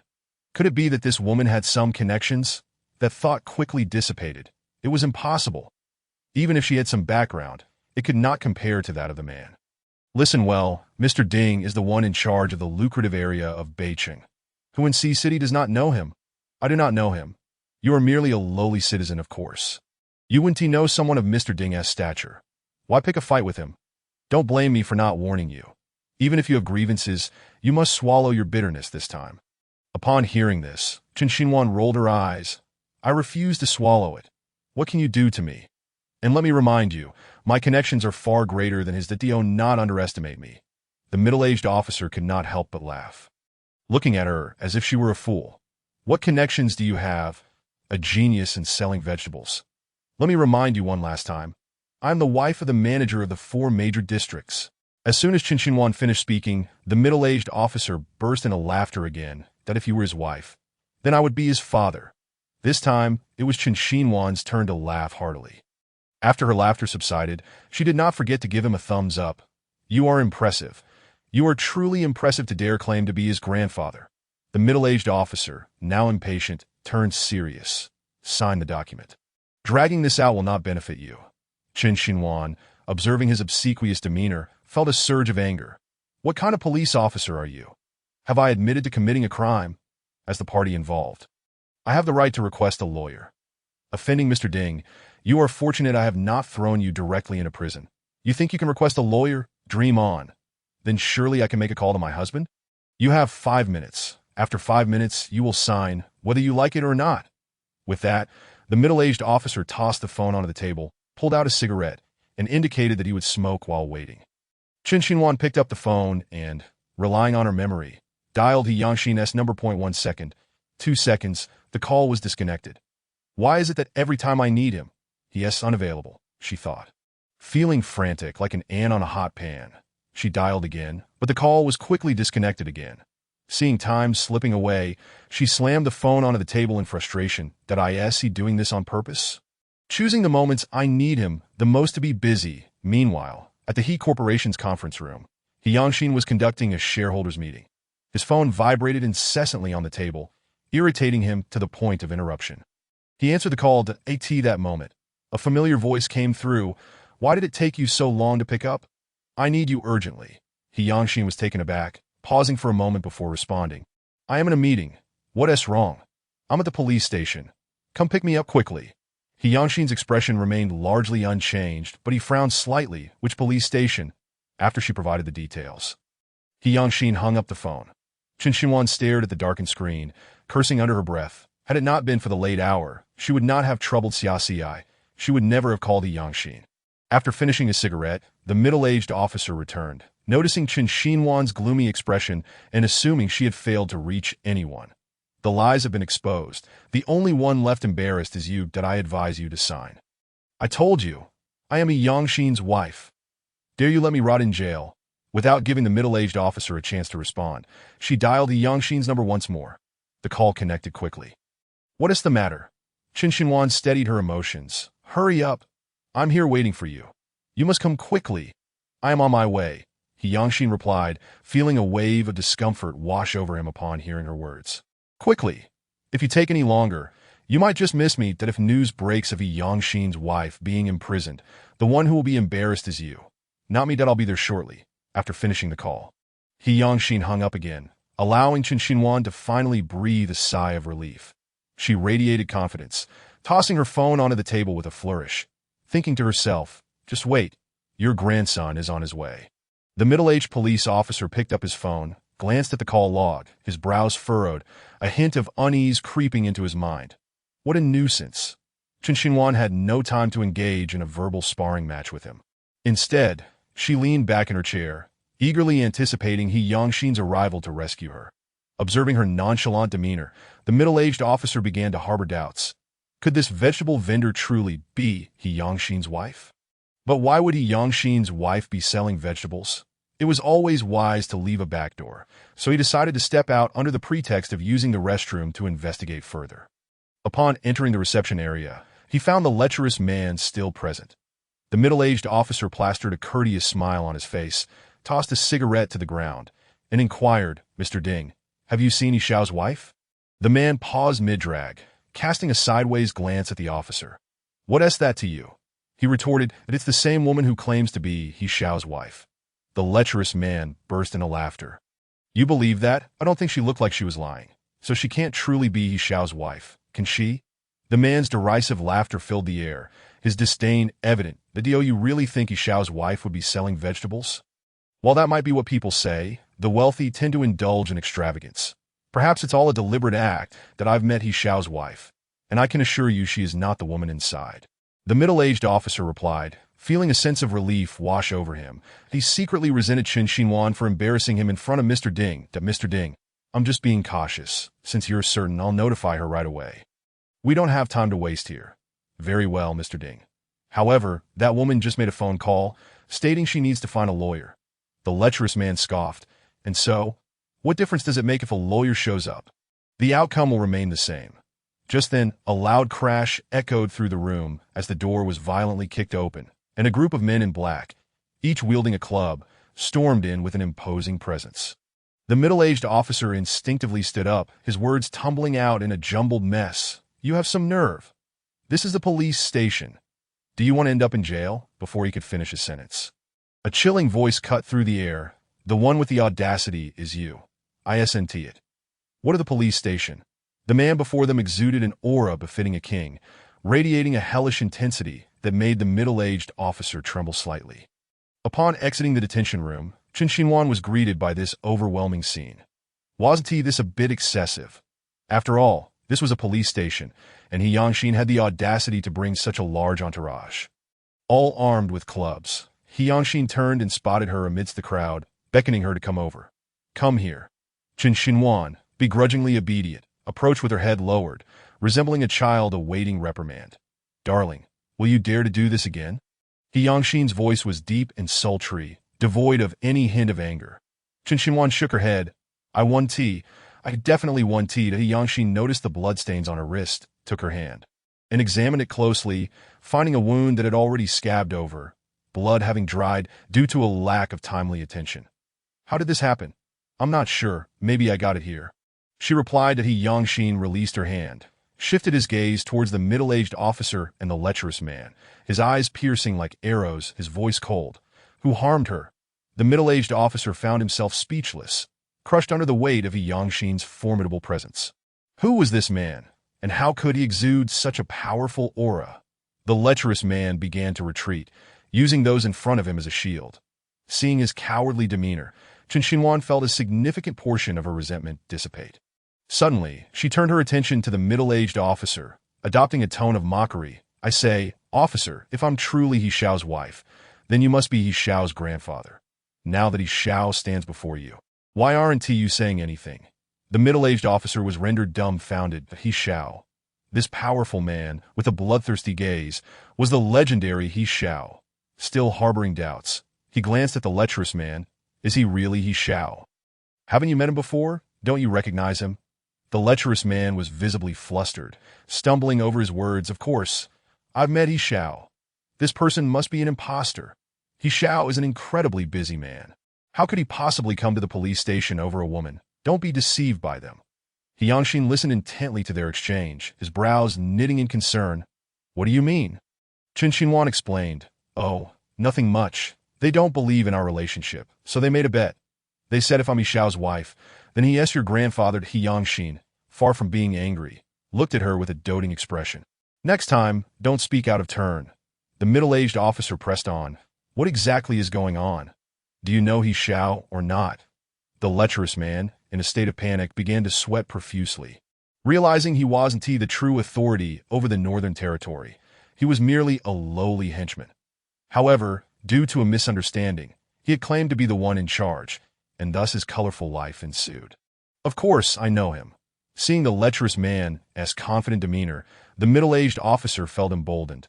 As long as he could confirm that this man was not He Xiao, he could handle the situation as he pleased. Approaching He Yangshin, he adopted an authoritative stance. It is illegal to brandish weapons in the police station. Before he could finish, a black-clad man swiftly subdued him with a swift motion. That you're my grandfather? He Yangshin's voice was low, yet it carried an aura of menace. The middle-aged officer felt his courage wane, his fear amplifying as he began to suspect the man before him was indeed the infamous He Xiao. It was too late to take back his words. He had already spoken too much, and his peaceful life was likely ruined. The middle-aged officer, with his back turned, could only plead. He Xiao, I was wrong. I didn't know she was your wife. Please spare me. Qin Xinhuan, unwilling to witness such a scene of bullying, took the initiative to exit the room. Take him away. He Yangshin cast a disdainful glance at the lecherous man before leaving. I don't want anyone else to know about this. That I in the car. Qin Xinhuan felt increasingly anxious, her heart racing until the door was finally opened. She gazed at the composed man before her, unable to utter a word. That don't you want to see them get beaten up? He Yangshin asked, his tone grave. Qin Xinhuan shook her head vigorously, indicating she did not wish to witness their petty demeanor. You struck first? He Yangshin inquired, his brows raised. Qin Xinhuan nodded proudly. Of course. He came looking for trouble. If he was going to be rude, I had no reason to hold back. He Yangshin, however, sought the root of the issue. Why did he specifically target you? There are so many street vendors. Why you? It's all because of Lu Shiner. She began, but then abruptly covered her mouth, realizing her slip. That He Yangshin had been anticipating her next words. In truth, he had known about the situation from the start of the company meeting. However, due to pressing matters, he had intended to address it later. The urgency to leave had been to see her selling vegetables. Why not? Those vegetables were all grown by my own hands. What is wrong with selling them? She retorted. Had it not been for Lu Shiner, her well-laid plans would not have been interrupted. Had it not been for Lu Shiner. She would not have ended up in the police station. Had it not been for Lu Xiner, she would not have had to grovel for help. He Yangxin seized upon her contradictory statement. Your vegetables? If I recall correctly, the seeds for those vegetables came from me. Without those seeds, where would your vegetables come from? While her argument had some merit, it also lacked substance. Yes, she had indeed obtained the seeds from He Yangxin, but she had put in far more effort than he could imagine. I contributed just as much. Without my diligent cultivation, how could there be so many vegetables? He Yangxin's lips curled into a slight smile as he extended his hand towards her, saying, Where's the money? What money? The money from selling the vegetables. Hand it over to me, W.Y. What right do I owe you? He Yangxin's eyes sparkled with a calculating glimmer, and he remarked that it was merely because you occupy my territory and utilize my seeds. Chen Xinhuan, truly a businessman through and through, for no merchant is without guile. She toiled tirelessly to earn this meager sum and even found herself in the police station. In the end, she still had to hand over the money to him. Where could she possibly seek justice? Clearly, he is already quite wealthy, yet he still frets over this trifling amount. Indeed, the wealthier one becomes, the stingier they tend to be. Chen Xinhuan pouted in annoyance, exclaiming that he was indeed a merchant devoid of scruples. That He Yangxin, far from feeling ashamed, appeared rather pleased, thanking her for the compliment. Chen Xinhuan, disinterested, turned her gaze to the window. Upon returning to Lijing Tiendi, it was already well past midnight. Chen Xinhuan lay down, and as soon as her head touched the pillow, she fell into a deep slumber. That in the early hours, the villa, which should have been cloaked in darkness, was instead ablaze with light, as servants brought basin after basin of cold water to the room upstairs. What has happened to Madame? She seemed perfectly fine while selling vegetables earlier today. The maid who went shopping with Chen Xinhuan felt a surge of anxiety upon seeing her unrelenting fever.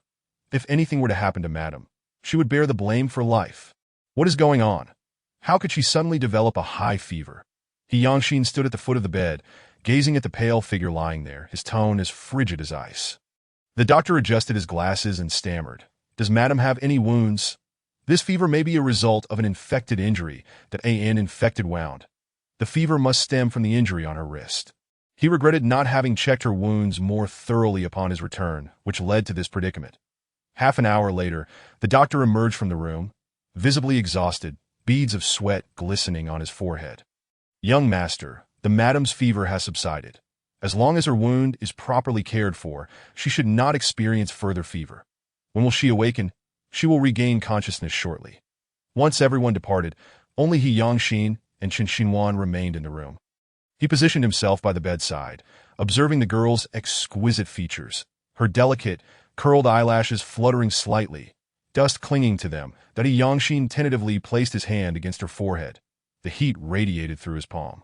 In the next moment, she suddenly opened her eyes, sensing the large hand on her forehead. Her mind felt clouded as she turned to look at the man beside the bed. Before she could speak, He Yangxin inquired, Are you awake? Chen Xinhuan, coming to her senses, instinctively nodded, her face a mask of confusion. Am I ill? Why do I feel as if I have no strength whatsoever? It is merely a fever.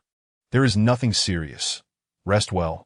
You're not to leave this place for the next few days. Upon hearing this, Chen Xinhuan shook her head vigorously. I feel much better now. It's nothing. As the two debated this matter, a voice from outside the door called, Sir, the Madame's congee is ready. He Yangxin said nothing, but rose to open the door and took the congee from the servant's hands. Drink this. That tea was the first time He Yangxin had fed her since their marriage. He regarded her with an almost foolish expression, assuming she lacked appetite. What's wrong? Don't you like it? Chen Xinhuan replied, No, I'm just afraid there might be poison in this congee. After being married to He Yangxin for so long, she'd never witnessed this side of him. Was it truly due to her illness? She had experienced fevers before, yet he had never shown such concern. Before she could react, a spoon was thrust toward her mouth, compelling her to open it. As the warm congee was spooned in, a wave of warmth flowed down her throat and into her stomach, enveloping her in comfort, making her feel as though she were already on the mend. Another bite. He Yangxin's gentle voice was as soothing as the warm congee itself. However, before Chen Xinhuan could respond, the world around her began to spin. Darkness overtook her vision, and she felt herself slipping away. Just before she lost consciousness, she seemed to hear He Yangxin calling her name, Chen Xinhuan. The servants, hearing the commotion in the room, especially Anhua, rushing upon seeing Qin Xinhuan faint. Quickly, summon the doctor. The doctor had not gone far and would return promptly. He Yangxin spoke in a low tone. Suddenly scooping her up and heading toward his bedroom, he gently placed the girl down, noticing remnants of kanji at the corners of her mouth. As he glanced at the injury on her wrist, his expression darkened, discontent washing over him. Footsteps approached from outside, and the doctor returned, exclaiming, "What happened? Did you not say she would awaken soon? Why has she fainted again?" His tone bore an accusatory edge, and the doctor trembled under Yangxin's formidable presence that he had thought this ordeal was over, only to find it returning. "That I cannot say for certain. Madam has a frail constitution, and her recovery may be prolonged compared to the average person. Then find a way to make her recovery akin to that of a normal person." Yangxin's voice was laced with impatience. Qin Xinhuan had once resorted to various schemes to force him into divorce, even threatening to starve herself, only to collapse in the end. Had she not fainted beforehand, he might have agreed to the divorce. It was during that time that Qin Xinhuan's health had drastically changed. She could no longer consume spicy or stimulating foods, and cold items were nearly forbidden. The doctor had previously diagnosed that if she wished to restore her health, she must be vigilant about her diet and overall well-being, as someone with her constitution would find it exceedingly difficult to recover once ill. Even a simple cold could take 10 days to half a month for complete recovery. Xian rushed over upon hearing the news, and upon seeing Yangxin's face filled with anxiety and regret, he understood that this woman, Qin Xinhuan, was destined to be his anchor for life. The doctor, terrified, nearly knelt before Yangxin, his glasses slipping down his nose, too fearful to move, and her wrist injury must not leave any scars. She is a woman who values beauty. Should she see a scar on her wrist in the future, it could lead to great turmoil. The doctor stood, trembling, attempting to maintain composure. "Young master, Madam's constitution is difficult to mend. I need to administer a nutrient injection to her. You have 30 minutes that if you cannot manage this, you shall not remain in this city." "Doctor Xian, young master, this is a blatant threat. One does not conduct business in such a manner." Yet, the doctor hesitated. "Actually, there is a method to expedite her recovery." Chapter 61. "He guarded you all night," the doctor spoke delicately, suggesting an injection would suffice. Yangxin's expression turned serious, his tone harsh. "What are you waiting for? Hurry.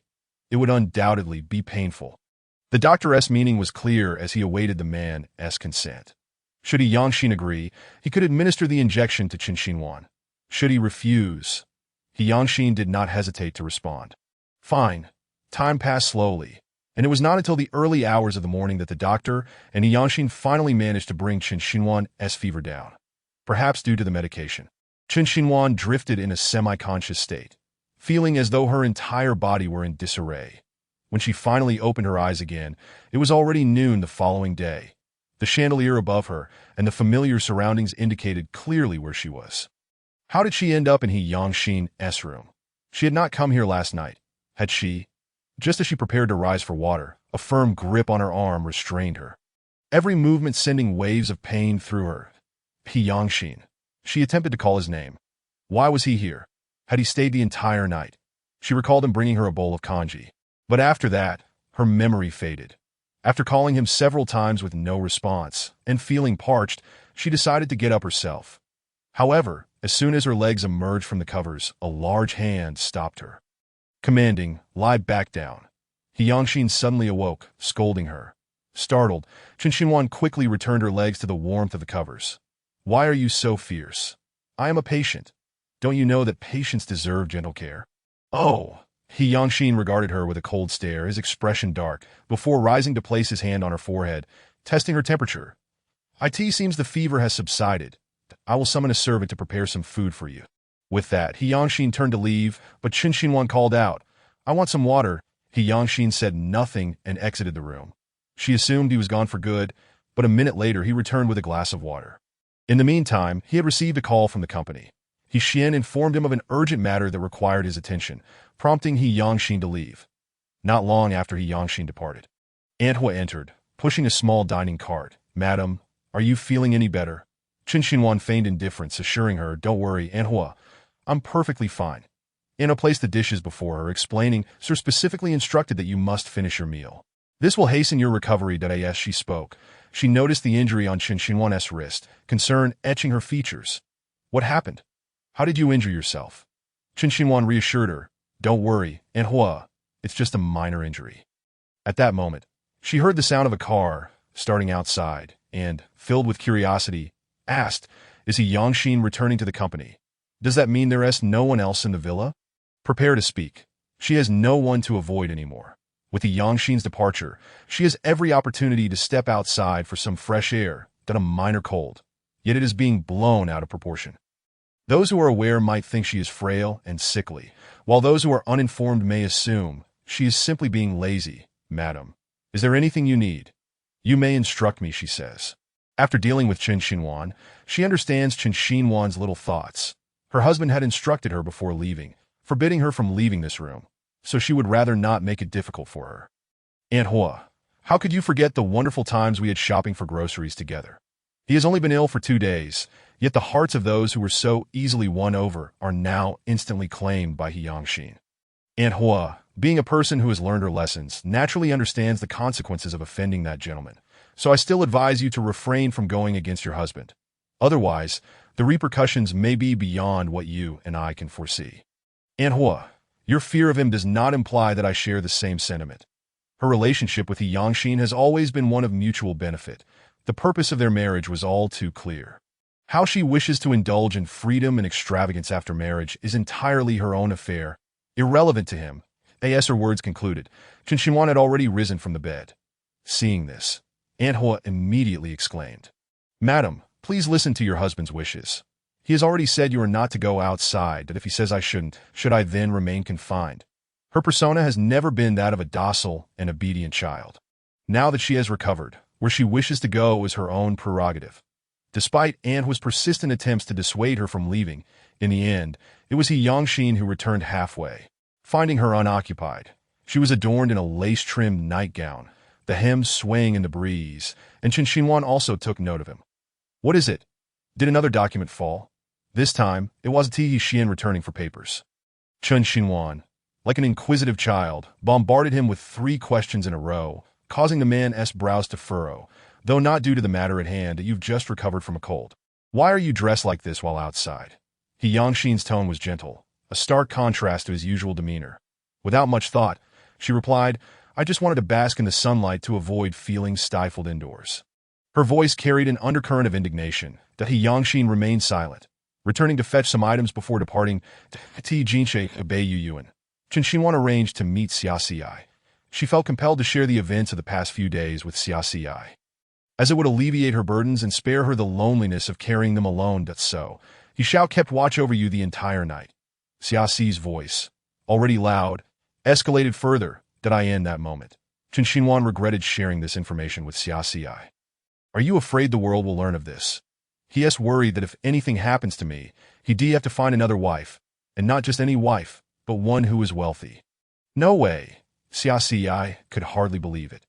Though He Yangxin's feelings for Chen Xinhuan were subtle, they had never been concealed. She recalled a time when Chen Xinhuan had merely tripped while traveling, injuring her knee, and He Yangxin had dispatched an entire medical team to attend to her on another occasion. When Chen Xinhuan's fingers suffered a minor cut, He Yangxin arranged for a medical team once more. At that time, she had remarked to Chen Xinhuan that He Yangxin's concern for her was extraordinary, indicating he must harbor feelings for her. To her surprise, Chen Xinhuan had refuted her assertion, presenting evidence of He Yangxin's close interactions with Lu Xiner, suggesting that his attentiveness might be driven by ulterior motives. Gradually, rumors about He Yangxin and Lu Xiner circulated, further substantiating Chen Xinhuan's claims. Yet, this time you had a fever, and he watched over you throughout the night. You now treat him with such coldness. It's truly ungrateful that I never asked him to keep vigil, and besides, I fell ill due to his slow driving. Chapter 62. Why did you agree so quickly this time? He drives slowly. Xia Xi expressed confusion, questioning how her fever could be linked to He Yangxin's driving speed. Chen Xinhuan unabashedly asserted, I had to call him multiple times before he answered. Had he picked up sooner, none of this would have happened. Xia Xi was left astounded by her logic, silently mourning for He Yangxin. Only a man like He Yangxin could manage to tame a woman like Chen Xinhuan. By the way, I heard your company is hosting a jewelry exhibition banquet soon. When is it? Why wasn't Ti informed? Chen Xinhuan's latter remark carried a hint of displeasure.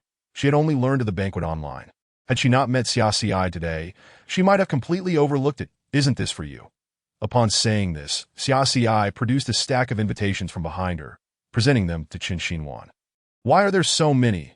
I'm the only one attending. Why would I need so many? Are invitations being mass-produced now? Chen Xinhuan flipped through them, failing to notice the details on the invitations.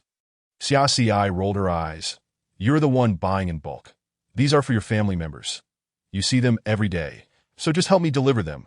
No, Chen Xinhuan immediately refused, unwilling to engage with He Yangxin's peculiar relatives. Preferring to keep her distance as far as possible, my dear sister, please lend me a hand. I'm truly at my wit's end. Xia Xi, anticipating Chen Xinhuan's reluctance, employed a strategy of emotional manipulation. You know, though I have some renown in the jewelry industry and know many people, it pales in comparison to your connections. The people around you are surely of higher status. If they attend my jewelry exhibition, then, before Xia Xi could finish, Chen Xinhuan interjected, then others will naturally regard you highly, and your company's jewelry will sell like hotcakes. Xia Xi nodded vigorously. Exactly. All right, I'll give it a try, but I can't guarantee that those peculiar folks will come. He Yangxin's relatives were the CRME de la CRME, typically attending only high-end events. They were unlikely to spare a glance at gatherings beneath their standards. Yet, with the right individual's influence, perhaps they might consider attending the He Corporation. He Xian received Chen Xinhuan's message and awaited her downstairs. 10 minutes later, upon seeing Chen Xinhuan, he approached her. Madam. Chen Xinhuan nodded in acknowledgement. Where is he? The president is in a meeting. It will conclude in 10 minutes, He Xian reported. All right, I will wait for him in the office. Chen Xinhuan was familiar with this place from her previous visit as she passed the front desk. She greeted them. It must be said that He Corporation's FAAD is impressive. Such a visage in public is undeniably striking. Yet here, it is merely a front desk position. Clearly, He Yangxin has high standards for appearances. He Yangxin's meeting concluded precisely 10 minutes later, neither a second more nor less. Upon pushing open the office door, he found someone seated with their back to him. I see you want to be shopping for groceries today? His tone was laced with a playful teasing. Before coming here, she had intended to calmly discuss the jewelry banquet with him. But upon hearing He Yangxin's sardonic remarks, her plan crumbled, and her tone reflected her annoyance. I just wanted to inform you of something in that moment. She decided to soften her tone. After all, she was asking for a favor and couldn't afford to sound demanding.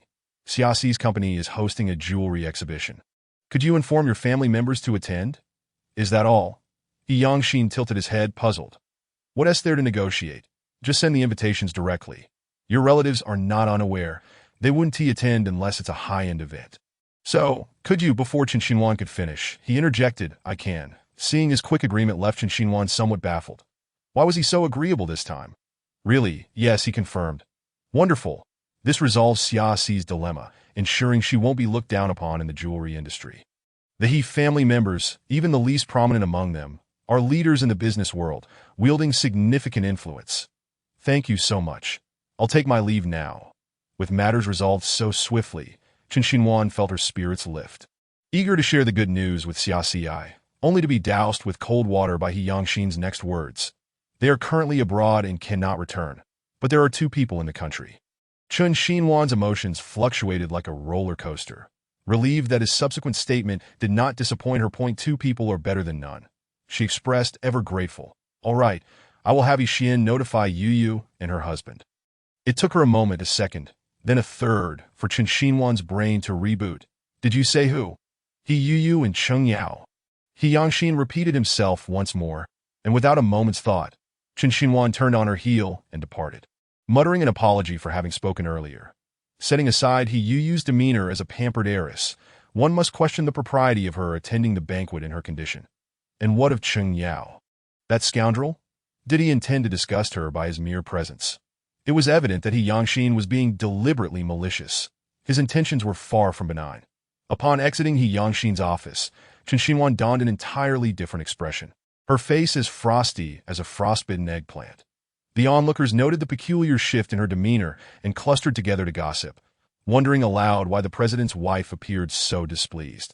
Could it be that she was at odds with the president? Surely, the audacity of the president's wife to stand against him was remarkable. Did she not fear his ire might lead to her dismissal? What do you know? Their union was merely a business arrangement. Both parties likely yearned for the other to request a divorce first. Surely not. Such matters of the affluent are lost on us common folk. Did I end the president's office? The lingering scent of her presence remained. Recalling her angry departure, the man's lips involuntarily curled into a smile. That yes, he Xian entered. He was met with this scene. That he shall. Please distribute these invitations according to the list. He Yangshin instructed, handing over a meticulously prepared list. Upon glancing at the names, He Xian's expression shifted dramatically. The individuals listed were significant figures, each a luminary in the jewelry industry. He shall. I typically refrain from questioning your directives, but I must confess my curiosity about convening so many jewelry magnates at once. He Yangshin was not one to offer explanations, and this instance was no different. Just carry out the task. You'll understand by tomorrow. Xia placed immense importance on this jewelry exhibition banquet, viewing it not only as an opportunity to elevate her company's profile, but also as a splendid occasion to forge connections with numerous jewelry authorities. She went so far as to reserve the most opulent hotel in Sea City, with the first floor designated for hosting esteemed guests, the second for refreshments, the third for beverages, and the fourth divided into banquet and networking areas, while the upper floors served as lounges for VIPs. Such an extravagant arrangement was indeed a significant investment. Even before the exhibition commenced, an array of world-renowned luxury cars lined the hotel's exterior. Xia and her company's management had already arrived at the venue, and upon her arrival, she hurried toward the networking area. That He Yu, having heard of the jewelry exhibition, dragged Cheng Yao along, but they were halted at the entrance due to the absence of an invitation. I'm sorry, but you cannot enter without an invitation. What need is there for an invitation to a trivial jewelry exhibition? I am from the He family. Let us in. This was He Yu's first experience being turned away, and her dignity faltered. Cheng Yao, witnessing her revert to her spoiled heiress persona, concealed his disdain. The security guard, noting her exquisite attire and recognizing she wasn't a troublemaker, responded respectfully, I apologize, miss, but this is the organizer's rule. I am merely following orders, and I hope you can understand that let's forget it, you. Since this is the organizer's decision, we shan't impose. Let us leave. Cheng Yao had no desire to attend the jewelry exhibition, having been coerced into it by He Yu.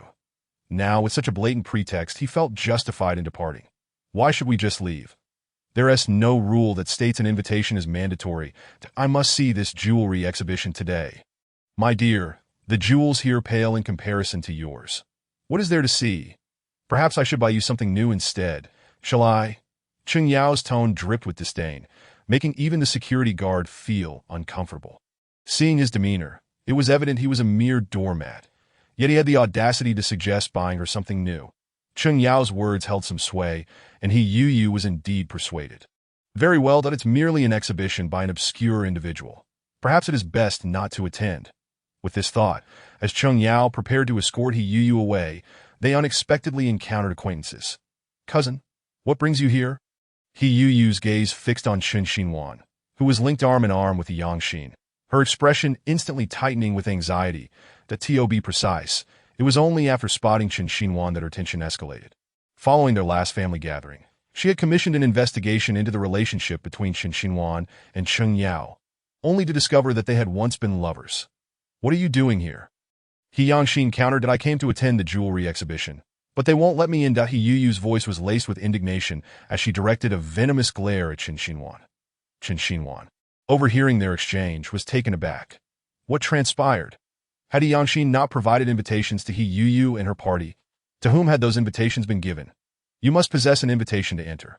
Since you do not, I suggest you return. To He Yangshin's response was unexpected. With a belly full of fury that she could not express, He Yu's countenance darkened further, and she turned her ire toward Chen Xinhuan. Sister-in-law, you certainly dress to the nines. One might think you came to accompany my cousin to the jewelry exhibition, not merely to snare a wealthy suitor. Chen Xinhuan, usually reluctant to engage in lengthy conversations with He Yu, merely offered a nonchalant reply.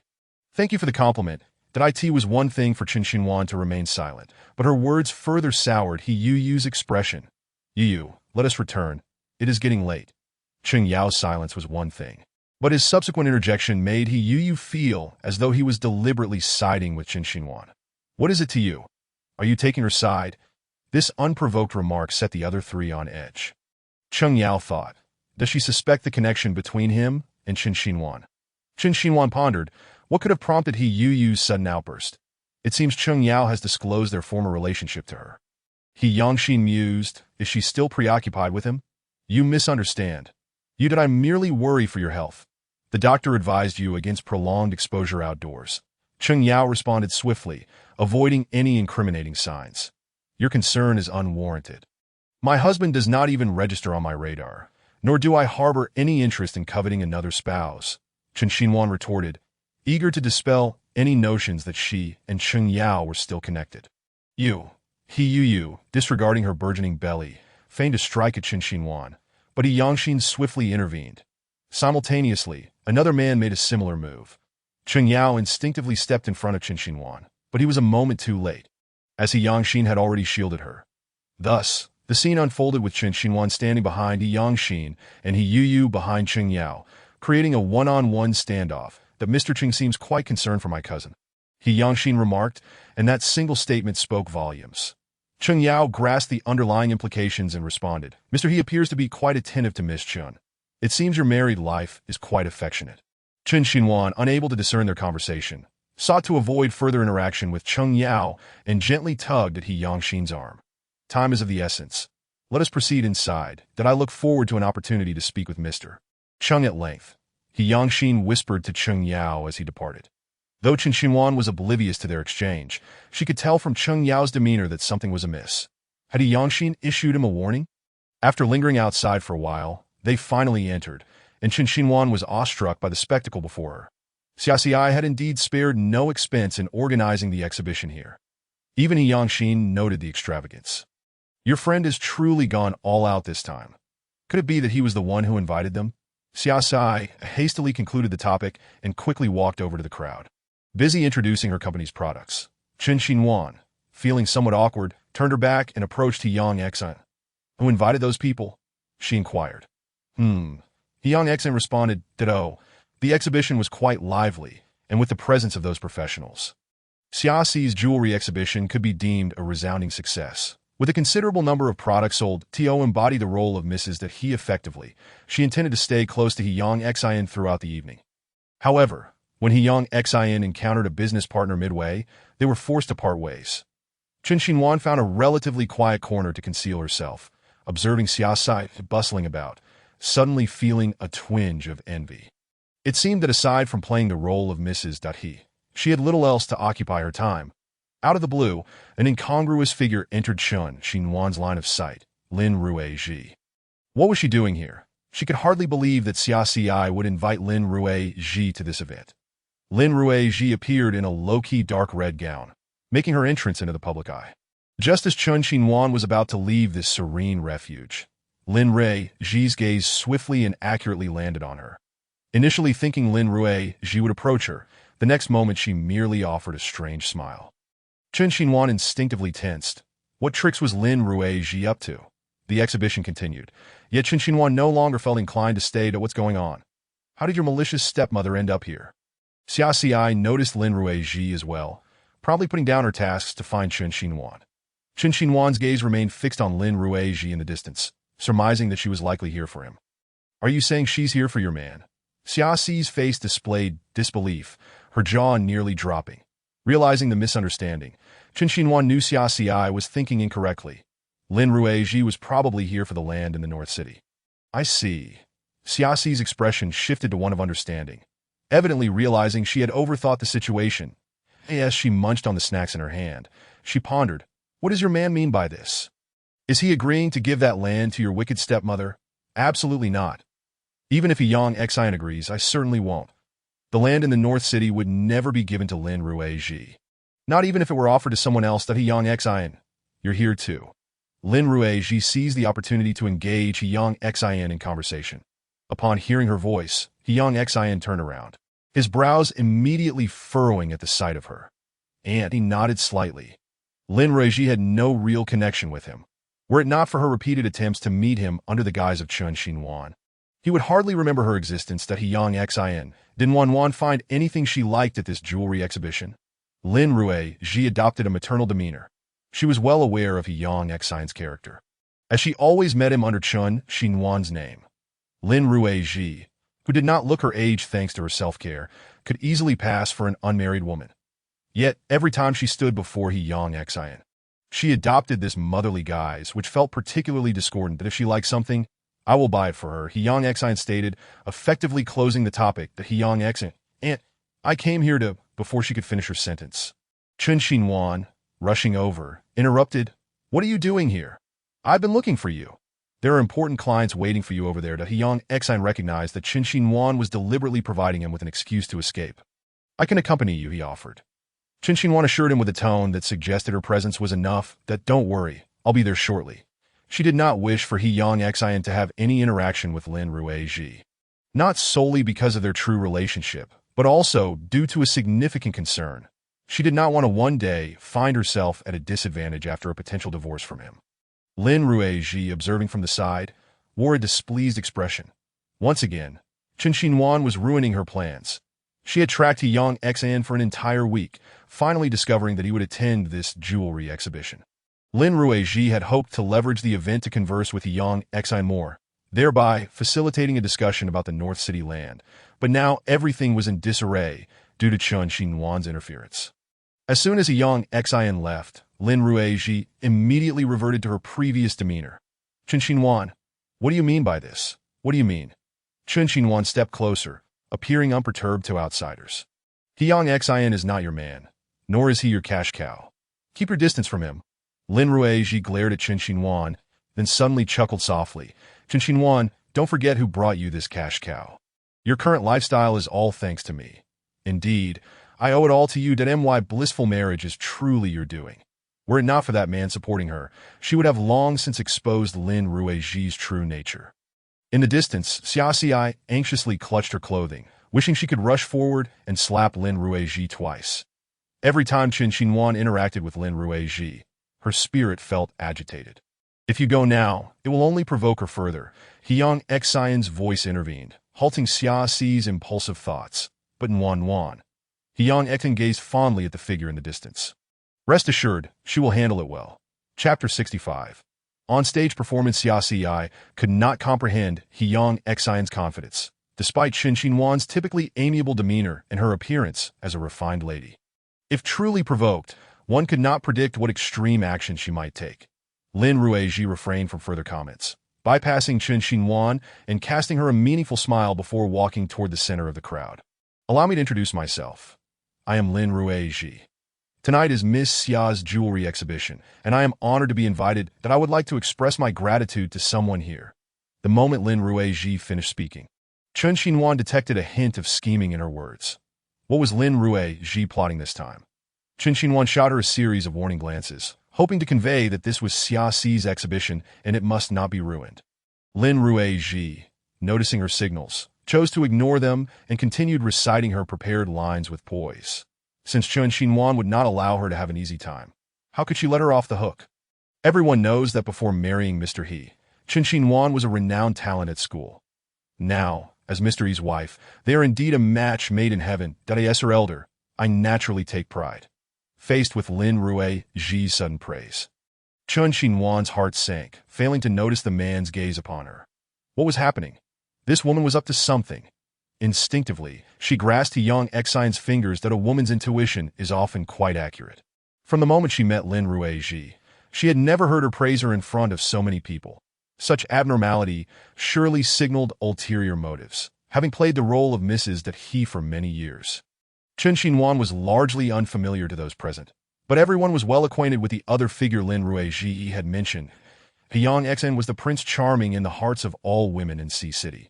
And whether married or unmarried, they all harbored fantasies about the identity of Mrs. He. Lin Ruiji's honeyed words of flattery made Chun Xinhuan feel as though a multitude of arrows were being shot at her from behind, causing her heart to race with panic. Observing Chun Xinhuan's demeanor, Lin Ruiji's brows lifted, and her lips instinctively curled into a smile. "Wan, I heard you prepared a performance for your dear friend. Since you excel in various arts, why not let us all witness your talent?" To prevent Chun Xinhuan from declining, Lin Ruiji had even brought along helpers. Indeed, Wan, You must possess exceptional qualities to marry Mr. Nuan. Your stepmother is truly wicked. If she is malicious herself, she will not hesitate to drag me into her schemes, that I cannot tolerate this humiliation. Xiaoxi prepared to rush forward, but was stopped by Chen Xinhuan. The person directly involved, that Hiyang Xin, watched from behind, concerned for her. Chen Xinhuan composed herself, attempting to appear less upset. Since Lin Ruiji wished to see her perform, she would put on a show for her. Just as she began to move, Hiyang Xin suddenly grabbed her hand, that I will help you refuse.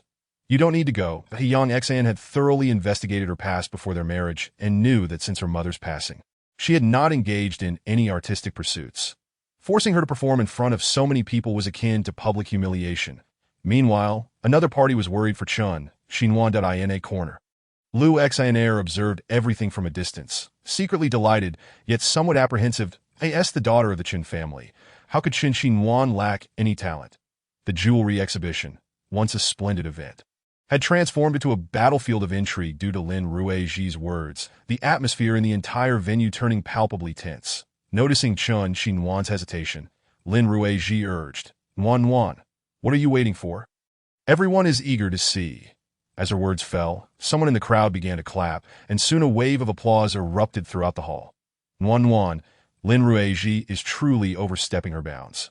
I refuse to believe I cannot handle her today. It was already too late. Chen Xinhuan was acutely aware that once the applause erupted, regardless of her desire to avoid showcasing her talents, she had no choice but to comply.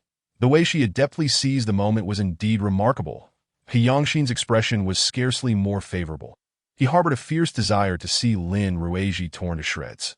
You need only depart. I shall handle matters here, Hiyangxin said, his tone unmistakably displeased. Chen Xinhuan assumed he was concerned about her potentially embarrassing herself and tarnishing his reputation, leading him to hastily urge her to leave. Rest assured, I shall not bring you disgrace, nor will I disgrace the He family. With that, she strode confidently toward Lin Ruiji, her hand effortlessly pried away from Hiyangxin's grip. As Lin Ruiji noticed her approach, she instinctively parted the crowd to allow Chen Xinhuan passage, their paths brushing against each other. With a triumphant smile, Lin Ruiji fixed her gaze on Chen Xinhuan, declaring, This time, I shall see who can save you. Chen Xinhuan feigned ignorance to Lin Ruiji's taunts, unperturbed, as she elegantly navigated toward the gathering. Just as Lin Ruiji slipped out of sight, Lu Xiner reproached her. Aunt, you are far too hasty.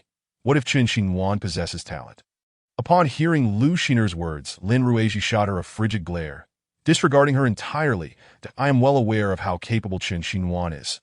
Those who joined Lin Ruiji in fanning the flames quickly handed Chen Xinhuan the props they had prepared in advance. Upon seeing the instruments, a faint smile crept onto her lips. It was difficult to ascertain whether to be grateful or resentful toward Lin Ruiji.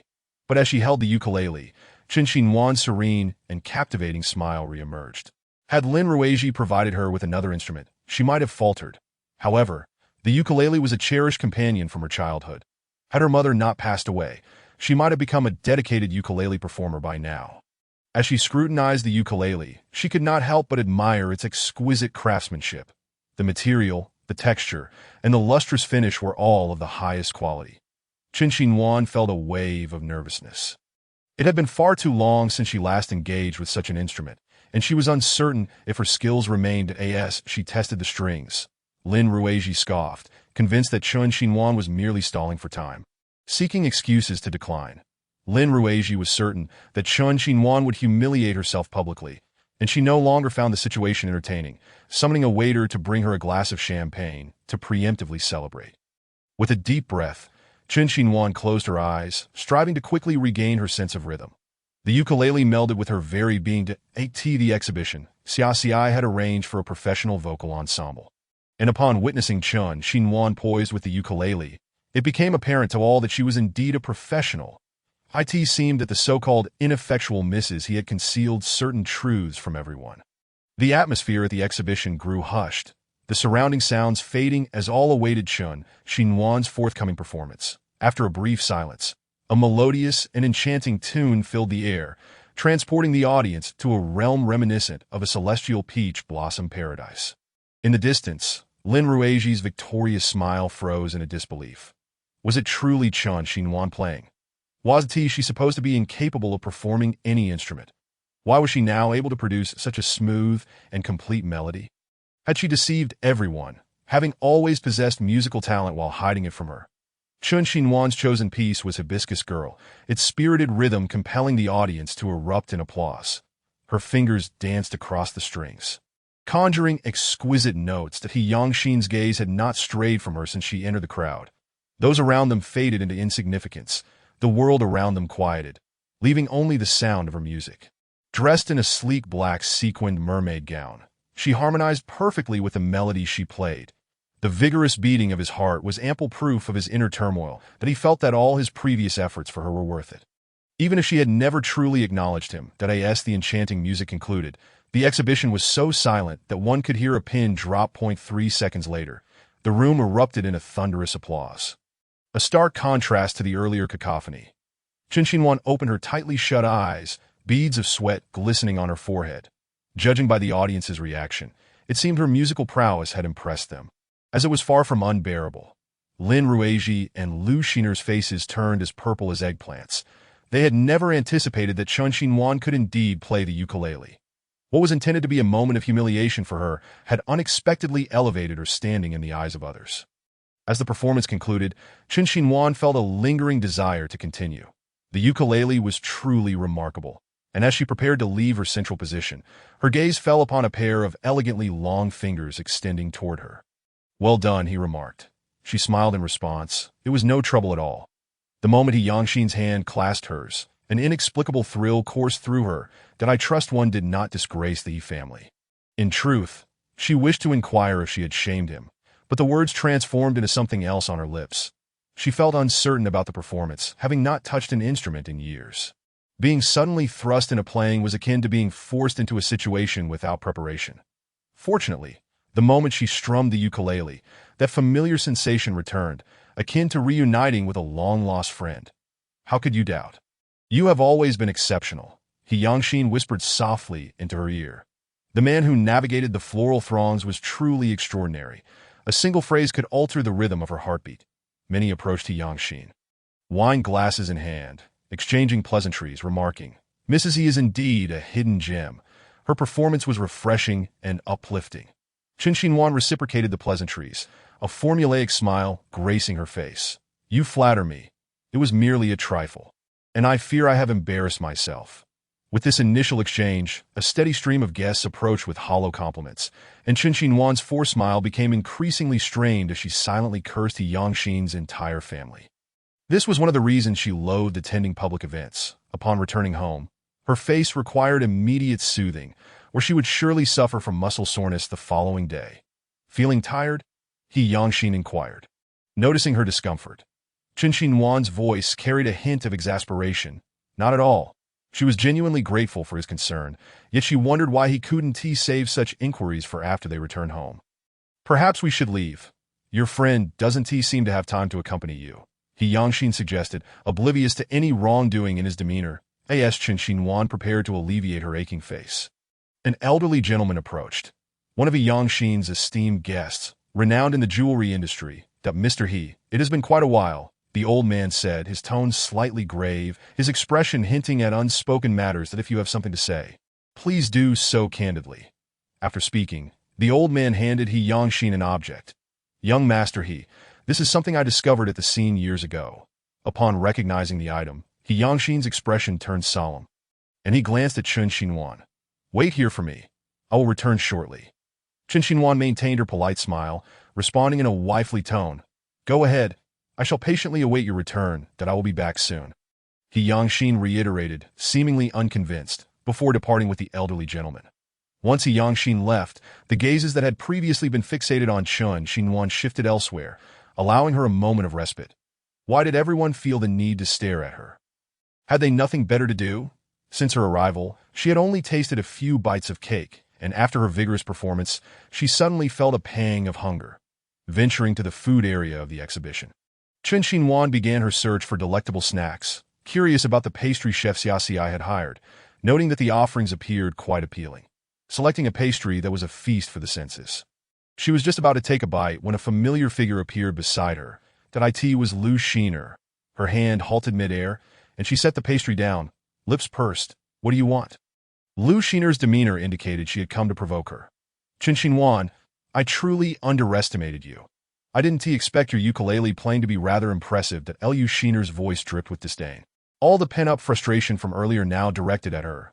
Mrs. He. Do not forget your true identity. That Lu Xiner's insinuation was clear. Aside from being Mrs. He, Qin Xinhuan was still Qin Xinhuan, a member of the Qin family. With a single remark, Lu Xiner stripped away Qin Xinhuan's moment of joy, leaving her mood utterly shattered. Struggling to maintain her composure, Qin Xinhuan slowed her tone. Miss Lu, perhaps you should take a moment to reflect on yourself. Qin Xinhuan's words cut through Lu Xiner like a knife, leaving her pale and shaken. The man who had caused Qin Xinhuan to be taken in that day indeed had a family. Lu Xiner had only chosen to indulge in a flirtation with him because of the power he wielded, which was crucial to her. However, ever since that man emerged from the station, he no longer treated her as he once did. When she sought him out, she discovered to her astonishment that he had placed her on his blacklist. Qin Xinhuan, your marriage with Yi Xiao is merely a charade, since it is destined to end eventually. Why not conclude it sooner rather than later? Lu Xiner attempted to change the subject, deliberately striking at Qin Xinhuan's vulnerabilities. End? Why should it end? Qin Xinhuan retorted, her tone laced with confusion. Who claims that my marriage is a mere act? As long as I am here, you, Lu Xiner, shall never ascend to the heights you covet. That Lu Xiner loathed it when others spoke of her background. And though Qin Xinhuan's voice was low, it was loud enough for those nearby to catch fragments of her words. The subsequent remarks from Qin Xinhuan left Lu Xiner utterly perplexed. Miss Lu, do you find my jewelry appealing? What do you mean? Lu Xiner was momentarily at a loss. Noticing Lu Xiner frown, Qin Xinhuan continued. This set of jewelry was a gift from my husband. Do you have any idea of its worth? Qin Xinhuan, what are you trying to prove? Lu Xiner stepped forward, but Qin Xinhuan merely took a step back. If Lu Xiner could provoke her, she could certainly retaliate. Qin Xinhuan lifted her skirt and slowly turned, the jewel she wore shimmering brilliantly under the lights. Witnessing her audacity only stoked Lu Xiner's fury. Qin Xinhuan clearly saw the hatred radiating from Lu Xiner's eyes and smiled subtly. This set of jewelry has a melodious name, Crystal Love. Its name alone reveals its significance. The value of this set far exceeds its age. Just this bracelet alone is worth several million. Lu Xiner, initially unperturbed, felt a slight jolt upon hearing several million. The total worth of her attire, even when combined, could not match the value of that single bracelet. How could Qin Xinhuan possess such an extravagant piece for merely one bracelet? Even Lu Xiner, despite her ignorance, could discern that Qin Xinhuan was deliberately flaunting her wealth. Clenching her fists, she gradually relaxed and asked, Miss Chen, what are you trying to prove? It's just a set of jewelry. It cannot substantiate anything. Do you truly believe that the man you are flirting with would procure such items for you? Qin Xinhuan's words rendered Lu Xiner speechless. Her attire had been acquired through coercion, costing her over 100,000, and she had thought it would allow her to shine. Little did she know. It paled in comparison to Qin Xinhuan's entire ensemble. But He Yangxin could easily purchase it for me. Qin Xinhuan smirked, her face aglow with the infatuation of love. With He Yangxin investing so much in me. Do you truly believe we are still merely acting? Lu Xiner stood frozen in shock, unable to utter a word, her complexion drained of color. How could this be? He Yangxin clearly had feelings for her. Otherwise, why would he have called her to engage in conduct that could be misconstrued in front of Qin Xinhuan? Not only her, but society had also long been whispering that He Yangxin and Qin Xinhuan shared no genuine affection, that their union was merely a strategic alliance, and that they would part ways when the time was ripe. Just a few million, a trivial sum for Yi Xiao. Surely you do not believe that Yi Xiao's expenditure is a sign of his affection for you. Qin Xinhuan had anticipated Lu Xiner's response, shaking her head in resignation. Think as you wish. Standing behind them, Lin Ruizhi observed Lu Xiner at a loss for words, her eyes filled with resentment. Nuanyuan, I never expected you to play so beautifully. It seems you have been deceiving me all along. As her words fell, Qin Xinhuan turned to face the newcomer, who truly had the patience to arrive after so long. Lin Ruizhi's words sounded like praise at first, but upon closer inspection, they dripped with sarcasm. Before her mother's passing, her greatest joy was to play the ukulele with her mother. Since her mother's departure, she had not touched the instrument. Lin Ruizhi, of course, was unaware of her ukulele skills, Reflecting on this, Chen Xinhuan smiled. You have been in our Chen family for quite some time now. Even before my mother passed, you had visited the Chen household a few times. Now that you have assumed the role of the lady of the house, by the passage of time, you have been here longer than the servants. With all this time, you remain ignorant of my talents. It seems that not being a biological daughter truly has its drawbacks. Lin Ruiji's expression shifted dramatically, and Chen Xinhuan's words rippled through the crowd, causing many to murmur about Lin Ruiji's apparent disregard for Chen's eldest daughter. Stepmother. The term hung in the air like a ticking time bomb, buried deep within Lin Ruiji's psyche, ready to explode at any moment. Lin Ruiji raised a hand to adjust her hair, attempting to mask her embarrassment. Nuanyuan, having lost your mother at such a young age, I have naturally taken it upon myself to care for you. Perhaps I have made mistakes in the past, but you can always confide in me about anything. That won't be necessary. Did I speak to my mother daily, even though she does not respond? Chen Xinhuan deftly adjusted her jewelry, not wishing to gaze upon this woman any longer, listening to her final words. Lin Ruiji was filled with revulsion. She would rather converse with a ghost than exchange another word with her. Ultimately, Lin Ruiji forced a smile to mask her discomfort and sought an excuse to exit the scene. Lu Exner followed closely behind, sensing her agitation and offering a comforting remark. And perhaps we should consider our options carefully. Success is within our reach, that I don't need you to instruct me on how to proceed. Lin Ruiji's eyes blazed with fury as she regarded Lu Exner, her demeanor shifting to one of profound depth. Of course, she needed to plot carefully. Otherwise, all her plans would be in jeopardy before the exhibition concluded. Both Lin Ruiji and Lu Exner had departed in succession. Yet before they left, Chen Xinhuan caught sight of another individual. Nuanyuan, the land in the northern part of the city, is a must-have for our Chen family. The man stated with an authoritative tone befitting a senior family member. And what does that have to do with me? Chen Xinhuan replied with growing impatience. How many times must she reiterate this? Nuanyuan, this is not the time for impulsive decisions. The Chen family is facing a crisis, and only acquiring that northern land can resolve our current predicament. The man, dressed in a finely tailored suit, his polished shoes gleaming, exuded an air of authority. Chen Xinhuan's eyes glistened with unshed tears as she tilted her head, striving to suppress them. Mr. Chen, or should I say, Director Chen, may I inquire how you perceive my existence in your eyes? Am I merely a tool for your exploitation?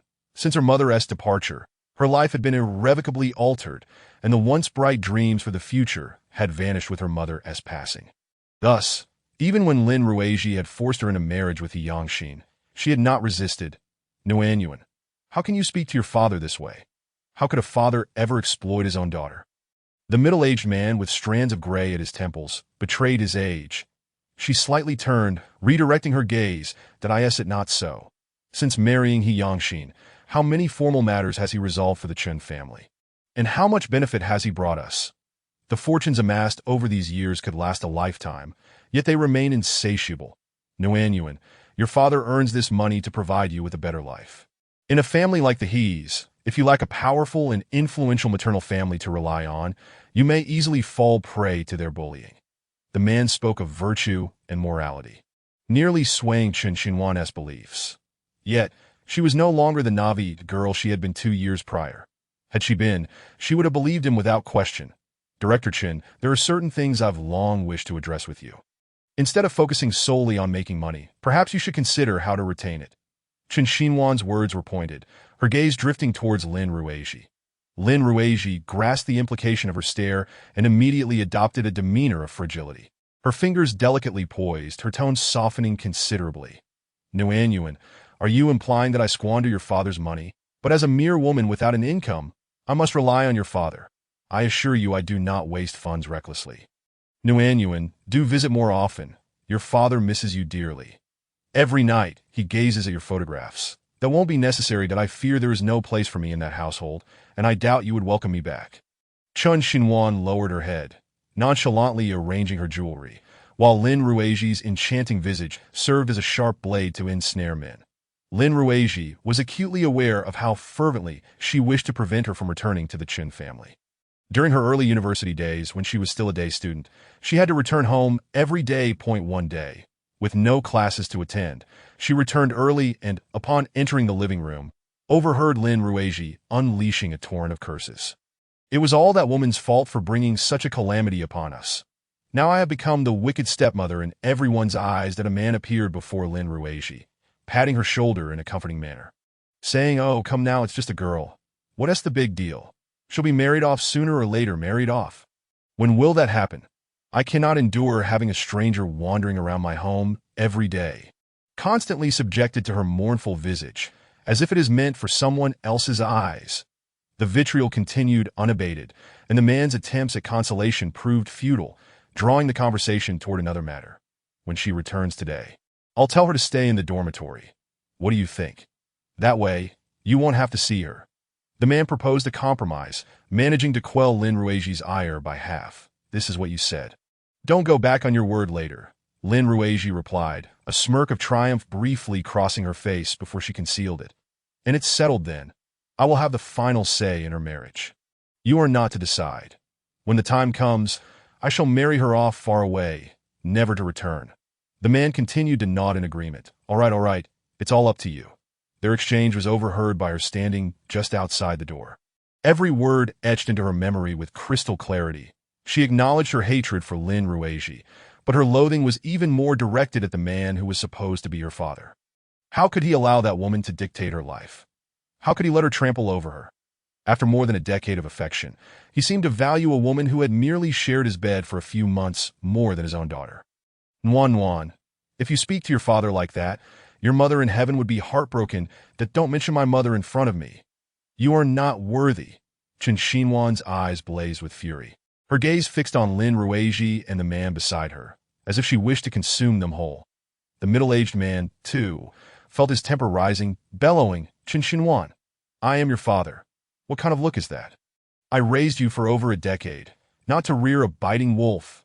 "Father," she retorted, as if questioning her own reality, then scoffed. "My mother was my only kin in this world. Now that she is gone, I am utterly alone." The man's fingers trembled as he pointed at her, the other hand clutching his heart. Witnessing the fierce dispute between her parents, Lin Ruiji remained silent, a smile playing on her lips. For this was precisely the outcome she desired. "Chen Xinhuan, no matter what, he is still your father.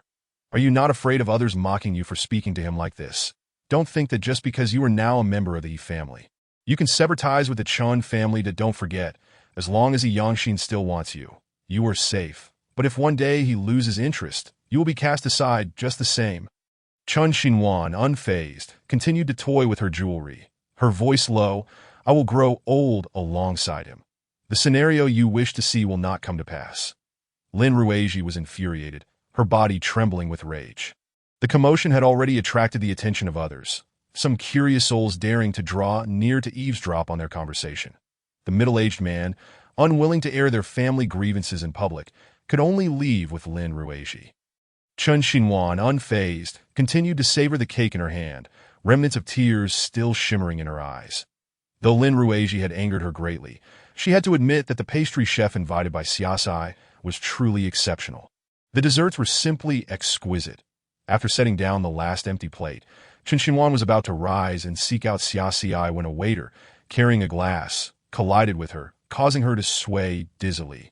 As the contents spilled entirely over her, the strong scent of alcohol wafted through the air, invading her nostrils and every pore. Chapter 69. "Just fear you won't see tomorrow's sun. Are you all right?" "I am truly sorry.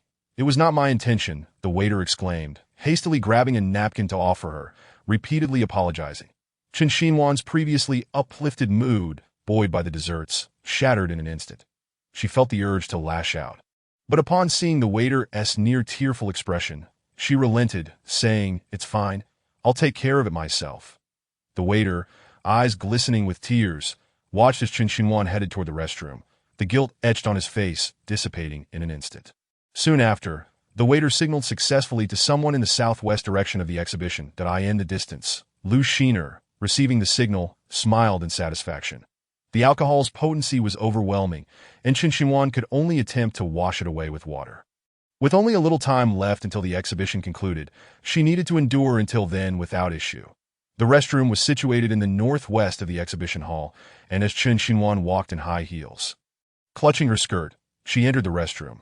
After rinsing the wine stains away and using the dryer to eliminate the dampness, she stepped out only to be blocked by a figure. Noticing the man before her appeared inebriated. She realized he was drunk and opted to sidestep him. However, before she could take a step, her path was obstructed once more. The man leered at her. "I haven't seen you before. Who do you belong to?" "No, perhaps you're just a servant here. You've mistaken me. Move aside." Chen Xinhuan snapped, her tone icy. Had she inadvertently overlooked the omens of a troublesome day? Everything seemed to conspire against her today, but she had underestimated the inebriated man's tenacity. Without a word, he lunged toward her, but she managed to evade his grasp. Just as she breathed a sigh of relief, her wrist was seized, and he spat out lewd words. "Little darling, you'll serve me tonight." "Serve you? Let go of me. If you don't, I'll call for help." It seemed that misfortune had indeed befallen her. Even water was a source of trouble. The man, instead of recoiling in fear, grew increasingly exhilarated. "Look at you. It's a shame to waste such beauty as a mere service worker. Why not be my personal warm bedmate? Perhaps you could even rise to become a phoenix." Chen Xinhuan's disdain was palpable as she struggled to break free, trying to reason. "I am a Yangxin's wife, the honorable lady of the He family, that if you dare to disrespect me, be wary of not seeing tomorrow's sun." Having witnessed He Yangxin's might firsthand, she recalled the day at the police station when that man named Ding was left utterly battered, a sight that was unbearable to behold.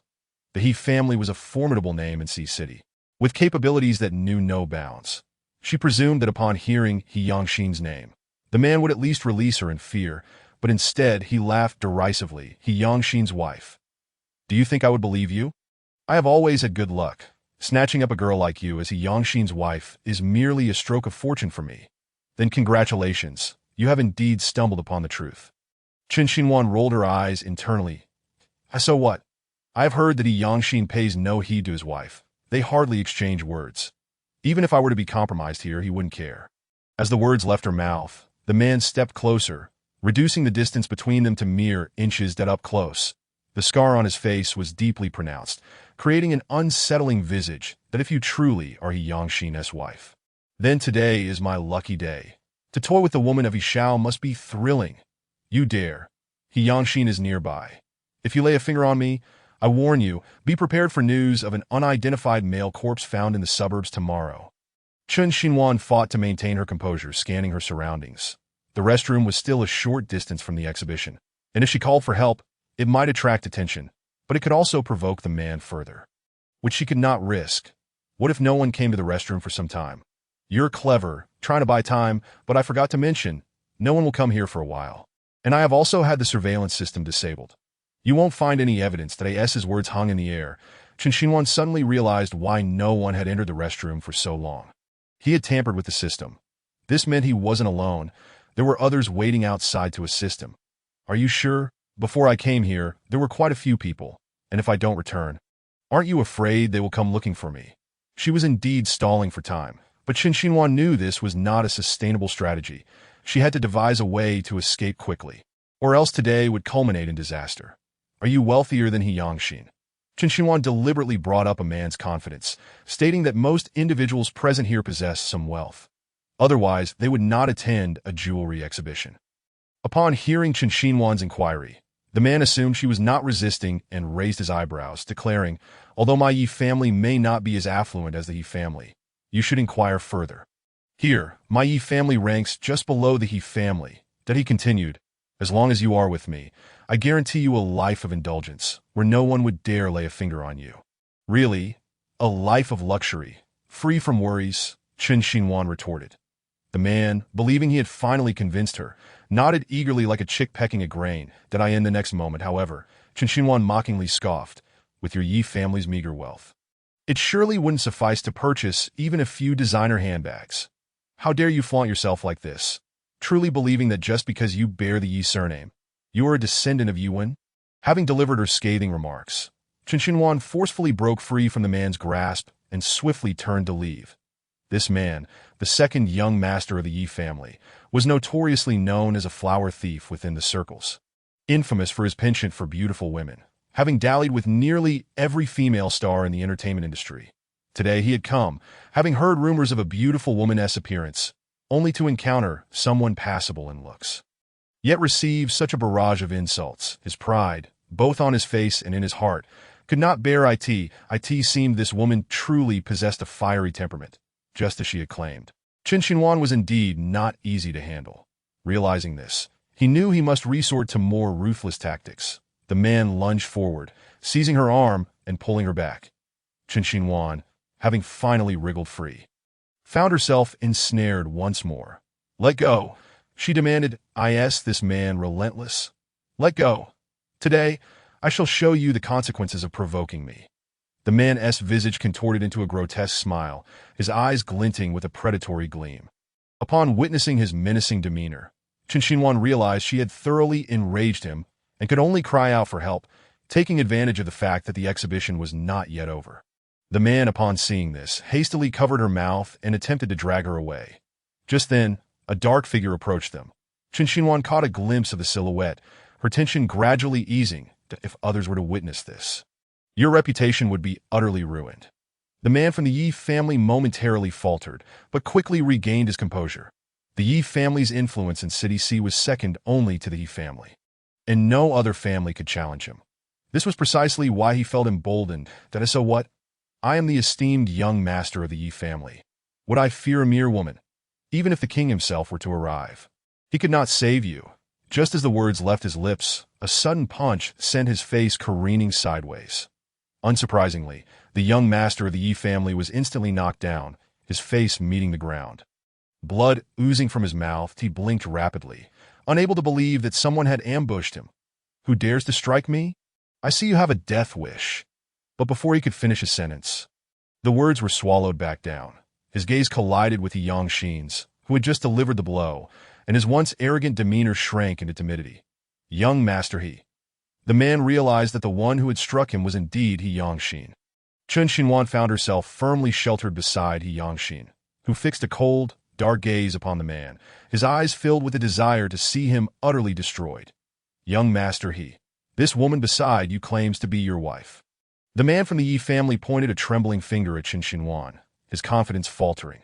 Unable to contain herself, Qin Xinhuan burst into laughter. "Truly, you are a master of theatrics. How is it that I encounter such vile characters? Impersonate. Your entire family is an impersonation. Your ancestors have been frauds for generations," Qin Xinhuan retorted, only to realize she had momentarily lost her composure and quickly fell silent.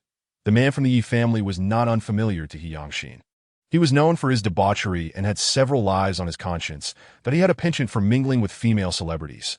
If He Yangxin recalled correctly, he had seen Lu Xiner, and this man featured in the same article in an entertainment magazine. Lu Xiner and Qin Xinhuan had never seen eye to eye, and this man's acquaintance with Lu Xiner hinted at a web of intricate relations that a glint of cunning crossed He Yangxin's eyes. He had a hunch that Lu Xiner was undoubtedly involved in this affair. "Qin Xinhuan is my legitimately wedded wife. This is a matter that the entire circle is aware of, yet you, young Master Yi, dare to claim she is an impostor. Should I thus interpret this as you deliberately targeting me?" He Yangxin's tone was low, his gaze directed at young Master Yi, brimming with icy disdain. The words fell upon the Yi man like a thunderclap, rendering him momentarily speechless.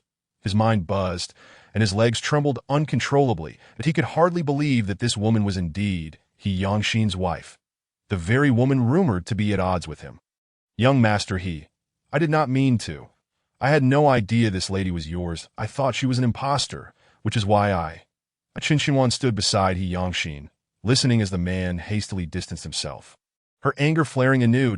"I have made my intentions very clear. It is you who refuse to believe me. You even said that not even the king could save me, planning to forcibly take me here. Do not tell me those words were not yours." Her words hung in the air. The man felt the weight of her piercing gaze, sharp enough to pierce through him.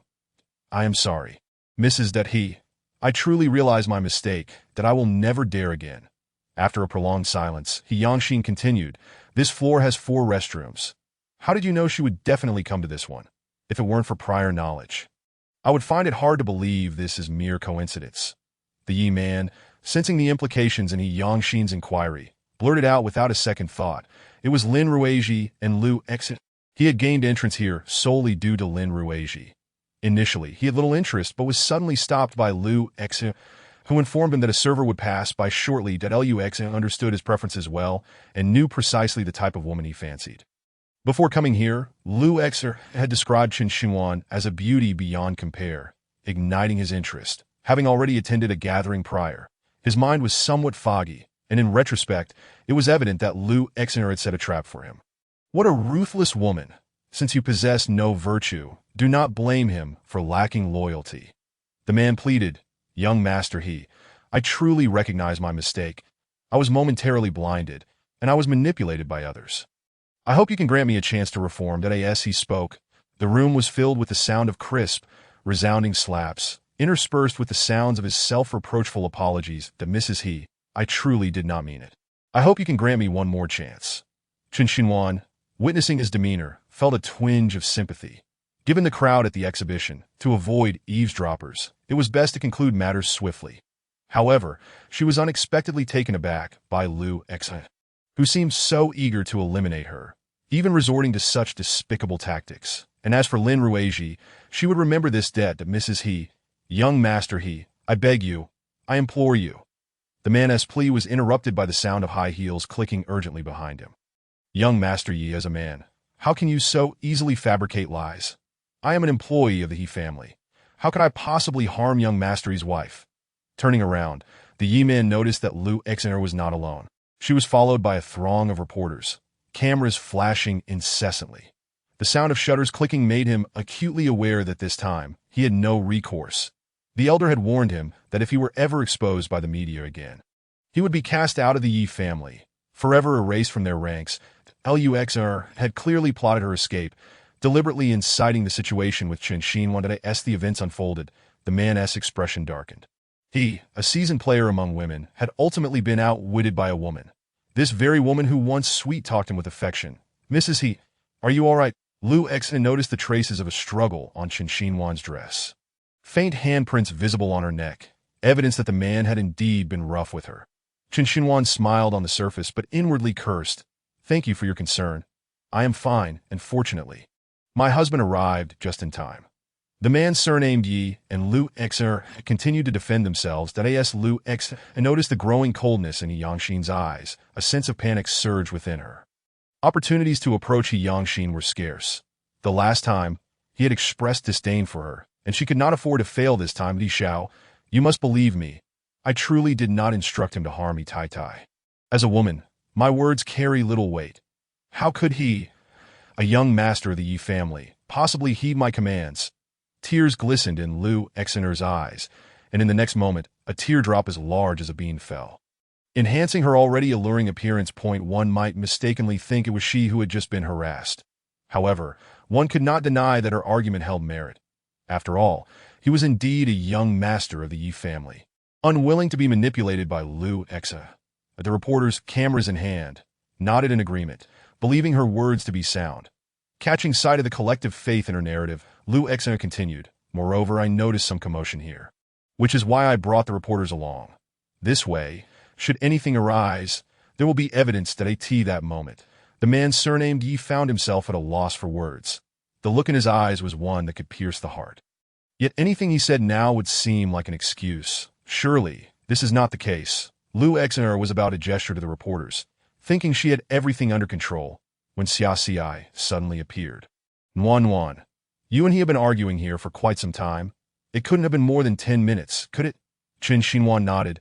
She had spent nearly a dozen minutes from the time she left the restroom to encountering the man surnamed Yi. Then that's curious, Xia remarked, hands behind his back, adopting a detective's demeanor. Since you claim you noticed the commotion, why did you take over 10 minutes to come here? As a girl, I couldn't possibly come here alone. Lu Xer had not anticipated Xiaxi's interjection. His question caught her off guard, and her response lacked the fluency of before that moment. A man in his 40s stepped forward, his expression grave. Since Tai is not seriously harmed, I believe this matter should conclude here.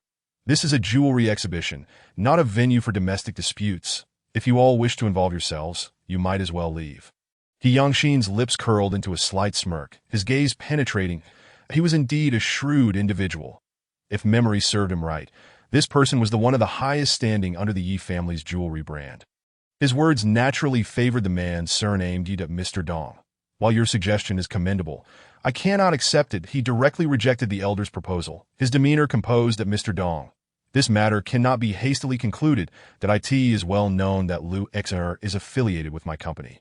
And young Master Yi is the son of Yi Zong. If we handle this poorly, it would only serve as fodder for ridicule. After speaking, he cast a glance at the silent Qin Xinhuan beside him. Moreover, my wife has indeed suffered harm. The elder appeared puzzled, his gaze shifting back and forth as he sought signs of injury on Qin Xinhuan. Before he could inquire, He Yangxin declared, her heart has been wounded. A profound silence enveloped the scene for several seconds, as everyone struggled to comprehend what they had just heard. At a wounded heart. What does that mean? Qin Xinhuan herself was at a loss for words. Exasperated by the flimsy excuse. Must we resort to such implausible justifications? A wounded heart. How could he say such a thing?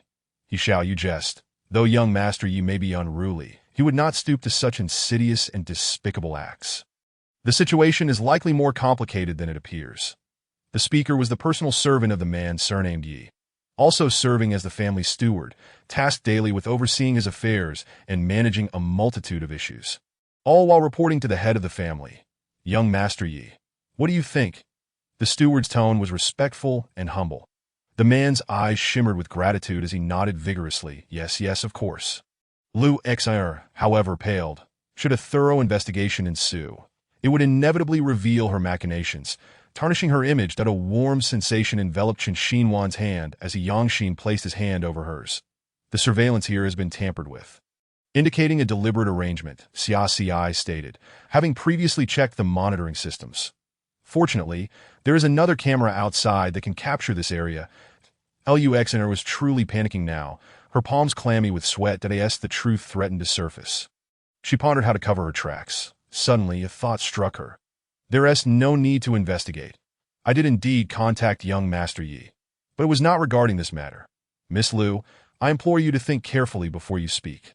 With so many eyes upon us and numerous cameras recording, should you be caught in a lie, do not blame me for not warning you.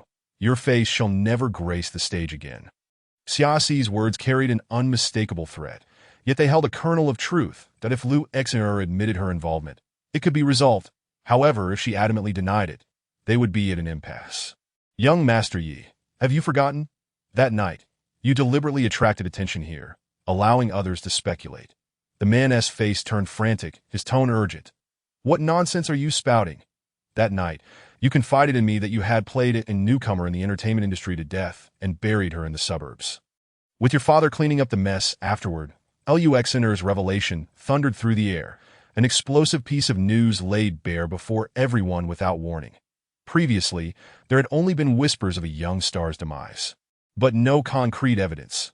Each time the truth seemed within reach, it was invariably obscured by unseen forces. That Liu X. How dare you speak such fabrications? I'll tear your mouth apart.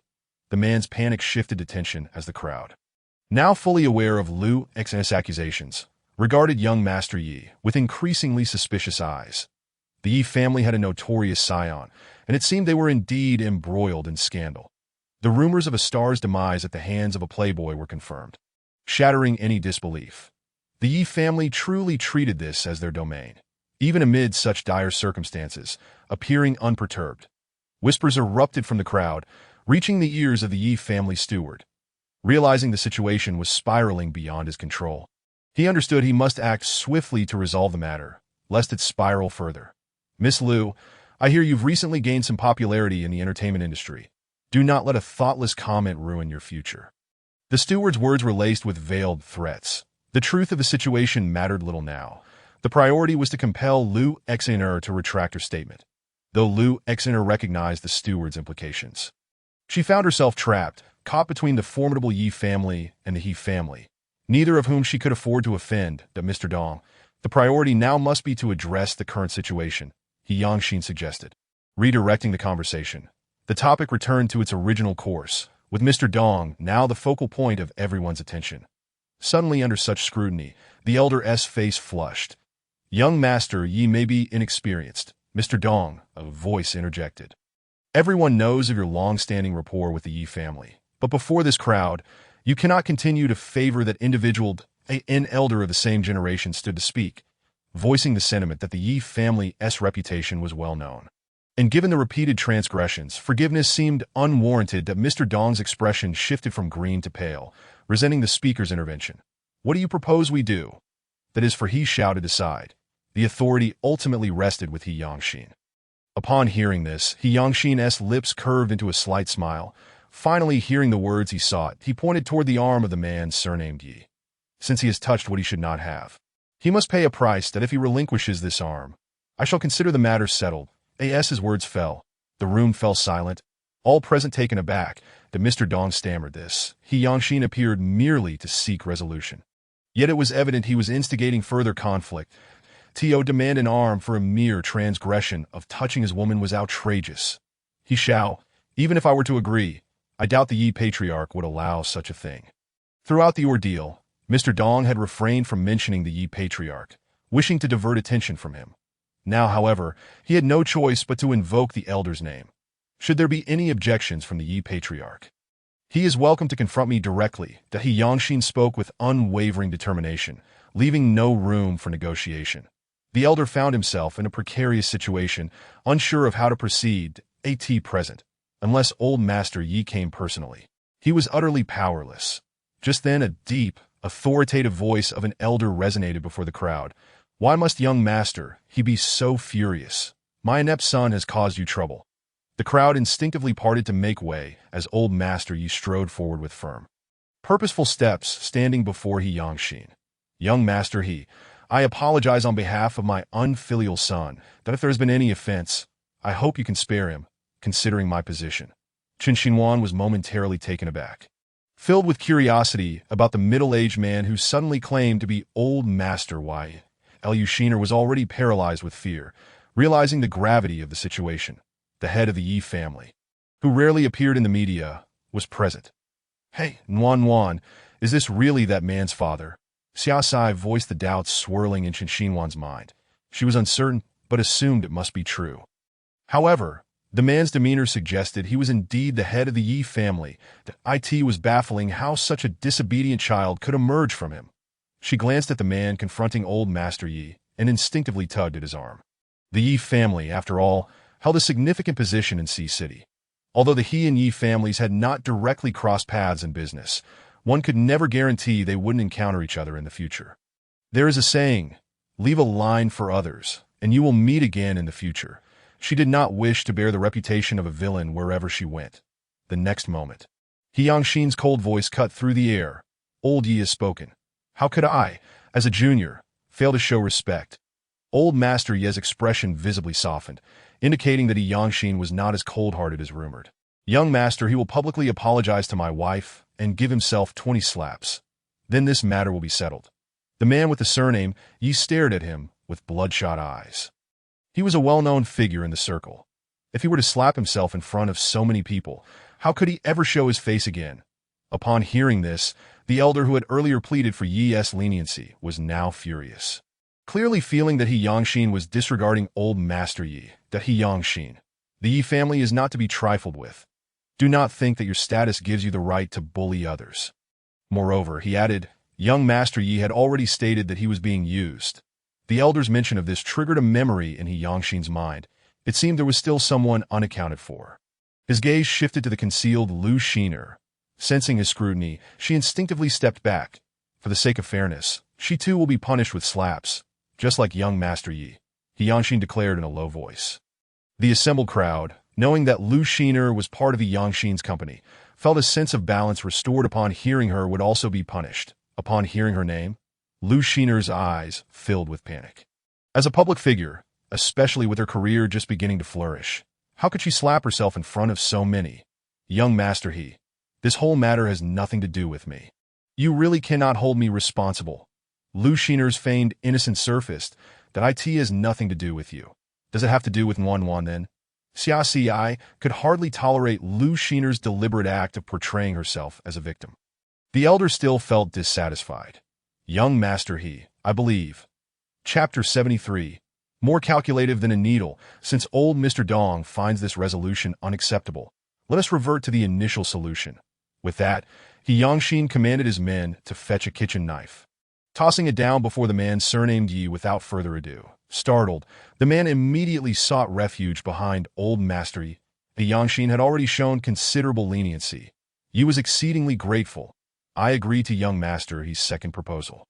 Old Master Yi, being a shrewd man, understood that the longer they delayed, the less favorable the situation would be for them. Upon hearing this, the man surnamed Yi closed his eyes in despair. Lu Shiner. You will not escape punishment either. The resounding slaps reverberated throughout the exhibition. Old Master Yi's patience waned as he observed the scene, veins bulging in his forehead. Hit them harder. Do not stop until I say so. The slaps continued in a relentless rhythm until the man's face was swollen like a steamed bun.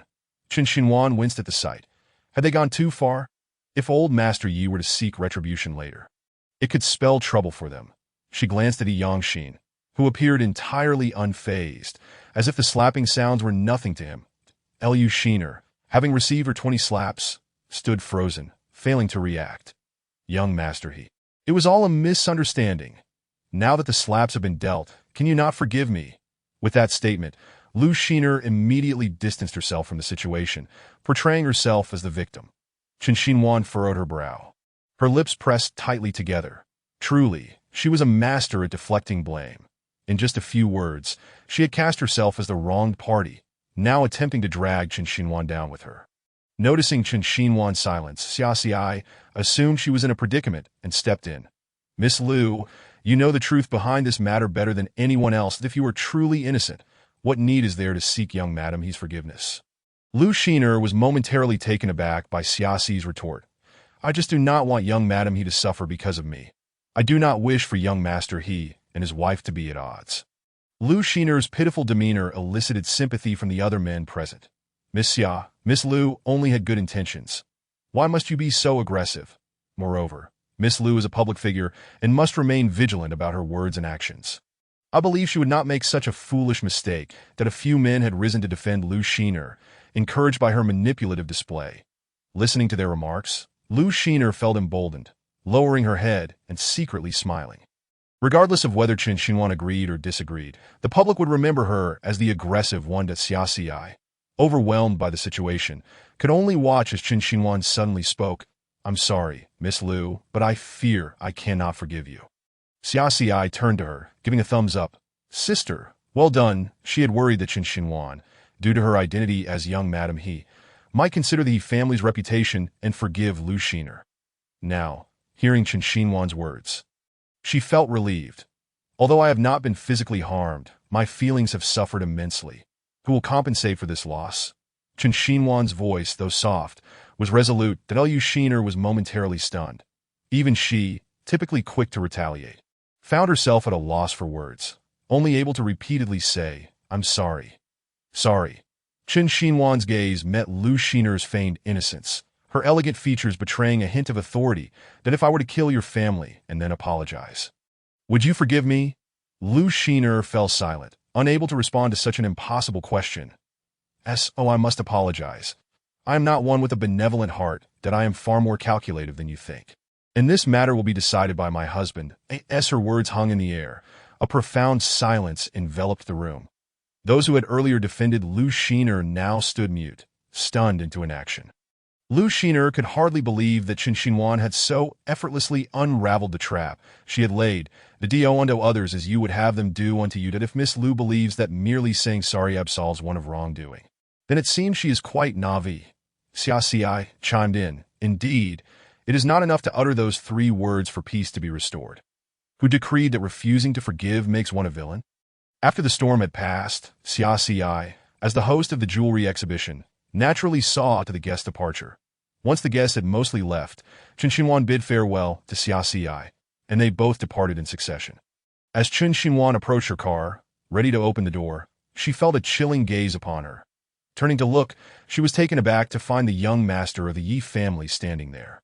Without further thought, Qin Xinhuan climbed into the vehicle, exhaling deeply, relieved to have resolved one troublesome matter. Inside the car, she sensed a wave of coolness beside her and turned to Yangshin. Puzzled, is there something on your mind? Yangshin, his profile set in stone, unleashed a torrent of anger. That I made myself very clear. You were to stay put and await my return. Why did you not heed my words?" His tone was icy, devoid of any warmth, yet she could feel his simmering rage. Chen Xinhuan felt a pang of guilt, unable to meet his gaze. The memory of the man surnamed Ye's pursuit haunted her, and the thought of what might have transpired had He Yangxin arrived later sent shivers down her spine. "Chen Xinhuan, I will say this one last time. If you do not obey me next time, do not blame me for being unkind." He Yangxin's tone grew heavier, and after his words fell, there was a prolonged silence from her. As if she were too taken aback to retort, He Yangxin reached out, drawing her into his embrace, compelling her to meet his gaze. Chen Xinhuan's delicate, elongated eyelashes trembled slightly, her eyes shimmering with unshed tears, her lips pressed tightly together. Deep within He Yangxin's heart, he felt a profound ache, a myriad of melancholy washing over him. "All right, perhaps my tone was too harsh," he murmured softly, gently prying her tightly shut lips apart, his fingers brushing away the tears at the corners of her eyes. "That it's not my fault. Why are you yelling at me?" Chen Xinhuan finally vented after what felt like an eternity. This time, it was He Yangxin who lowered his head in apology. "That I'm sorry. My tone was indeed too severe." Chen Xinhuan turned her head away, unwilling to look at him. She was the one who felt wounded and fearful. Why was it that he still spoke to her with a tone of reproach? Where could she seek justice for this? At Lijing Tiandi, upon their arrival, Chen Xinhuan was the first to exit the vehicle. Clutching her heavy skirt and departing without a backward glance, striding towards the house. Chapter 74. You might as well go to heaven to accompany them, watching her retreating figure. He Yangxin felt both anger and amusement. The Yi family would inevitably settle the score for today's events. And before that, he needed to prepare himself. And no sooner had He Yangxin stepped into the house than he received a call from the ancestral residence. As soon as he answered, an irate voice erupted on the line. "That He Yangxin, do you intend to ruin the He family's century-old legacy? Where's Grandma?" He Yangxin replied with an air of indifference that on the other end. He Weigua, upon hearing He Yangxin's nonchalant tone, raised his voice even further. "Do you have any idea what calamity you've brought upon the He family?" Just as He Weigua's words fell, He Yangxin hung up the phone without hesitation. After disconnecting, he instructed the person behind him, He Xian, returned to the ancestral residence. Though He Xian was unaware of the conversation's content, he could tell from He Yangxin's expression that this time it was likely to be quite troublesome. At the He family ancestral residence, He Weigua exclaimed, "He Yangxin, I never imagined you would have the audacity to return." He Weigua, taken aback by He Yangxin's presence, felt his previously suppressed fury erupt once more. "Old Mr. Dong has already informed me of the entire situation. How could you have the Yi family's young master strike himself? This is unacceptable, third uncle." He Yangxin's tone was frigid. "Merely striking him is a leniency. Should he ever lay hands on my wife again, I will ensure his complete disappearance." He Weigua was momentarily daunted by his chilling voice, but after a pause, he resumed his elder-esque tone of persuasion. "Yangxin, under your leadership, the He family has flourished over the years. Third uncle merely hopes that such prosperity continues. The behavior of that young man from the Yi family was indeed excessive, but he is still one of them. By humiliating the Yi family in front of so many people today, He Yangxin was already preoccupied with thoughts of the day's events, his head throbbing. Enduring He Weigua's scolding, he cast a cold glance at him. "Third uncle, the He family is now under my control. My decisions are not subject to the scrutiny of others." The He Weigua's body stiffened momentarily as he feigned sadness, clutching his chest. "How can you speak to your third uncle in such a manner? I am, after all, your elder. Am I not speaking for your own good and for the good of the He family?" He Yangxin scoffed. "For my good, for the He family's good. If your heart truly lay with the He family, why do you consistently defend the Yi family?" At this, He Weigua's expression darkened instantly, his head lowering slightly, a flicker of guilt crossing his features that he felt as though He Yangxin's piercing gaze could see through him entirely. Fearing that the conversation would continue down this path, jeopardizing his plans for the day, he grasped the arm of a chair, trying to divert He Yangxin's attention. Well, you certainly have become quite capable. Opposing your third uncle, it seems whatever I say now, you dismiss as mere wind." That S night deepened. He Weigua's voice echoed through the quiet ancestral residence. The servants, noticing his pale complexion, approached to assist him, but hesitated, intimidated by He Yangxin's dark, brooding gaze that if your parents were to see you in this state, how could their spirits possibly find peace? He Yangxin furrowed his brows tightly, regarding him with disdain. You are more than welcome to ascend to the heavens and lodge your complaints with them, that if there is nothing else, you may take your leave. That He Weigu's ploy fell apart. Disbelief etched on his face as he looked at He Yangxin. Previously, any mention of his parents would prompt He Yangxin to acquiesce to his unreasonable demands.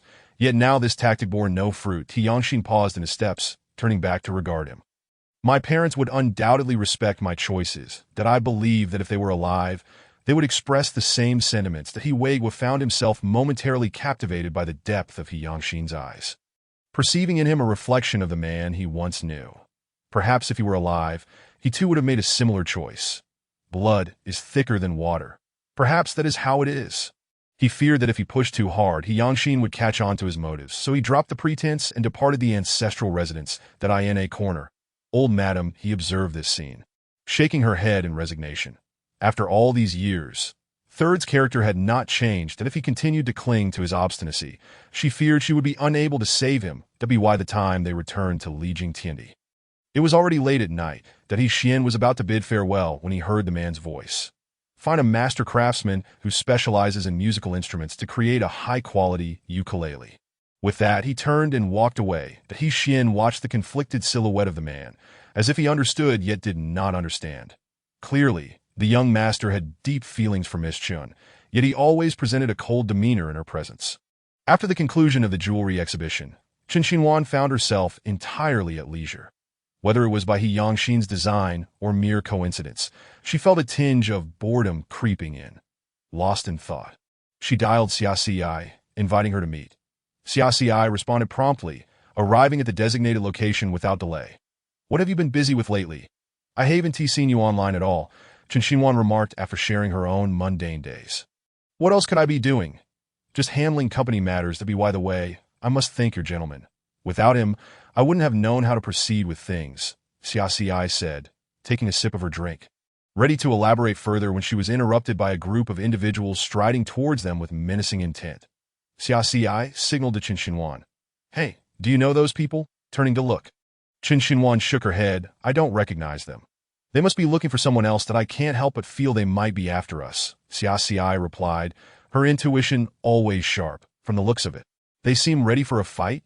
Don't worry. I haven't stirred up trouble lately. How could they be seeking me out? Chen Xinhuan reassured, glancing at Xia Xi, who immediately put on a good girl demeanor. Shaking her hands, since they weren't looking for Xia Xi or her, they had no reason to be concerned. You are Chen Xinhuan? One woman declared with a sharp voice, standing beside their table, clearly harboring ill intentions. Xia Xi exclaimed, wasn't it said they weren't looking for you? Why are they calling you out the moment they arrive? It truly seems they are after you, Xia Xi remarked, bewildered. Chen Xinhuan frowned, unable to recall this woman. Her last public appearance being at Xia Xi's jewelry exhibition. Chapter 75. You seduced my boyfriend. How could she possibly know this woman standing before her? As Chen Xinhuan prepared to rise and ascertain the situation, the woman misinterpreted her actions as an attempt to flee. Chen Xinhuan, are you trying to run? Feeling guilty? Are we? Chen Xinhuan looked up, meeting the woman's lively, agile gaze, and in that close proximity, she felt a sense of déjà vu. Upon further reflection, she realized this was the very waitress who had accidentally spilled wine on her gown at the jewelry exhibition, prompting her to retreat to the restroom. How had she come to be here? And how did she know she would be present? What are you doing here? Chen Xinhuan asked cautiously, that as soon as her words fell, the woman retorted, isn't it obvious why I am here? Shouldn't you know best? You must be out of your mind. I don't even know you, Chen Xinhuan replied with evident distaste, refusing to be swayed. Infuriated by Chen Xinhuan's disdainful expression, the woman shoved her aside. Chen Xinhuan stumbled, losing her balance and inadvertently colliding with the table's edge, landing on her knees. The sound of the impact drew the attention of those around them. The piercing pain radiating from her back rendered Chen Xinhuan momentarily speechless, as if a knife had been driven into her. Seeing this, Xia Xi rushed to help her into a chair. What is wrong with you? We don't even know you. Why are you acting out like this? The woman, witnessing Chen Xinhuan's injury, wore a smirk of satisfaction on her face, relishing the moment. You brought this upon yourself for seducing my man. This is what you deserve. As soon as the woman finished speaking, Xia Xi and Chen Xinhuan exchanged glances, their eyes locking in unison. Chen Xinhuan, with one hand resting on her waist, cautiously rose to her feet and approached the woman. Am I enticing your man? Have you lost your senses, or are you simply deluded? I have heard it with my own ears and witnessed it with my own eyes that do you truly believe I would accuse you without cause? The woman tilted her chin defiantly, her voice sharp and piercing, as if she longed to summon the onlookers to witness the spectacle. Despite her beauty, her heart was as dark as night. Not only did she seduce another's boyfriend, but she also refused to own up to her actions. Although the woman was not as striking as Chen Xinhuan, she was nonetheless one who would capture attention in any gathering. And soon, phones were raised around them to capture the unfolding drama. I am merely an ordinary person, unlike you, who not only married a wealthy man, but is also the daughter of a well-off family. My boyfriend and I have been together for less than a week, and he is already speaking of breaking up with me. When I inquired about the reason, he revealed it was because of Chen Xinhuan. Upon hearing this, the crowd regarded Chen Xinhuan with newfound scrutiny, and some had begun to confront her directly. Those who had come to spectate, including a woman seeking retribution, deliberately spoke loud enough for the man beside her to hear, warning him that if she ever encountered a shameless vixen, she would ensure the woman faced dire consequences. Xia lifted her juice, poised to throw it, but was swiftly restrained by Chen Xinhuan, who recognized that such an act could escalate the situation beyond control. Miss, I believe you have mistaken me for someone else, that I have never known you, let alone your boyfriend. The woman had anticipated Chen Xinhuan's retort and was ready with her counter. I have evidence. This video shows you with my boyfriend. With that, she produced the video, tears streaming down her cheeks, revealing that her preparations were indeed thorough. As the video played, it fell into Chen Xinhuan's hands. And in that moment, she realized that the man referred to by the woman was none other than the scion of the Yi family. The footage depicted her recent encounter with the man in a corridor. Chen Xinhuan suddenly understood. This entire scenario had been meticulously orchestrated by them. Lux in air was indeed a master of traps. She had thought that the events of that night had been resolved by He Yangxin. But it seemed Lu Xnair had a backup plan. Do you truly think you can toy with me just because I am not in a rage? Chen Xinhuan approached the woman, who stood half a head shorter, casting a menacing shadow. The cold aura radiating from Chen Xinhuan caused the woman to instinctively retreat. Seizing the opportunity, the woman cried out, "Everyone, come and see. I have exposed her true nature, and she seeks to punish me." Chen Xinhuan merely smiled. How would it feel to be a mere plaything for the Yi family's young master? I doubt you even possess the qualifications to remain in the game. The woman, now exposed, displayed a fleeting look of guilt before diverting her gaze to the crowd. That we were about to get engaged. It was you who ruined everything. Engaged. The young master of the Yi family is notorious for his promiscuity. Would he truly abandon his well-known pursuits for you? Chen Xinhuan's disdainful gaze pierced through the woman's facade. I highly doubt he has ever engaged in meaningful conversation with you.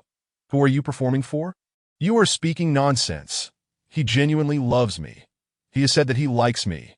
The woman, struck at her most vulnerable point, revealed her true self. Let us not even discuss the young master of the Yi family.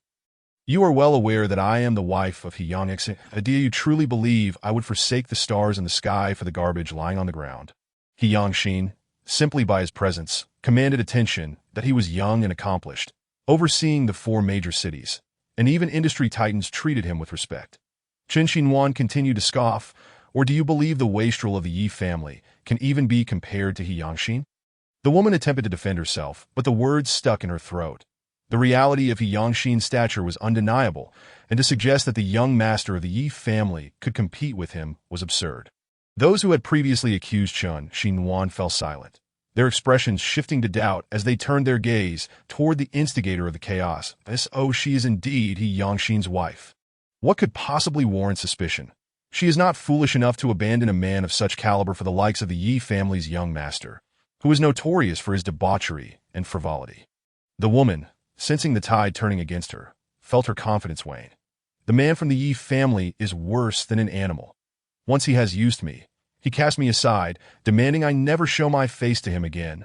She had been at his side for over a month, obeying his every command, and in the end, she gained nothing but exploitation.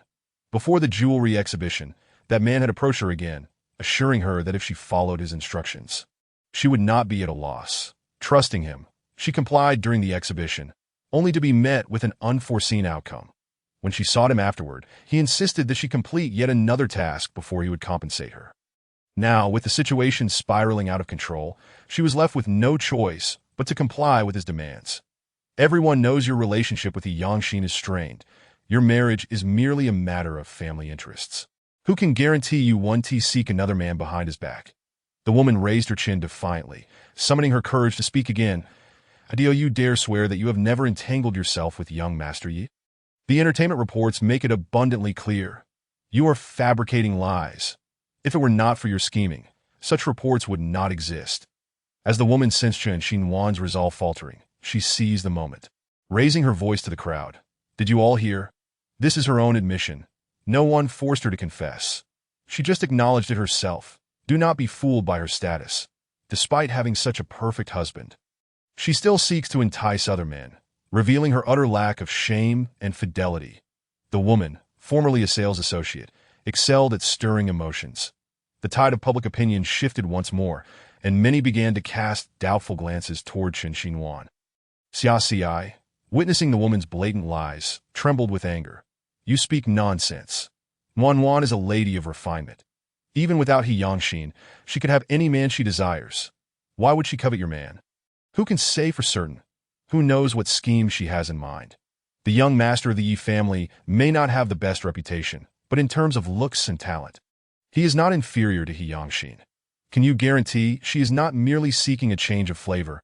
From the back of the crowd, a girl who had once admired He Yangshin joined in, fanning the flames. They are clearly in cahoots. They must be supporting each other. Just moments ago, she had thought Chen Xinhuan was wronged, but now she felt deceived. Who would have thought she could be so cunning? With such a perfect husband, she still seeks to entice another's man. The audacity is beyond belief. In mere moments, the collective wrath of the crowd was reignited, and some began hurling objects at Chen Xinhuan. One sharp item struck her forehead, leaving a bruise in its wake. Xia, sensing the situation was deteriorating, shielded Chen Xinhuan as they retreated, fearful for her safety. The woman, realizing her plan was unfolding perfectly, wore a triumphant smile as she observed the chaos. The uproar reached a fever pitch. Chen Xinhuan remained calm and collected, unperturbed by the growing tumult. She understood that the truth would eventually prevail. However, she was particularly concerned about her identity as Mrs. He. She could not allow even the slightest hint of scandal to tarnish that image. Do you think you can intimidate me? You need to first consider my willingness. Chen Xinhuan addressed the crowd with unwavering conviction. Do you truly believe her claims without question? A single hand cannot clap alone. You have only heard her side of the story. Why not inquire of me? The person involved?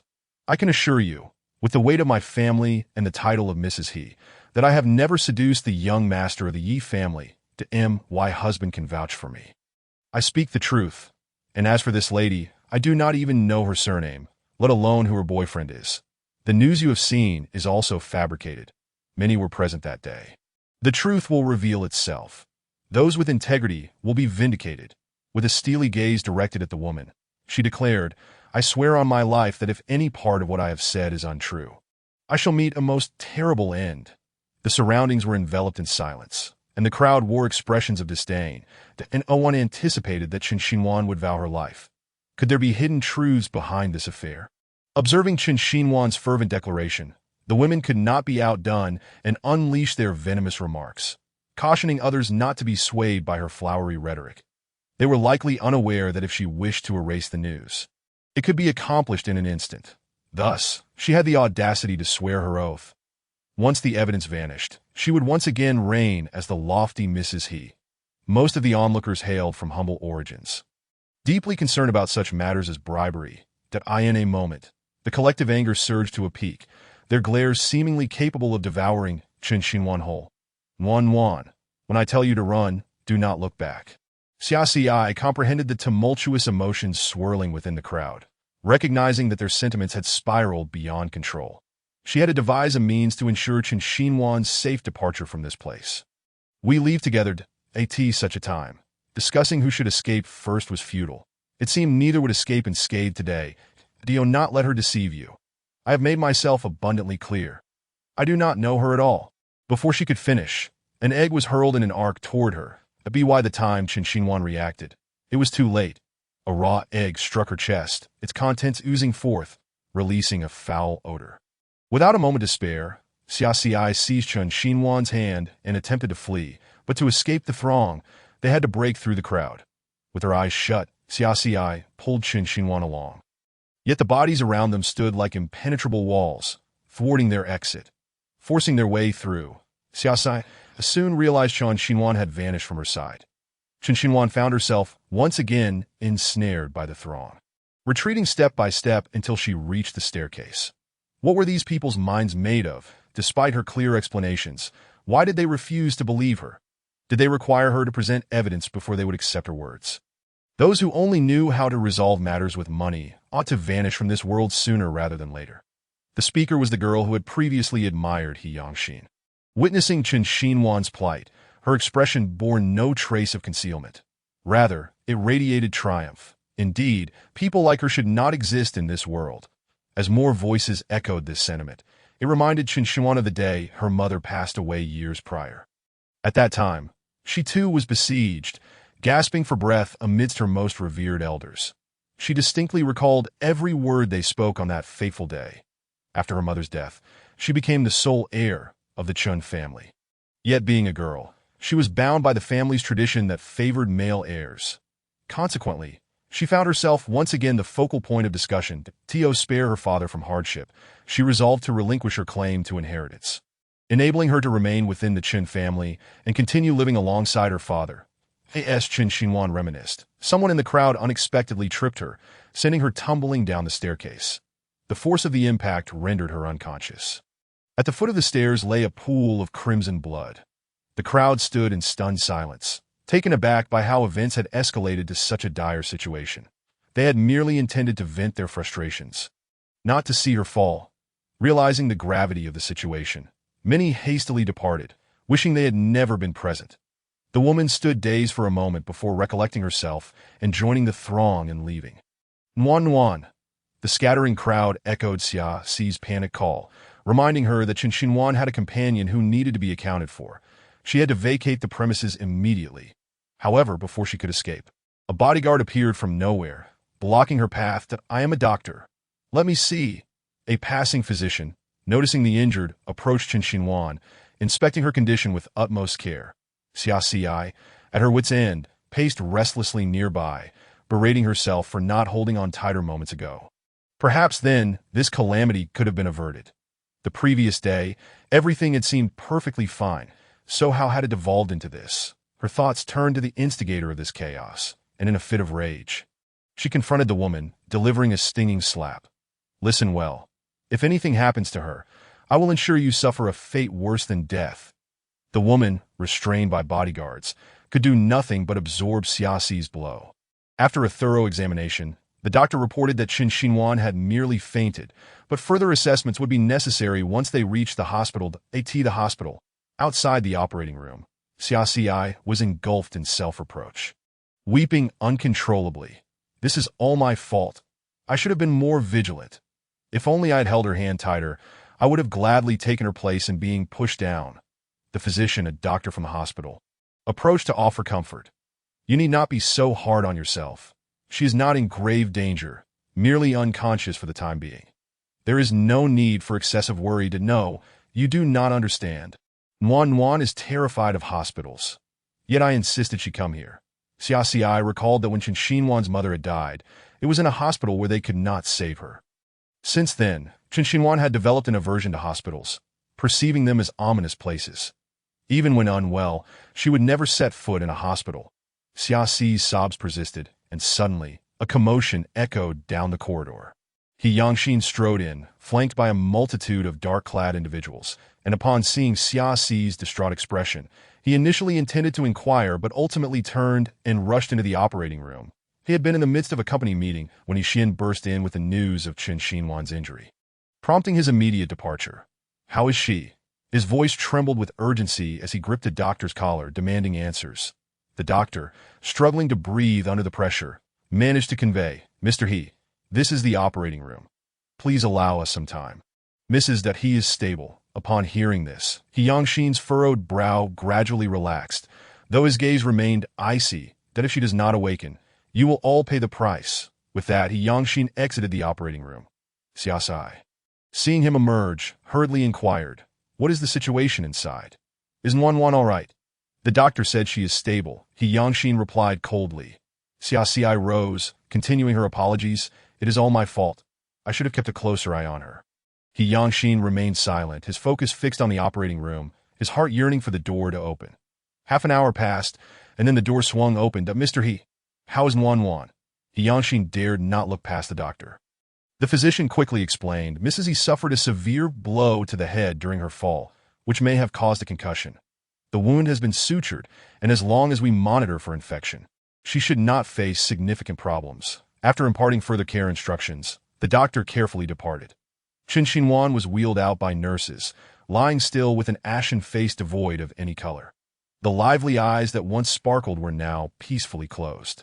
Her head was tightly bandaged, and her appearance suggested that any sudden movement could necessitate another operation. Yangxin felt an unbearable ache within, as if something were being torn apart inside him. Approaching gently, he tucked her exposed arm back beneath the blanket. Seeing Qin Xinhuan in such a state, Xiaoxi's tears, which had momentarily ceased, began to flow anew. "Why is she the one lying here? It should have been me." The news of Qin Xinhuan's fall down the stairs had not spread widely. Indeed, thus far, no media outlet had reported her hospitalization. This was undoubtedly due to Yangxin's efforts. He chose to conceal the news of Qin Xinhuan's injury from everyone, including her family. Just after the surgery, she remained in a deep slumber. Yangxin, witnessing her peaceful rest, offered a few parting words before departing the ward, inquiring about the mastermind behind this incident before vanishing. Xiaoxi, fearing for the worst, implored a passing physician to keep an eye on Qin Xinhuan while she followed Yangxin. Her concern was not for the woman who had caused this chaos. Rather, she yearned to personally deliver a lesson to that individual, allowing her to experience the agony of a blade against her skull. In the aftermath, the woman had been confined to an abandoned residential building not far from the hospital. Perhaps due to its dilapidated state, even with flashlights, it felt dim. The woman was locked behind a heavy iron door, guarded by numerous individuals to prevent her escape. As Yangxin approached the location where she was held, he could hear her anguished cries echoing from within. "Is anyone there? Let me out. I demand to be released. This is illegal confinement. I will sue you all." Her voice was laced with fury. "Do not give me an opportunity to escape. Otherwise, I will ensure you all rot in jail." Her tone was filled with panic. "Hurry. Let me out. If you do not release me soon, I will ruin you all," she cried out hoarsely, yet after a prolonged silence. No sound emerged in the confined space. Her own echo lingered faintly. "I know I was wrong. Is that not enough? This entire affair has nothing to do with me. I was merely a pawn." The woman's tone was tinged with desperation. Her previous arrogance vanished without a trace. She had been trapped here for an indeterminate time, blindfolded before her arrival, completely unaware of her surroundings. Now, confined in such a claustrophobic space, how could she not feel terror? She feared that her absence would go unnoticed. Initially, she had confidently believed that after a certain duration, they would release her, thinking they were merely attempting to intimidate her. However, it now appeared that the reality diverged significantly from her expectations. A flurry of hurried footsteps approached, followed by the sound of a board being pushed aside. The woman's face brightened, a glimmer of hope illuminating her eyes. Had someone discovered her? Would she be able to escape? As the iron panel was finally pushed open, sunlight spilled into the dim space, and she looked up in hopeful anticipation, only to meet the thorny gaze of a young guy. In that instant, her expression froze. She had thought herself rescued, only to realize she had merely leapt from one inferno into another. Xiaoxi stood at a distance, yet she could discern the look of despair etched on the woman's face. A stark contrast to the goddess-like persona she had previously exhibited in public. In that moment, the designer labels she wore transformed into mere rags. Tears streaked down the woman's face, evidence of her recent weeping. Mr. He, I truly made a mistake, but I did not push Mrs. He down the stairs. It was genuinely an accident." The woman knelt before him, almost bowing in supplication, her previous image of a refined socialite entirely dissipated. Yet, Yangxin paid her no heed, slightly turning away. "You claim to have been used?" "Yes, indeed." I was truly manipulated. It was that young master of the Yi family who instructed me on how to act. She hurriedly confessed, eager to pin the blame on her unseen puppet master. At this juncture, her survival instinct kicked in. Why should I believe you? Yangshin's voice was frigid. How could the young master of the Yi family possibly direct you? The woman hesitated, her jaw slightly agape, but quickly regained her composure. I was also concerned he might refuse to pay me afterward, so when he approached me, I recorded everything. She then produced her phone from her pocket. Presenting it to him, Yangshin paused for a few seconds, but ultimately accepted the phone. The woman felt a surge of relief. Fortunately, she had left herself an escape route to prevent the Yi family man from reneging on their agreement had unexpectedly become her lifeline. Yangshin opened the phone and clicked on the first video file, which soon played the voice of the Yi family's young master. Find a way to ruin that woman's reputation. I have already devised a reason for you. Just say, she shamelessly seduced me. After the video ended, Yangshin's lips curled slightly, his emotions inscrutable, yet an aura of menace radiated from him, deterring anyone from approaching. What an audacious young master of the Yi family. It seemed that the 20 slaps he had received at the jewelry exhibition had not taught him a lesson. He dared to provoke once more. This time, he would ensure she understood the true meaning of malevolence. That Mr. He, you have seen the video. Does that mean I can leave now? The woman's voice trembled, her body shaking visibly in fear. Yangshin transferred the video file to his own device and took a disdainful step back, deliberately maintaining distance from her. The woman misinterpreted his actions as a sign that she might escape. A flicker of hope crossing her face, but just as she was about to move, a familiar figure appeared before her. Why did this woman seem so familiar? It felt as though she had encountered her before. After ruminating, she recalled that this was none other than Chen Xinhuan's friend. What had happened?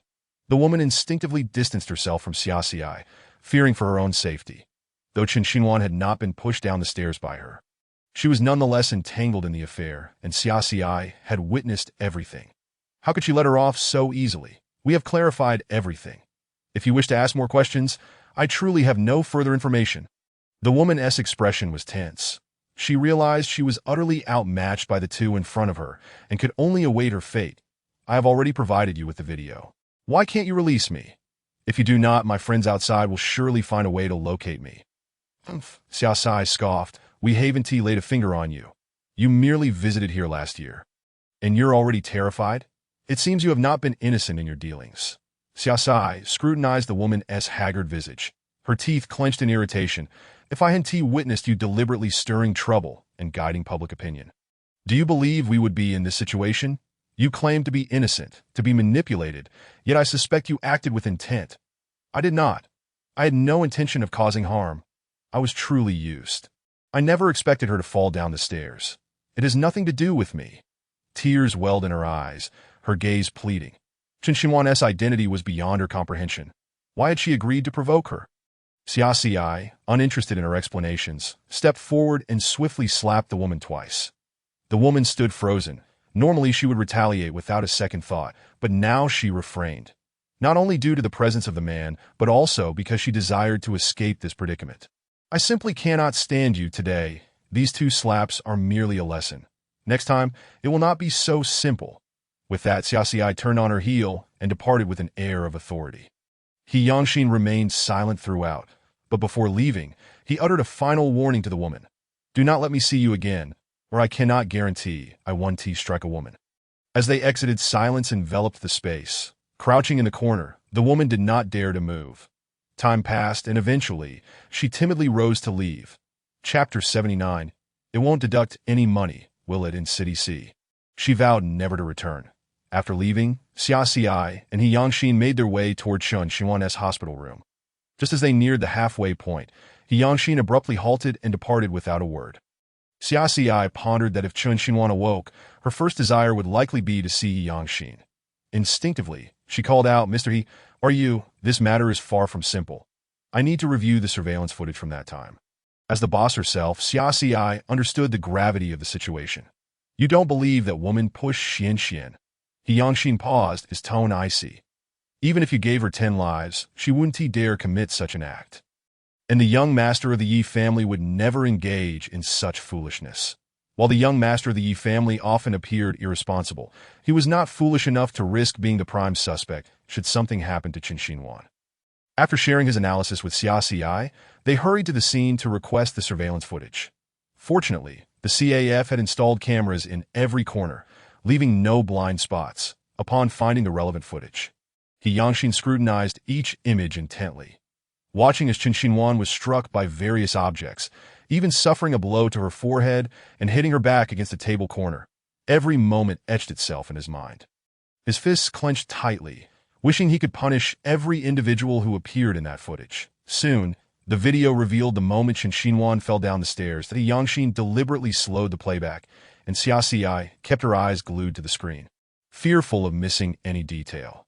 The person who pushed Qin Xinhuan down the stairs was an unremarkable woman, her features obscured by glasses, a mask, and sunglasses that it was evident she had deliberately concealed her identity.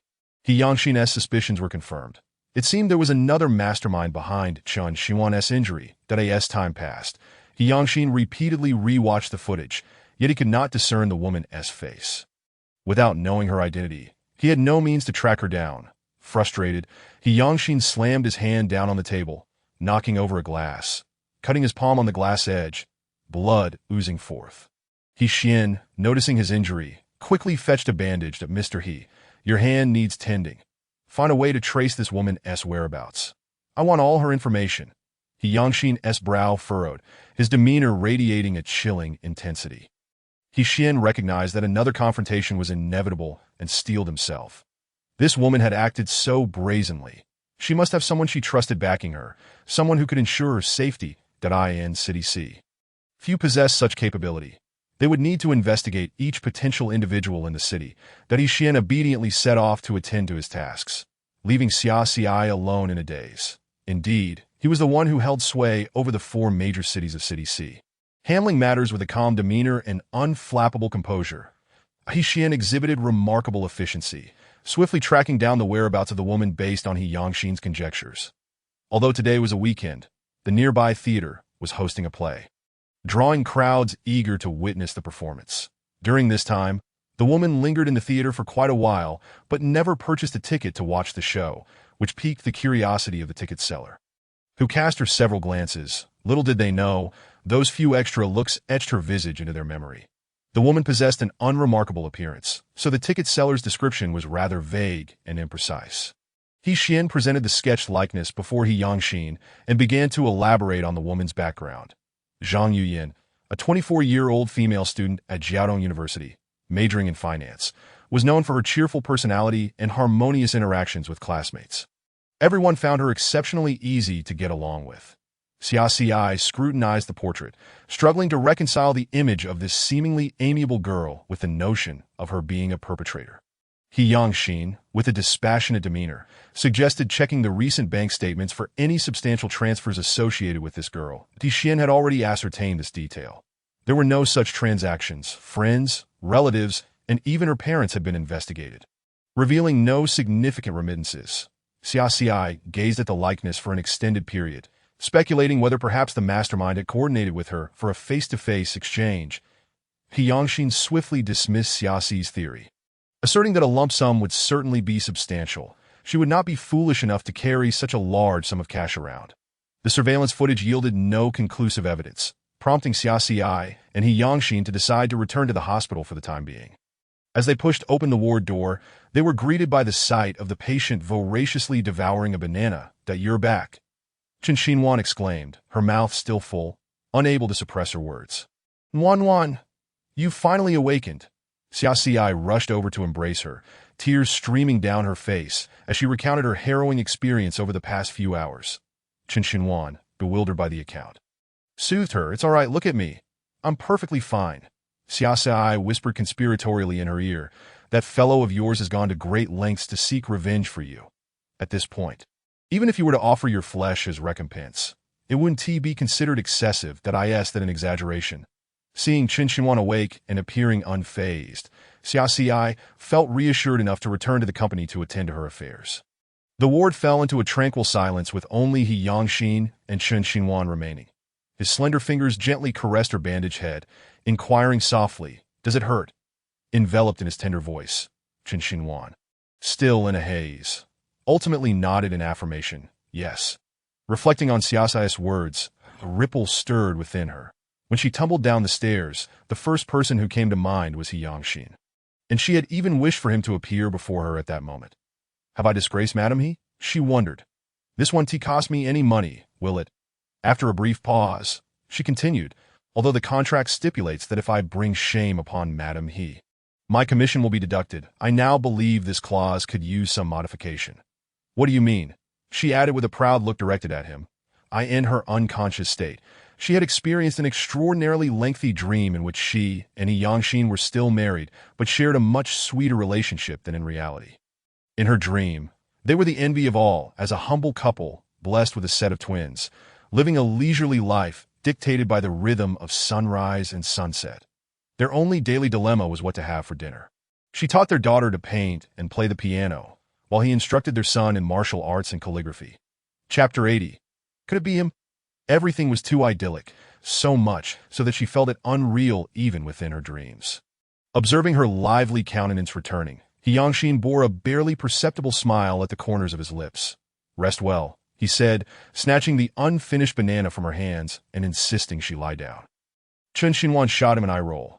Just as He Yangxin was about to offer her a few more words of advice, Xiaosai burst back into the room, exclaiming, "This is bad. There are videos circulating online of Wan being slandered by that woman." He Yangxin's expression darkened, and he swiftly opened the latest entertainment reports. Chen Xinhuan had been the subject of heated discussion, and now this new incident had propelled her into the spotlight once more. With headlines across the entertainment sector centering on her, the video clearly captured the exchange between the woman and her, filled with the woman's baseless accusations. The comment section was overwhelmingly in favor of the woman, lambasting Chen Xinhuan with a plethora of derogatory remarks, while some keyboard warriors engaged in mockery, hurling vile insults. Chen Xinhuan stood up, sensing the bleak expressions on both He Yangxin's and Xiaoxi's faces, insisting, "I want to see it on my phone." I'll look for myself. That He Yangxin instinctively retrieved the phone, positioning himself a meter away from the bed, that he refused to allow her to see those comments. Fearing it would affect her mood, "It's alright, that I will handle this soon," he stated resolutely. To her surprise, Chen Xinhuan felt a strange sense of calm wash over her, as though the turmoil outside held no bearing on her. Seeing her obediently complying, He Yangxin's stern demeanor gradually softened, and he vowed to uncover the true culprit behind this conspiracy. Anyone who dared to harm his woman would surely come to regret it. Your sole task now is to rest quietly in bed. I will take care of everything else, understood? Chen Xinhuan inexplicably nodded, warmth flooding her heart. Xiaoxi stood at the doorway, her expression one of disbelief. This hardly seems like the time for a display of affection. What on earth is going on? How can they still be so sweet with everything happening? After He Yangxin concluded his remarks, he turned to leave the ward, followed closely by Xiaoxi. "What are you planning to do?" she inquired. "There is a rightful owner to every grievance," he replied, his dark eyes clouded with a menacing aura.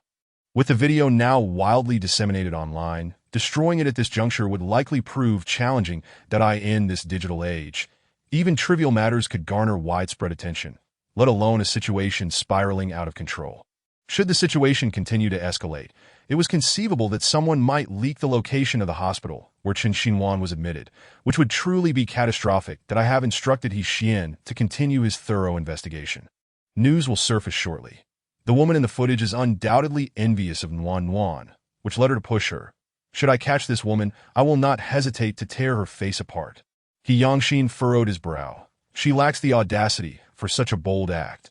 The true mastermind behind her was the one to be wary of. They were his genuine target. The woman caught on surveillance indeed pushed Chen Xinhuan down the stairs. A fact as solid as iron. However, the video currently circulating online was certainly not the work of this woman. "Are you certain?" Xiaoxi questioned, sensing his unwavering conviction. "That woman is merely a tool for the young master of the Yi family. Anyone with discernment could deduce that posting this video online only serves to harm her own interests, as it would increase her exposure." He Yangxin's words illuminated the truth for Xiaoxi, who finally comprehended that the individual responsible for disseminating the video aimed to muddy the waters further, thereby facilitating their own agenda. He Yangxin's eyes glinted with a cold intensity, exuding an aura of danger. A figure flashed through his mind. Could it be him? The following day, He Xian presented a list of potential suspects in City C to He Yangxin, detailing those capable of such actions. Among them, two individuals raised suspicion: He Yangxin's uncle, He Weigua, and the head of the Yi family.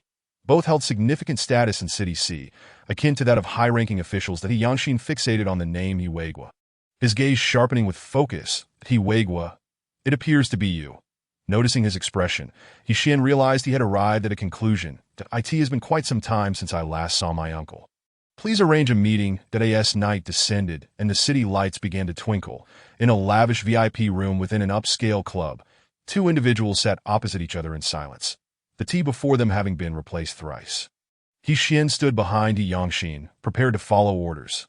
Ultimately, He Yangxin broke the silence. Uncle, is the tea not to your liking? The tea from outside pales in comparison to the flavor of what one brews at home. He Weigua replied, his eyes glimmering with shrewdness, a confident expression gracing his cunning face. Your words are rather presumptuous, uncle. Regardless of how poor the tea may be, it is the result of diligent toil by the tea farmers. To dismiss their efforts so lightly seems a waste. That He Weigua discerned that He Yangxin was speaking in riddles, his words layered with meaning. You do make a valid point, but as the saying goes, all matters require a hierarchy. Without proper order, chaos ensues. Thus, it stands to reason that my men were responsible for pushing your wife, He Yangxin asserted with certainty, taken aback by the directness of the topic.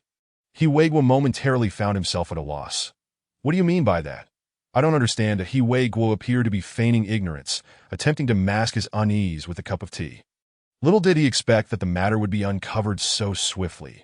He had anticipated holding out for at least another 2 days, yet he was still discovered. That He Yangxin lowered his gaze, scrutinizing the teacup before suddenly lifting his head to meet He Weigua's eyes. Dear uncle, it seems you often forget things. That if that is the case, allow He Xian to assist in jogging your memory. With that, He Xian produced a laser pointer, directing the beam onto He Weigua's left leg. That He Weigua frowned, perplexed by the action's significance. However, after 5 seconds, a searing sensation erupted from the area where the laser had been aimed, followed by the acrid scent of burnt fabric as flames spread, eventually reaching the cuff of his suit. Are you insane? He Weigua exclaimed, his agitation palpable, though fortunately, it was merely a small flame and not a grave issue. He calmly regarded the infuriated He Weigua with a chilling gaze. This is just a reminder. Should you still be unable to recall, I can continue to assist you. He Weigua, visibly rattled, watched as He Xian retrieved another laser, this time illuminating both of He Weigua's legs. Soon, flames leapt up more vigorously than before, and He Yangxin showed no intent to extinguish them. Chapter 81. The situation escalates as the flames grew increasingly fierce. He Weigua was thrown into a panic, realizing that He Yangxin was indeed serious. In a state of fright, he rushed outside for assistance, only to discover that the area had been cleared of all personnel by He Yangxin, leaving just the 3 of them in the entire establishment. Uncle, this laser has been specially modified. It ignites flames upon contact with skin within 5 seconds, and the intensity will only increase with time. He Yangxin explained leisurely, completely indifferent to He Weigua's suffering. All right, I confess, it was me. It was all me. He Weigua, utterly flustered, relinquished his resistance and admitted his culpability. Upon his confession, He Xian unleashed a spray from a canister resembling a national flag, effectively dousing the flames. That He Weigua's trousers now looked as though they had been retrieved from a refuse pile, and he remained disoriented from the earlier commotion. That He Yangxin, he stammered. His earlier bravado evaporated, but He Yangxin interrupted him, stating, let us adhere to the rules. Simply call me He Yong. That He Weigua was at a loss, realizing the implications of this directive, an unequivocal message that all negotiations were off, effectively self-sabotaging. That he felt a surge of anxiety. Throughout his interactions with both outsiders and family, he had always referred to He Yangxin by name.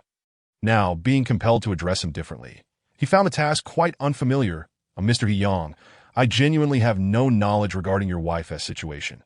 Could it not be the doing of the Yi family? He Weigua strategically invoked the Yi family, attempting to deflect blame. The Yi family's young master had recently quarreled with Qin Xinhuan, and he was convinced that He Yangxin would harbor suspicions. He Yangxin's response was a cold smirk. Uncle, I previously suspected your disloyalty, but it appears I have underestimated you. Since the passing of his father, He Guo had relentlessly coveted the identity of He family heir. Logically, He Guo was indeed the most suitable candidate to manage the He group. Yet his grandmother had chosen to pass the mantle to He Xian on the day of the authorization. He Guo had approached him, declaring his intent to claim the position of the He family's leader at that time. He Xian was merely a university student, completely inexperienced in finance, although regarded as the head of the He family in the eyes of outsiders. His actual power was minimal, with virtually all decision-making authority resting with He Guo. Under He Guo's stewardship, the He family had seen a steady decline that He Xian could no longer stand idly by and witness the family's downfall at He Guo's hands. Thus he seized control, effectively managing the He group. Since He Xian's takeover, He Guo had retaliated by clandestinely leaking company documents to rival firms. Though these were minor projects, out of respect for his grandmother, He Xian chose to overlook them. Had He Guo not trampled upon his bottom line this time, he might have continued to act as if nothing had transpired. What do you mean? He Guo, clutching his singed trousers, stepped back, observing He Xian's ominous countenance, a wave of dread washing over him. Over the years, you have profited handsomely from selling documents, yet your insatiable greed has led you to resort to such despicable methods. He Xian rose, advancing step by step, leaning down to speak in a low tone that I it not enough to have someone push Chen Xinhuan down the stairs. You also sought to extort through online videos. With those words, any lingering hope within He Guo dissipated that I in the hospital. Chen Xinhuan awoke after a brief slumber to find Xiaxai seated beside her. Then aren't you concerned about the company? The company's matters have been resolved that a clumsy noblewoman like you requires my personal care, Xiaxai said, revealing her playful smile, showcasing her two canine teeth. Chen Xinhuan cast her gaze downward, yearning to check her phone, only to be met with Xiaxi's firm refusal. You have an injury on your head. Looking at your phone could worsen your condition. She refrained from mentioning concerns about radiation. Xiaxi concentrated on peeling an apple, avoiding eye contact with Chen Xinhuan throughout.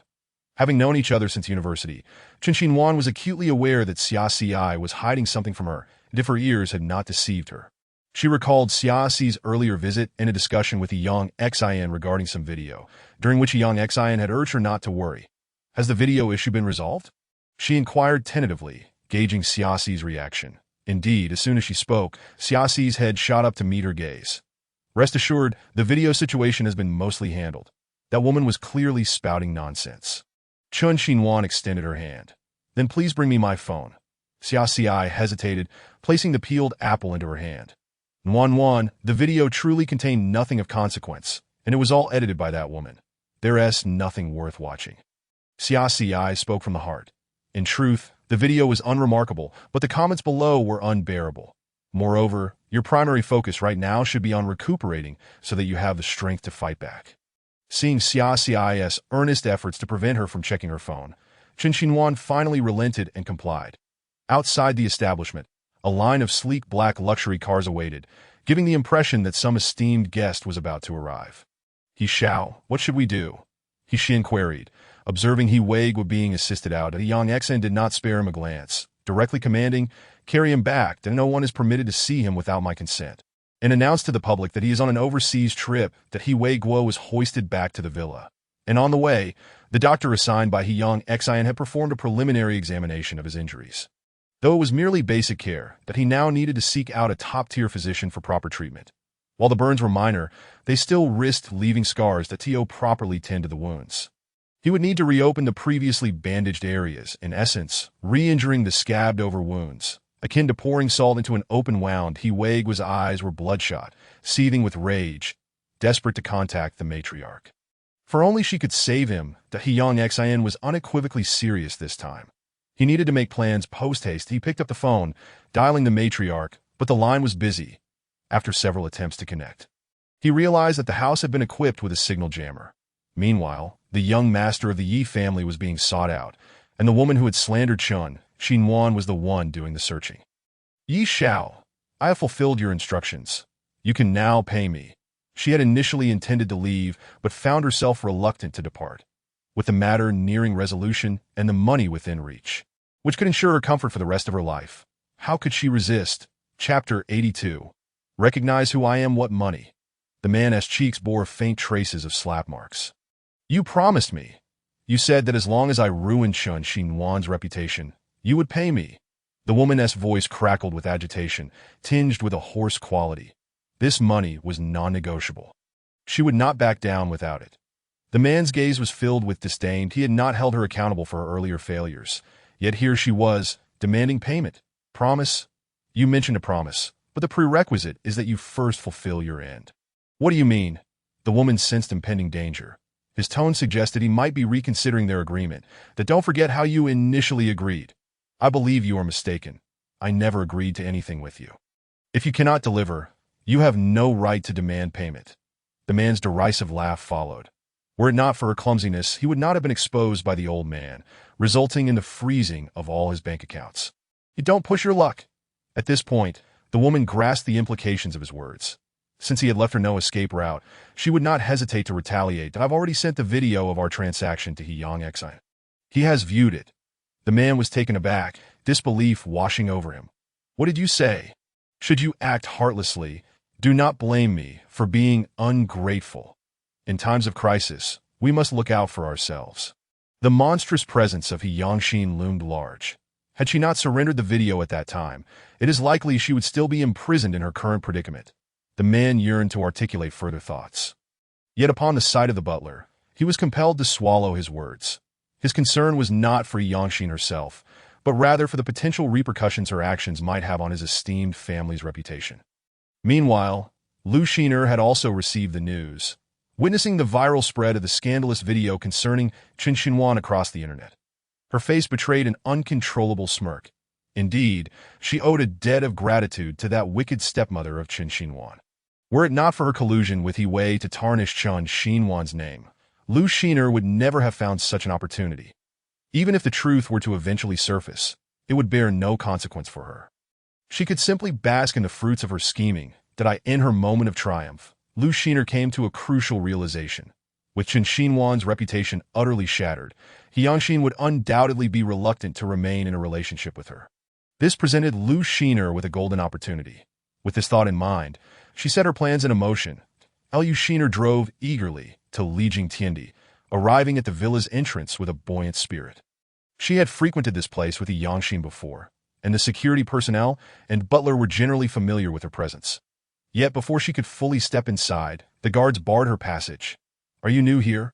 Was Lu Xiner's immediate reaction. The security guard did not directly respond to her inquiry, stating instead, Miss Lu, without the president's orders, outsiders are not permitted entry. Lu Xiner's expression shifted slightly, yet she maintained her composure, insisting, I do not require approval to be here. Do you not understand my relationship with He Shao? Apologies, Miss Lu. The guard remained steadfast. Lu Xiner's rare good mood soured, and she glared at the guard as if she could devour him whole. If you do not allow me to enter, do not blame me for my rudeness. She was not yet the true mistress of the He family and could not afford to speak so boldly. Otherwise, she would ensure that this guard vanished from her sight. The guard, however, was no pushover. Noticing Lu Xiner's serious demeanor, he replied, Miss Lu, I must reiterate, should you persist, I will have no choice but to escort you out. Lu Xiner was left speechless with fury, yet she could not confront the guards directly. Meanwhile, at the He Corporation, He Xian was reporting on the day's work when he received a call from the villa security. Once the call connected, the guard informed He Xian of Lu Xiner's presence at the villa, that He Xian found himself at a loss and could only relay the information to He Yangxin. Miss Lu is currently at the villa. Should we remove her? He Xian inquired. Lu Xiner. He Yangxin's voice was laced with suspicion that it was peculiar that she would choose this precise moment to arrive. After a brief silence, He Yangxin commanded, allow her entry. He Xian was taken aback by this unexpected response. After a moment's hesitation, he relayed the message. The guard on the other end was incredulous that the young master had truly permitted this woman to enter. But upon receiving confirmation, he finally allowed Lu Xiner inside.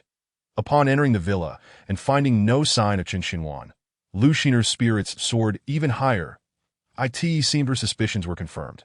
Chun Xinhuan had indeed been forsaken by He Yangxin. Clearly, in the realm of high society, reputation was paramount. With Chun Xinhuan's name now tarnished, what was to prevent her from claiming the position of Mrs. He?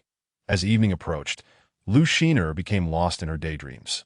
envisioning herself as the lady of the villa, even instructing the maids to address her as madam. The maids, hesitant to contradict her, had heard the rumors circulating online, and with Chen Xinhuan currently absent, many began to lean toward Lu Xiner's side.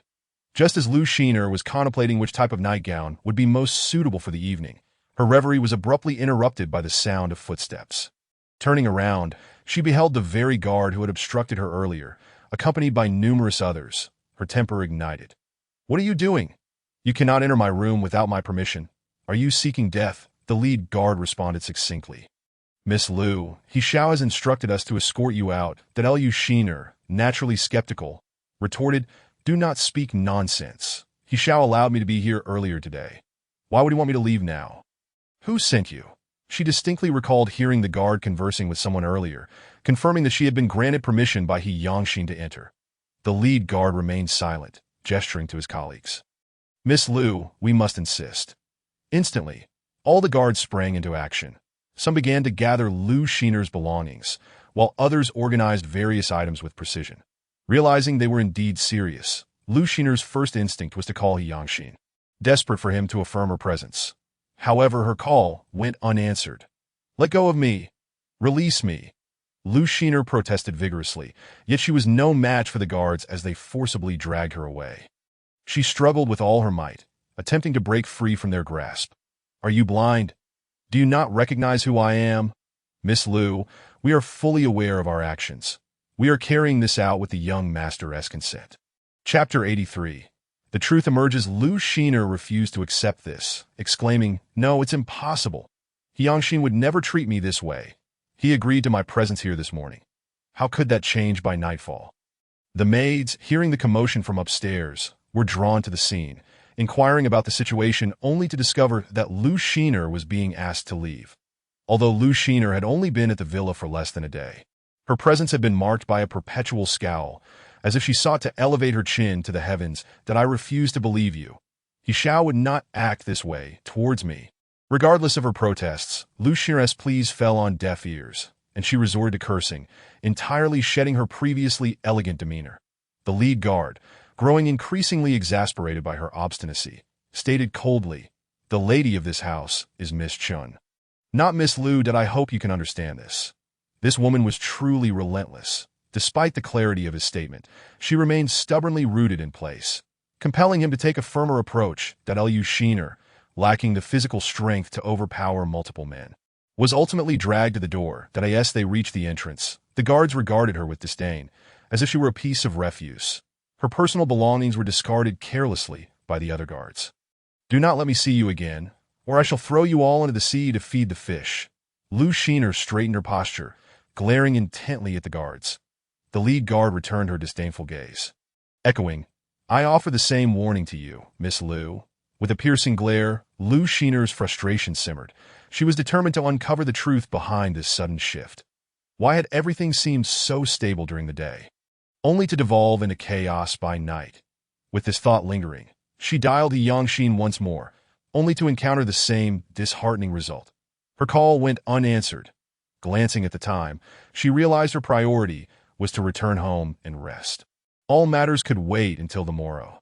The following day, at the Chen residence, Lin Ruiji appeared to be in high spirits, rising early each day to exercise and even preparing breakfast. The maids, witnessing this transformation, speculated that she must be celebrating some joyous occasion. That in recent days, the scandal surrounding Chen Xinhuan had continued to escalate online. Although the original video had been eradicated by He Yangxin's team, many keyboard warriors had retained copies, and no matter how formidable He Yangxin's behind-the-scenes team was, it seemed impossible to erase every trace. The butler, eager to curry favor, remarked, "Madam, you seem to be in excellent spirits." "Indeed," Lin Ruiji replied candidly, sharing the source of her delight with the butler. "Chen Xinhuan is hospitalized, and He Yangxin's company is overwhelmed with tasks. He is quite busy managing affairs across the 4 major districts." At this juncture, should she approach He Yangxin for a collaboration, it would yield significant benefits. That foolish woman, Lu Xiner, truly believed she could usurp the position of Mrs. He, despite the lack of any direct connection.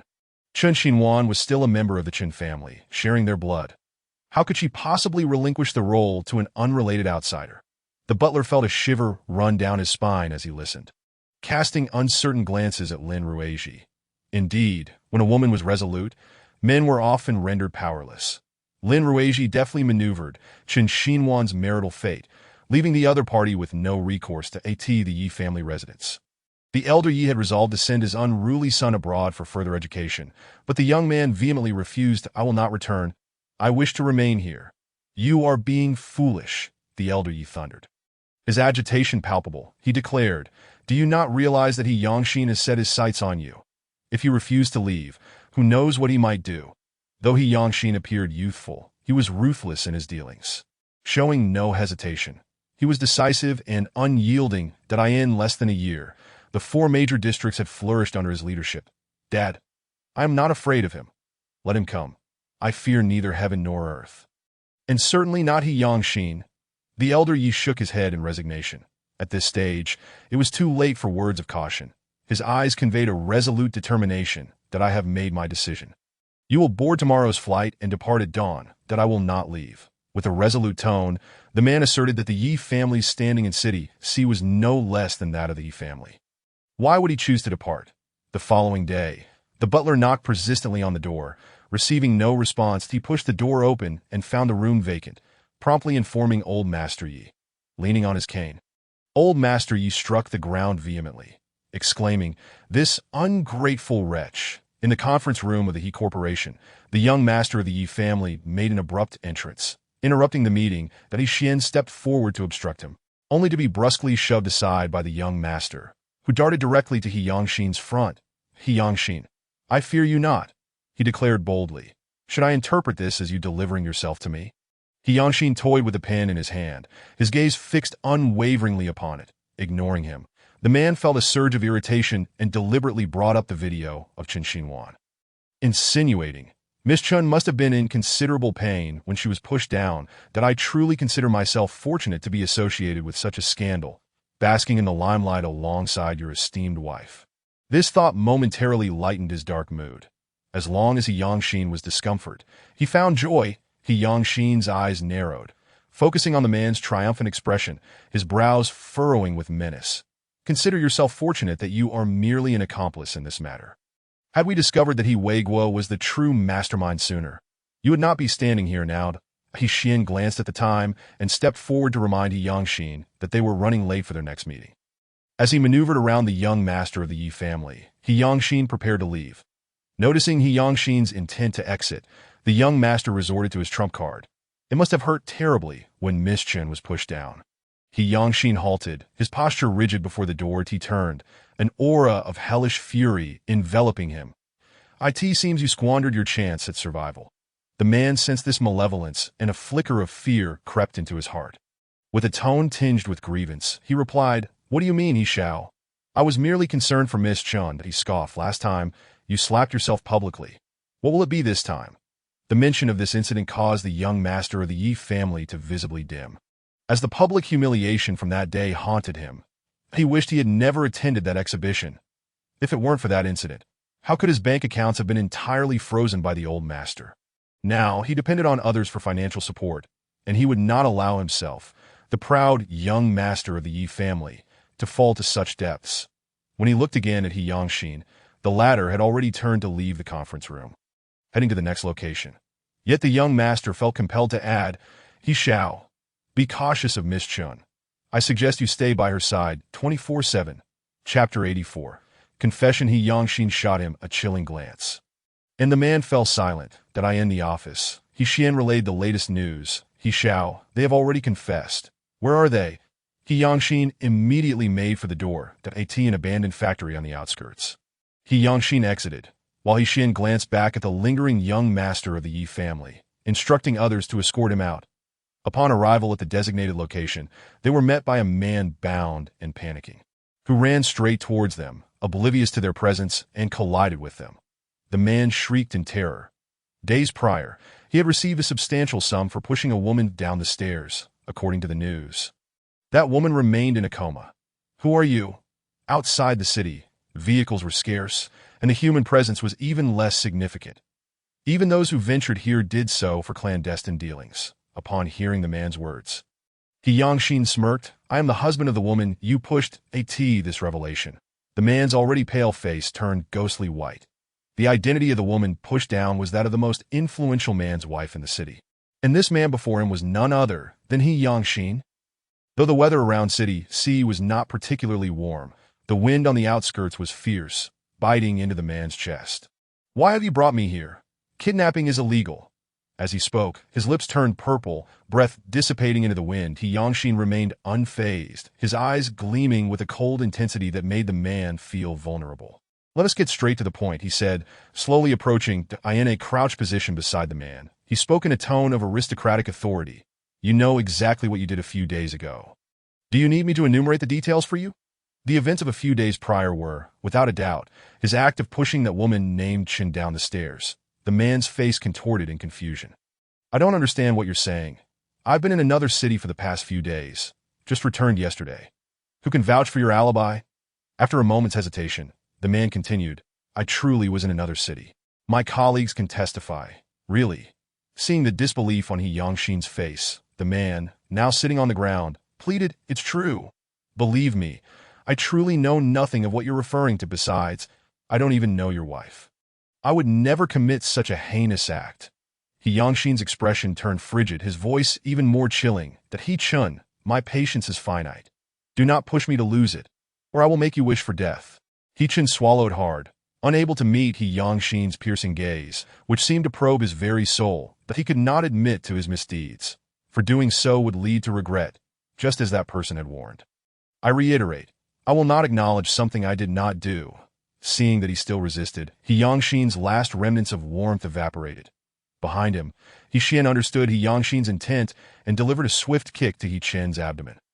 The impact felt as if it could expel his very insides. That He Yangshin regarded the writhing man on the ground, his voice cold as ice. Will you speak, or not? Beads of sweat formed on He Chen's forehead, a testament to his pain, that I will not confess to something I did not do. He Yangshin repeatedly adjusted the crystal-covered watch on his wrist. He could not afford to relent. Victory was within reach. If he could just hold out, He Weiguo would deliver on his promises. The relentless assault from He Xian continued unabated. I will ensure your actions today are broadcasted online. Do you really think you have a chance of leaving here alive? His seemingly casual remark struck He Chun like a dagger. Another fierce blow landed, leaving He Chun battered and bruised, his face swollen beyond recognition. That He Xian fell back behind He Yangshin, who stood tall, looking down at He Chun. You could easily claim that you were simply accompanying me to the hospital. After all, you were already unwell when He Weiguo conveniently found you. This innocuous comment resonated with He Chun, who suddenly looked up in disbelief at He Yangshin. How could this man know that the entire scheme was orchestrated by He Weiguo? He Yangshin's expression remained impassive. What conditions did He Weiguo promise you that you would guard this secret so fiercely? He Chen's face contorted with rage, each bruise a testament to his beating. He Weiguo offered me two things. 1. He would cover my medical expenses. 2. He would ensure my financial security for the rest of my life. Upon hearing this, He Chen's previously lowered gaze shot back up, disbelief etched upon his features. That there's something wrong with what I said. Seeing He Chen's eyes darting, He Yangshin felt assured of his suspicions. You should know what kind of person He Weiguo is. That do you truly believe he is the sort to keep his word? Promises are easily made. It is merely a matter of time. After you achieve your goal, has he ever reached out to you? Never. He Chen shouted. He Sanya has already paid the deposit. Now, we are merely waiting for the final payment, that he will definitely give me the money. Realization dawned upon He Chun as he recognized the grave mistake he had made in his fervor. He had inadvertently revealed the entire transaction between himself and He Weiguo, thereby confessing to the act of pushing the woman down the stairs. I said nothing, he protested. I was just deceiving you. It was too late. He Yangshin stood, holding a recording pen in his hand. Upon seeing the recording device, He Chen's panic escalated. Even bound, he attempted to rise. He Yangshin, your plotting is despicable. The He family is full of treachery. He Yangshin turned to meet his gaze. You honestly believe that He Weiguo can ensure your family's safety?